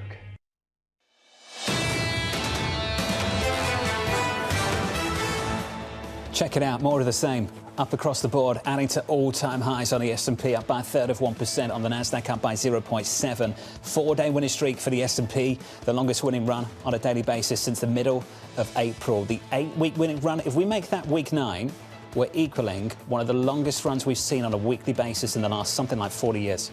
Which is crazy. It's been an insane rally, and it's been incredibly narrow. I mean, people talk about bad breath, insert your pun here, but really has been led by a handful of names that have just been skyrocketing and seem independent from macroeconomic polls. So a question that we have to ask is, tomorrow when we get inflation data, how much does it actually matter for some of these stocks, given the backdrop that they've continued to rally despite some of the concerns about inflation? Might matter to the bond market. Yields right now look like this. 2's around 4%, still above the policy rate of the Federal Reserve, indicating a market price for the potential of an interest rate hike. But to Torsten Slok's point over at Apollo a little bit earlier on this morning, does it matter? Does it matter to the broader US economy when we get this data driven by all this capex coming from all these companies? The answer is yes, it matters to the broader economy, but it doesn't matter as much to the stock market, which has been driven by a number of AI-related names that seem independent to financing costs that are pegged by the Fed.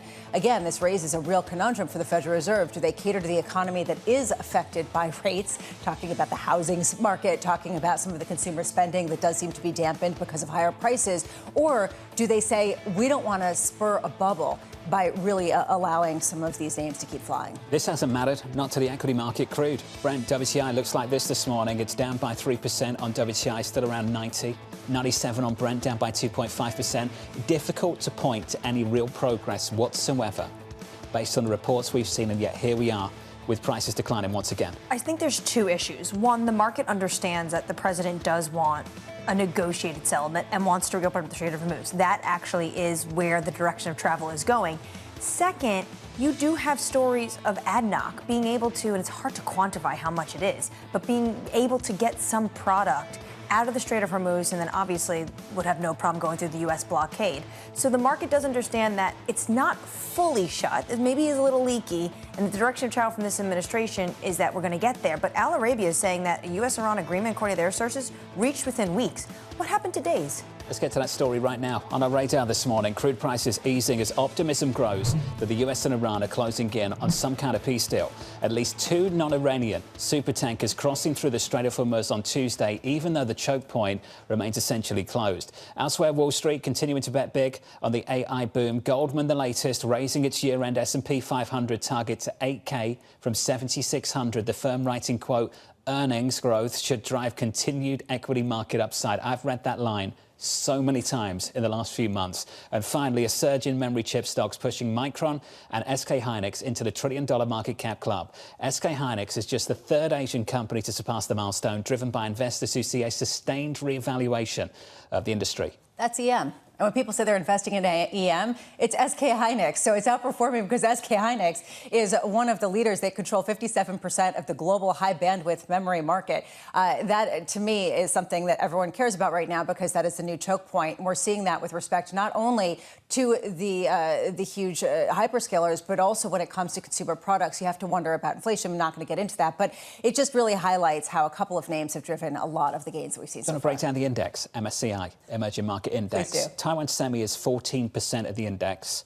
Samsung is 6%. SK Hynix is 4%. So you're talking about a quarter of the index across 3 tech names. That's what you're buying when you talk about I'm buying EM stocks at the index level. You asked a question a couple of weeks ago. Is it a diversification regionally or is it diversification in terms of the sectors, the industrial sectors that you're exposed to? And right now, that's a really important point because ultimately EM might be diversifying geographically, but not when it comes to the actual cycle that we're talking about, whether it's secular or cyclical, which is semiconductors and the AI build-out. And it's not just good for investors and shareholders. There's a story this morning about how TSMC actually told their staff that they're now going to see more than 30% bump in their profit-sharing payouts this year on average. And this came up in the C-suite talking through surveys to their employers. What do you want to see? And it's, well, this is getting quite big. We want a little bit more of a piece of the pie. The chip move has been phenomenal. Equity futures this morning up by a third of 1%. Let's get you some single names, some morning movers.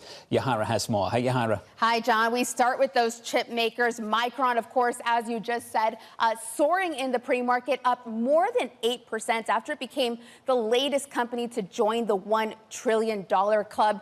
And SK Hynix over in South Korea joining it as well. And that optimism is helping to lift the entire sector. We're seeing other chip makers like Power Integrations and Semtech also soaring in the pre-market. As we look ahead to Marvell Technologies, that chip maker is reporting after the bell. Shares are already up 6.25%, a sign investors expect to see more demand when it comes to AI. Moving on to the earnings we've gotten, the retail earnings we've gotten just this hour, starting with Bath & Body Works. Those shares up 10% in the pre-market after the retailer known for its candles and soaps, of course, delivered profits that beat expectations. Sales, however, were down from a year ago, suggesting consumers may be pulling back on discretionary items, and some news in the C-suite that its CFO will be stepping down. And we end on Dick's. A lot of anticipation on this name because of the World Cup, but shares are down 3.5%. The company saying it's spending more to integrate Foot Locker and invest ahead of those major events like the World Cup. So it's cut its full year earnings forecast for 2026. That overshadowing otherwise strong sales trends. For example, comparable sales at its Dick's business grew 6%. John. Yahara, appreciate the update. Did you want Yahara to squeeze in the next? She kept Is that talking what you about, wanted? she kept talking about World Cup. Me and Lisa are looking at each other about the NBA Finals. Also, I went to a Dick's this weekend. Everyone is there to buy Knicks gear. Merchandise flying off the shelf. Yes, for Knicks gear. Okay, great. Yeah, lots of fishing rods. Is that a buy recommendation? Not when she said fishing rods, I literally lost it. I saw no one buying fishing rods. I saw a lot of people buying lots of Knicks jerseys. Can you imagine Bramo super chill fishing? I can see that. I could see her fly fishing, 100%. You get into fly fishing. I actually completely could, standing in the middle of a stream in a beautiful hard. mountainous area. Jackson Hole next time you're there. Totally. Fly fishing's Or hard. I'll just move to Wyoming, you know. Yes. See you later. Okay, don't do that, Bramo. We'd miss you. No, I mean, honestly, though, I actually could really get into fly fishing. There's some incredible literature. Ellen Zentner of Morgan Stanley, doesn't she fly fish? I think sure so, she yes, does. she does. She does. I can ask her for tips. Let's stick with the retailers and not talk about fishing. Earnings from Best Buy, Costco, Gap, all due out this week. Investors watching for a read on how shoppers are dealing with rising prices. Joe Fadman of the Telsey Advisory Group writing, consumers continue to seek value for everyday essentials while selectively opting for discretionary goods. Joe joins us now for more. Joe, welcome back to the show. Out of all these retailers, who's in a sweet spot right now? Well, in the sweet spot, you've got Costco, you've got Walmart. Those guys offer the best value. They offer groceries with the lowest prices, and they have discretionary at very good prices. And you can sort of pick and choose as you go through the stores. So I still feel very good about the big box discounters, really, at this point. But, you know, the consumer continues to surprise and is hanging in. As you saw again, Dick's Sporting Goods had some pretty good numbers this morning in terms of sales. At the same time, it was disappointing in terms of their full-year guide, Joe, and I do wonder how much some of the retailers that focus on discretionary are ultimately at a disadvantage right now than the multidimensional big box stores. How much are you seeing some of their market share cannibalized by the likes of Costco and Walmart? Yeah, we think that the big guys have been taking a lot of market share just across the board. Not necessarily from Dick's. I think Dick's is clearly outperforming within the sporting goods space. But other categories, you definitely see big box, you see off-pricers. They're continuing to put up very strong sales while others have been under a lot more pressure. And to your point, there's still a lot of cost pressure out there. The newest one is obviously fuel costs. You know, that really kicked up once the war in Iran started. And we've seen companies start to mention it. They've tried to say, well, we can offset it. But you heard Walmart. You know, Walmart talked about absorbing most of it in the first quarter, but saying come second, third quarter, we're going to have to find ways to absorb some of it, but some's going to have to get passed on through inflation, through higher prices, which creates inflation. And that's really one of the sticking points, I think, where a lot of retailers sitting today are feeling like, well, we had a decent first quarter, but going into the second half of this year, how are things going to look from an inflationary standpoint, and how's the consumer going to hold up? This is a really important point, Joe, and we did hear this from Walmart, saying that they were absorbing virtually all of the increase that they saw in oil prices. Does that indicate to you that we haven't really seen a consumer that's been tested by some of these pressures that will make their way into other consumer products? Or does it really underscore how a lot of these companies are looking to position ahead of ongoing resilience? I mean, is this a sign of weakness or a sign of strength? Well, from a company standpoint, you know, you could argue it is a sign of strength. They're managing through it fairly well. Most of the retailers, that is. But there is a lot of concern about what's next for the consumer and inflation. You know, so far, wages have held up very solidly. Last month was the first crack, though, where wage growth did fall a little bit below inflation. We'll have to see. 1 month doesn't make a trend, but if you do see that continue for a couple of more months, that's a bit more concerning to us. You know, but the employment picture still looks pretty good. So people do have jobs, they are getting paid, and that helps to, you know, continue to fund their ability to spend. Tax refunds also supported the first quarter earnings. We'll see how much it is left for the second quarter go forward. So again, that's why, you know, we're all trying to read the tea leaves, and we keep seeing the numbers are showing up pretty well, but there's a lot of anxiety about what's to come behind door number 2 in the second half. Joe, do you expect Costco to follow Walmart's example and also absorb some costs? You know, I do. I think Costco and Walmart, they always both claim to be the last one to raise price, and I think that's true. We continue to see that through all of our survey work that we do in terms of pricing, and they're always generally the best place to buy most items, for at least on a per unit or per ounce basis. And Costco has always taken that approach where they will do whatever they can for the member to preserve member value, and they would absorb some of those cost pressures. They find ways, you know, through their managing of the expenses and the P&L to be able to support that. Is Ticketmaster the only place left with pricing power, Joe? Exactly. Yeah, it may be. It may be.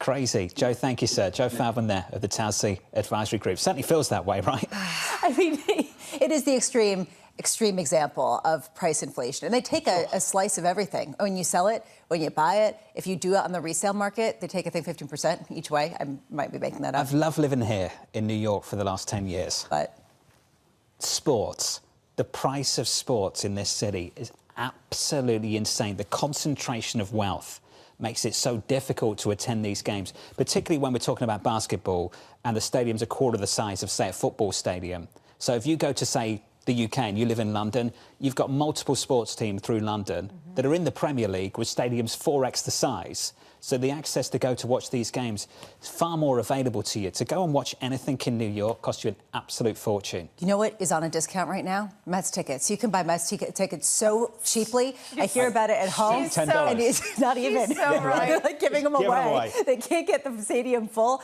I mean, even my son doesn't want to go. I'm just telling you. Baseball's the one sport I would say that's still slightly affordable. Like you could take a family, you could take them to a baseball game. Especially if you're a Mets fan. That too. Especially. It's so terrible. Let's get you an update on stories worldwide this morning with your Bloomberg brief. Vonnie Quinn has more. Hey, Vonnie.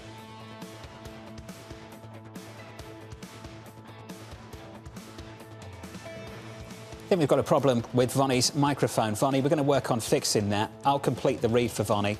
if you just move forward just a little bit more. We'll get to the other stories for you.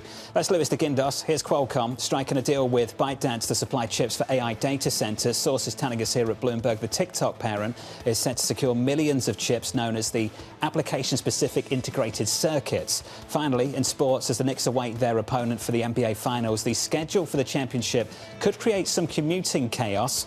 On Tuesday, June 16th, check this out. A potential Game 6 of the Finals would take place at Madison Square Garden just hours after a World Cup match will be played at MetLife Stadium. Also, the US Open taking place over at Shinnecock. Exactly. Over in Southampton as well, so on Long Island. This could be a very busy week for sports in this city. Stay away from Penn Station. Of course, unless you're going to the Knicks game and you're going to be there because you're at MSG. But wow, it is going to be oversubscribed when it comes to that date. Honestly, it's great for people watching. You know, if you like people watching, this is the place to go. What, Penn Station? 100%. Thank you, Brahma, but you do you. All right? Up next on the programme, a hawkish pivot. The case for cutting rates now is actually very, very weak. The credibility that monetary policy is restrictive has really started to diminish as the economy has continued to perform well. Up next, we'll catch up with Megan Swiber of Bank of America from New York City this morning. Good morning. You're watching Bloomberg TV.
About 80% of projects will find it difficult to secure financing. And this is really all because of the level of readiness or preparation. As you know, for investment to occur, you need well-prepared, technically prepared projects, but they must also demonstrate economic and financial impact. So one of the major challenges is the stock or availability of bankable projects in countries. Almost all countries have got good plans and ideas, but when you look at the readiness of those projects, that's a major obstacle. And that is why the African Development Bank, through the African Water Facility, invests heavily in upstream preparation of projects to enable countries to have a large pool of investable projects. The second element that is an obstacle is the institutional and regulatory environment in most countries, which make it difficult for investment to happen.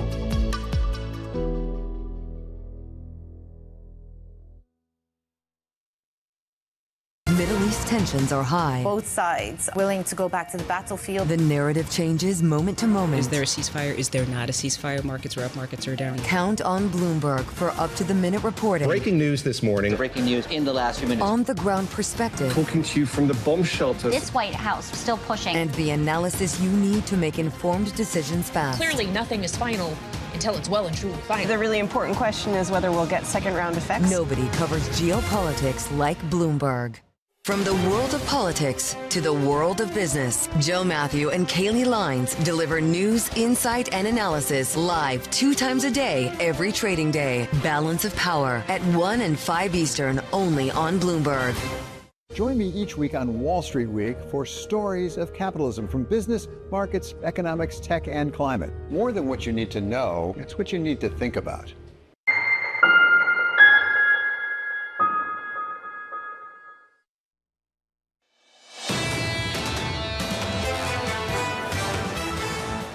Equity futures this morning pushing higher once again, up by 0.25% on the S&P 500, on the Nasdaq up by 0.7, on the Russell up by 0.5. If you turn to the bond market, encouraged by this move, no doubt, yields have settled down just a touch at the long end of the curve, down another single basis point, 10s around 450. Encouraged by this move in crude, Brent, WTI declining once again. We're negative across the board here, down by 2.6% on Brent. WTI down by 3.5%, holding on to $90 a barrel with very little signs of progress in talks whatsoever. But this market really has moved on, the oil market too. Absolutely. The market is moving on, even though we even have reporting now from Al Arabia that's saying that there could be, if there is a deal, in weeks. It was supposed to be days. Over the weekend, everyone was excited. The president was truthing a lot, missed his own son's wedding because of it. And here we are once again, and nothing materially has changed. And actually, on the ground, we saw some skirmishes. So actually, it got worse. 3 weeks away from a Federal Reserve decision. This is still unresolved. Under surveillance this morning, a hawkish pivot. The case for cutting rates now is actually very, very weak. We've been above the Fed's inflation target for more than 5 years. And there is a risk that inflation expectations do finally become unanchored. The Fed is concerned that they're starting to lose credibility because they haven't been able to get inflation back down to 2%. The credibility that monetary policy is restrictive has really started to diminish as the economy has continued to perform well. So here's the latest this morning. Minneapolis Fed President Neil Kashkari urging focus on inflation concerns as the war in Iran increases risks. Megan Swiber at Bank of America writing a more dovish than expected Fed. Risk being seen behind the curve, creating potential for bear steepening. Megan joins us now for more. Megan, good morning. Good morning, Good to John. see you. Good How to much see you. can we expect from this Federal Reserve and a new Fed chair in a few weeks' time? You know, it's such a hard thing, John, and we've seen this huge repositioning in the rates market. And I'd say, you know, cross-market trades as well, really banking on the fact that we were going to get a Fed chair that was going to get in there with a willpower to cut rates. Fed, of course, has this dual mandate, the focus on inflation countered by unemployment. But looking at the data over the past several weeks, a lot of that upside risk around the unemployment rate has moderated significantly. And I would say, looking at a lot of our great B of A card data, we still see tremendous strength in the consumer, which really has been the engine of the U.S. economy for years now, really still not showing a lot of signs of cooling or moderating. A big concern for folks, given the uptick that we've seen in oil prices. It does seem like fiscal is offsetting this. When you speak to Aditya and the team on the economic side of things, are they seeing pass-through from energy to other parts of the economy, price pressure building more broadly, into wages, things like that, going into summer? It's certainly a risk that this lagged impact is just going to take more time than what we're seeing in the data right now. You know, this sweet spot of oil settling, as we've seen, between $80 to $100 a barrel is really the tricky thing for the Fed, where maybe it's going to put some slowdown risk on the consumer. But we're still seeing a lot of this fiscal offset that's supporting and I would say exacerbating the K-shaped nature that we have of the consumer right now, where you're still seeing upper income spectrum spending a lot. And they're actually the part of the income cohort that's seen the most easing from a fiscal perspective here, too. It seems like most of the people who we speak to on the stock strategy side says that this Fed will signal that it has a more hawkish tone, or at least that it has a balanced view. But no way are they going to actually hike rates, because that would potentially be a problem for us stock investors. And then you talk to the bond investors and they're like, well, you know, and the bar might be pretty high, but you have some members who are going to be looking at this and could potentially hike rates. Where are you on that? So we're still of the view that the Fed is going to be in this extended pause. But what we're hearing from most members of the committee is that the Fed feels that they are still in restrictive policy stance. Now, to John's point, what I think really will determine whether or not the Fed thinks that they're behind the curve on inflation are some of these numbers on wages. Are we beginning to see more of an uptick in wage pressures? Some reacceleration that means that the consumer can keep up with this uptick in gas prices and really put the Fed more firmly in the view that they're too easy from a policy stance right now. But we're not really hearing that fully from the Fed. It's more so the story that they're just going to stay on hold. They're going to wait. We're going to wait and see whether or not there is more of this risk to the consumer in the second half of the year as this fiscal impulse fades. Extended pause to likely cuts later next year is our view. This is such a difficult moment, and really it was crystallized by Torsten Slok. John was talking about this note, Fed fighting FOMO, and this idea that what we're seeing in terms of semiconductor build-outs and some of the demand and some of the spending isn't price sensitive. It isn't rate sensitive. If the Fed were to hike rates, and the higher rates have not impeded at all their borrowing desires. So at what point Does the Fed understand that and either raise rates to try to curtail some of the exuberance versus just say, okay, well, that's dancing to its own music. Let's cater to the other side of the economy? So what matters a lot, Lisa, is the pass-through of front-end rates to the rest of the yield curve, right? There's not a lot of fundamental economic activity that happens at the very front end. It really is about the 10-year part of the curve, more so the impact that we're seeing from companies that are going to have to borrow at that rate, mortgage holders. That's really the part of the curve that we see has the most fundamental economic impact. And the Fed's very well aware of this, too, in terms of how they think about forward guidance and messaging. So what really matters here is as the Fed is shifting and pivoting guidance on rate hikes or this extended pause, what we see that 10-year part of the curve do. And what we're worried about is that if the Fed does credibly put hikes on the table, that more so tightens financial conditions, and we could see more of a flattening nature of the yield curve, more of that flight to quality flow that can really cap just how steep we can see the U.S. rates curve get. Haven't they already sort of put on the table, given Governor Waller's speech last week? I think that they certainly have. Everyone in the market is really waiting to hear from Warsh. What is his message going to be? How is he debating this whole AI story that the Fed has been taking different stances and approaches on? Is he going to be more dismissive of the inflation that we're seeing right now because AI is in theory going to be more disinflationary over the long term? We're all really waiting at the edge of our seats to hear that messaging from him. Megan, you alluded to this. We're in this messy middle right now with the situation in the Middle East. I remember the team at Deutsche Bank, I think earlier this week, putting out a document, a research report on the same thing, this messy middle, which is the worst case for this Federal Reserve. If you get a rocketing move in energy, I think they know what to do with that. Yeah. They worry about demand destruction further down the road. You'll get that demand destruction from crude pushing towards 200. If we get a resolution, they kind of know what to do with that as well. They can wait. But this messy middle, this is what's catching everyone off guard, and it endures, it's prolonged, and it could go on for the next few months into the summer. It doesn't lead to demand destruction because ultimately people can absorb it, and that is what you've seen, and that's the reason why people are saying that this could be a stickier inflation period despite some of the disinflationary offsets. Megan, good to see you. Good to see you. Thanks for being here. Thank you. Megan Swiber there of Bank of America Securities. 3 weeks away from hearing from the man himself in that news conference. I mentioned yesterday, maybe he could keep it short. Just, deliver a press conference news statement. Gave me a heart attack. Right? Couple of questions. Get in, get out. Who knows? Who knows? Ian Lingen had a really interesting point about this, that could potentially be part of the strategy. Reduce the whole Fed speak, give less signaling, and then increase bond market volatility potentially as a result that potentially could lead to constraining some of the risk appetite. That could be a sort of deliberate indirection or a lack of direction. That said, it's not like the direction that we're getting is particularly clear from all the different Fed members, so it's not as if there is some sort of presiding consensus. You know what the problem would be, though? If the Fed chair chooses not to speak, everyone else will choose to speak. And as the Fed chair, you're basically outsourcing forward guidance to everyone else as you attempt to put a lid on forward guidance. And that's what he's going to have difficulty with. You're herding cats. You really are. And I think that what happened with Governor Myron on the FOMC, and I said this to Governor Myron directly, he energized the Fed speak at the Federal Reserve, so they speak even more. And they're willing to stick their neck out and say exactly what they think about the situation. And you're seeing that across not just regional Fed presidents, but board governors too. He has also the onus is on him to express who he is and his worldview, because ultimately, if he doesn't, and then he does something that's out of consensus, people will just view it as political. So he needs to really give the credibility to markets that he already has with a lot of establishment economists. At the same time, there will be questions because of some of the discussion when he was coming in. We always see the market test and the communication misstep. Saw it from President Lagarde, remember? I'm not here to close spreads. Yeah, she was there to close spreads. And pretty quickly she was there to close spreads. Yes, indeed. And we've seen that across several Fed chairs too, so I imagine it won't be any different. Coming up, Ed Yardeni of Yardeni Research, John Vinn of KeyBank, Blarina Urucci of T. Rowe Price, Jim Karen of Morgan Stanley.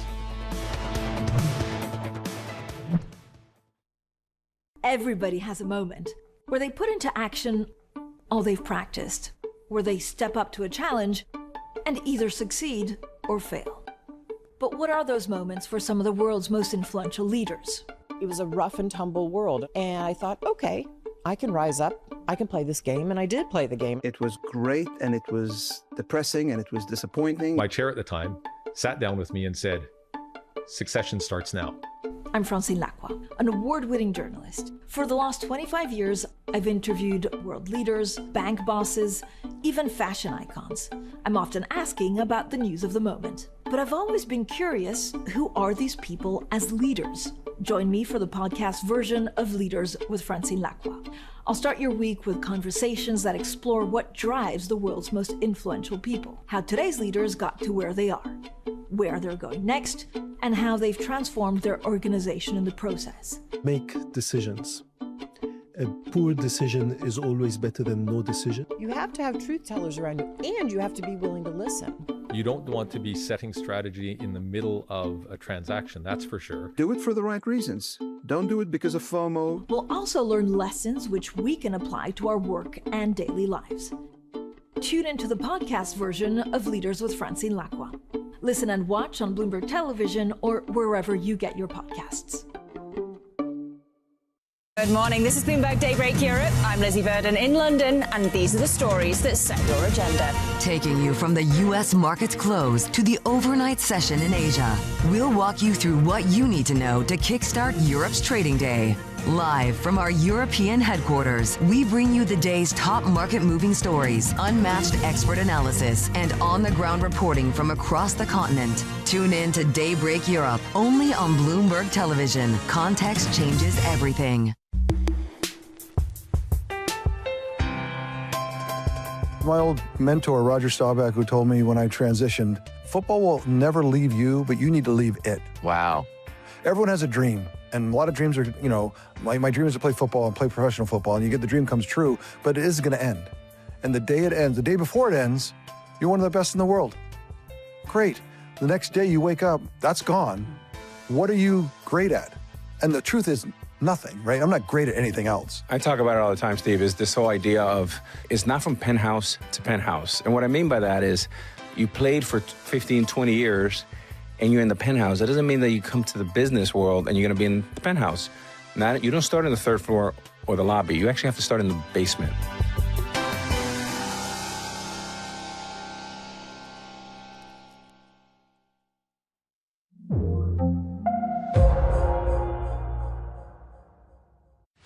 Tune in to Bloomberg Business Week Daily. We got to talk crypto. From the magazine that helps global leaders stay ahead. What's the conversation around your company? Bringing you insight on the people, companies, and trends shaping today's complex economy. Planning very big things. A new level of premium. Plus global business, finance, and tech news as it happens. The floodgates of innovation are going to open up. You can't fake passion. You either are or you aren't. Bloomberg Business Week Daily, only on Bloomberg.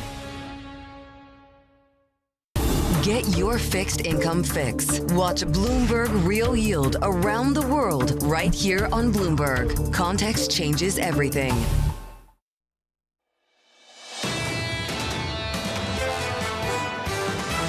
We think there's more market return to come. Natural rotation could actually take money back out of U.S. equities and lead to some weakness. Valuations do feel like they've got a little more pressure on them. The bull market continues, but probably time for a pause. I still think there's upside. This is Bloomberg Surveillance with Jonathan Farrow, Lisa Abramowitz, and Anne-Marie Hordern. Live from New York City this morning. Good morning for our audience worldwide. The third hour of Bloomberg Surveillance starts right now, and your scores, the price action looks like this, adding some weight to a record-breaking rally. Equity futures up another 0.2% on the S&P 500, up 0.6 on the Nasdaq, up 0.4 on the Russell. In the bond market, stability going into PCE data tomorrow. Yield to the front end of the curve up just a single basis point. 10's well behaved, around 450 this morning, and the upgrades keep coming.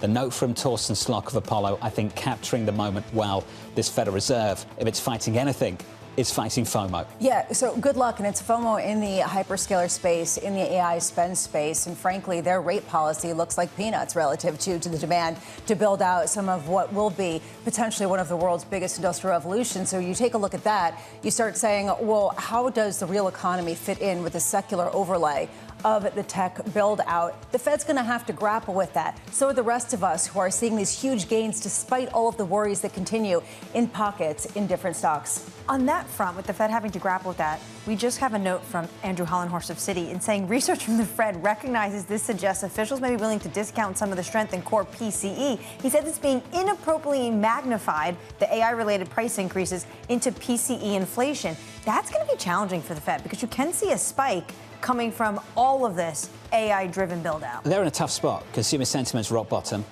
Inflation expectations are picking up, you're getting squeezed. And you asked the right question in the last segment. What does a rate hike actually achieve? What does it achieve?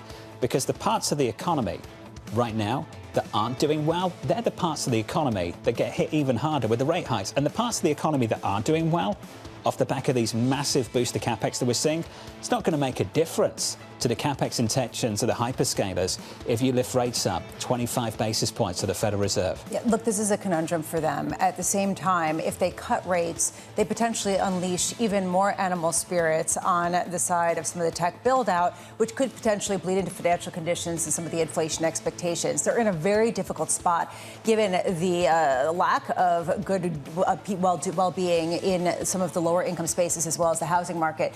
What they do is going to be interesting. How much they speak about it might be even more so. The easing bias. I assume the easing bias gets dropped in the statement at the Federal Reserve. I assume it does. If it doesn't, it would be crazy. Let's see if it doesn't. Then in the news conference, Kevin Walsh steps in 3 weeks' time, takes over, reads that opening statement, and then the Q&A starts. And you start to find out where he stands on a few things. And it's going to be really difficult, I think, for him to articulate his personal view at the same time as finding a consensus on the FOMC that's still struggling to be pieced together in the last few weeks about the right way to move forward. Everyone wants to hear Kevin Walsh, what he stands for, what his reaction function is, which is why I fully expect laryngitis. Take the air off. I do think so. Well, I mean, look. Can you imagine? He's sort of between a rock and a hard place also because of the signaling. How much of an actual leash, how much leash does he actually have from the president as well as from Scott Bessent to really do whatever What's he the Fed special without a news conference? It means that we've got a lot of talking. It means it's an afternoon off, Bravo. I mean, you think it's an afternoon off? I think you cancel the Fed special if there's no news conference. Pushing for that forever. I mean, I think that we should negotiate this a little bit later after the show.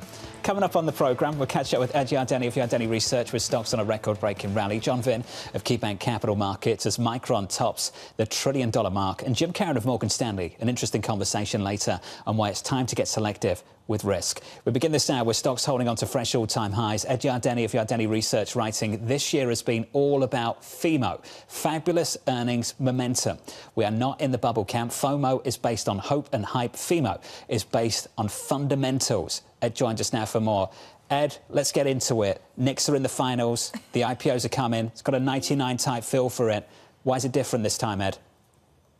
Well, I think that the big difference is earnings. That's the whole concept of FOMO, fabulous earning momentum, is all about the fundamentals have been phenomenal for earnings. We've seen earnings not only continue to go up, but go up at a faster pace. And that's what's driving the market up. The forward PE has actually stayed relatively stable of late, around 20 to 22. And I think some people view that as being too high, but not if you believe that the economy is resilient and is not going to have a recession over the next few years. Ed, how stretched are the technicals, and does it matter? Well, I think it does feel a bit like a melt-up, even though I believe it's an earnings-led melt-up. As long as the earnings turn out to be realistic, and there's no reason not to expect that to be the case, then I'm not too worried about the technicals. I mean, some people will say, of course, that you look at some of these charts like Micron and the other semis, it goes straight up. And I've been doing it for a while. All of us who've been doing it for a while know that when something goes straight up, there's a good chance that it goes straight down. We are in a sort of melt up, and we could have some correction along the way. But I think that some of that is wishful thinking. I mean, you only get so many opportunities to buy in the dip per year. Last year we had one. This year we had one in March. I don't know that we're going to get another one between now and the end of the year. It's possible, but I think the basic thrust of the market is to go higher. You know, we've been talking about the roaring 2020s, and in that scenario, we get to 10,000 on the S&P 500 by the end of the decade. Ed, I think I have FOSP, fear of surging prices, because as we look at all of this money going into these names and the incredible earnings, I just wonder how much you actually get inflation start to percolate out through the rest of the economy. I mean, do you see that as a likely outcome that we have to deal with? Well, I think that on the macroeconomic side, everything is going quite well in terms of real GDP, real economic activity. The labor market is clearly showing signs of improving. But we have another one of these annoying inflation spikes related to an oil spike and supply chain disruptions, very similar to what we had in 2022. What we don't have this time around is a wage price spiral. I don't think we're going to get one as a result of what's going on in the oil market and maybe some of the other commodity markets. But as long as this thing doesn't spread into a wage price spiral, I think it'll dissipate. The inflationary pressures should dissipate over the next few months. That said, Torsten Slok's really onto something when he starts talking about how the Fed kind of is in a weird spot where some of the spending is independent of prices or Fed policy. And we're talking about sort of a formerly financialized world becoming very physical. All this money is getting deployed into the build out of this technology. I just wonder if we are in a more inflationary regime that bonds have to reflect on the margins that potentially could curtail some of the earnings, maybe not among the AI related stocks, but elsewhere. Well, you're asking somebody who's pretty biased, because I've been promoting the idea that this is the roaring 2020s. And that whole concept is based on the notion that technological innovations will solve a major problem, and that is a shortage of labor, particularly skilled labor. So in turn, that means that productivity should grow faster than in the past. Right now, productivity on a 3-year annualized basis is growing a little bit over 2%, which is around the historical average. I'm thinking it could go to 3 to 4% over the next few years. And if that's the case, that brings unit labor cost inflation, which is hourly compensation, wages, salaries, benefits, divided by productivity. Our hourly compensation will stay fairly high at maybe 3 to 4%, but productivity offsets that, and so unit labor cost inflation is close to zero. Right now, it's 1.2% on a year-over-year basis, and unit labor cost is the underlying rate of inflation in the labor market. So that's a big, big offset to some of these other inflationary concerns that you expressed. Ed, you did mention when it comes to inflationary concern being what is going on in the oil price, and even though it's quite soft this morning, and you talk about this Buzz Lightyear theory, can that still stand if the conflict in Iran continues until year end? Yeah, well, that's clearly the widespread, widely recognized risk, and it's not over. The oil market has stabilized somewhere just around $100 a barrel, and the market's actually pretty impressed with it. I'm very impressed that we're not at $150 to $200 a barrel, and I think what's going on is in the global oil market is it's adjusting to the blockade of the Strait of Hormuz. So the Chinese, I think, are getting a lot. Well, obviously they had a lot of strategic reserves, but I think they're getting a lot more oil from Russia. I think India's getting a lot more oil from Russia, and those two countries are very dependent on oil coming out of the Strait of Hormuz. The United States is exporting even more oil. Venezuela's doing the same.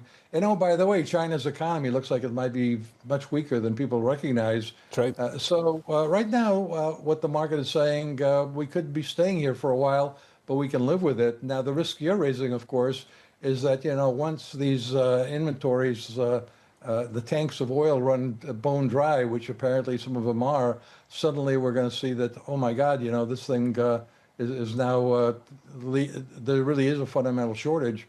But look, I think both Iran and the United States want a deal. They can't quite agree on the terms, but I am assuming that there will be a deal. But if, in your case, if in fact this thing leads to another round of shooting and oil prices go higher, then we've got a different scenario, at least in the short term, which is not a happy one for the bond market or the stock market. Would that make you bearish, Ed? Is that what it would take to turn a bull into a bear? Well, I don't know. I've learned over the years, I think we've all learned, that geopolitical crises tend to be buying opportunities, and that certainly worked out. March turned out to be a great buying opportunity, as we saw in April and so far in May. If there's another round of shooting, we don't have too many geopolitical crises in history where we had shooting, then there was a ceasefire, and then the shooting resumed. Yeah, it would give me a pause. Ed, thank you, sir. Appreciate it. Thank you very much. Still bullish. Ed Yardeni, if you had any research, I know I've said this a few times, but every time Ed talks about the roaring 20s, I can't believe we're 6 years into it. I remember the conversation with him back in 2020 about the roaring 20s, and here we are in the middle of 26. And he nailed it. He got it big completely time. right about exactly what kind of feel there would be. It is notable to me that he said, there aren't that many dips to buy. We got one this year, we got one last year. And that's actually a feature, not a bug, because everybody knows that there aren't that many dips. So any time that stock markets go down at all, this is a dip that is buyable, and people are conditioned by experience to look through the geopolitics, look through the worries, and that's what we're seeing right now in markets. Conditioned to buy. Equities fading just a little bit. We're still positive on the session by almost 0.2%, with an update on stories worldwide. With your Bloomberg brief, Vonnie Quinn has more. Hey, Vonnie. Hey, John. Thank you. The ECB warning that financial markets are in danger of a sudden and significant pullback. The central bank's vice president, Luis de Guindos, telling Bloomberg that risks in the market are increasing. The main message is that the geopolitical situation is getting more complicated, and perhaps that could trigger a potential correction if the narrative and what markets are discounting does not materialize.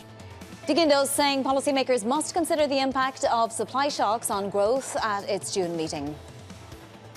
Former U.S. President Joe Biden is suing the Justice Department. He's trying to block officials from sharing audio recordings and transcripts of interviews he gave for a memoir project with a conservative advocacy group and to Republicans in Congress. Shares of Bath & Body Works jumping in the pre-market. The soap and candle retailer reporting first quarter results that beat Wall Street estimates and second quarter guidance that matched. The company also announcing its CFO will step down effective June 12th. And that is your Bloomberg brief. John. Hey, Vonnie, thank you. Appreciate it. Where were we? FOSP. Yeah, fear Not of surging FOMO, prices. FOSP. Well, I mean, if you're talking about, what is it, fabulous earnings momentum? Sure. I think that the offset to that is FOSP. Did you come up with that on the spot? I did. Okay. I mean, to be honest with you, based off probably laughing through the captures how a lot of delivery. people feel right now in this economy. It's sort of the FEMO versus FOSP. Okay. Sort of the fabulous earnings momentum versus fear of surging prices. Put them together, there's 2026. Right, okay, yeah. Lost again. All right. Up next on the programme, the Morning Calls plus John Vinn of KeyBank. I've got you. Thanks. He's going to join us to talk about Micron, sending memory chip stocks absolutely surging. That conversation just around the corner. From New York City this morning, good morning.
Trading day is about to start. And you're already looking for that edge. The opening trade brings you everything you need to know as markets open across Europe. I'm Guy Johnson. I'm Anna Edwards. And I'm Tom McKenzie. This is your opening trade. Only on Bloomberg. Asia is at the forefront of some of the world's biggest stories. I'm Sherrian in Tokyo. And I'm Heidi Stroud-Watts here in Sydney, where the trading day begins. We're here in the centre of all the action to get you set up with the numbers, news and knowledge you need for the day ahead. The demand is indeed recovering. We've been waiting for this moment. The opportunity of a century. Join us on Bloomberg The Asia Trade. Weekdays only on Bloomberg TV. Context changes everything. Good morning. This is Bloomberg Surveillance. Welcome back to the opening trade. Watch Bloomberg Tech. This is The Asia Trade. This is Wall Street Week. Welcome to Balance of Power. You're watching Bloomberg Deals. Welcome to Bloomberg This Weekend. This is Bloomberg Television.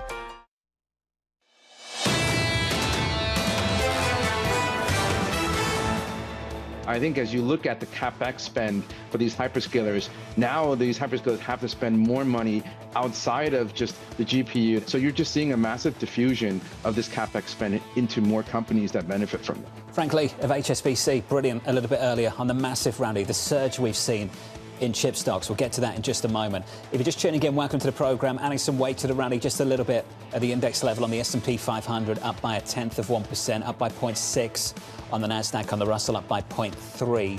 In the bond market, yields just about unchanged across the curve. Check it out, 2s, 10s, 30s, 2s up a single basis point, 10s down almost a basis point at 447.68. This time tomorrow, we'll be counting down to PCE data, the preferred read of inflation at the Federal Reserve. We heard from Ian Lingen a little bit earlier on a program from BMO. He's really focused on spending, consumer spending, real consumer spending. Is it keeping up with prices, given the squeeze that we're starting to see on wages? We hear mixed things. On one hand, you see the likes of Walmart absorbing price increases to capture share and maybe potentially consumers trading down. And then Megan Swiber of Bank of America saying that their card spend data is showing complete, robust consumer demand. So which side of the equation is it? Wait. Tune in tomorrow, 8:30 a.m. 8:30 Eastern Time. There's the tease, the promo, exciting stuff. Let's get you some morning calls. First up, JP Morgan upgrading FedEx to overweight, saying its freight business spin-off provides an attractive risk reward. Stock is up by close to 2%. Your second call from TD Cowen, cutting its price target on Zscaler, citing concerns about the company's, quote, contracting growth outlook. That stock's getting hammered. And finally, Barclays raising its price target on Micron to $11.75 from $6.75, expecting upside to pricing thanks to an ongoing supply-demand imbalance. Micron extending gains just after joining the $1 trillion market cap club. John Vinn of KeyBank Capital Markets has a $600 price target on an overweight rating on the company, and he writes the following. We've seen Micron start to put in place long-term agreements with major hyperscalers, which we see. When we see a down cycle, we're going to see limited downside risk to earnings. John joins us now for more. John, welcome to the program. Let's just start with where these gains have come from and why Wall Street seems to be playing catch-up so aggressively. I just read another analyst target there, which is adding $400-500 to the previous price target. What did everyone miss coming into this year, John? Yeah, I think there's a couple things. I think people knew that memory was going to be tight going into the year. But one, I think the supply situation is getting even more tighter. And you can kind of see that with all the long-term agreements that are being put in place with all the hyperscalers, right? As part of these long-term agreements, many of these hyperscalers are going to put up capital up front to secure capacity for the year. And they wouldn't be doing that if they didn't think that this demand was real. Secondly, generative AI has really been driving a lot of the data center demand over the last couple of years, and obviously driving a lot of demand for memory. But you've had a second wave of demand driven by agentic AI, right? In addition to these AI data centers, you have these more traditional server CPU data center architectures that are driving and servicing these agentic workloads, and that is requiring an additional amount of memory that was unforeseen going into the year. John, as an analyst, how do you catch up with this kind of move, given the fact that we've already gotten $300 above your price target? I mean, how quickly can you keep up? Will you keep up? Will you keep chasing some of the valuations that the market is giving to this name? Yeah, that's a great question. I would say that what we have been very constructive on Micron and have talked about that the stock has gradually kind of re-rated over time. Obviously, some of the moves that we've seen this week have been outsized, but there's a couple things there. If you think about valuation, historically, memory stocks like Micron have historically traded on a price to book value basis because the cyclical moves have been, pretty significant. You'll see negative earnings in kind of a down cycle scenario. Going forward, we think that their downside to earnings is going to be extremely limited. If you look at some of these LTAs that are being put in place, one of the major components and tenets of these LTAs is there's a floor on pricing. So we certainly think that going forward, the days of negative earnings powers for companies like Micron are going to be a thing of the past. And as a result, we think the stocks are going to continue to re-rate. And as they start to re-rate, I think you're going to start to see memory stocks such as Micron start trading on a PE basis versus on a price to book value basis. And I think that's going to support continued appreciation in the stock. Reading between the lines, it sounds like an upgrade soon is coming down the line, John. I am curious, though, how much this is a story for all semiconductor producers versus just select ones that are in the crosshairs of some of these choke points that we've been talking about. Are there any semiconductor producers that don't fall within this remit, that don't have the same kind of beneficial sources behind them? Yeah, I would say if you look at the flip side of this, where the shortages are going to be the most pronounced are in kind of consumer end markets, PCs and smartphones, right? Particularly on smartphones. If you look at how much memory NVIDIA is sourcing for its Vera CPU that's coming up, it's sourcing what we hear is 150 million smartphone equivalents. That's 150 million smartphones that the market's not going to be able to build because of this supply constraint issue. So, companies like Qualcomm, I think, are going to be challenged going forward because of their large smartphone exposure, even though they are trying to make a push into AI. Micron has been this darling when it comes to both the Biden administration and as well as the Trump administration. We see them expanding in places like Idaho and New York. What kind of investment are they going to be making? Do you think shareholders are going to reap the benefits for that? Because it's going to be much more expensive to produce here in the United States. Yeah, I mean, there's going to be significant CapEx investment just given the surging demand. But I think what you're going to see change going forward, given these LTAs with the major hyperscalers, is we think a lot of these agreements are going to include the hyperscalers putting upfront capital to secure capacity. So some of this CapEx spending that you're going to see going forward is going to be provided by Micron's customers, given the important strategic value of memory now. John, are iPhones and our different personal computing devices going to cost a whole lot more going forward because of the choke points that are being experienced by hyperscalers? I mean, is this sort of the inflationary node that we can learn to experience the next couple of months? Yeah, I think we've already seen that, right? Global smartphone markets, especially Chinese Android makers, they've been forced to raise pricing. Obviously, we'll have to see what Apple does in the back half of the year, but there's a lot of anticipation that they're probably going to have to raise pricing on the upcoming iPhone 18, and you've already seen this happen on the PC front. John, appreciate your time. John Vin there of KeyBank Capital Markets on Micron, a massive run-up in that stock. We've said this a few times in the last 24 hours. Analysts struggling to keep up. You've got an individual there, well-educated on the sector, thoroughly researching a stock, who's got a price target and overweight rating, and all of a sudden, you've got a price target below the price and you've still got an overweight rating. What do you do now? You reset your framing of how you understand these stocks. And he was talking about price to book versus price to earnings. Now you have to shift from a cyclical to a secular type of story with some of these semiconductors because there will not be a dip in demand that you typically see during one of these cycles. Don't see a dip in demand in the equity market, that's for sure. Record highs coming into Wednesday morning, adding some weight to the rally. Check it out on the S&P, on the Nasdaq, on the Russell this morning. All-time highs across the board coming into this morning's session, adding some weight to them, up by 1/3% on the S&P, by 0.8% on the Nasdaq, supported by this move in the bond market. Yields lower across the curve, 2s, 10s and 30s. We're down by 2 to 3 basis points on a 10-year, and with crude sliding by 5% on WTI. Brent crude down 4%. We'll get into the why in just a moment. Coming up on the programme, Blarini Rucci of T. Rowe Price and why the Fed's hands are tied. Plus, we'll catch up with Yahira. She's got more morning movers. Lululemon settling a long-term dispute with its billionaire founder. That conversation up next. Lulu up by close to 3% in the pre-market.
Welcome to Bloomberg This Weekend. I'm David Gurr. I'm Lisa Mateo. And I'm Christina Ruffini. We're tracking breaking news today from Wall Street to Washington. Let's start overseas. The sector is really propelling this deal forward. Yeah, the hope is this will open up new markets and provide some additional liquidity. Of course, now they're going to have competitors. We got a big week coming up in politics. Earnings season is underway. We're going to get some key reports. Everything you need to know before the markets open on Monday.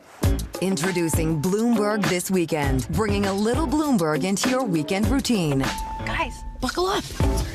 Middle East and Africa. Vibrant resources and high-yield investment opportunities abound. Join me on Horizons Middle East and Africa for the stories, newsmakers, and insight from this exciting region. Now weekdays, only on Bloomberg.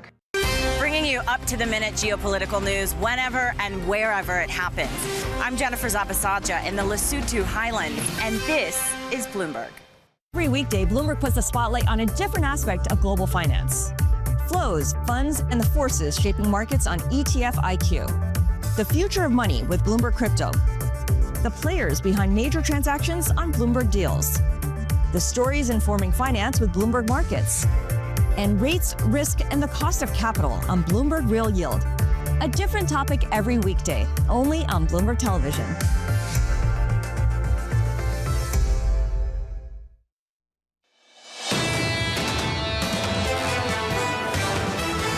The gains in equities picking up in the last 15 minutes or so. We're up by 0.4% on the S&P. The Nasdaq up by close to 1%. The Russell doing well. Small caps up by 0.8. Call it 0.75% higher. In the bond market, yields are dropping across the curve, particularly at the long end. We're down by 2 to 3 basis points on 10s to 445. Check out this move in crude. Picking up as well. This is where the epicenter of the price action is this morning. Brent's down by close to 5%. WTI is down by 5% as well.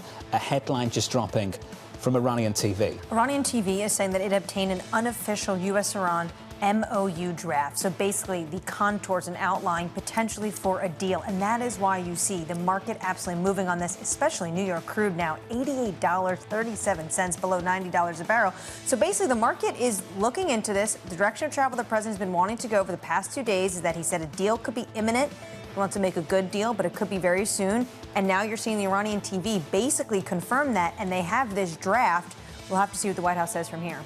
This is, of course, a developing story. We need to find out more details, a lot to be determined of the credibility of the Memorandum of Understanding and exactly how feasible it is. Nonetheless, there is a real signal in the price action in response to it, which is that people do not want to miss out on the upside of some sort of resolution to this crisis. That is what we're seeing in this market, people trying to front run that and using any headline they can to do so. Reinforces speculation we're making progress and getting closer to some kind of deal.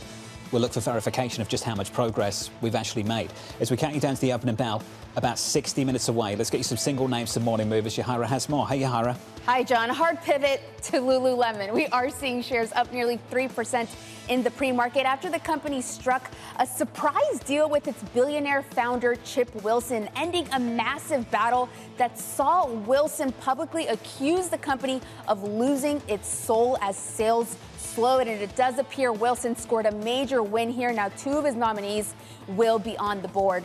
Turning to Abercrombie & Fitch, those shares are rising 4.4% in the pre-market after the retailer reaffirmed its full-year outlook and delivered a profit beat even as sales growth showed signs of slowing. And if that sounds familiar, it's similar to what we heard from Bath & Body Works, slower sales trends but margins holding up, and investors appear to be rewarding that this morning. And we end on Tesla. Those shares are rising 2% in the pre-market, and there's really 2 catalysts for this. First, you have that CNBC report saying that Musk has discussed merging SpaceX and Tesla with his colleagues, speculation that we have heard before, but it does seem to be growing louder as the SpaceX IPO nears. Plus this, Europe reporting stronger demand for EVs as consumers there feel the squeeze more acutely from those higher energy costs. John?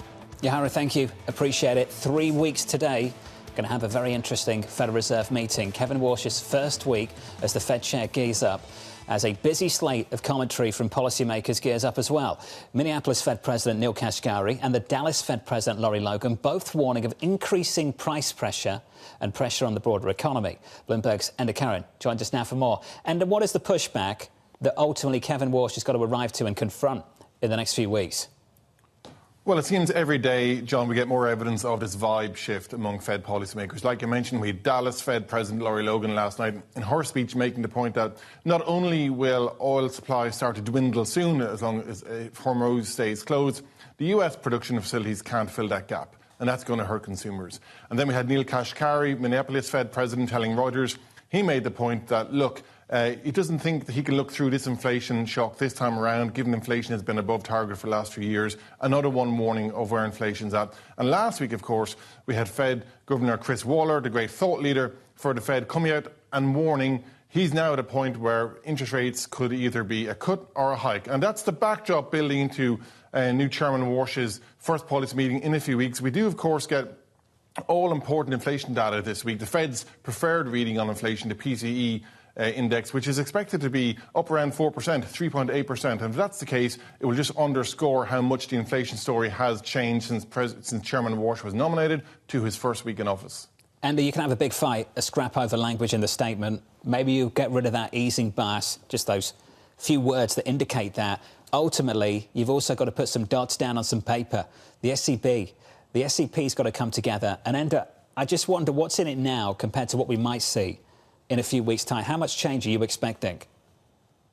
Well, given the public commentary from the Fed officials and given how far inflation data has moved just in a few months on the back of the Iran war, John, you would have to expect there will be a change in those projections among Fed officials, not necessarily projecting an interest rate hike. That still feels a bit away for the Fed, but at the very least pushing out the prospects for an interest rate cut this year and into next year. And of course, that makes the narrative for Chairman Warsh all the tougher. I mean, he of course he came to office partly on the back of a narrative that there is a path to lower interest rates. We know the White House, of course, has been hammering the Fed for a path to lower interest rates. But the reality now, probably coming out of that statement in a few weeks, will be, OK, no near-term Fed rate hikes for sure, but you know, the prospect of a rate cut this year has diminished greatly, and that's on the back of the inflation story and the back of that energy supply shock. And good to see you, as always, Enda Karen of Bloomberg. Looking ahead to inflation data tomorrow morning and a Federal Reserve meeting in 3 weeks' time. Lorena Urucci of T. Rowe Price writing, the Fed outlook is now a fork in the road. The most likely outcome is the Fed stays on hold for the next 12 months. Lorena joins us now for more. Now, Lorena, if that's the most likely outlook, 12 months on hold, where's inflation? And how easy is the Federal Reserve getting in the meantime? It's a very good question. The outlook for inflation has become much more uncertain than it was, let's say, 3 or 6 months ago. And I think that's what is driving that fork on the road language for me, in the sense that we have some structural things building up in the inflation pipeline, including the AI story, which you discussed with your guests earlier in the show. We don't know how much of that AI price boost is actually going to feed to consumer prices, but the risks are to the upside, clearly, at least in the near term, and that's the narrative that the market is prepared for. We also have a story from China, where for the last 2 years, China PPI has been trending lower. It's been helping with disinflation in the goods sector globally, not just the US. But now we're hearing anecdotal evidence from companies in China of raising prices. Again, it's a question how much of that does get feed through to consumer prices, but it does present upside risks. And then you have the energy price shock, where we're seeing first-round effects into energy services and at the pump. We might see airfares increasing again, but in this environment where companies are used to passing through prices to consumers, are we going to get second-round effects, spillovers into core goods and services inflation this year? And a lot of that has to do with how much higher is the oil curve going to be from here, and this headline news on the conflict with Iran. Are they going to lead to a resolution of the conflict and the oil traveling freely through the Strait of Hormuz? So where is inflation going to be over the next 12 months? I'm afraid it's very uncertain, and it does feel like a binary outcome, whether we move towards 2% or we stay at 3% or move higher. And in those scenarios, I could see a path for the Fed cutting interest rates. They could start in December or January of next year. Or I could see a path where the Fed could actually have to hike interest rates even sooner than the market has currently priced. There's a lot to unpack there, Blurina. I'm just curious how much of the inflationary story truly is oil. Oil prices today, WTI down some 6% and just fluctuating in that level after some headlines came out. People are looking for this conflict to end. How much does that relieve the bulk of the inflationary pressures that have led to a lot of the upside surprises? So I would separate the oil story with a core inflation pressure story here. We have seen a big buildup in energy prices because of the oil shock. I don't think we have seen that spilling over to core services besides airfares yet, or to core goods prices. So a resolution of the conflict and oil prices coming down, I think it's going to be great news for headline inflation, and then it leaves a little bit intact the progress on core inflation that I had expected before the war in the second half of the year. So I think that oil story is really key for the path for core inflation in the second half, but also for core inflation expectations. The good news so far is that when you look at diffusion indices, the ISMs and PMIs and the regional PMIs, we have seen a spike in input costs, especially from energy and other raw materials. What companies are reporting is that they don't plan to pass through much of that yet, maybe 20 to 30% of those cost increases. And that's good news, I think, for core inflation. But if that dynamic were to change because the war is lasting longer and oil prices increase from here, I think we could be looking at a different story. Blurina, always good to catch up with you. We've got to get back to that breaking news. Blurina Urici there of T. Rowe Price. If you're just joining us, welcome to the programme. So a headline crossed the Bloomberg terminal about 15 minutes ago, coming from Iranian state TV, saying it obtained an unofficial US-Iran MOU draft, starting to move markets. We'll start cross-asset, stocks, bonds, crude, and then we'll turn to some single names. Equities this morning on the S&P 500, nicely elevated near session highs, up 1/3% on the S&P 500. On the Nasdaq, up by 0.9. In the bond market, yields are down across the curve, particularly at the long end. 10s are down by close to 3 basis points. 30s are down by 2. This is the move in crude we've been talking about, down by more than 5%. On WTI. WTI with an 88 handle now. Brent crude at around 94, call it 95. As for the single names, the energy names in the pre-market pulling back just a touch. I'm thinking of the Exxons and the Chevrons of this world. The airlines this morning higher. United up by 2%. American Airlines up by 2% as well. Getting some more details as we're talking. Yeah, some more meat on the bones for this memorandum of understanding that the Iranian state TV says they have a hand on. One of that is that this draft says the U.S. will lift the naval blockade. Also, the U.S. would withdraw from waters near Iran, and that Iran and Oman have agreed to some sort of mechanism over the strait, a.k.a. tolling of vessels that go through. Not a ton of this is new, and I also think what is really important to understand, this is only one side of the negotiation that we're hearing all these things the U.S. may be willing to concede on. We need to understand if this has any legs on what Iran is willing to concede on. We can cast shade on this or be skeptical about whether this comes to fruition. But, John, you always like to say that you learn one thing from the news and another thing from the price action. And I think that the price action is speaking volumes. People want the end because they are worried about the asymmetric risk to the upside that they will miss out on. How much do you end up seeing that rotation into the rest of the 493 names, although it isn't just that, but the non-tech universe? If you do get some sort of resolution to this, this is giving you a sense of the path of travel and just where the pent-up demand is to move past this conflict and buy risk assets, including those that are more cyclically sensitive. So that's the market and how investors might respond to this, and we can see that playing out this morning. What about the policymaker? And I think that's why it's somewhat more difficult. The Federal Reserve meets in 3 weeks' time. We're all talking about what Kevin Walsh is going to do, what kind of moves he's going to try and communicate. This is why I think in a moment like this, you've got to provide some kind of scenario analysis, which is kind of what the ECB has done. Say, this is one scenario, this isn't another. One could mean we get something restored in the Strait of Hormuz, the other could mean we won't. And then articulate what your reaction function is, how you'd respond to either. Because they can't commit to a move in the next 6-12 months, put out an SEP, which is ridiculous, to be honest with you.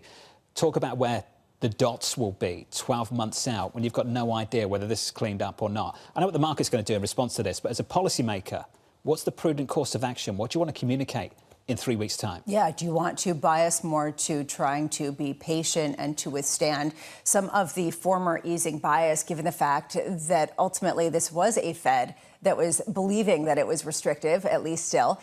Or do you cater to the increase in inflation expectations and say this actually prolongs the potential inflationary shock stemming from some of not only these oil prices, but the rest of the robustness of the economy? Crude this morning down 5%. WTI 88 handle, breaking 90. 95 on Brent, down by 4.5%. Let's give an update on stories worldwide with your Bloomberg Brief. Vonnie Quinn has more. Hey, Vonnie. Hey, John. Thank you. President Donald Trump will meet with his cabinet at 11 a.m. this morning as talks to end the war with Iran remain in flux. The U.S. attacking Iranian targets in the Strait of Hormuz Monday, just days after the president insisted his administration had largely negotiated a settlement with Tehran. Goldman Sachs, the latest bank to increase its year-end S&P 500 target. The firm now calling for the benchmark index to end the year at 8,000, up from 7,600. Goldman strategists writing, quote, earnings growth should drive continued equity market upside. In sports, the Oklahoma City Thunder defeated the San Antonio Spurs in Game 5 of the Western Conference Finals to take a 3-2 lead. The Thunder will look to close out the series tomorrow and advance to the finals against the New York Knicks. And that is your Bloomberg Brief. John. Hey, Vonnie, thanks for the update and thanks for this morning. Up next on the programme, we'll set you up for the day ahead. Plus, we'll catch up with Jim Karen of Morgan Stanley saying selectivity is back in focus. Right now, it's just buying stocks. That's what's in focus. Equities near session highs. The opening bell, 46 minutes away.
We should not deny that change is coming.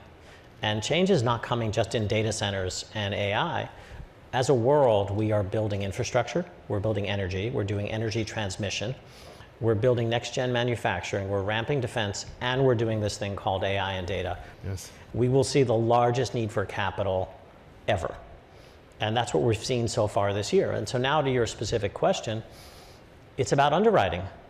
There are a number of very strong US tech companies who run diversified businesses, Amazon, Google, Microsoft, who are interested in seeing these centers built and are interested in not consolidating the debt on their balance sheet. And to the extent they are prepared to lend their credit, one can lend against those types of things and make sensible underwriting decisions.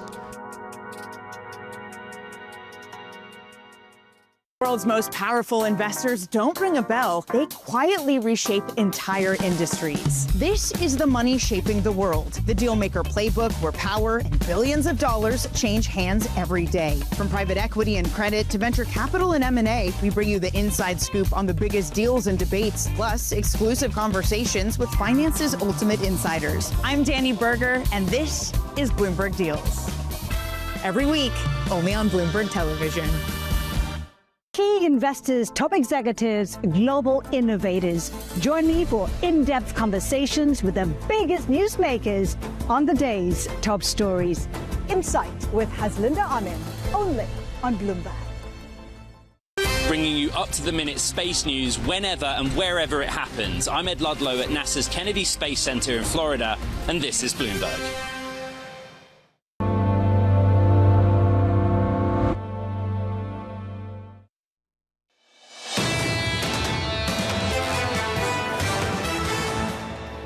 A little bit of inflation and even a little bit of higher rates As long as that's driven by growth, and we're expecting 20% earnings growth for the S&P 500, the equity markets are likely to tolerate that. We're bullish on the S&P, but we're probably even more bullish on this rally broadening out.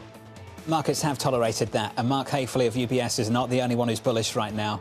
Many people are. Equity futures are pushing higher off the back of this. Brent crude and WTI declining by close to 5%. WTI crude at 88. Brent crude with a 94 handle, just about. Equities at session highs up around a quarter or a third of 1% on the S&P 500. On the Nasdaq up by 3/4 of 1%. Got to play the game we've been playing over the last 2-3 months. What do we know? What don't we know about how much progress we're making in the Middle East? Well, the fact that there is an MOU that's circulating, I said, shows progress. But at the same time, what I'm seeing here are a lot of red lines that just are not going to work for this White House or other Arab partners. Like the United States is really going to immediately lift the blockade, potentially. But what is Iran giving? What kind of concessions? We don't see that from here. And also a tolling system between Iran and Oman. There is no way Abu Dhabi or Riyadh is going to accept that. Seen these headlines before. Headlines like this, we're waiting for progress. You need to wait for that official statement that actually lines up with an official statement from the other side. And we haven't seen much of that at all in the last 3 months. Who's trading right now? Are they actually humans or are they bots? I mean, seriously, this is a real question. Is it sort of systematic trading that sort of is keyed off of certain headlines? Are these actual individuals who are repositioning based on these headlines? I think the answer will give us a sense of how durable at least the market move is. I'm not even addressing the actual headlines because I have no edge. I think you're making a valid point, by the way, and I don't dismiss it at all. It's a valid point. Take this out. Would stocks still be up today? Off the back of the CapEx story we've seen from ByteDance, off the back of the moves we've seen from Micron, SK Hynix in South Korea.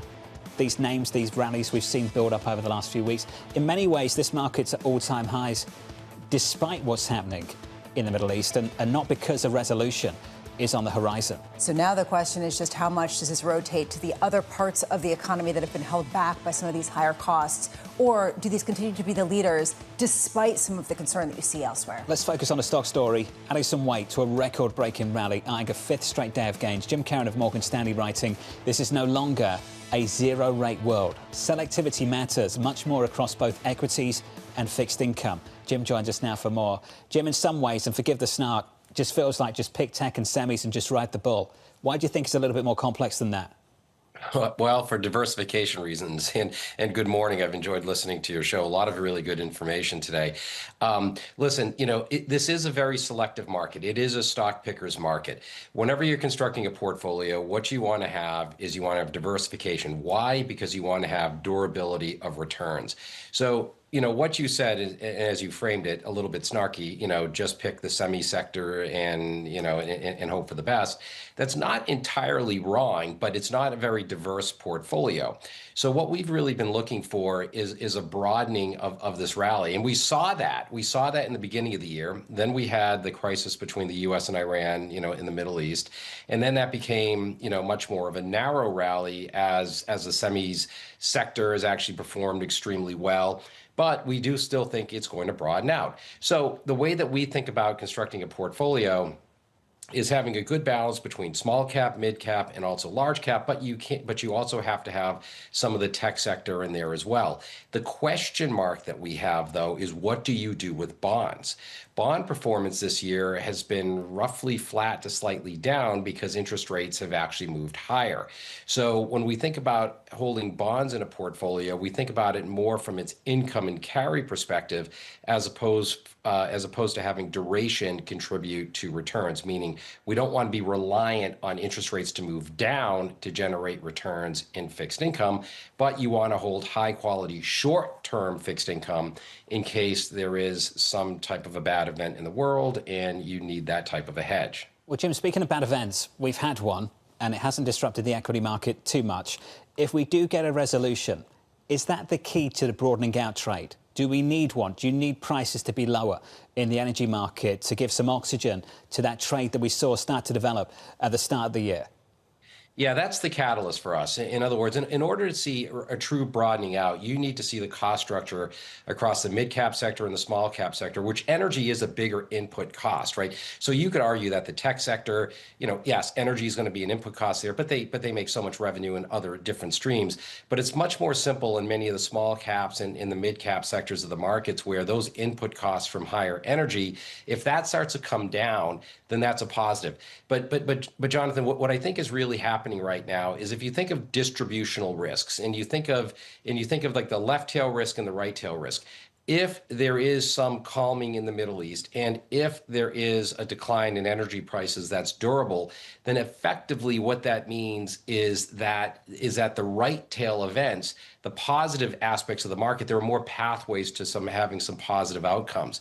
And the downside risks start to diminish. So what the market's doing right now is it's rebalancing its portfolios to having more upside risk. And what many people had been doing over the past, several weeks has been moving more towards defensives. Now, I've been on your show. I was on your show, several weeks ago, and I was much more optimistic. And that was at a time when equities were a lot lower. But in my view then was that we would look through these events and eventually price in these higher tail risk probabilities. And like I always say, John, that missing out on the upside is like participating in the downside. So if you want to hedge risk, you also have to hedge the upside risk to the markets too. And that's the way that we structured our portfolios. And Jim, you're capturing the mood right now. You talk about how there's a rebalancing going on to capture the upside rather than any fear of the downside. I just wonder, are the headlines that we're getting now enough, right? I mean, is there just sort of the sense that any rumor is enough to buy because people are so eager to get ahead of the stampede of other people who are doing the same thing that they are? Yeah, it's a great point. Look, I don't think that the rumors and the sound bites of news that we're getting in terms of what's happening between the U.S. and Iran, it's hard to really make sense of all of it. But I can say that directionally, it's moving in the right direction. It does seem like we are in process of making some type of an agreement and getting some stability. Now, I don't think that energy prices, oil prices are going to go back down to the levels that they were at the start of this year. I still think that we are going to be in structurally higher energy prices. But the thing that we have to understand right now, and this is a very important caveat, is that we are moving into a nominal growth world where earnings and nominal performance of markets, which usually favors equities, is going to do well, which means that you may have structurally higher interest rates and structurally higher inflation at the same time. But just because interest rates are rising and inflation's a little above target, that doesn't necessarily mean that everything's gonna collapse and that we're gonna move into a recession and that all bad things are gonna happen. I just think that we are moving into a higher nominal growth world, in which case earnings and equities, which are more of a nominal asset class, will actually perform reasonably well. So people in many ways are thinking about their balanced portfolios, and they're realizing that they want to have a little bit more of a tilt towards equities and not just holding as many bonds as they used to. And that's a big shift from where we came from. Hey, Jim, it's a lesson I learned from you many, many years ago. Risk cuts both ways. Jim, thank you, sir. Jim Caron there of Morgan Stanley. And it's the risk to the upside that people are racing to capture. Yeah, and you see that based on this morning, the idea that this is a buying opportunity to get ahead of everything else. Every dip has been viable to the degree where there's only been maybe one in March, according to Ed Yardeni. You get in or you miss it. Let's see if this move holds. Let's see if this move sticks. Down 5% on crude and plenty of speculation on progress in the Middle East. We'll see if we're actually making some progress tomorrow morning. Bob Dole of Crossmark, Kay Herr of JP Morgan, the BNY CEO. Robin Vince joins us alongside Matt Lazzetti of Deutsche Bank from New York City. This is Bloomberg. At 9:30 a.m., the market tells you what it's really thinking. We beat the drum to the opening bell. With deep analysis of the forces driving the price action. Focusing investors on what really matters. Where the money flows, which markets are changing. Conversations with players shaping the narrative. Innovative growth companies gravitate to NASDAQ. It's not just like, let's buy the Mag 7 or AI. That's a really compelling story. This is where your trading day begins. And this is Open Interest. Only on Bloomberg. Tariffs, I think, are probably the first time in my career I've had to deal with like a fundamental change in government policy in terms of how we think about how markets work. The challenge, especially within my supply chain, is now how do you have enough productivity initiatives to offset the increased cost of all the product? Can you just move your supply chain out of China and into the US or out of Mexico and up to Canada? Is it that easy? It's not that easy, but we do have flexibility. And we had been, prior to tariffs, prior to any of this, we had been on a journey to diversify our footprint out of China. So probably 2-ish years ago, roughly 65% of our toy and game volume was coming from China. Today, as we entered into 2025, that was around 50%. All we've done is really accelerate the path to get down to roughly, call it 30% by the time we enter into 2027. For us, I mean, if tariffs stay, if tariffs go, it's never good to have so much of your manufacturing base centered on one geography. We think the diversification is good, but it does take a bit of time to get vendors and suppliers up to speed. Quality is a big deal, especially when you're dealing with toys and kids. It's not an instantaneous thing, but it's not also a 5-year, have to build a new plant from scratch. We are dealing with supply issues, and so therefore fertilizer, the planting season, food security is high up there, but so too is fuel.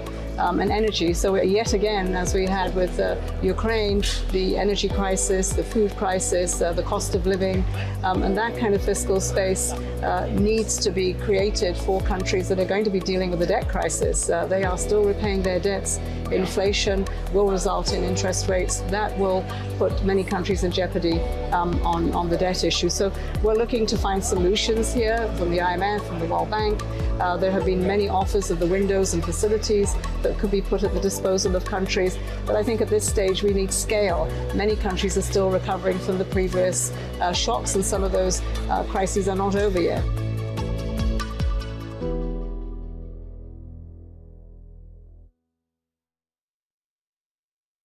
Bringing you the world's business and financial news whenever and wherever it happens. I'm Michael McKee at Mount Everest, and this is Bloomberg. All right, we are looking at, again, after a record close yesterday, more gains on futures. 30 minutes till the start of the cash trade. I'm Matt Miller. I'm Danny Berger. Bloomberg Open Interest starts right now.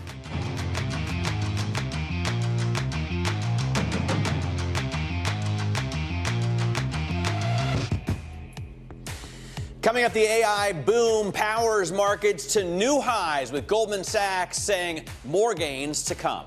That AI momentum has been fueling a chip frenzy. Micron now pushed into the $1 trillion club. And the battle for blockbuster listings heats up. NASDAQ President Nelson Griggs joins the show after they landed the biggest IPO of all time. So Micron is at $1 trillion. SK Hynix, I think, went to $1 trillion. I read the story from Korea Times that retirees in South Korea are now using more margin loans than ever to buy stocks. Why not? That's when to get risk on, you know? Oh, yeah, that's never the sign of a top. Let me show you what Micron is doing this morning, because it's up another 3.4%. The chip rally just keeps gaining momentum. The company is still short of double-digit earning multiple, despite being worth more than $1 trillion. I think SK Hynix is up like 1,000% in the past year. So peanuts compared to that, but still Micron putting in a very large rally, Matt. All right, we also have some non-AI news this morning. Dick's Sporting Goods is down despite the progress that it's making in its Foot Locker turnaround plan. So you can see Dick's off by 2% there. Abercrombie & Fitch maintained its forecast as earnings blew past estimates. The kids love it. It's up 6.33%. And Lululemon said it reached a settlement with and will cooperate with founder Chip Wilson, even though he has an outdated perception, I guess, of the market, they said previously, and he has serious conflicts of interest. But they're going to work together. Yeah, and we're going to talk more about that with Romaine in just a little bit. But first, let's dig into the tech rally. Bloomberg Tech co-host Caroline Hyde joins us now.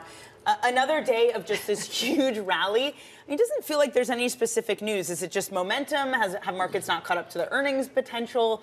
And the multiples are still low. Look, I think if you dig into the numbers, this is a momentum trade. We're seeing explosive growth in share prices.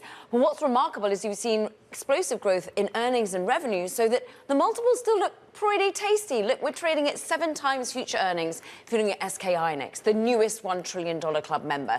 Over here in Micron, you're looking at about 9 times future earnings. These are companies that are not astronomically expensive when compared to the rest in the NASDAQ 100. So they keep going from new strength to new strength. Still, analysts think that the supply chain issues, the fact that none of them can make quite enough high bandwidth memory chips that the market actually needs, that's going to keep on going till 2027.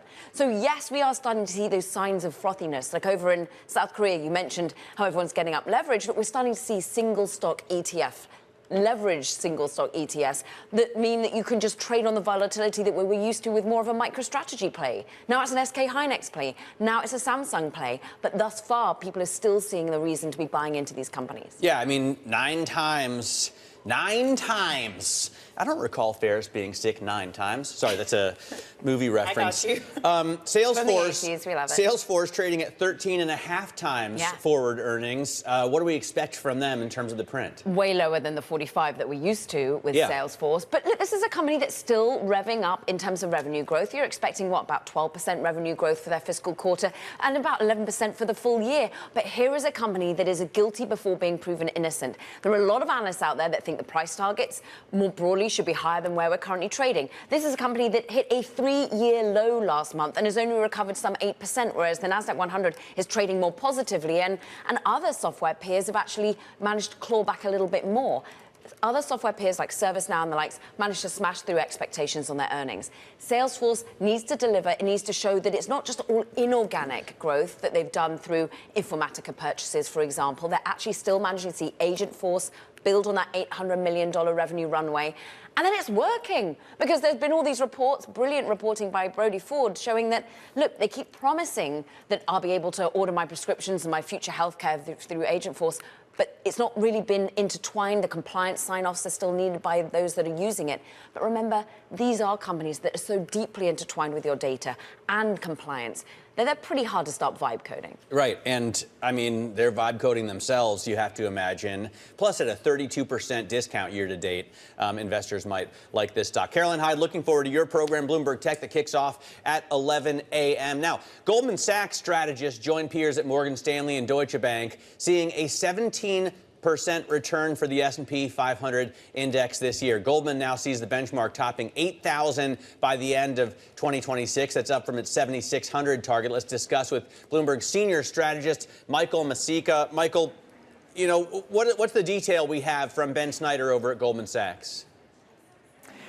Hi, Matt. Well, this is a very simple explanation. It's all about earnings growth. The market has been underestimating what will be the earnings growth for the S&P 500, driven by AI and essentially by AI capex. What we see here is a 24% earnings growth for this year, followed by another 13% earnings growth next year. And the target from Snyder is literally a function of that. They've assessed that earnings have been growing faster than the market has been going up, basically. And so they will keep rising because of that, and nothing is able to stop it at the moment. It kind of harkens back to what we were talking about UBS yesterday with Micron having to lift their target more than 200% to try to keep up with the rally. Michael, is this 8,000 target, is it among the norm at the sell side right now? It's becoming the norm, Danny, yes. The thing is, you have bigger bull, which are like around 8,100, 8,200, but 8,000 is now a bullish target, and we have quite a few strategists being there. You mentioned earlier, Deutsche Bank was there earlier this year. Morgan Stanley's Mike Wilson raised his target, I think, last week or just this month, to the 8,000 mark, and he's expecting 8,300 by June next year. So, yeah, no sign of abating of the bullishness on the S&P 500. Certainly not. Michael, thank you so much for joining us. That's Bloomberg's Michael Masika. And tomorrow I will be at the Goldman Sachs Leveraged Finance and Credit Conference. I'm going to be speaking to Ben Snyder right here on Bloomberg Open Interest. So send me your questions. What do you want me to ask the 8,000 price target man for the S&P 500, joining some of his peers like Deutsche Bank and Morgan Stanley? Now, turning to the latest out of the Middle East, Iranian TV says it has obtained an unofficial draft of a U.S.-Iran memorandum of understanding. Joining us now is Bloomberg Washington correspondent Tyler Kendall at the White House. Tyler, it's something that excited markets this morning that sent oil prices lower. What has been reported on this?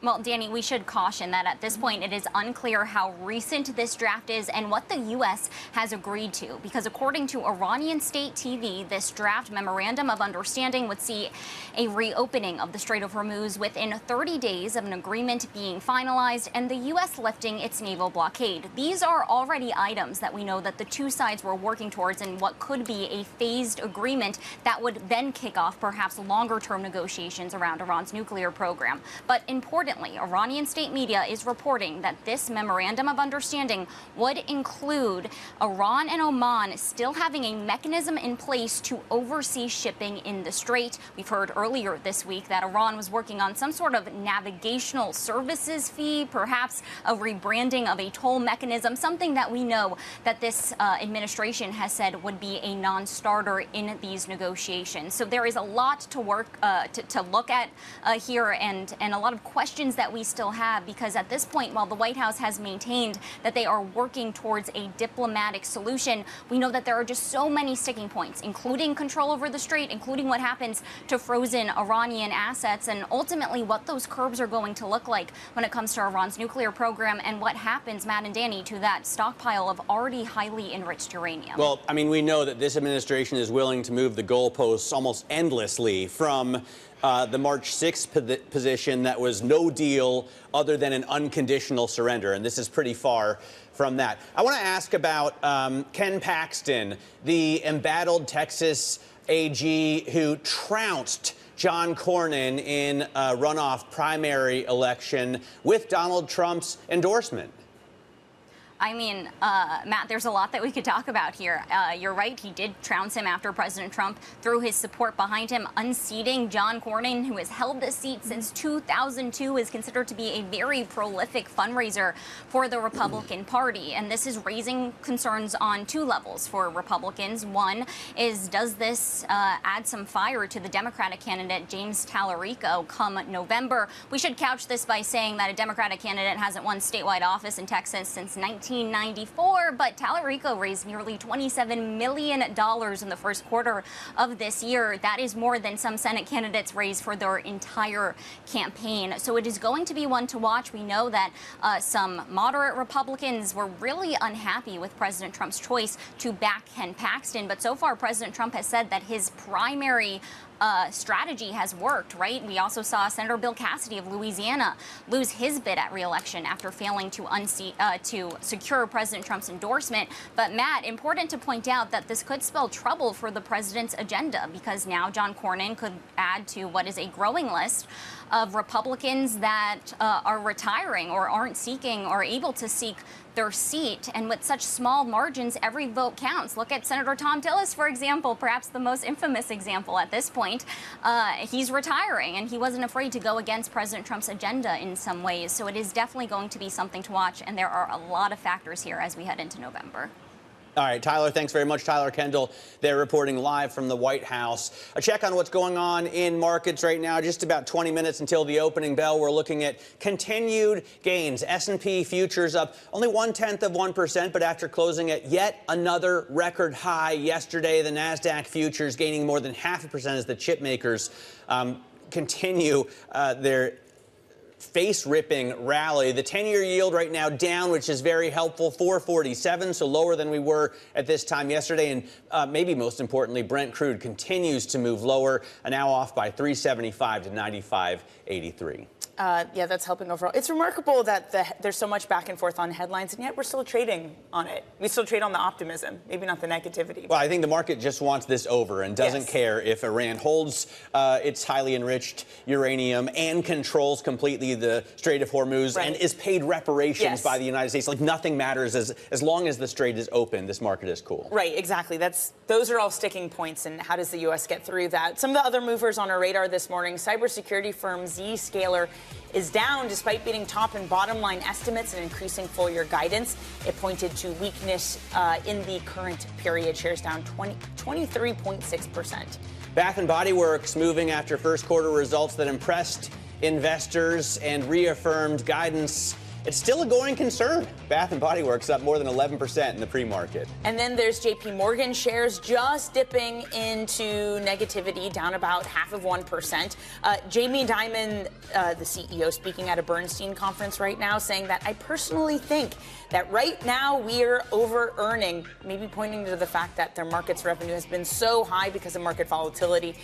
Also, just on a separate note, saying that JP Morgan has 1,000 AI use cases. 50 to 60 of those are significant. Is that a good ratio? I don't really know. I guess they're using it a lot, but only 50 to 60 move the needle. I mean, I have to say, I would focus on the 50 to 60 number, right? That they have 50 use cases that are significant seems to be a lot. And how many of those significant use cases mean less employees? Or more employees? Maybe you need more people overseeing whatever those significant use cases are. Definitely. Fewer employees. Coming up, more on the consumer as Dick's Sporting Goods and Abercrombie report. We get Romaine Bostick on the program next. This is Bloomberg Open Interest.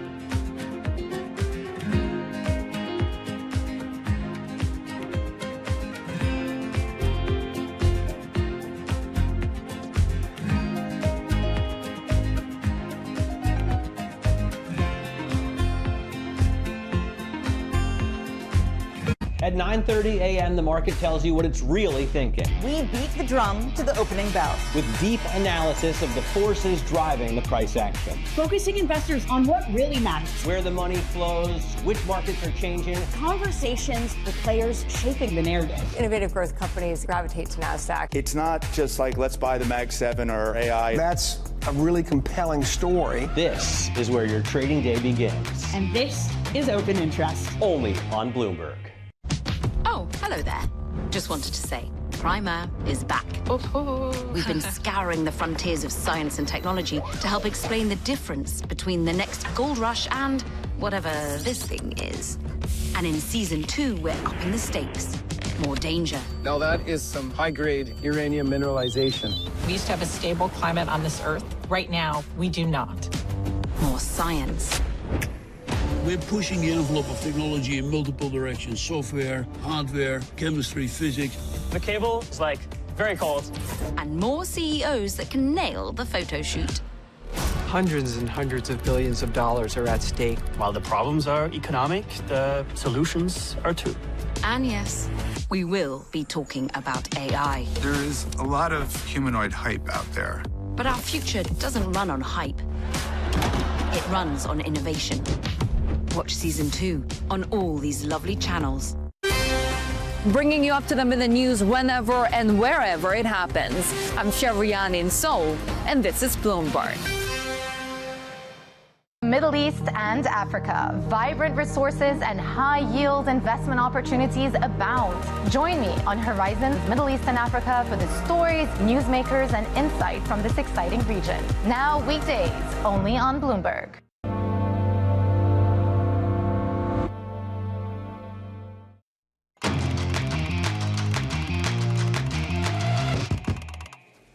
Let's get now to high interest. Look what's making headlines around the world. Robinhood is launching AI agents that can trade stocks and make credit card purchases for customers. Users will be able to create separate agentic trading accounts with capped funds, while gold card holders can set spending limits and approvals for purchases. Options, crypto, and other products are expected later.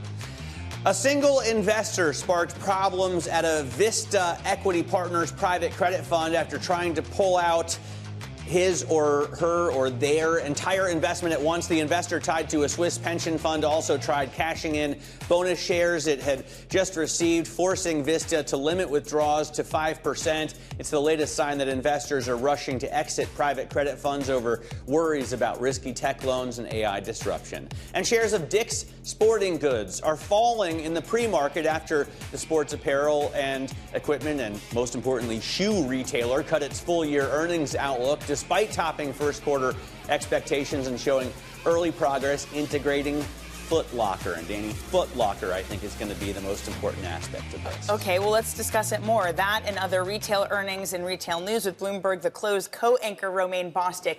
I mean, I know Matt has strong feelings about Lululemon, what's happening with Chip Wilson, so I'll leave that to him. Let me just start with the retail earnings. And Dix, what went wrong for them? Well, costs, really. I mean, look, this was a company that was growing, Dick's Sporting Goods. They decided to buy Foot Locker, a company that was in contraction. They closed that deal in September, and at least in the interim, it's a bit of a drag on the company. There's a lot of integration costs here, $200 million just for this fiscal year alone. But they've actually made some progress. This is the second full quarter that we've got to look at Foot Locker under Dick's. 0.6% same-store comp sales growth. Now, that doesn't seem like much, but remember, Foot Locker was down 2.9% a year over year and actually hadn't had positive comp sales growth going back to 2024, excuse me. So this is a company that is going to take a while to sort of get this up and running. But Lauren Hobart, the CEO, she's kind of really sort of straddled this idea that sports and culture will kind of collide. They're building out a media business, and they feel like Foot Locker can be a big part of that. What's their media business? I don't know. I've actually really gone through this myself here, but it's more partnering with the brands itself, trying to create content and things like I feel that. like everyone's betting. It's like AI means that the only thing that's attractive anymore is live sports, and that's it. Yeah, but look, overall, sports retail isn't doing bad, and Dick's, to a certain extent, or certainly in North America, is kind of the only game in town. So I think investors over time, once they get through some of the operating margin issues, could maybe warm back up. Seems like an inflection point because you got the World Cup coming up. Yeah. Plus, I heard a rumor that Amory Horton paid like thousands for a Knicks jacket. For a Knicks jacket. For a Knicks jacket. I hope they win. From Dick's Sporting Goods. Yeah, bing bong. Let me ask about Lululemon, because this stock has been essentially in free fall. I mean, it's off 60% in the past 12 months. Now they've made a cooperation pact with former founder Chip Wilson. That's a diplomatic way of putting it. Even though they say he has outdated perspectives and serious conflicts of interest. Yeah, the 79-year-old co-founder who, as you know, was sort of famously pushed out of the company more than a decade ago. A lot of people forget this. He really hasn't been associated with this company in any direct way other than being its largest individual shareholder through his family office. But look, he had pushed, remember, a lot of this drama started last year when Calvin McDonald said he would step down. Elliott Management had taken a big stake in the company. They pushed to put in a former Ralph Lauren chief operating officer as CEO. The board said no. They chose Heidi O'Neill from Nike to run this company. Chip O'Neill wasn't happy with any of this, and he kept agitating, saying there's a big shareholder meeting. I want 3 of my own folks to be on this board. He got 2 of them on there. Laura Gentile, who used to run ESPN's, he used to be the marketing officer over at ESPN. And Mark Moore, who, of course, used to run On Holding. He was a co-CEO over there. He'll probably get a 3rd board seat maybe in October. So this is a bit of a victory for him. But more importantly, as part of the deal, they basically said, shut up for 18 months. Don't say anything disparaging about the company. Just lay low and let us do our thing. Heidi O'Neill, she takes over in September. This will give her maybe a little bit of breathing room to try to implement whatever plan she has. I was going to say, it's very clear what Chip Wilson gets out of this. So is that just the deal for Lululemon? Had Chip Wilson being so public about them been so damaging to the brand that this was unnecessary? Yeah, I mean, you've seen some of the stuff. He did not mince words at all. And, this is a company, in fairness, that had a lot of own goals with regards to see-through leggings, inventory that was just way out of control. They got really caught up with regards to some of the costs. And then just the whole ethos of the company, right? Remember, they had it all to them. I know you're a big Lululemon yoga pants guy. Yeah. But, I mean, they kind of set the market for these high-end sort of athleisure wear. And now everybody's in that space, right? Nike, Adidas, Paolo, Vori. You have all these companies now competing with them. Where do they stand, Matt? Yeah, they made it acceptable for people to wear these extremely everywhere. tight spray-on yoga pants in public. Yeah. And thank God they did that. Romaine, thanks so much for joining us. Depends on who's wearing them, Matt. To close, Chip Wilson once made a comment very much like that. I think it was Stephanie Rule on this network, and that led to him getting pushed out. Romaine Bostick anchors the close. You can catch his program typically with Katie Greifeld at 3 p.m.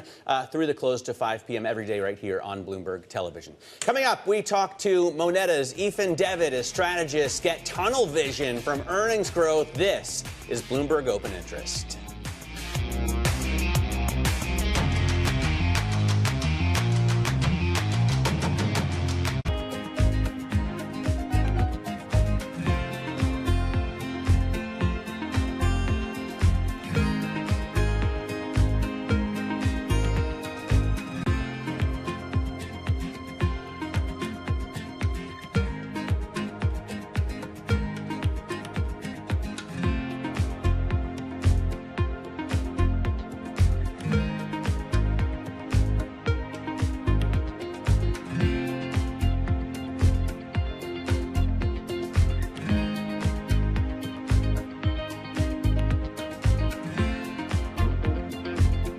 Technology is embedded in every aspect of our lives.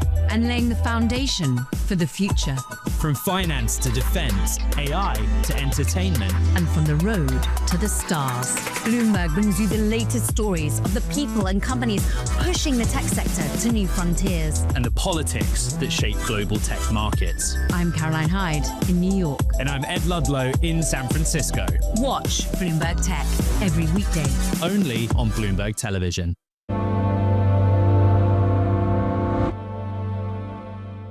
It's a multi-trillion-dollar industry. We'll show you what's happening in ETFs like no one else. ETF IQ, only on Bloomberg. The countdown is on. Everything you need to get the edge at the end of the market day. Get ahead of tomorrow's trading with The Close. Weekdays on Bloomberg. Context changes everything. Asia is at the forefront of some of the world's biggest stories. I'm Sherrian in Tokyo. And I'm Heidi Stroud-Watts here in Sydney, where the trading day begins. We're here in the center of all the action to get you set up with the numbers, news and knowledge you need for the day ahead. The demand is indeed recovering. We've been waiting for this moment. The opportunity of a century. Join us on Bloomberg The Asia Trade. Weekdays only on Bloomberg TV. Context changes everything. Key investors, top executives, global innovators. Join me for in-depth conversations with the biggest newsmakers on the day's top stories. Insight with Haslinda Amin, only on Bloomberg.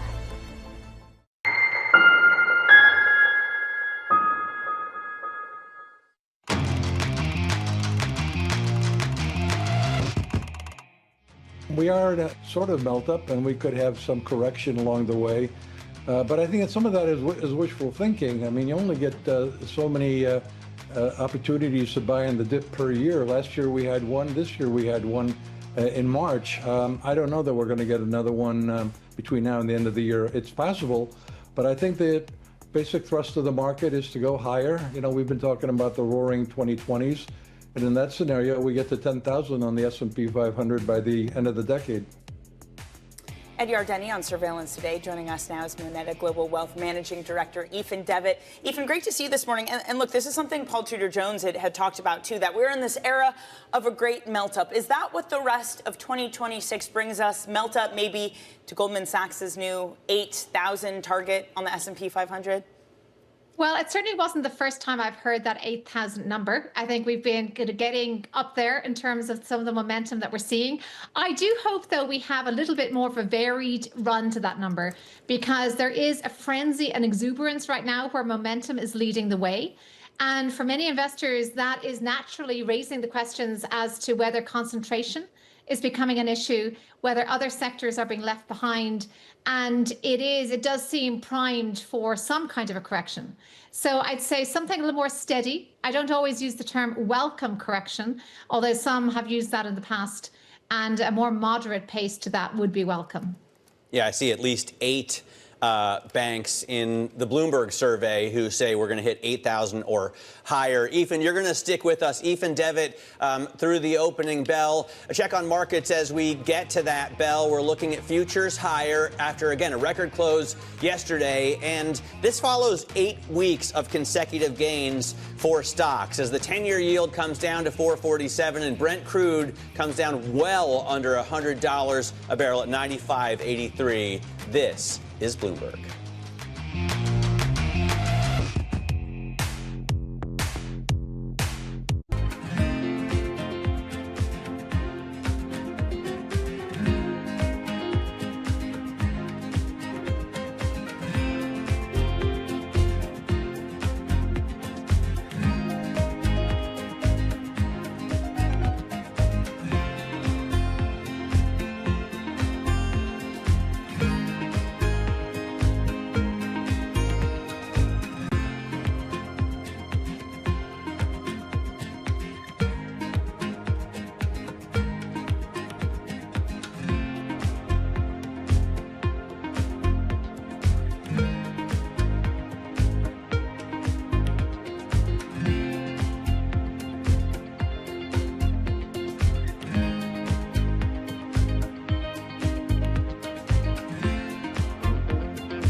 Everybody has a moment where they put into action all they've practiced, where they step up to a challenge and either succeed or fail. But what are those moments for some of the world's most influential leaders? It was a rough and tumble world, and I thought, okay, I can rise up, I can play this game, and I did play the game. It was great, and it was depressing, and it was disappointing. My chair at the time sat down with me and said, "Succession starts now." I'm Francine Lacroix, an award-winning journalist. For the last 25 years, I've interviewed world leaders, bank bosses, even fashion icons. I'm often asking about the news of the moment. But I've always been curious, who are these people as leaders? Join me for the podcast version of Leaders with Francine Lacroix. I'll start your week with conversations that explore what drives the world's most influential people, how today's leaders got to where they are, where they're going next, and how they've transformed their organization in the process. Make decisions. A poor decision is always better than no decision. You have to have truth tellers around you, and you have to be willing to listen. You don't want to be setting strategy in the middle of a transaction, that's for sure. Do it for the right reasons. Don't do it because of FOMO. We'll also learn lessons which we can apply to our work and daily lives. Tune into the podcast version of Leaders with Francine Lacroix. Listen and watch on Bloomberg Television or wherever you get your podcasts. From the world of politics to the world of business, Joe Matthew and Kaylee Lines deliver news, insight, and analysis live 2 times a day, every trading day. Balance of Power at 1 and 5 Eastern, only on Bloomberg. Join me each week on Wall Street Week for stories of capitalism from business, markets, economics, tech, and climate. More than what you need to know, it's what you need to think about.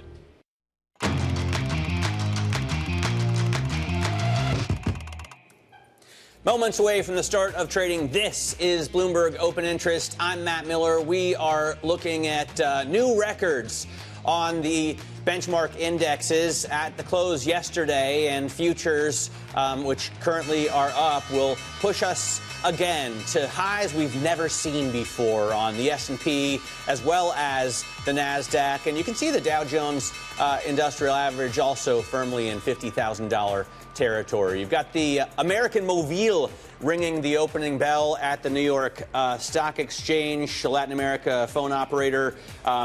Its stock is up almost doubled in the last 5 years. And Boost Run ringing the opening bell at the NASDAQ. Their stock has almost tripled since it began trading. So a couple of winners making the way for the trading day to kick off. Danny in the green. The ultimate winner, though, is Micron. That's what I'm looking at the open. It already gained 19% yesterday.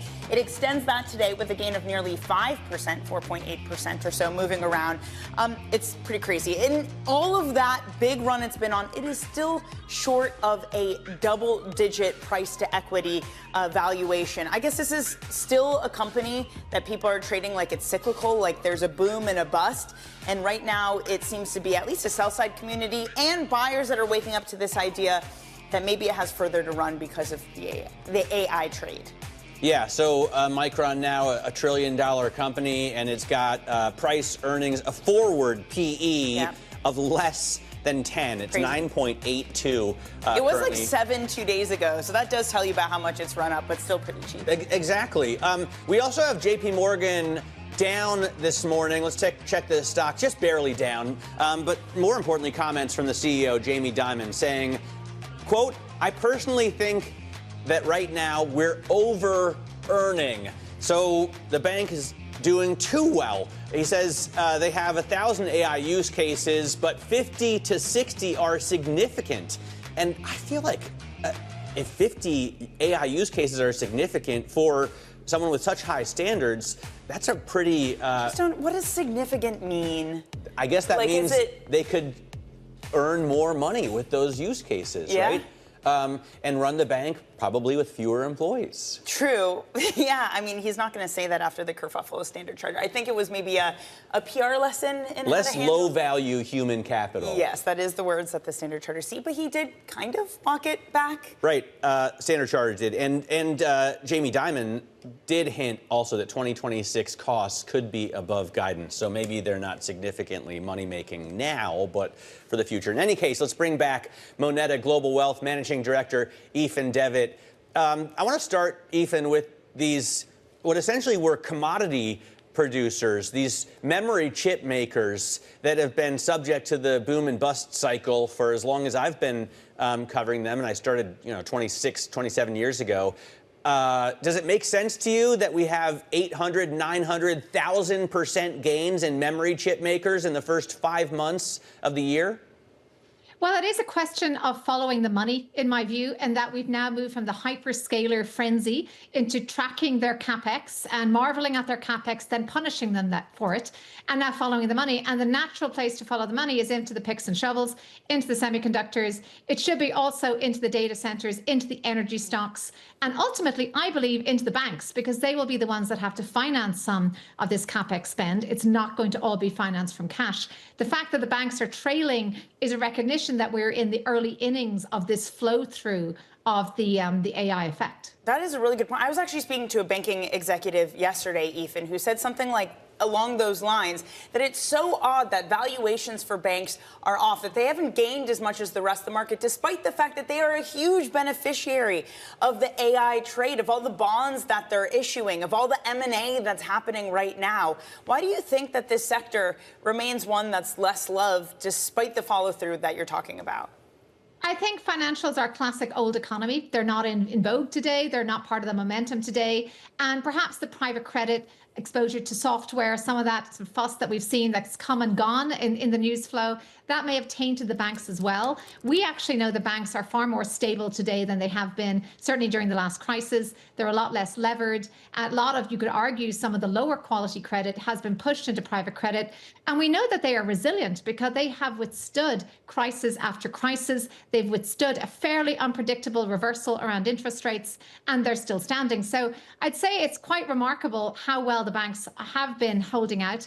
I am a little intrigued by this weather vane Jamie Dimon comment around over-earning. He does seem to have the whether it's the cockroaches or the hurricanes pending, definitely the words to capture the moment. I'm intrigued as to why he is managing expectations down in that way. And in terms of costs as well, what do you think, though, about the sort of frothy signs of a market top here, Ethan? I mean, SpaceX, which is more than 85% controlled by Elon Musk, is about to put out like a 4% free float. It'll be fast-tracked onto the NASDAQ 100. The free float tripled, and passive index investors are going to be forced to buy it right at what could be a top. Exactly. And it's not just the passive indexes, it is the private wealth segment. Obviously, Moneta is a core part of that. Private wealth investors are also looking for their allocation. And I think there is perhaps not as much concern being given to potential valuations at this point. The sense of FOMO is strong. We've seen how the hyperscalers have accelerated their role and really their place within the index. There's an expectation the same will happen with these incoming IPOs. And I actually think this is very much a sign of the froth that we are seeing such little regard being paid to the valuations around something like that. So, Ethan, is the idea for private wealth then that you will essentially have to buy into these IPOs because they're getting included into the index? I mean, how are you treating them, and how are you thinking about some of these mega IPOs for your clients? I think private wealth may be saved from itself in the sense that there will not be massive allocations. And that probably is a very good thing, because certainly whether it's the opening price versus where it subsequently sells in the secondary market, we'd suggest it might be more interesting when some of the froth and the exuberance has come out of that and we can actually see a price settle closer to fundamentals. So I'd say that this limited allocation is probably a very good thing. And there will, of course, be exposure through those passive funds, which make up a large portion of much private wealth portfolios today. So you're saying basically the scarcity of the syndicate is going to save private wealth investors from buying too much of this stock before it's properly seasoned? I'm going to say that, yes. It might not be something that private wealth investors want to hear, and that there is a desire to participate. And we've seen more retail investors having the right to participate, but there isn't going to be the allocation. I think that is wishful thinking. Hey, Ethan, just quickly, when it comes to retail, because they've been a big part of this rally, we've seen, whether it be in South Korea, where we've seen record numbers of retirees taking out margin loans to buy the stocks, whether it's various things happening like Robinhood now letting users use an AI agent to buy up all of their stocks. Does that worry you, this trend we're seeing of all the retail money being thrown at this market, especially ahead of what we're just talking about, these mega IPOs that they're going to have to be buying through passive funds? It does worry me hugely, yes, because we are the memories of the financial crisis have been receding in many memories. There's a massive appetite for risk that has been reinforced by these new highs that you're seeing. We know that bonds, which used to be a traditional anchor in a portfolio, there's a Wall Street Journal article today speaking about how the government bonds can save you from an AI frenzy. Well, nobody seems to be seeing it that way because no one's interested in bonds today, particularly not long duration bonds. So even people in their 70s, 80s that would traditionally be in de-risking mode are all in on equities. And that is concerning, particularly whenever leverage and concentration come into that cocktail of a mix. I think it is concerning, and investors need to be quite cautious of the platforms that are allowing this.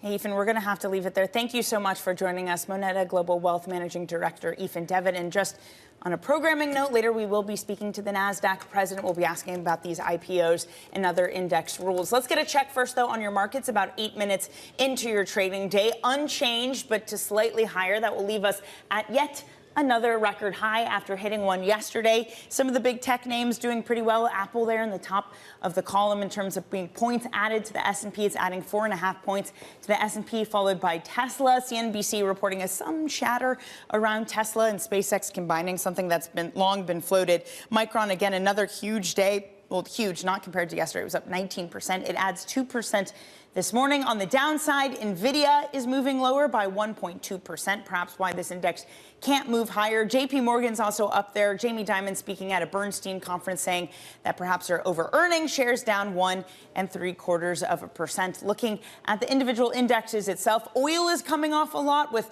Iranian TV reporting on progress being made between a U.S.-Iran deal. It's very preliminary right now, and again, it is coming from Iranian state TV, but energy definitely the biggest loser, down nearly 2%. Consumer discretionary and staples up at the top as Lululemon gains with an agreement with the former CEO Chip Wilson to say, hey, you get some board seats if you don't speak at all about Lululemon, or at least anything disparaging for the next 18 months. Oh, love that story. Coming up, another good one. NASDAQ President Nelson Griggs talks about the rule changes that will get mega IPOs into the NASDAQ 100 faster. This is Bloomberg Open Interest.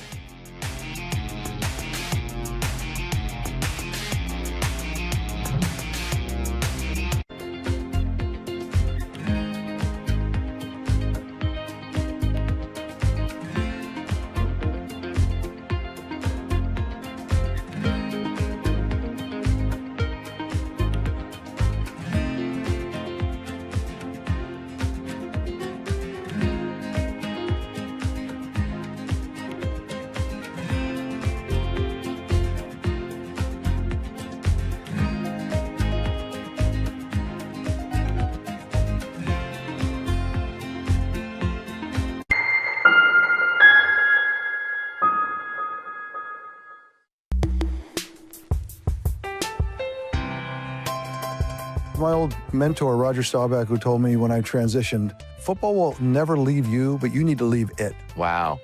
Everyone has a dream. And a lot of dreams are, you know, my dream is to play football and play professional football, and you get the dream comes true, but it is going to end. And the day it ends, the day before it ends, you're one of the best in the world. Great. The next day you wake up, that's gone. What are you great at?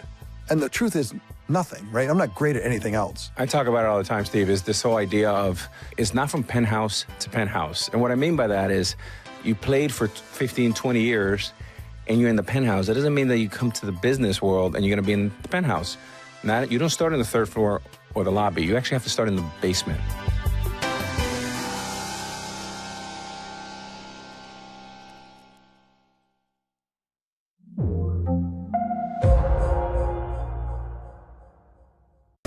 Trading day is about to start. And you're already looking for that edge. The opening trade brings you everything you need to know as markets open across Europe. Let's talk about the significant risk transfers to find space in their balance sheet. Hedging some of that risk. You could look at it the other way. Obviously, this stuff is risk-weighted. I would much rather be long than be short. We're in a kind of sweet spot. Very, very strong alignment. 3 revolutions in one. I'm Guy Johnson. I'm Anna Edwards. And I'm Tom McKenzie. This is your opening trade.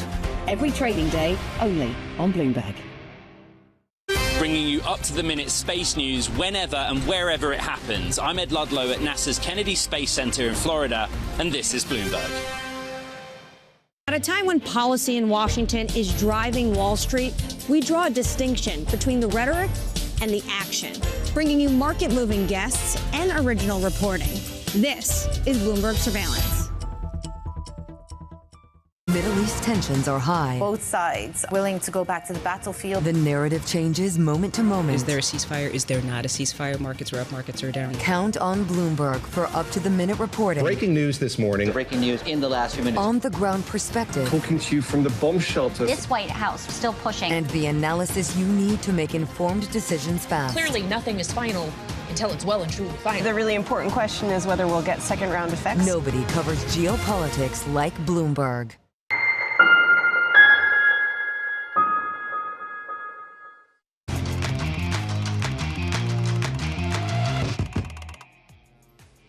Market integrity is not something that is a competitive dynamic, and some of the rules that have been changed to woo some of the large companies, you referenced SpaceX, are questionable. And we're going to get back to those comments in just a moment, but I want to give you a quick check on the markets because we are no longer heading towards all-time highs. We're now moving lower by only about 0.1%.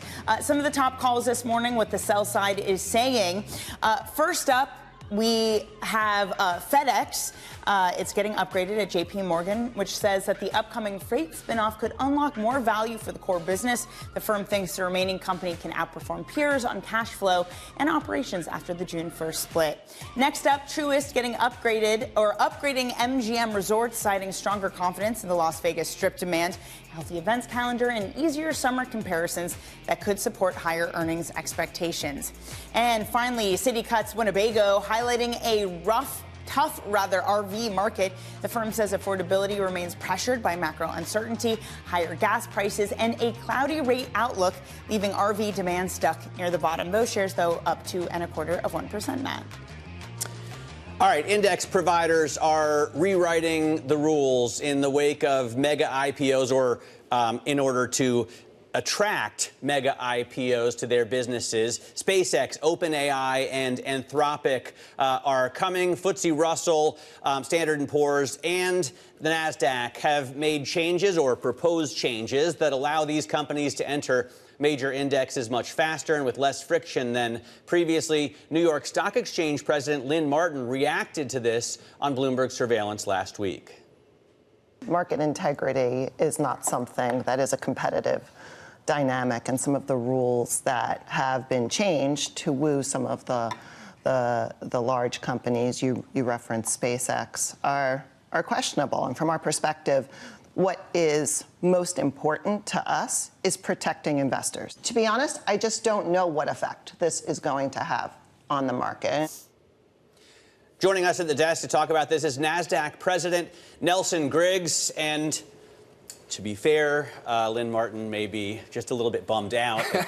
The NYSE missed out on the SpaceX IPO. On the other hand, she's basically implying that you changed the rules in order to attract them to NASDAQ. Is that the case? No, not at all. We run those businesses very independent. There's very strict governing rules around indices. There's a group called IOSCO that makes sure we follow very strict protocols. So we started this discussion well over a year ago.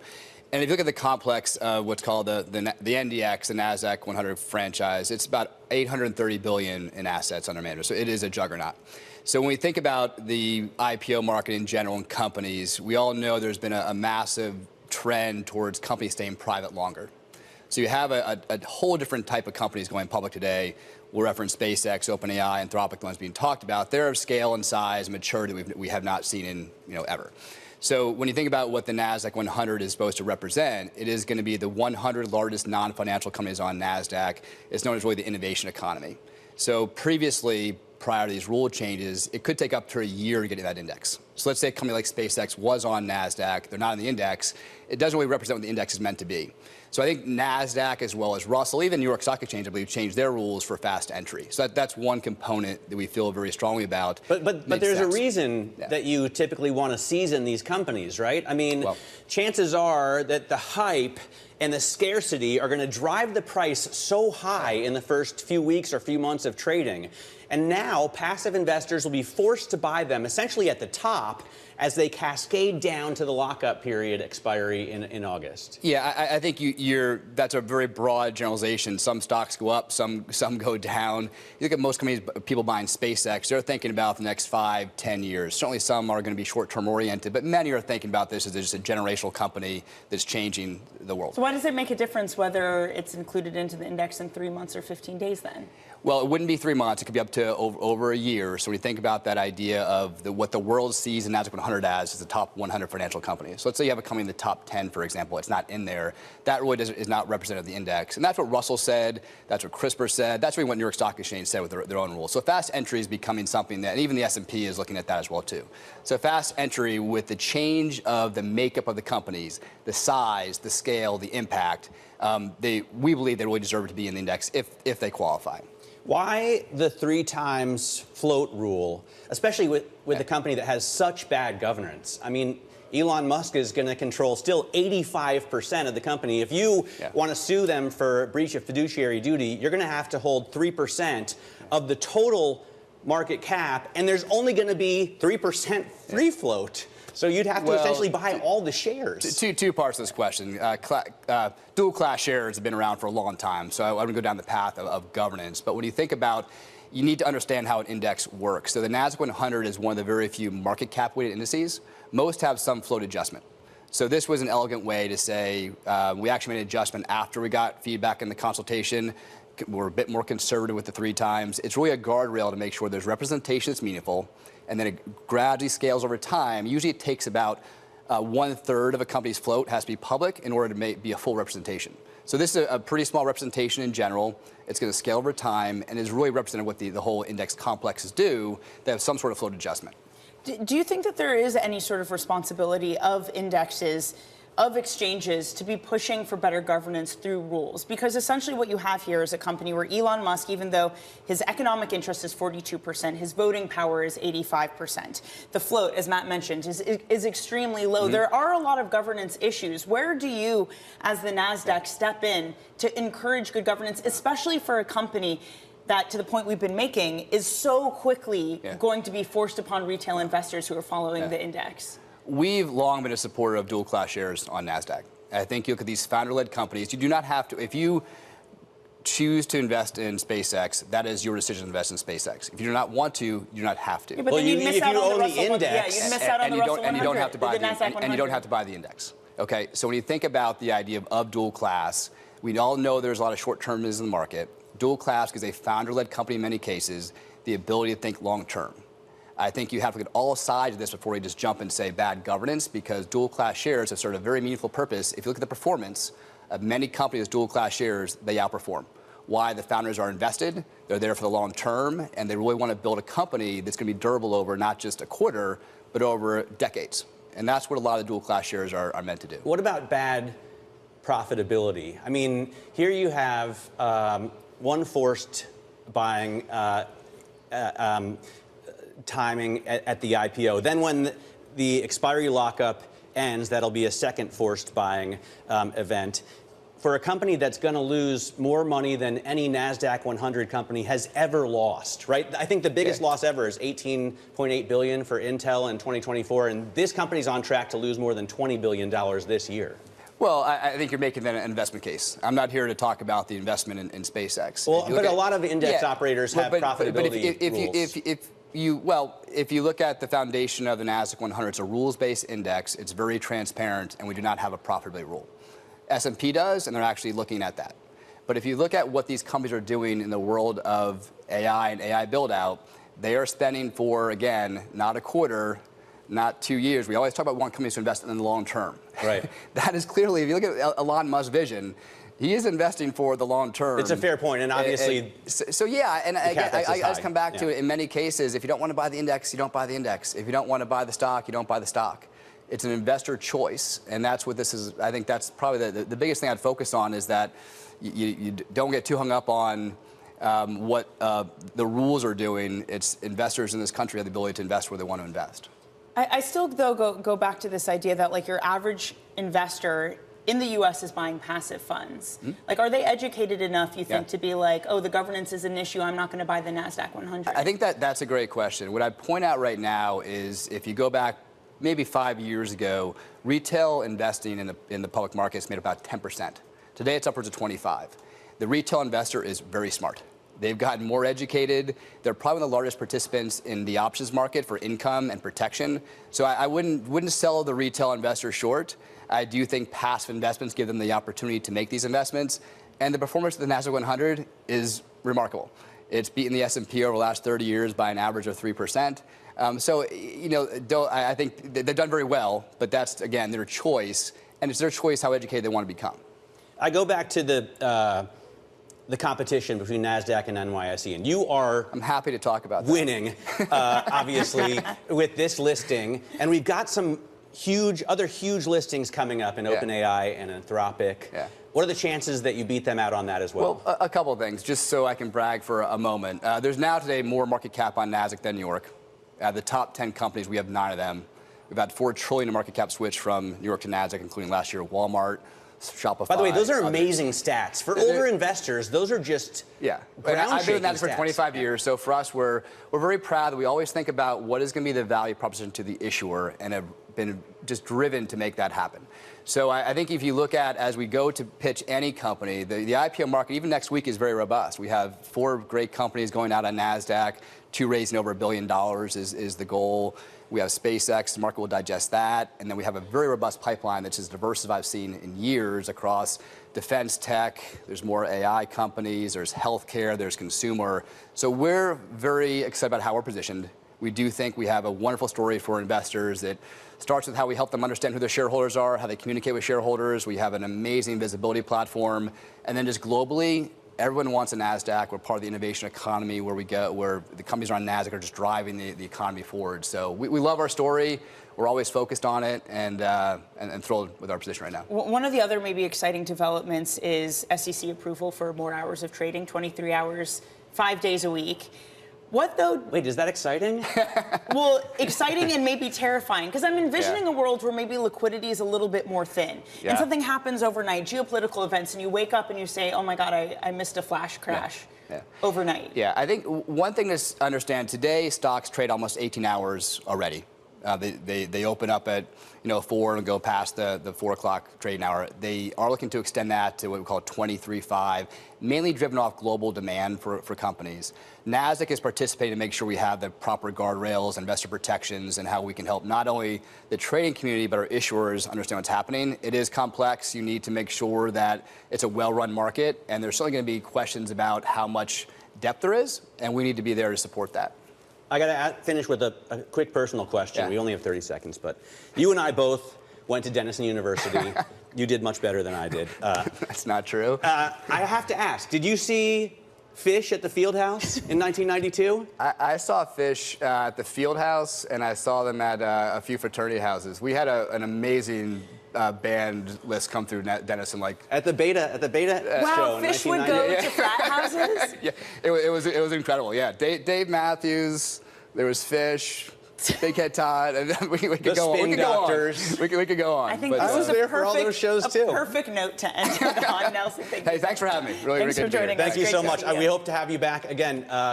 NASDAQ President Nelson Griggs, really appreciate you joining us here on Open Interest. And let's get a quick check on markets as we head to the end of the hour. They are struggling to put in any gains. We are unchanged, but all we need is just a tiny little bit of a gain to hit an all-time high. Coming up in the next hour, Nimrit Kong of North Star, plus the president of Northern Trust and Payoneer.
World's most powerful investors don't ring a bell. They quietly reshape entire industries. This is the money shaping the world. The Dealmaker Playbook, where power and billions of dollars change hands every day. From private equity and credit to venture capital and M&A, we bring you the inside scoop on the biggest deals and debates, plus exclusive conversations with finance's ultimate insiders. Great scoop on this. You've been reporting about an activist investor coming up and trying to shake things up. What's the latest? We've been hearing that there was going to be an activist at some point. The question was who? There is a convergence of technology and national security. The United States is a big country.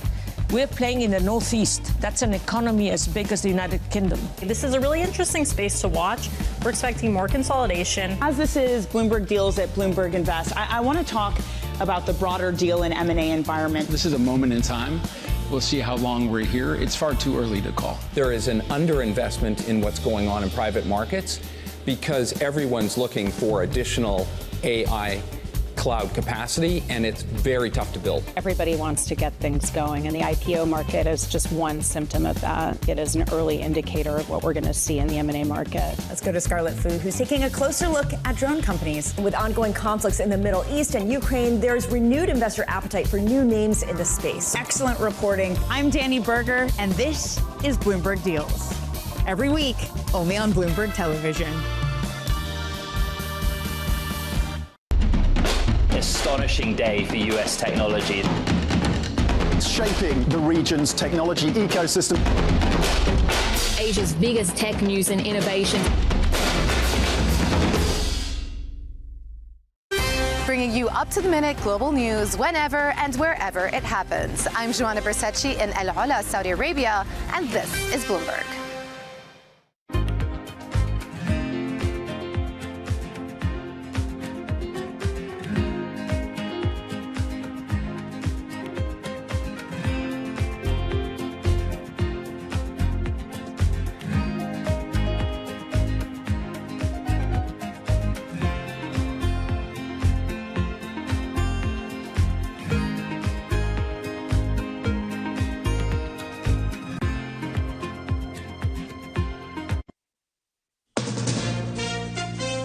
ABC News. I'm Sherry Preston. Uganda has just ordered the immediate closure of its border with Congo as cases of Ebola surge. The World Health Organization says it's spreading faster than it can be contained. ABC's Faith Abubi has more from CDC headquarters in Atlanta. The Atlanta airport is one of only 3 entry points right now where U.S. citizens coming in from Ebola-impacted area can fly into. JFK will start tomorrow. However, right now, the CDC is asking for volunteers, asking for help to screen these passengers passengers check their temperature, scan for the virus before they can walk through those doors and into the community. The Strait of Hormuz is still closed as talks on ending the war with Iran continue. President Trump holding a cabinet meeting today to talk about it, but, says ABC's Ian Pennell in Tel Aviv, despite all the optimism, the mood music that we're hearing from the president, from Secretary of State Rubio, the reality is there's no settlement on these issues. And having said over the weekend that a deal looks like it's going to be agreed in the coming 24 hours or days, we're now looking at a number of days without any obvious sign of an agreement. Now, Iranian state television is reporting on the framework of an Iran-U.S. memorandum of understanding that includes a provision for lifting the U.S. naval blockade in exchange for restoring the number of commercial transit ships in the strait. 5 people found inside a flooded cave in Laos. ABC's Maggie Ruley's at the foreign desk. Rescuers are saying right now their first priority is bringing food to the group inside the cave as they work out how to safely rescue them and actually get them through those narrow passageways back out into the open. Their other priority is finding the 2 others who remain missing. Efforts to find the 9 people still missing after a chemical tank explosion in Washington state are on hold because the chemicals remaining in that tank make it too volatile. 1 person was killed. You're listening to ABC News.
NASA revealing plans for building a base on the moon, with the first phase beginning this year. It's an accelerated timeline aimed at outpacing China, which plans to land humans on the moon by 2030. NASA isn't going it alone, announcing new contracts with 4 companies, including Jeff Bezos' Blue Origin, which will build a lander to deliver rovers to the moon's surface. Elon Musk's company, SpaceX, is already under contract to build a system that will shuttle astronauts from the moon's orbit to its surface. ABC's Sophie Flay. NASA wants a base on the moon. New York wants the Olympics again. ABC's Dave Packer has the story. New York Governor Kathy Hochul says she wants to bring the Winter Olympics back to the Empire State. The idea would team up New York City with Lake Placid for a future bid, possibly for the 2042 Games. Hochul told The Athletic that she had significant meetings regarding bringing the Winter Olympics back to the state. Lake Placid already has Olympic history. It hosted the 1932 and 1980 Winter Games, including the famous Miracle on Ice when the United States hockey team shocked the Soviet Union. Dave Packer, ABC News, New York. Matthew Perry's personal assistant faces sentencing today in connection with Perry's death of a ketamine overdose in 2023. Kenneth Iwamasa faces up to 15 years behind bars. Britain's cybersecurity chief warning today artificial intelligence is an unstoppable force that's being weaponized in ways that closely resemble and fall just short of traditional warfare. Sherry Preston, ABC News.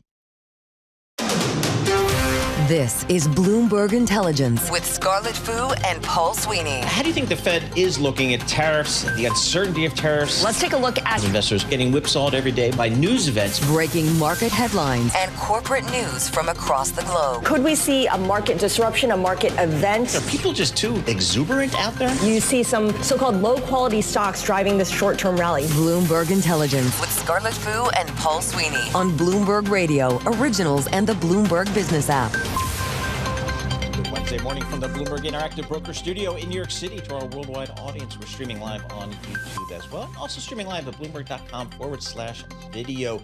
Scarlett Fu out on assignment today, but not to worry. Alexander Semenova sitting in for us. Alex, thanks so much for joining us from Bloomberg News for the next couple of hours. This is the Bloomberg Intelligence Program. Coming up, we're going to check in with Ethan Braun, our Bloomberg Israel Bureau Chief for Bloomberg News.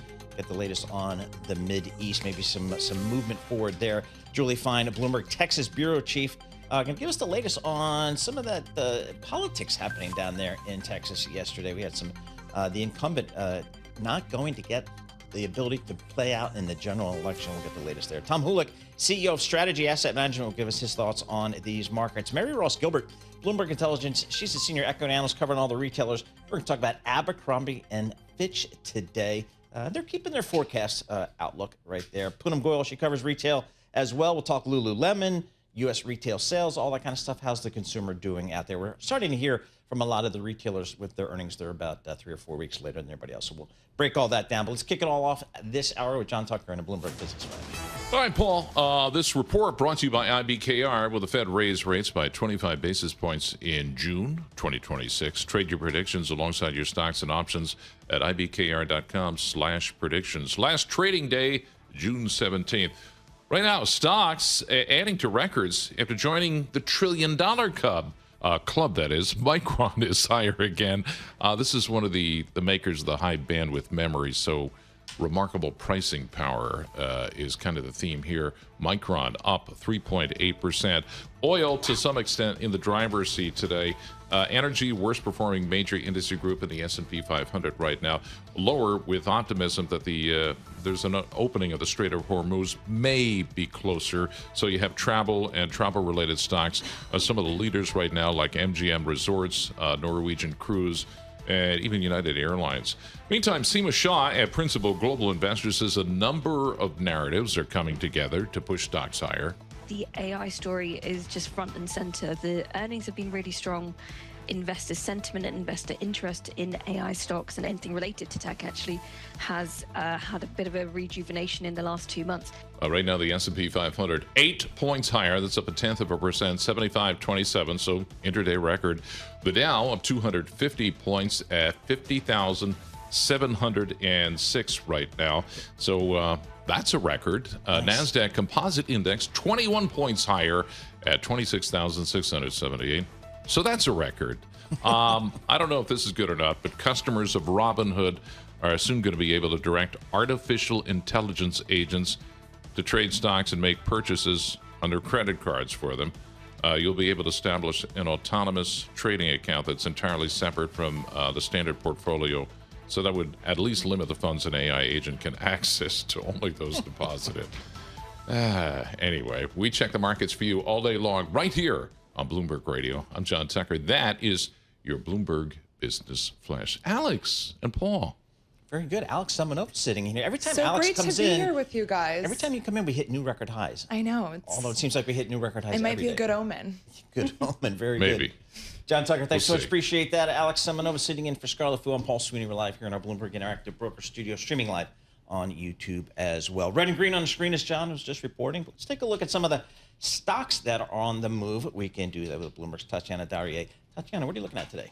Well, Paul, we got to start with these chip makers as things seem to be getting a little bit out of hand, or maybe not. Micron Technologies up another 3% today. The big story overnight is, of course, that it, alongside SK Hynix of South Korea, have both entered the $1 trillion market cap club, as John Tucker mentioned. Still an exclusive one held by companies such as Apple, Alphabet, NVIDIA, TSMC. But the biggest surprise is that analysts still see a lot of upside. UBS saying the stock could potentially double, and you can't blame them if you look at traditional valuation metrics. Forward PE of 9.65 compared to 2-year average of 10.7, stretched out to 10-year, it's at 20.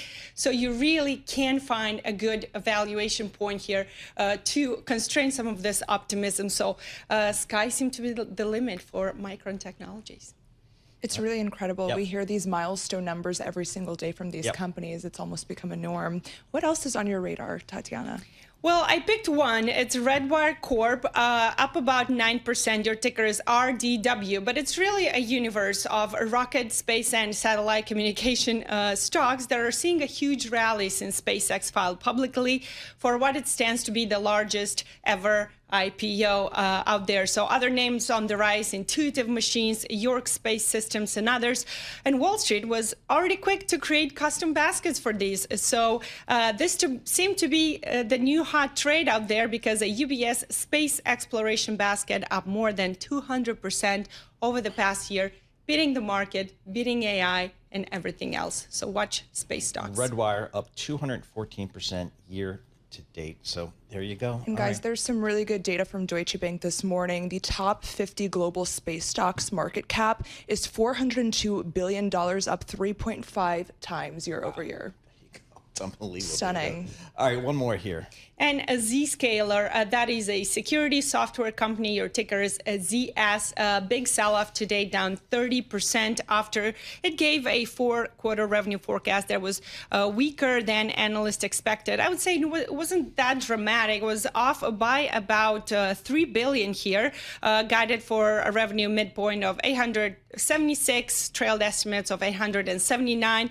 But what concerned investors that it came after it beat both top and bottom line in the third quarter. So the question is, why are you not raising guidance when you beat estimates? And of course, everyone's sort of really focused on the software stocks, and the tolerance for errors is really low in that space. Absolutely. All right, Tatiana, thank you so much. We appreciate that. Tatiana Dari, Bloomberg News, giving us the latest there on Stock Movers. For more conversations like this, subscribe to our Stock Movers reports.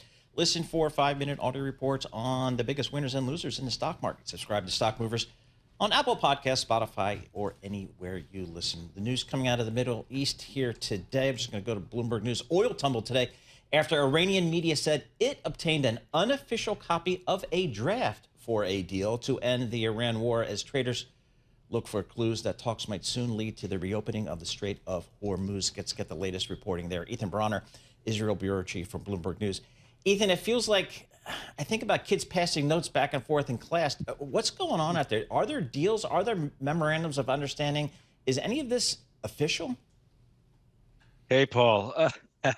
What I love is that you think I know the answer. No, I don't know, right? Yeah, we're all in the dark. This is a very, very difficult set of negotiations to follow. And as you know, President Trump, every half an hour says something different. The Iranians then say something different.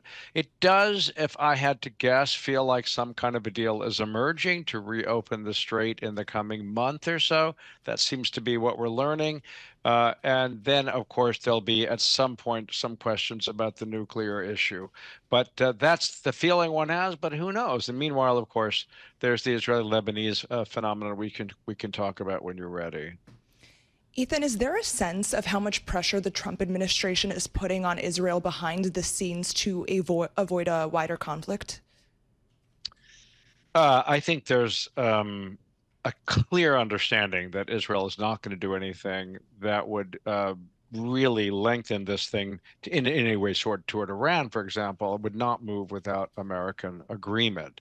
In terms of what's going on in Lebanon, it's a sort of a sideshow from Israel's perspective.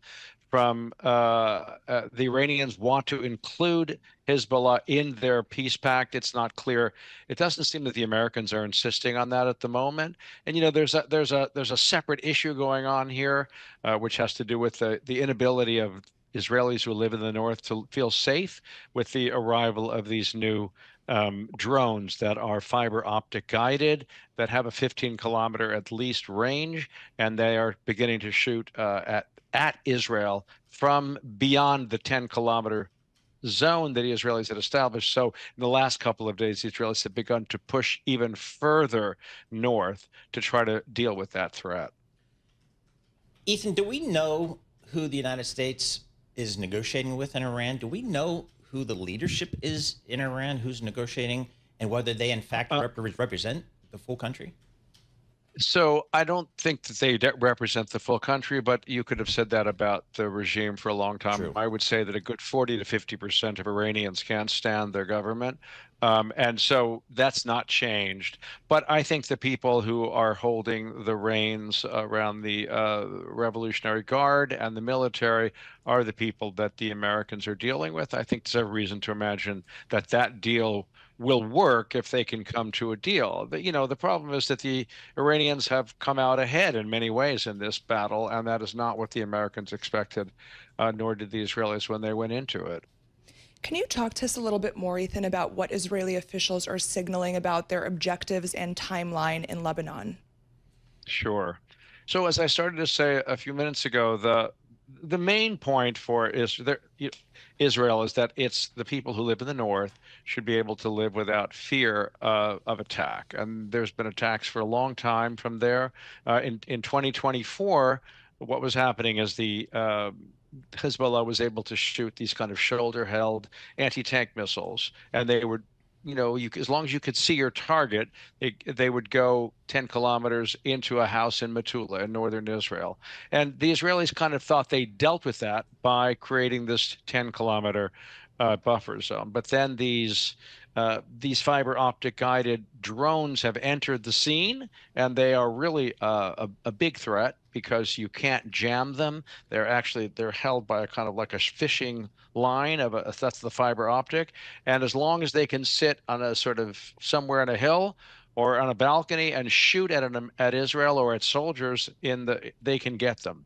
And that's been happening. And it's been, so the Israelis have said, we're not going to put up with this. We're going to go in further. And there have been something like 1,000 of these drones that have been shot in the last 8 days at Israelis. So that's the Israeli argument. And they feel very strongly about it, that they have to be able to provide safe living for the people in the north. And it isn't quite happening. So it's a scary thing for them. It is. All right, Ethan, thank you so much. Appreciate your reporting. As always, Ethan Bronner, Israel Bureau Chief for Bloomberg News. He is based in Tel Aviv, getting the latest reporting there. And again, there's been some unofficial drafts of a memorandum, apparently, that's been exchanged between the U.S. And Iran, and maybe that is the beginning of some type of formalized discussion. Yeah, absolutely. And that's what we're seeing kind of in the energy markets. Again, WTI crude oil down $4. That's a little more than 4% to just under $90 per barrel. Brent crude also down about $3.60. That's just below $96 a barrel. So moving lower, reflecting perhaps ratcheting down a little bit, at least the margins of tensions there. In the stock market, it's red and green here. Actually, we're all kind of kicking back up to the positive here. The S&P's up 10 points. The Dow's up 325. Which is 0.6%, and even the Nasdaq up about 14 points here. In the yield space, yields coming in slightly, taking a little bit of a risk out there, coming in a couple basis points, 4.46% on your 10-year U.S. government bond.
Markets, headlines, and breaking news 24 hours a day at Bloomberg.com, Bloomberg Television, and the Bloomberg Business app. This is a Bloomberg Business Flash. And I'm John Tucker in the Bloomberg Newsroom with this Bloomberg Business Flash. Let's start with oil. It's lower with the hopes of some sort of deal to maybe open the Strait of Hormuz. Maybe. Brent, the international benchmark, was down 3.8%, below 100, 95.78 a barrel. WTI, that's down over 4%, 89.71. Below 90 there. So right now, the travel-related stocks are higher as a result of that. Leaders in the S&P 500 right now include MGM Resorts, United Airlines, and also Norwegian Cruise Lines. This is interesting. There's some reporting on the idea of Elon Musk considering the idea to merge Tesla and SpaceX. Musk planning to take SpaceX, of course, public in the coming weeks. The targeted valuation there, $1.75 trillion. Nothing even close to official at this point, but Tesla shares, they are up 1%. Consumer discretionary, best performing major industry group in the S&P 500. The worst performer right now, again, as oil declines, energy. And as we check some of the individual movers, Micron Technology, after joining the $1 trillion club, up again today, up 1.1% right now. And we check the markets for you all day long, right here on Bloomberg Radio. I'm John Tucker, and that's your Bloomberg Business Flash. Alex and Paul. Hi, JT. Thanks so much. Appreciate that. John Tucker with the Bloomberg Business Flash. Tatiana Dariet, Alexander Semenova. I got so many people coming in and out of the studio. You had a long morning, Paul. Alex Semenova coming in, sitting in for Scarlett Fu. That's a good thing here. Scarlett will be back tomorrow, her people are telling me, so we're here checking it all out. Texas Attorney General Ken Paxton won the state's Republican Senate runoff yesterday, defeating incumbent John Cornyn pretty substantially. And Mr. Paxton got the endorsement of President Trump, so there's some news on that angle as well. We're joined by Julie Fine. She covers the entire state of Texas. She's our Texas bureau chief for Bloomberg News. She's down there in Dallas. Julie, talk to us about this race in Dallas. What does it say about Texas, and what does it say about the Republican Party here?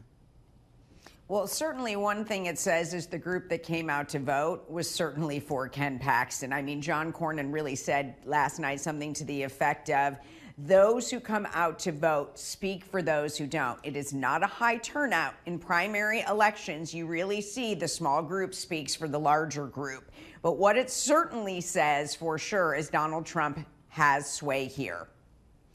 Julie, this was a huge win for Ken Paxton. He didn't just win this race, he crushed it. How seismic is this shift for Texas politics? Well, what's seismic about it is John Cornyn has served here for 4 terms, and this is a man that has climbed in leadership in the United States Senate. I mean, he was second only to John Thune for being the next majority leader. It will be seismic not to have John Cornyn in the halls of the U.S. Senate, and right now, Ted Cruz is poised to become the senior senator from the state. Julie, what's the expectation for this general election here? Mr. Paxton will face Democrat James Tallarico in the November election. What's the early view there? Well, I mean, Democrats are bullish on this race. They feel that they have a great candidate in James Tallarico. Democrats were bullish in 2018 on Beto O'Rourke, who came within 3 points. It was a close race, but at the end of the day, the person that wins goes to the United States Senate. If you look at conventional wisdom, no Democrat has won statewide office in the state of Texas since the early 90s. That's a long time. You know, you're looking at several decades there. However, Democrats really hope this is the year that they turn the tides. Attorney General Ken Paxton has had his share of legal and personal problems. But again, voters in Texas are well aware of this. A midterm election, however, will have higher turnout. Julie, Texas has long been viewed as very business friendly, very predictable politically. Does this change that at all? I mean, you have to, again, take a look at the state. They have not elected a Democrat to statewide office in decades. Both the House and the Senate in the state legislature have been Republican since 2003. Each year, there's the discussion of, is this going to be the candidate? Is this going to be the change in demographics? Democrats, though, are hoping. They view Ken Paxton as a flawed candidate. Republicans view James Tallarico as extremely far left. So it'll be interesting to see how this all sets up. Seems like President Trump still has a lot of sway in the great state of Texas. Did that surprise some people? Well, what surprised people is the timing of that endorsement. And President Trump said right after the primary election, not the runoff, but the primary, that he would endorse within the next week. And reports were he was going to endorse John Cornyn. Of course, Senate establishment Republicans were behind Cornyn. Then all of a sudden, after early voting began, Donald Trump makes that endorsement for Ken Paxton. So I think the timing was the real big surprise there. Julie, thanks so much for joining us. Really appreciate it. Julie Fine, she's a Texas bureau chief, Bloomberg News. She's down there in the Big D. Big day yesterday for politics in Texas. Let's get back to these markets here. Red and green on the screen. Not a lot of direction here, but a lot going on underneath the hood here. Tom Hulick joins us here. He's the CEO at Strategy Asset Management based out there in LA, but we got him in studio today. Tom, thanks so much for joining us here. This is a market, we were just talking with Alex, we're making new highs every day, but we got a shooting war out there. We got inflation that's moving higher. What's going on out there? You know, it's great to be here. A lot outside of all the risks that are out there, geopolitical and kind of the strains around the politics. You know, the markets are set up to do quite well over the next couple of years. And you know, as an asset manager, I'm an active manager. You know, we take a look at the trends that are out there. And all the capex expending that's going going forward sets a nice stage for the earnings momentum to continue at the the 20 to 25% clip. So we're pretty optimistic. Tom, the theme going into this year was it's going to be a year of participation and broadening, and that certainly happened in the beginning of 2026. But recently, this market has been led by the tech high flyers, by semiconductors. What gets more sectors involved in this rally? Right. You know, we've been talking about the market broadening out for years, and you know, the hope is that it would get away from the Mag 7 stocks, and now it's expanded out to the the Mag 10 that are there. But soon enough, you will see the market broadening out, and that's where the asset managers are starting to focus on. So we've got sectors in like the industrial sector. We obviously like technology, but you want to see the market broadening out. That's a healthy sign, and we will see that soon. We're going to get a monster IPO coming out. Elon Musk 0.20, I guess, with SpaceX. Are your clients calling you up saying, Tom, get me into this thing? We have a few people calling up, but we don't have access to it. You know, we're not one of the fortunate people. I don't know any of us in this room that may be there, but you know, we like the momentum. We like the liquidity scene out there. When IPOs come out, that's a healthy sign for the market. And would we buy SpaceX, Anthropic, AI? Possibly sometime in the future. Yesterday, I was pretty emphatic, with my team saying, we're not going to buy it at the open. We don't do that. We're a large cap asset manager, and we focus on certain things. But it's a positive sign for the market in general. I was looking at some data recently. Just 28% of active large cap equity managers are outperforming the S&P 500. That is one of the worst showings in 2 decades. How hard is it to be a stock picker in this environment? Well, I'll tell you what, we're part of that 28%. So high five to us, and we've been doing that for years. So, the firm's been around since 2001. Being an active manager is tough. You always get pegged against the indexes, but we've got a growth, value, quant, and a global portfolio. So we're going to be up in any type of market, which is nice. But it is hard to perform. But it takes a good asset manager to look at the forest through the trees. And we think we've picked the right sectors, and we're very fortunate to have outperformance this year. So what are some of this? Is your approach sector driven? Is it factor driven? Is it asset allocation driven? How do you kind of start from the top down? So at Strategy Asset Managers, as I said, we have those four separately managed accounts, and I'll highlight one of the stocks that we're talking about potentially today is in our growth portfolio, JBS. Okay. They're the largest beef and chicken processor in the world. You got to make more cows is the problem. You're right. But when you look at the whole kind of the substack and you take a look at drugs like Lilly's retatrutide that's coming out and Zepbound, Wegovy, all those, they're reducing obesity, but they're also causing you to eat more protein. So we kind of look downstream and what the benefactors are going to be out there. JBS is nicely set up to do that.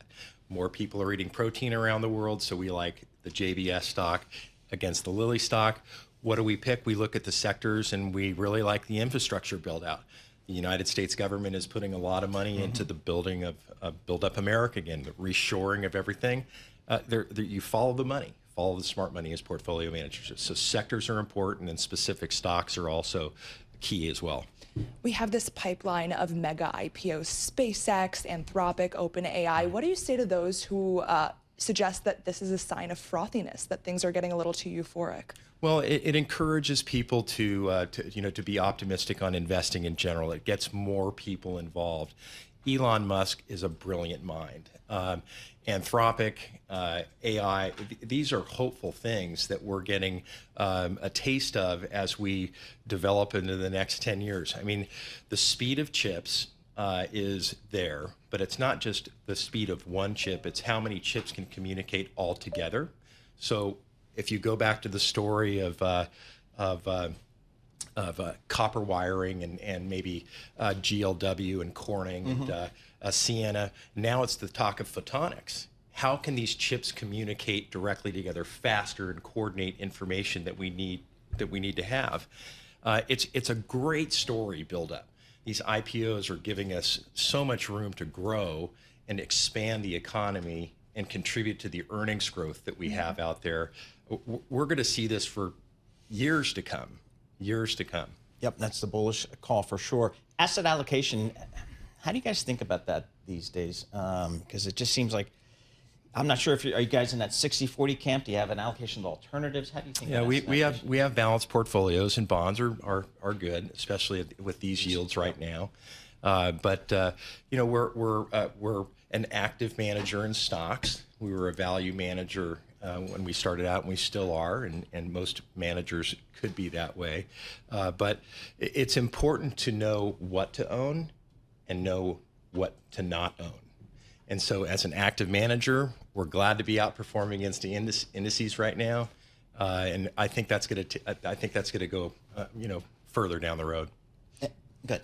And just about a minute left here, Tom. If there's one thing that's keeping you up at night, what is it? Paul mentioned there's no shortage of macro risk right now. There's a new Fed chair. There is geopolitical turmoil. What is it that might topple this? Well, I'm fortunate to have a lot of different resources to go off of. I participate with the Hoover Institute. We're an active manager. We follow Bloomberg quite a bit. And so all the information that flows into what keeps us up at night, obviously the war.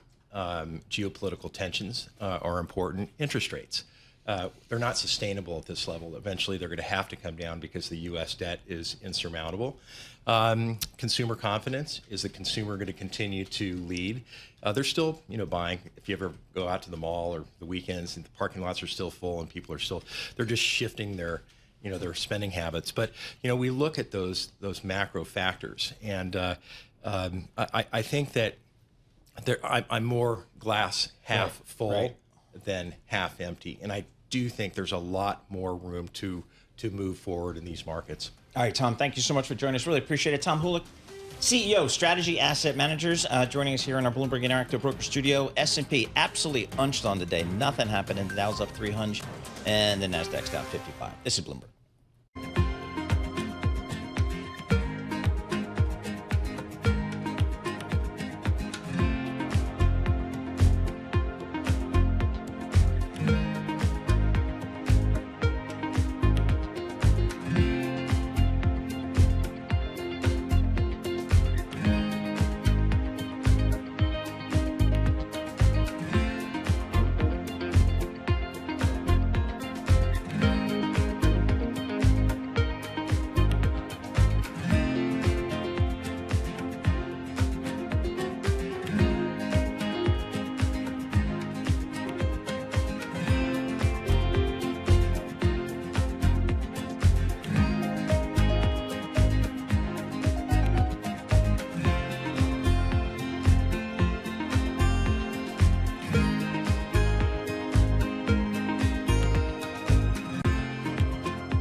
markets, headlines, and breaking news 24 hours a day at Bloomberg.com, Bloomberg Television, and the Bloomberg Business app. This is a Bloomberg Business Flash. And I'm John Tucker, and the Bloomberg News with this Bloomberg Business Flash. The major stock averages mixed right now, a little change. Looks like a lot of the moves are tied to oil. Oil has declined, but paired some of the earlier losses. Energy stocks falling, airline stocks rising as a result of that. You have Brent crude right now. It is down 3%. 96.23 a barrel. WTI West Texas back above 90 a barrel. Still down 3.8%, so 90.32 a barrel. Goldman Sachs raising the year-end target for the S&P 500 to 8,000 points. They joined Morgan Stanley and Deutsche Bank with that target. And after joining the $1 trillion club, looking at shares of Micron Technology, it's been bouncing between gains and losses. Right now, it's up 1.1%. Meantime, Robert Teeter at Silvercrest Asset Management says the market breadth is worrying. A handful of names up in a very big way. You look at the month and you have 7 sectors that are negative, even though the S&P is up. So it sort of feels a little bit like we're narrowing into the top, and that's a bit of a dangerous scenario to be in. Right now, the S&P 500 is 7 points higher, so anything positive is going to be a record. The Dow, also record territory, 310 points higher. And the NASDAQ Composite Index, pretty much unchanged, just down a point at this point. Rutrow, FIFA, New York Attorney General Letitia James, and New Jersey's Attorney General Jennifer Davenport today just subpoenaed FIFA. It's part of the investigation into FIFA's ticketing practices for the World Cup tournament, according to a statement that they released. So the attorneys general specifically requesting details about ticketing practices at MetLife Stadium. It's going to probe a range of issues that have arisen with FIFA's ticketing process. Fans have reported they were misled about where the tickets they were purchasing would be located. So why this is so a complicated issue, I don't know. But anyway, they're looking into it. We check the markets and other stuff for you all day long right here on Bloomberg Radio. I'm John Tucker, and that is your Bloomberg Business Flash. Alex and Paul. My 2 cents, John Tucker, which I know you're dying for, is that we, I don't know who we is, but American soccer or whatever authorities here in the U.S., we ceded too much authority and say so to FIFA.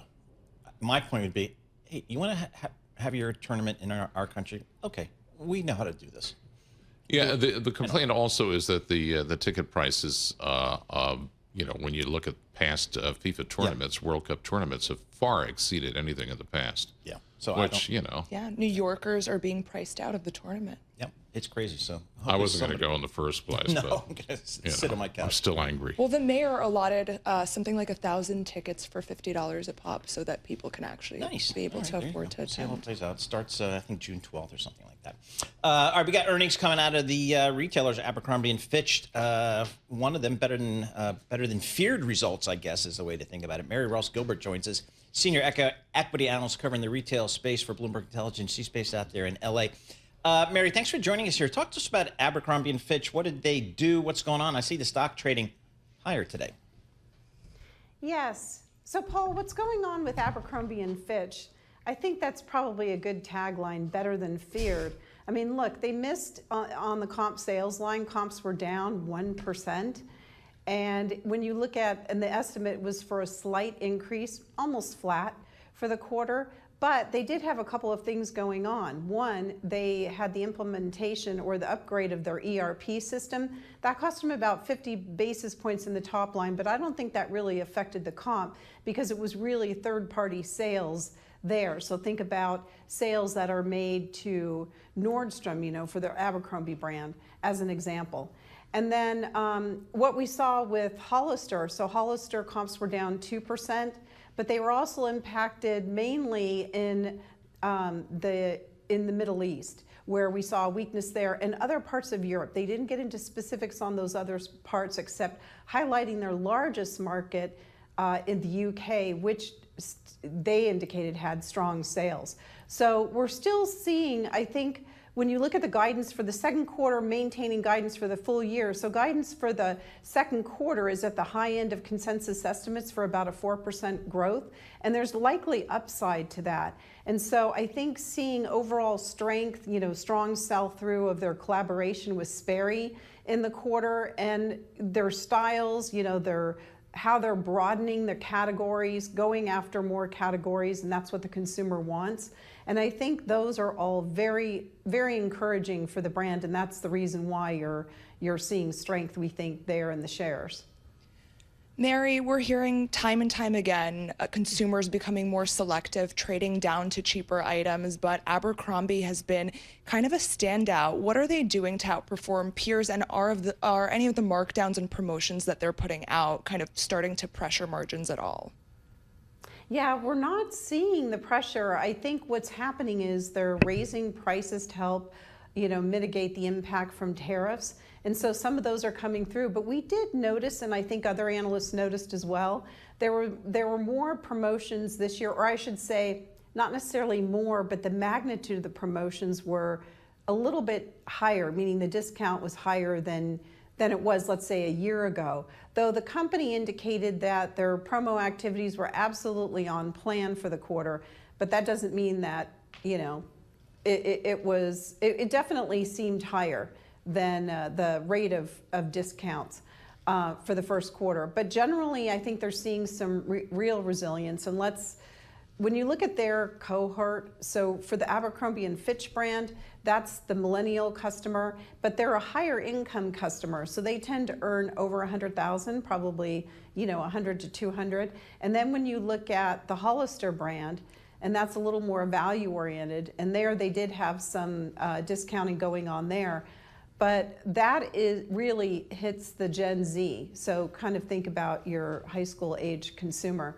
So I think that they're really hitting the mark on styles, collaborations, and their marketing campaigns. And that's something they plan to invest more. That's where you're seeing the hit on margin, is really the marketing investment, and then also the effect of tariffs.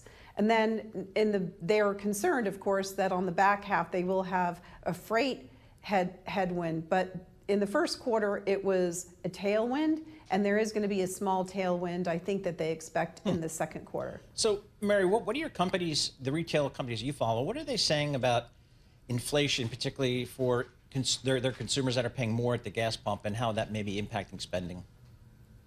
Paul Sweeney, that is a great question. And what we've seen so far, looking at off-price, is that they are definitely drawing in more consumers. And when you really go after the business like Ross did, then you get a huge beat. I mean, the comp sales that they reported, double digit, was just, wow, off the chart at 17%. But they were very aggressive, transitioning to spring much faster and really going after that demand. So, and I think they are getting trade down. They're also bringing in more higher end brands, for example, Marc Jacobs. And that is drawing more of a higher end consumer that you usually see at TJX. So I think we're going to get more from the value side when American Eagle reports on Thursday, and also from Gap. And we think that Old Navy, should also have some good results there on the value side, because they just continue to innovate with great styles, new categories, performance, with their athletic wear, and they're just getting great traction. Right. All right, Mary, thank you so much. Really appreciate it. Mary Ross Gilbert. She's a senior equity analyst for Bloomberg Intelligence. She covers the retailers. She's based out there in L.A. Red headline crossing the Bloomberg terminal. And this is from the White House. Quote, nobody should believe Iran state media reporting. We're seeing Brent crude oil has been paring some of its losses when in 8:33 Eastern time this morning, Iran state TV put out a headline that there's a memorandum of understanding between the U.S. and Iran that they were reviewing. So the White House calls Iran MOU, quote, a complete fabrication. And so this is the White House posting comments in a post on X on the reported MOU. So once again, it just feels like two parties speaking past each other out there somewhere, and not so much direct communication. So that continues to whipsaw these markets. We're getting used to that right now. And again, WTI crude oil $90.60 a barrel. Had been as low today as $87.77. So movement in crude reflecting on again, off again, or maybe not even occurring negotiations. This is Bloomberg.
This is Bloomberg Intelligence with Scarlett Fu and Paul Sweeney on Bloomberg Radio. All right. Alex Semenova sitting in for Scarlett Fu. I'm Paul Sweeney. We're live here in our Bloomberg Interactive Broker studio in New York City. We are streaming live on YouTube and at Bloomberg.com as well. Red and green on the screen here, but the retailers' earnings coming fast and furious. That includes Lululemon reported some numbers, stock trading up a little bit here today. Let's check in with one of our experts on all things retail, and that's Poonam Goyal. She covers the retailers and the e-commerce and all that kind of good stuff for Bloomberg Intelligence. She's based down in Princeton. Again, Lululemon reporting earnings, stock up 5% today. That's the good news. Bad news, it's still down 35% year to date. Poonam, thanks so much for joining us here. Talk to us about what Lululemon just reported. Sure. So what they reported this morning was basically an end to hopefully what we've been hearing for the last several months on the proxy fight between founder Chip Wilson and the board. So it seems, based on the release today, that they have agreed to Chip Wilson's terms. They will allow 2 board members from whom he nominated to join the board and 1 more in the fall this year. He also will have access to Heidi O'Neill, who's joining as CEO in September. So it seems like that proxy fight, that tension that they had building at the company has now dissipated, and now they can focus on execution, which is turning the brand around, getting the women's business right, and really moving on momentum to build North America sales higher again. Poonam, Lululemon is dealing with tariffs, it's dealing with markdown pressures, with now boardroom changes as well. Which of these is the top concern for investors? I think right now the top concern is to turn the business around, the women's business in North America. For retail, product is king, and Lululemon has fallen when it comes to product innovation against rivals, and it really needs to step up its game on bringing newness into the stores and online so their shoppers are excited every time they walk in again. At one point, it was Apple that was always crowded and Lululemon in a mall. And today, that's not the case. Apple's still crowded, but Lululemon is not. How much of a distraction or how much of a headwind for the stock was this boardroom dispute here with the founder? I think, look, the underlying impact on the stock was from earnings. So had they had the turnaround in place, had things been improving, you could say that the proxy fight was probably less of a distraction, and one is from the other, right? If results weren't underperforming, they wouldn't have this fight. I do think that it gives the board and the management team now some breathing room, that this is kind of behind them to really move forward and strengthen the execution ahead of Heidi arriving in September. When we're talking about inflation becoming a concern again, how much pricing power do premium brands like Lululemon have in this environment? So I think Lululemon still has pricing power. It is considered a premium athletic wear brand. When we think about the inflationary pressures that we are going through right now, especially with rising gas prices, that impacts more so the low-end consumer and somewhat the middle-end consumer. So what I see happening over the next 3 to 6 months is that the low-income consumer continuously gets squeezed and is looking for alternatives and discounts to do their shopping. The high-end, surprisingly, and is still doing well. And part of that is, yes, inflation does hit the wallet. But if you think about the stock market today, which is a big driver of high wealthy income individual spend, it's at all-time highs, right? The S&P 500 is over 7,500. So we're really looking at a strong stock market that's really helping the high-end earners' balance sheets. So one thing we're not really talking that much about anymore, Poonam, is tariffs. How's that? What's the investment theme around tariffs these days for the retail companies you follow? Yeah, so tariffs are still a headwind, especially across many of the names that I follow. While they are being removed as they're deemed unlawful, prices have risen, and not all companies have filed for refunds. It's kind of on a one-off scenario where some companies are asking for the refunds and some are not. Though that said, prices are up between 10 to 20% on average from last year. Nike said that it raised its prices by roughly 10% on a lot of its inventory priced over $100. So we don't expect prices to come down anytime soon, especially with new tariffs potentially coming underway in July under Section 301.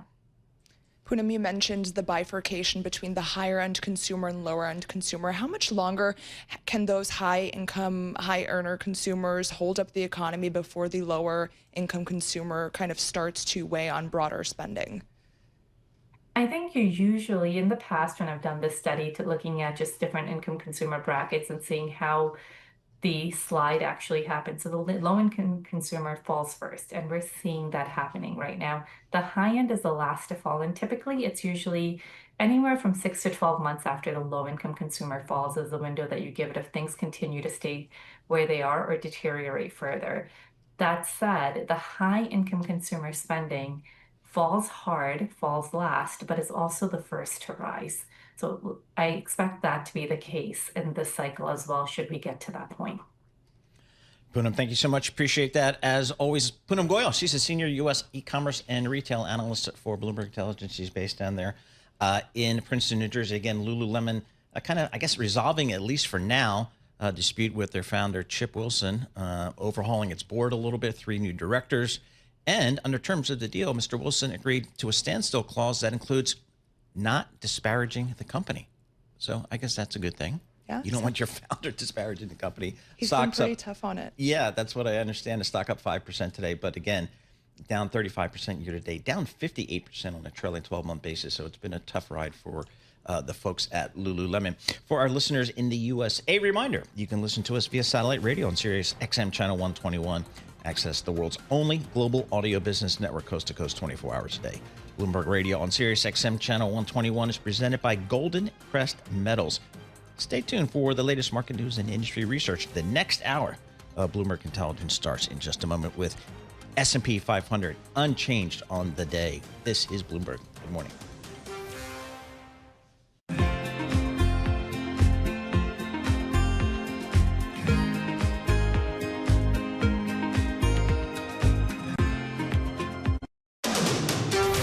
This is Bloomberg Intelligence with Scarlett Fu and Paul Sweeney. Concern about rising prices spooking investors. What does renewables investment look like in the U.S.? More tariff talk coming out of this administration. Breaking market headlines and corporate news from across the globe. The president wants lower interest rates. He wants a rate cut cycle. How do you broaden out the AI play? Are people just looking for something to worry about when it comes to China? Bloomberg Intelligence with Scarlett Fu and Paul Sweeney on Bloomberg Radio, Originals and the Bloomberg Business app.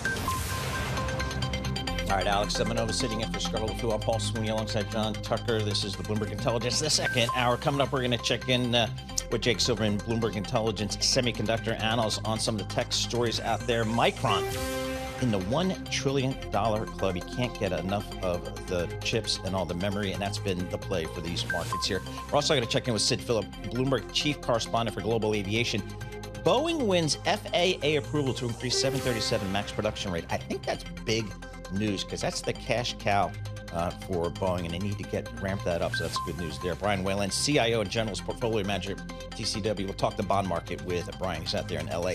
Anurag Rana, Bloomberg Intelligence Technology Analyst. We're going to preview Salesforce earnings. This is really a big quarter for Salesforce and for some of these software service names, and try to dispel the concern that AI is going to eat their lunch here. So a lot coming up in this second hour of Bloomberg Intelligence. We'll kick it off with John Tucker and a Bloomberg Business Flash. All right, guys, major stock averages mixed to a little change right now as oil pairs some of the earlier losses.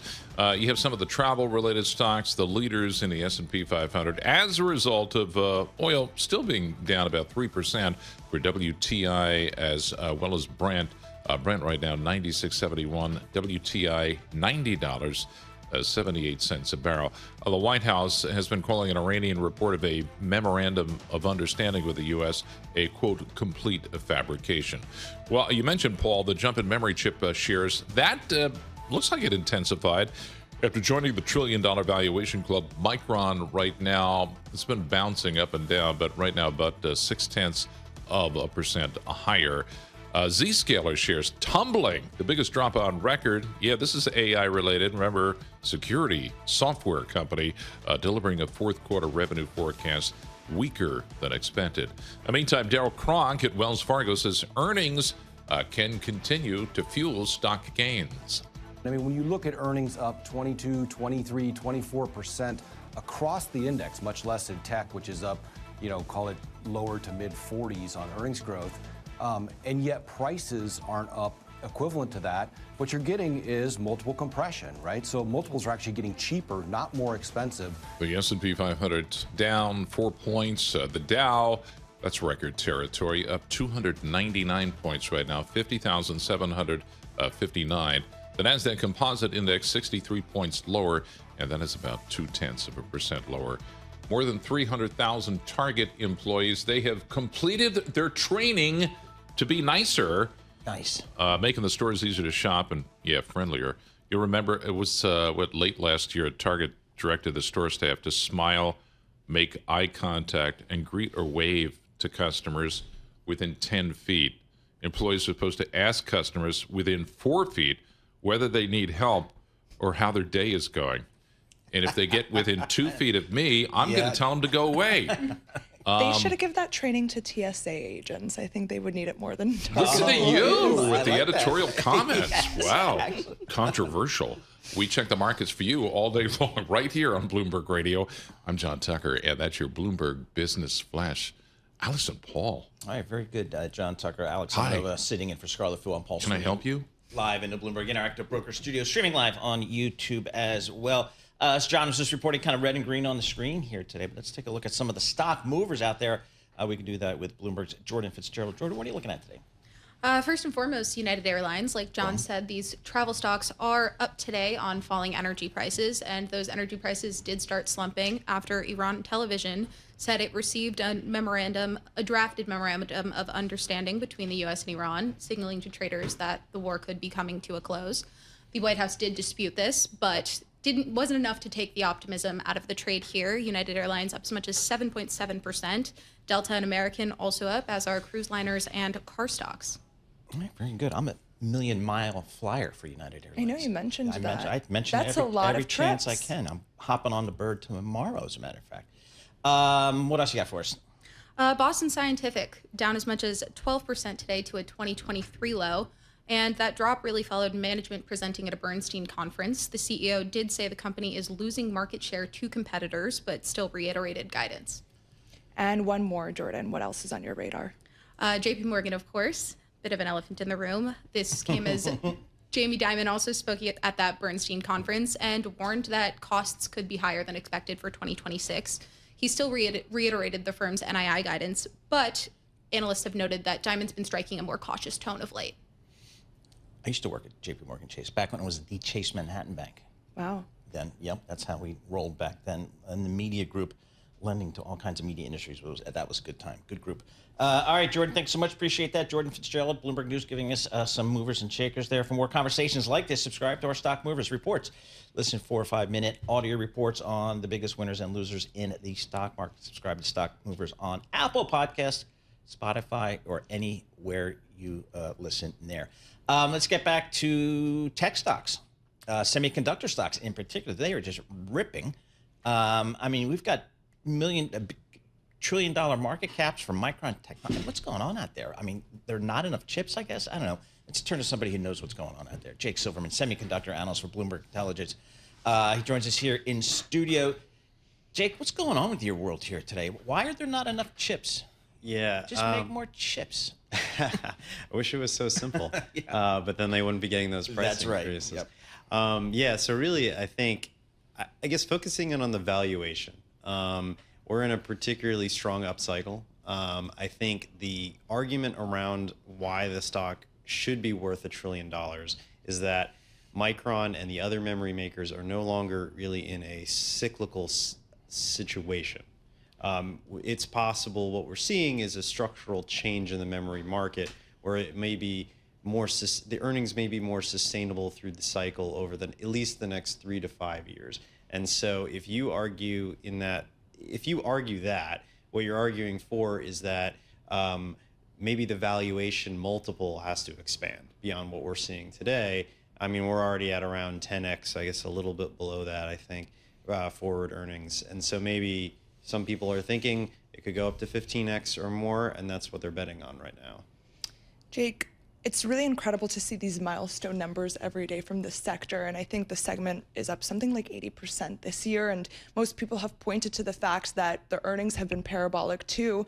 How much further do you think that we have to go before the market enthusiasm is starting to outpace earnings? Yeah, it's interesting. So I think one of the things you look at is, first of all, the earnings are very real, right? And so it's not like the stocks, it's just seeing tons and tons of multiple expansion purely out of speculation that earnings are going to eventually reach that point. What we're actually seeing is real earnings growth. And so the multiple, when you compare, say, the forward PE multiple for the SOX index compared to the S&P 500, isn't as much of a gap as what we've seen in the past at the peak of the valuation for the SOX index.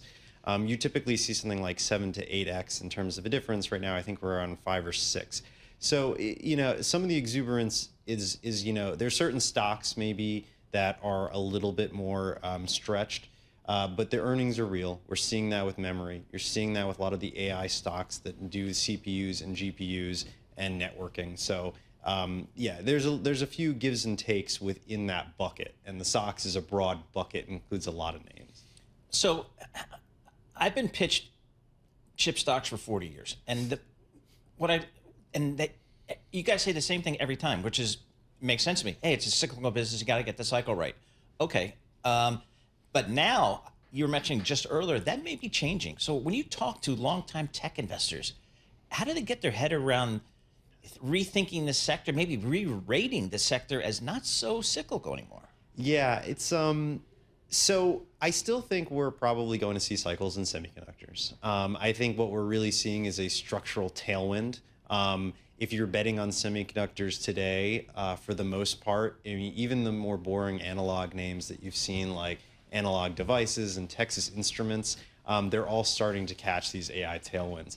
But I think what people are trying to really understand is what is the, do we still see upward revisions in CapEx based on investor models?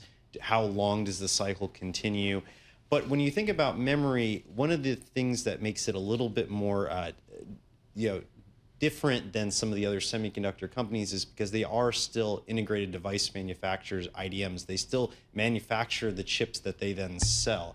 So they're doing the design and the manufacturing. And one of the things is that in the past, we saw an underinvestment in the amount of capacity. And so now, as we have a structural tailwind, we need to actually expand the capacity. And you're seeing this with TSMC too. There's not enough capacity in their fabs to meet the demand that we're seeing.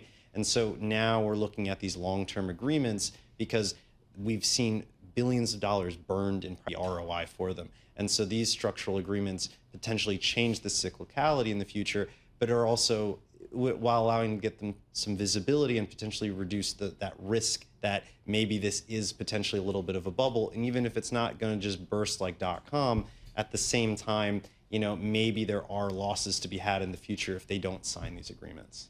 Who do you see right now as the most formidable competitor to NVIDIA, or competitors, if there are any? Yeah, I think Broadcom is probably one of the best positioned just because they have such a strong relationship with Google designing their TPU. But, I think Marvell is definitely a company you shouldn't sleep on as well because they've worked with Trainium.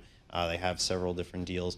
But, I mean, even AMD is going to probably gain some share. And a lot of these hyperscalers and neoscalers that maybe want to design their own chips are probably thinking about how do we reduce the cost per gigawatt in our data centers. And so NVIDIA definitely has some competition, but it's always a situation where NVIDIA always evolves and adapts to meet the challenges, and it's hard to bet against them. Jake, thanks so much for joining us. Appreciate it. Jake Silverman, semiconductor analyst, Bloomberg Intelligence. I did not hire him, but he's pretty good. He joins us here in our Bloomberg Interactive Broker studio. Big day for Boeing here, I think. Boeing wins FAA approval to increase 737 MAX production rate, which is big news because that's the cash cow for this company. And that's kind of been, if you pick one thing you want to see Boeing get right, it's a 737 MAX production there. So that's a good thing. Sid Phillip joins us. He covers all that stuff for Bloomberg News. Talk to us about Boeing. What's going on there? So for Boeing, this is a very important step because ramping up 737 MAX production has been their key target since the FAA capped production back in 2024.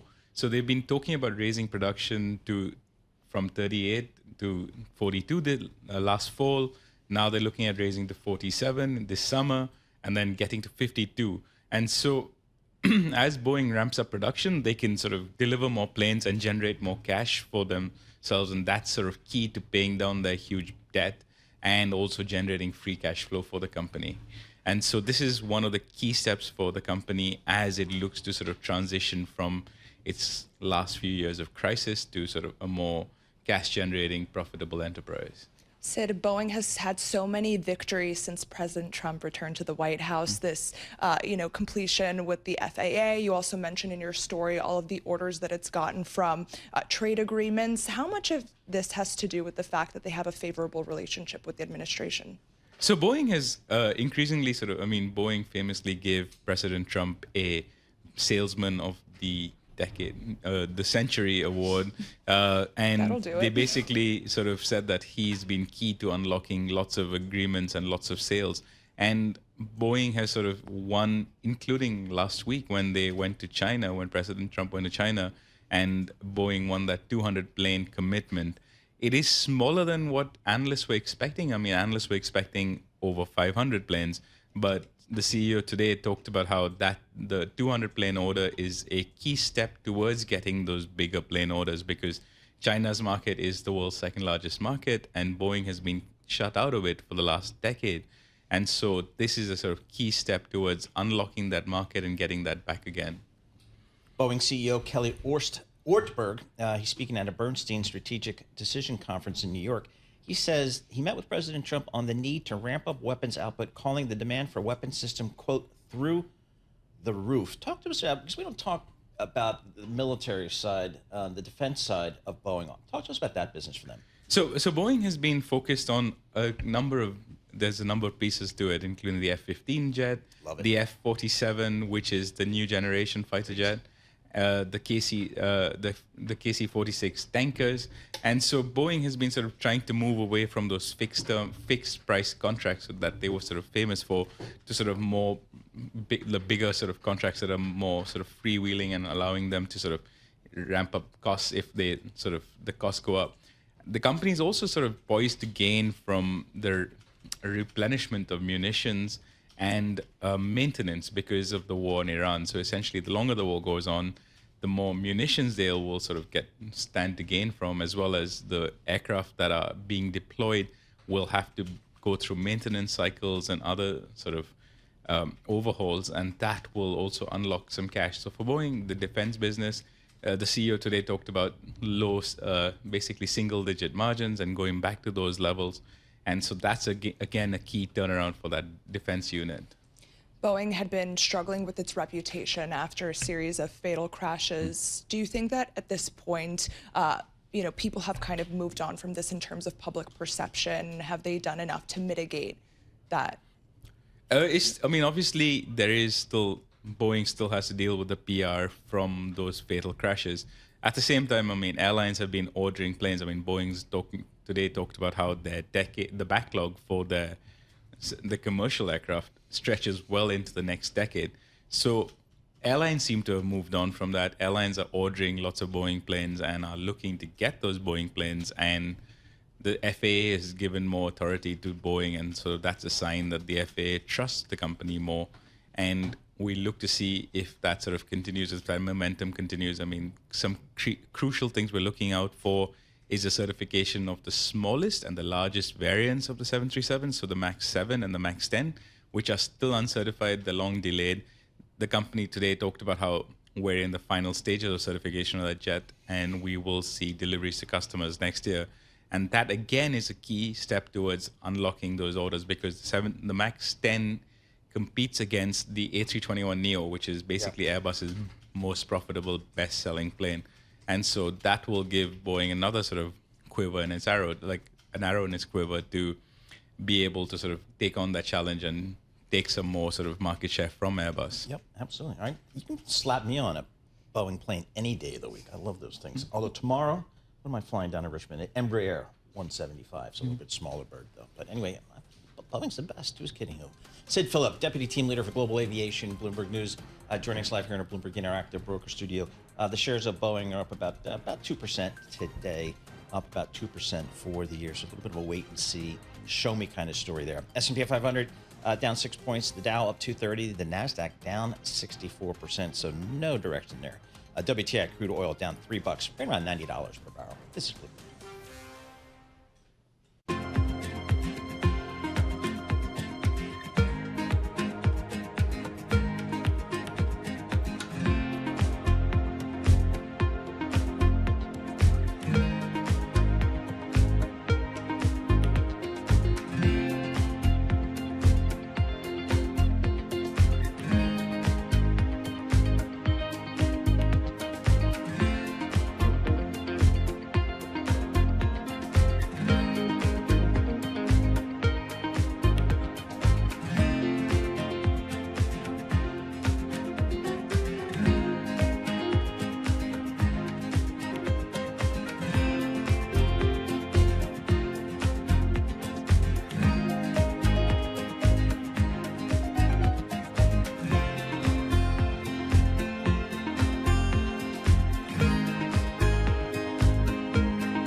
markets, headlines, and breaking news 24 hours a day at Bloomberg.com, Bloomberg Television, and the Bloomberg Business app. This is a Bloomberg Business Flash. And I'm John Tucker in the Bloomberg Newsroom with this Bloomberg Business Flash brought to you by Golden Crest Metals. Inflation, tariffs, volatility have some investors turning to gold for stability. To get a free gold and silver information guide and learn how to add metals to your IRA or 401k tax and penalty free, go to goldencrestmetals.com/guide. That's goldencrestmetals.com/guide. Right now, you have 7 of the 11 major industry groups in the S&P 500 higher. In the lead, consumer discretionary. That's home to stocks like MGM Resorts, Las Vegas Sands, and Wynn. We're going to call these travel-related stocks. They're gaining as oil heads lower. Energy, in fact, that's the worst performing of the major industry groups for the same reason.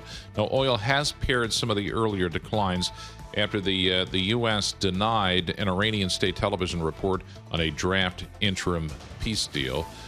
Still, you have Brent, the active contract, 3% lower, $96.55 a barrel. WTI down 3.4%, $90.70 a barrel.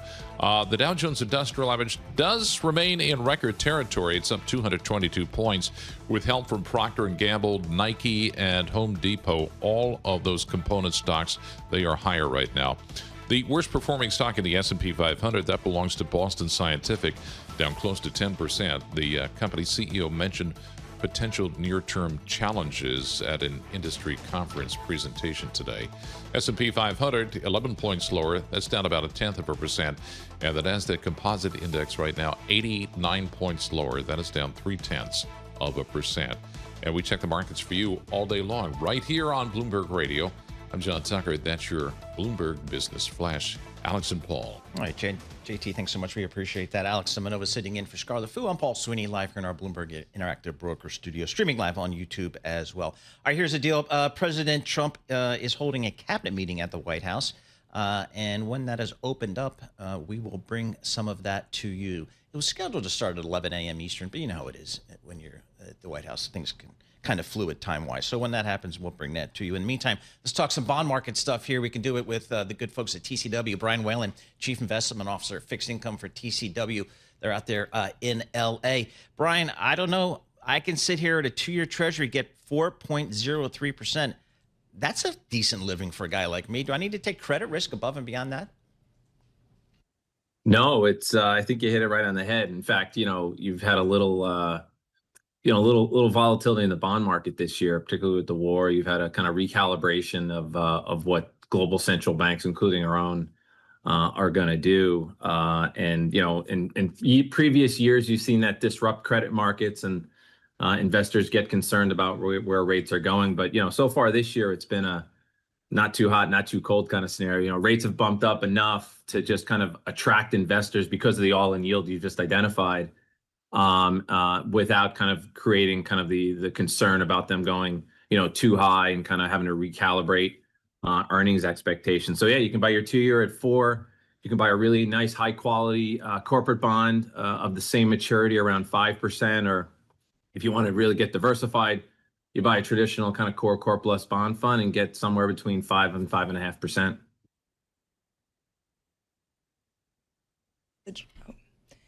The bond market has been sending a very different message to investors than equities have. What are yields telling investors that stocks are ignoring? I think I wouldn't say it's telling different stories. I think the bond market, the Treasury market, is focused right now on the war, and it's focused on the inflation implications, and therefore what central banks are going to do. Most of the developed world had still expected some cuts from the U.S. and the Bank of England. They had the euro zone, the ECB on hold, and that's been kind of adjusted a little bit. Now we're kind of between the banks I've mentioned, somewhere between 1 and 2 cuts, 1 and 2 hikes priced in over the next 12 to 16 months. But the other part of the bond market, what we call the credit markets, which corporate bonds and mortgage-backed securities. And then the equity markets, they're kind of telling a similar story in that, it's very kind of AI focused. It's, very kind of high optimism. It's for us, it's a cause of concern because it feels like everybody's pretty much on one side of the boat. And what happens when you get to one side of the boat, risk premiums come down. And so you can see that through kind of traditional measures in the equity markets like PE ratios. And, in the bond markets, we measure that a similar kind of PE ratio in the bond market is what we call credit spread. And it's basically the extra yield you get paid or compensated to be invested in corporate bonds, let's say, or, investment grade or high yield bonds relative to treasuries. And that is at historical tights. And so that same sense of kind of optimism and hope that you kind of read about and see in the equity markets, it is present in most parts of the bond market as well.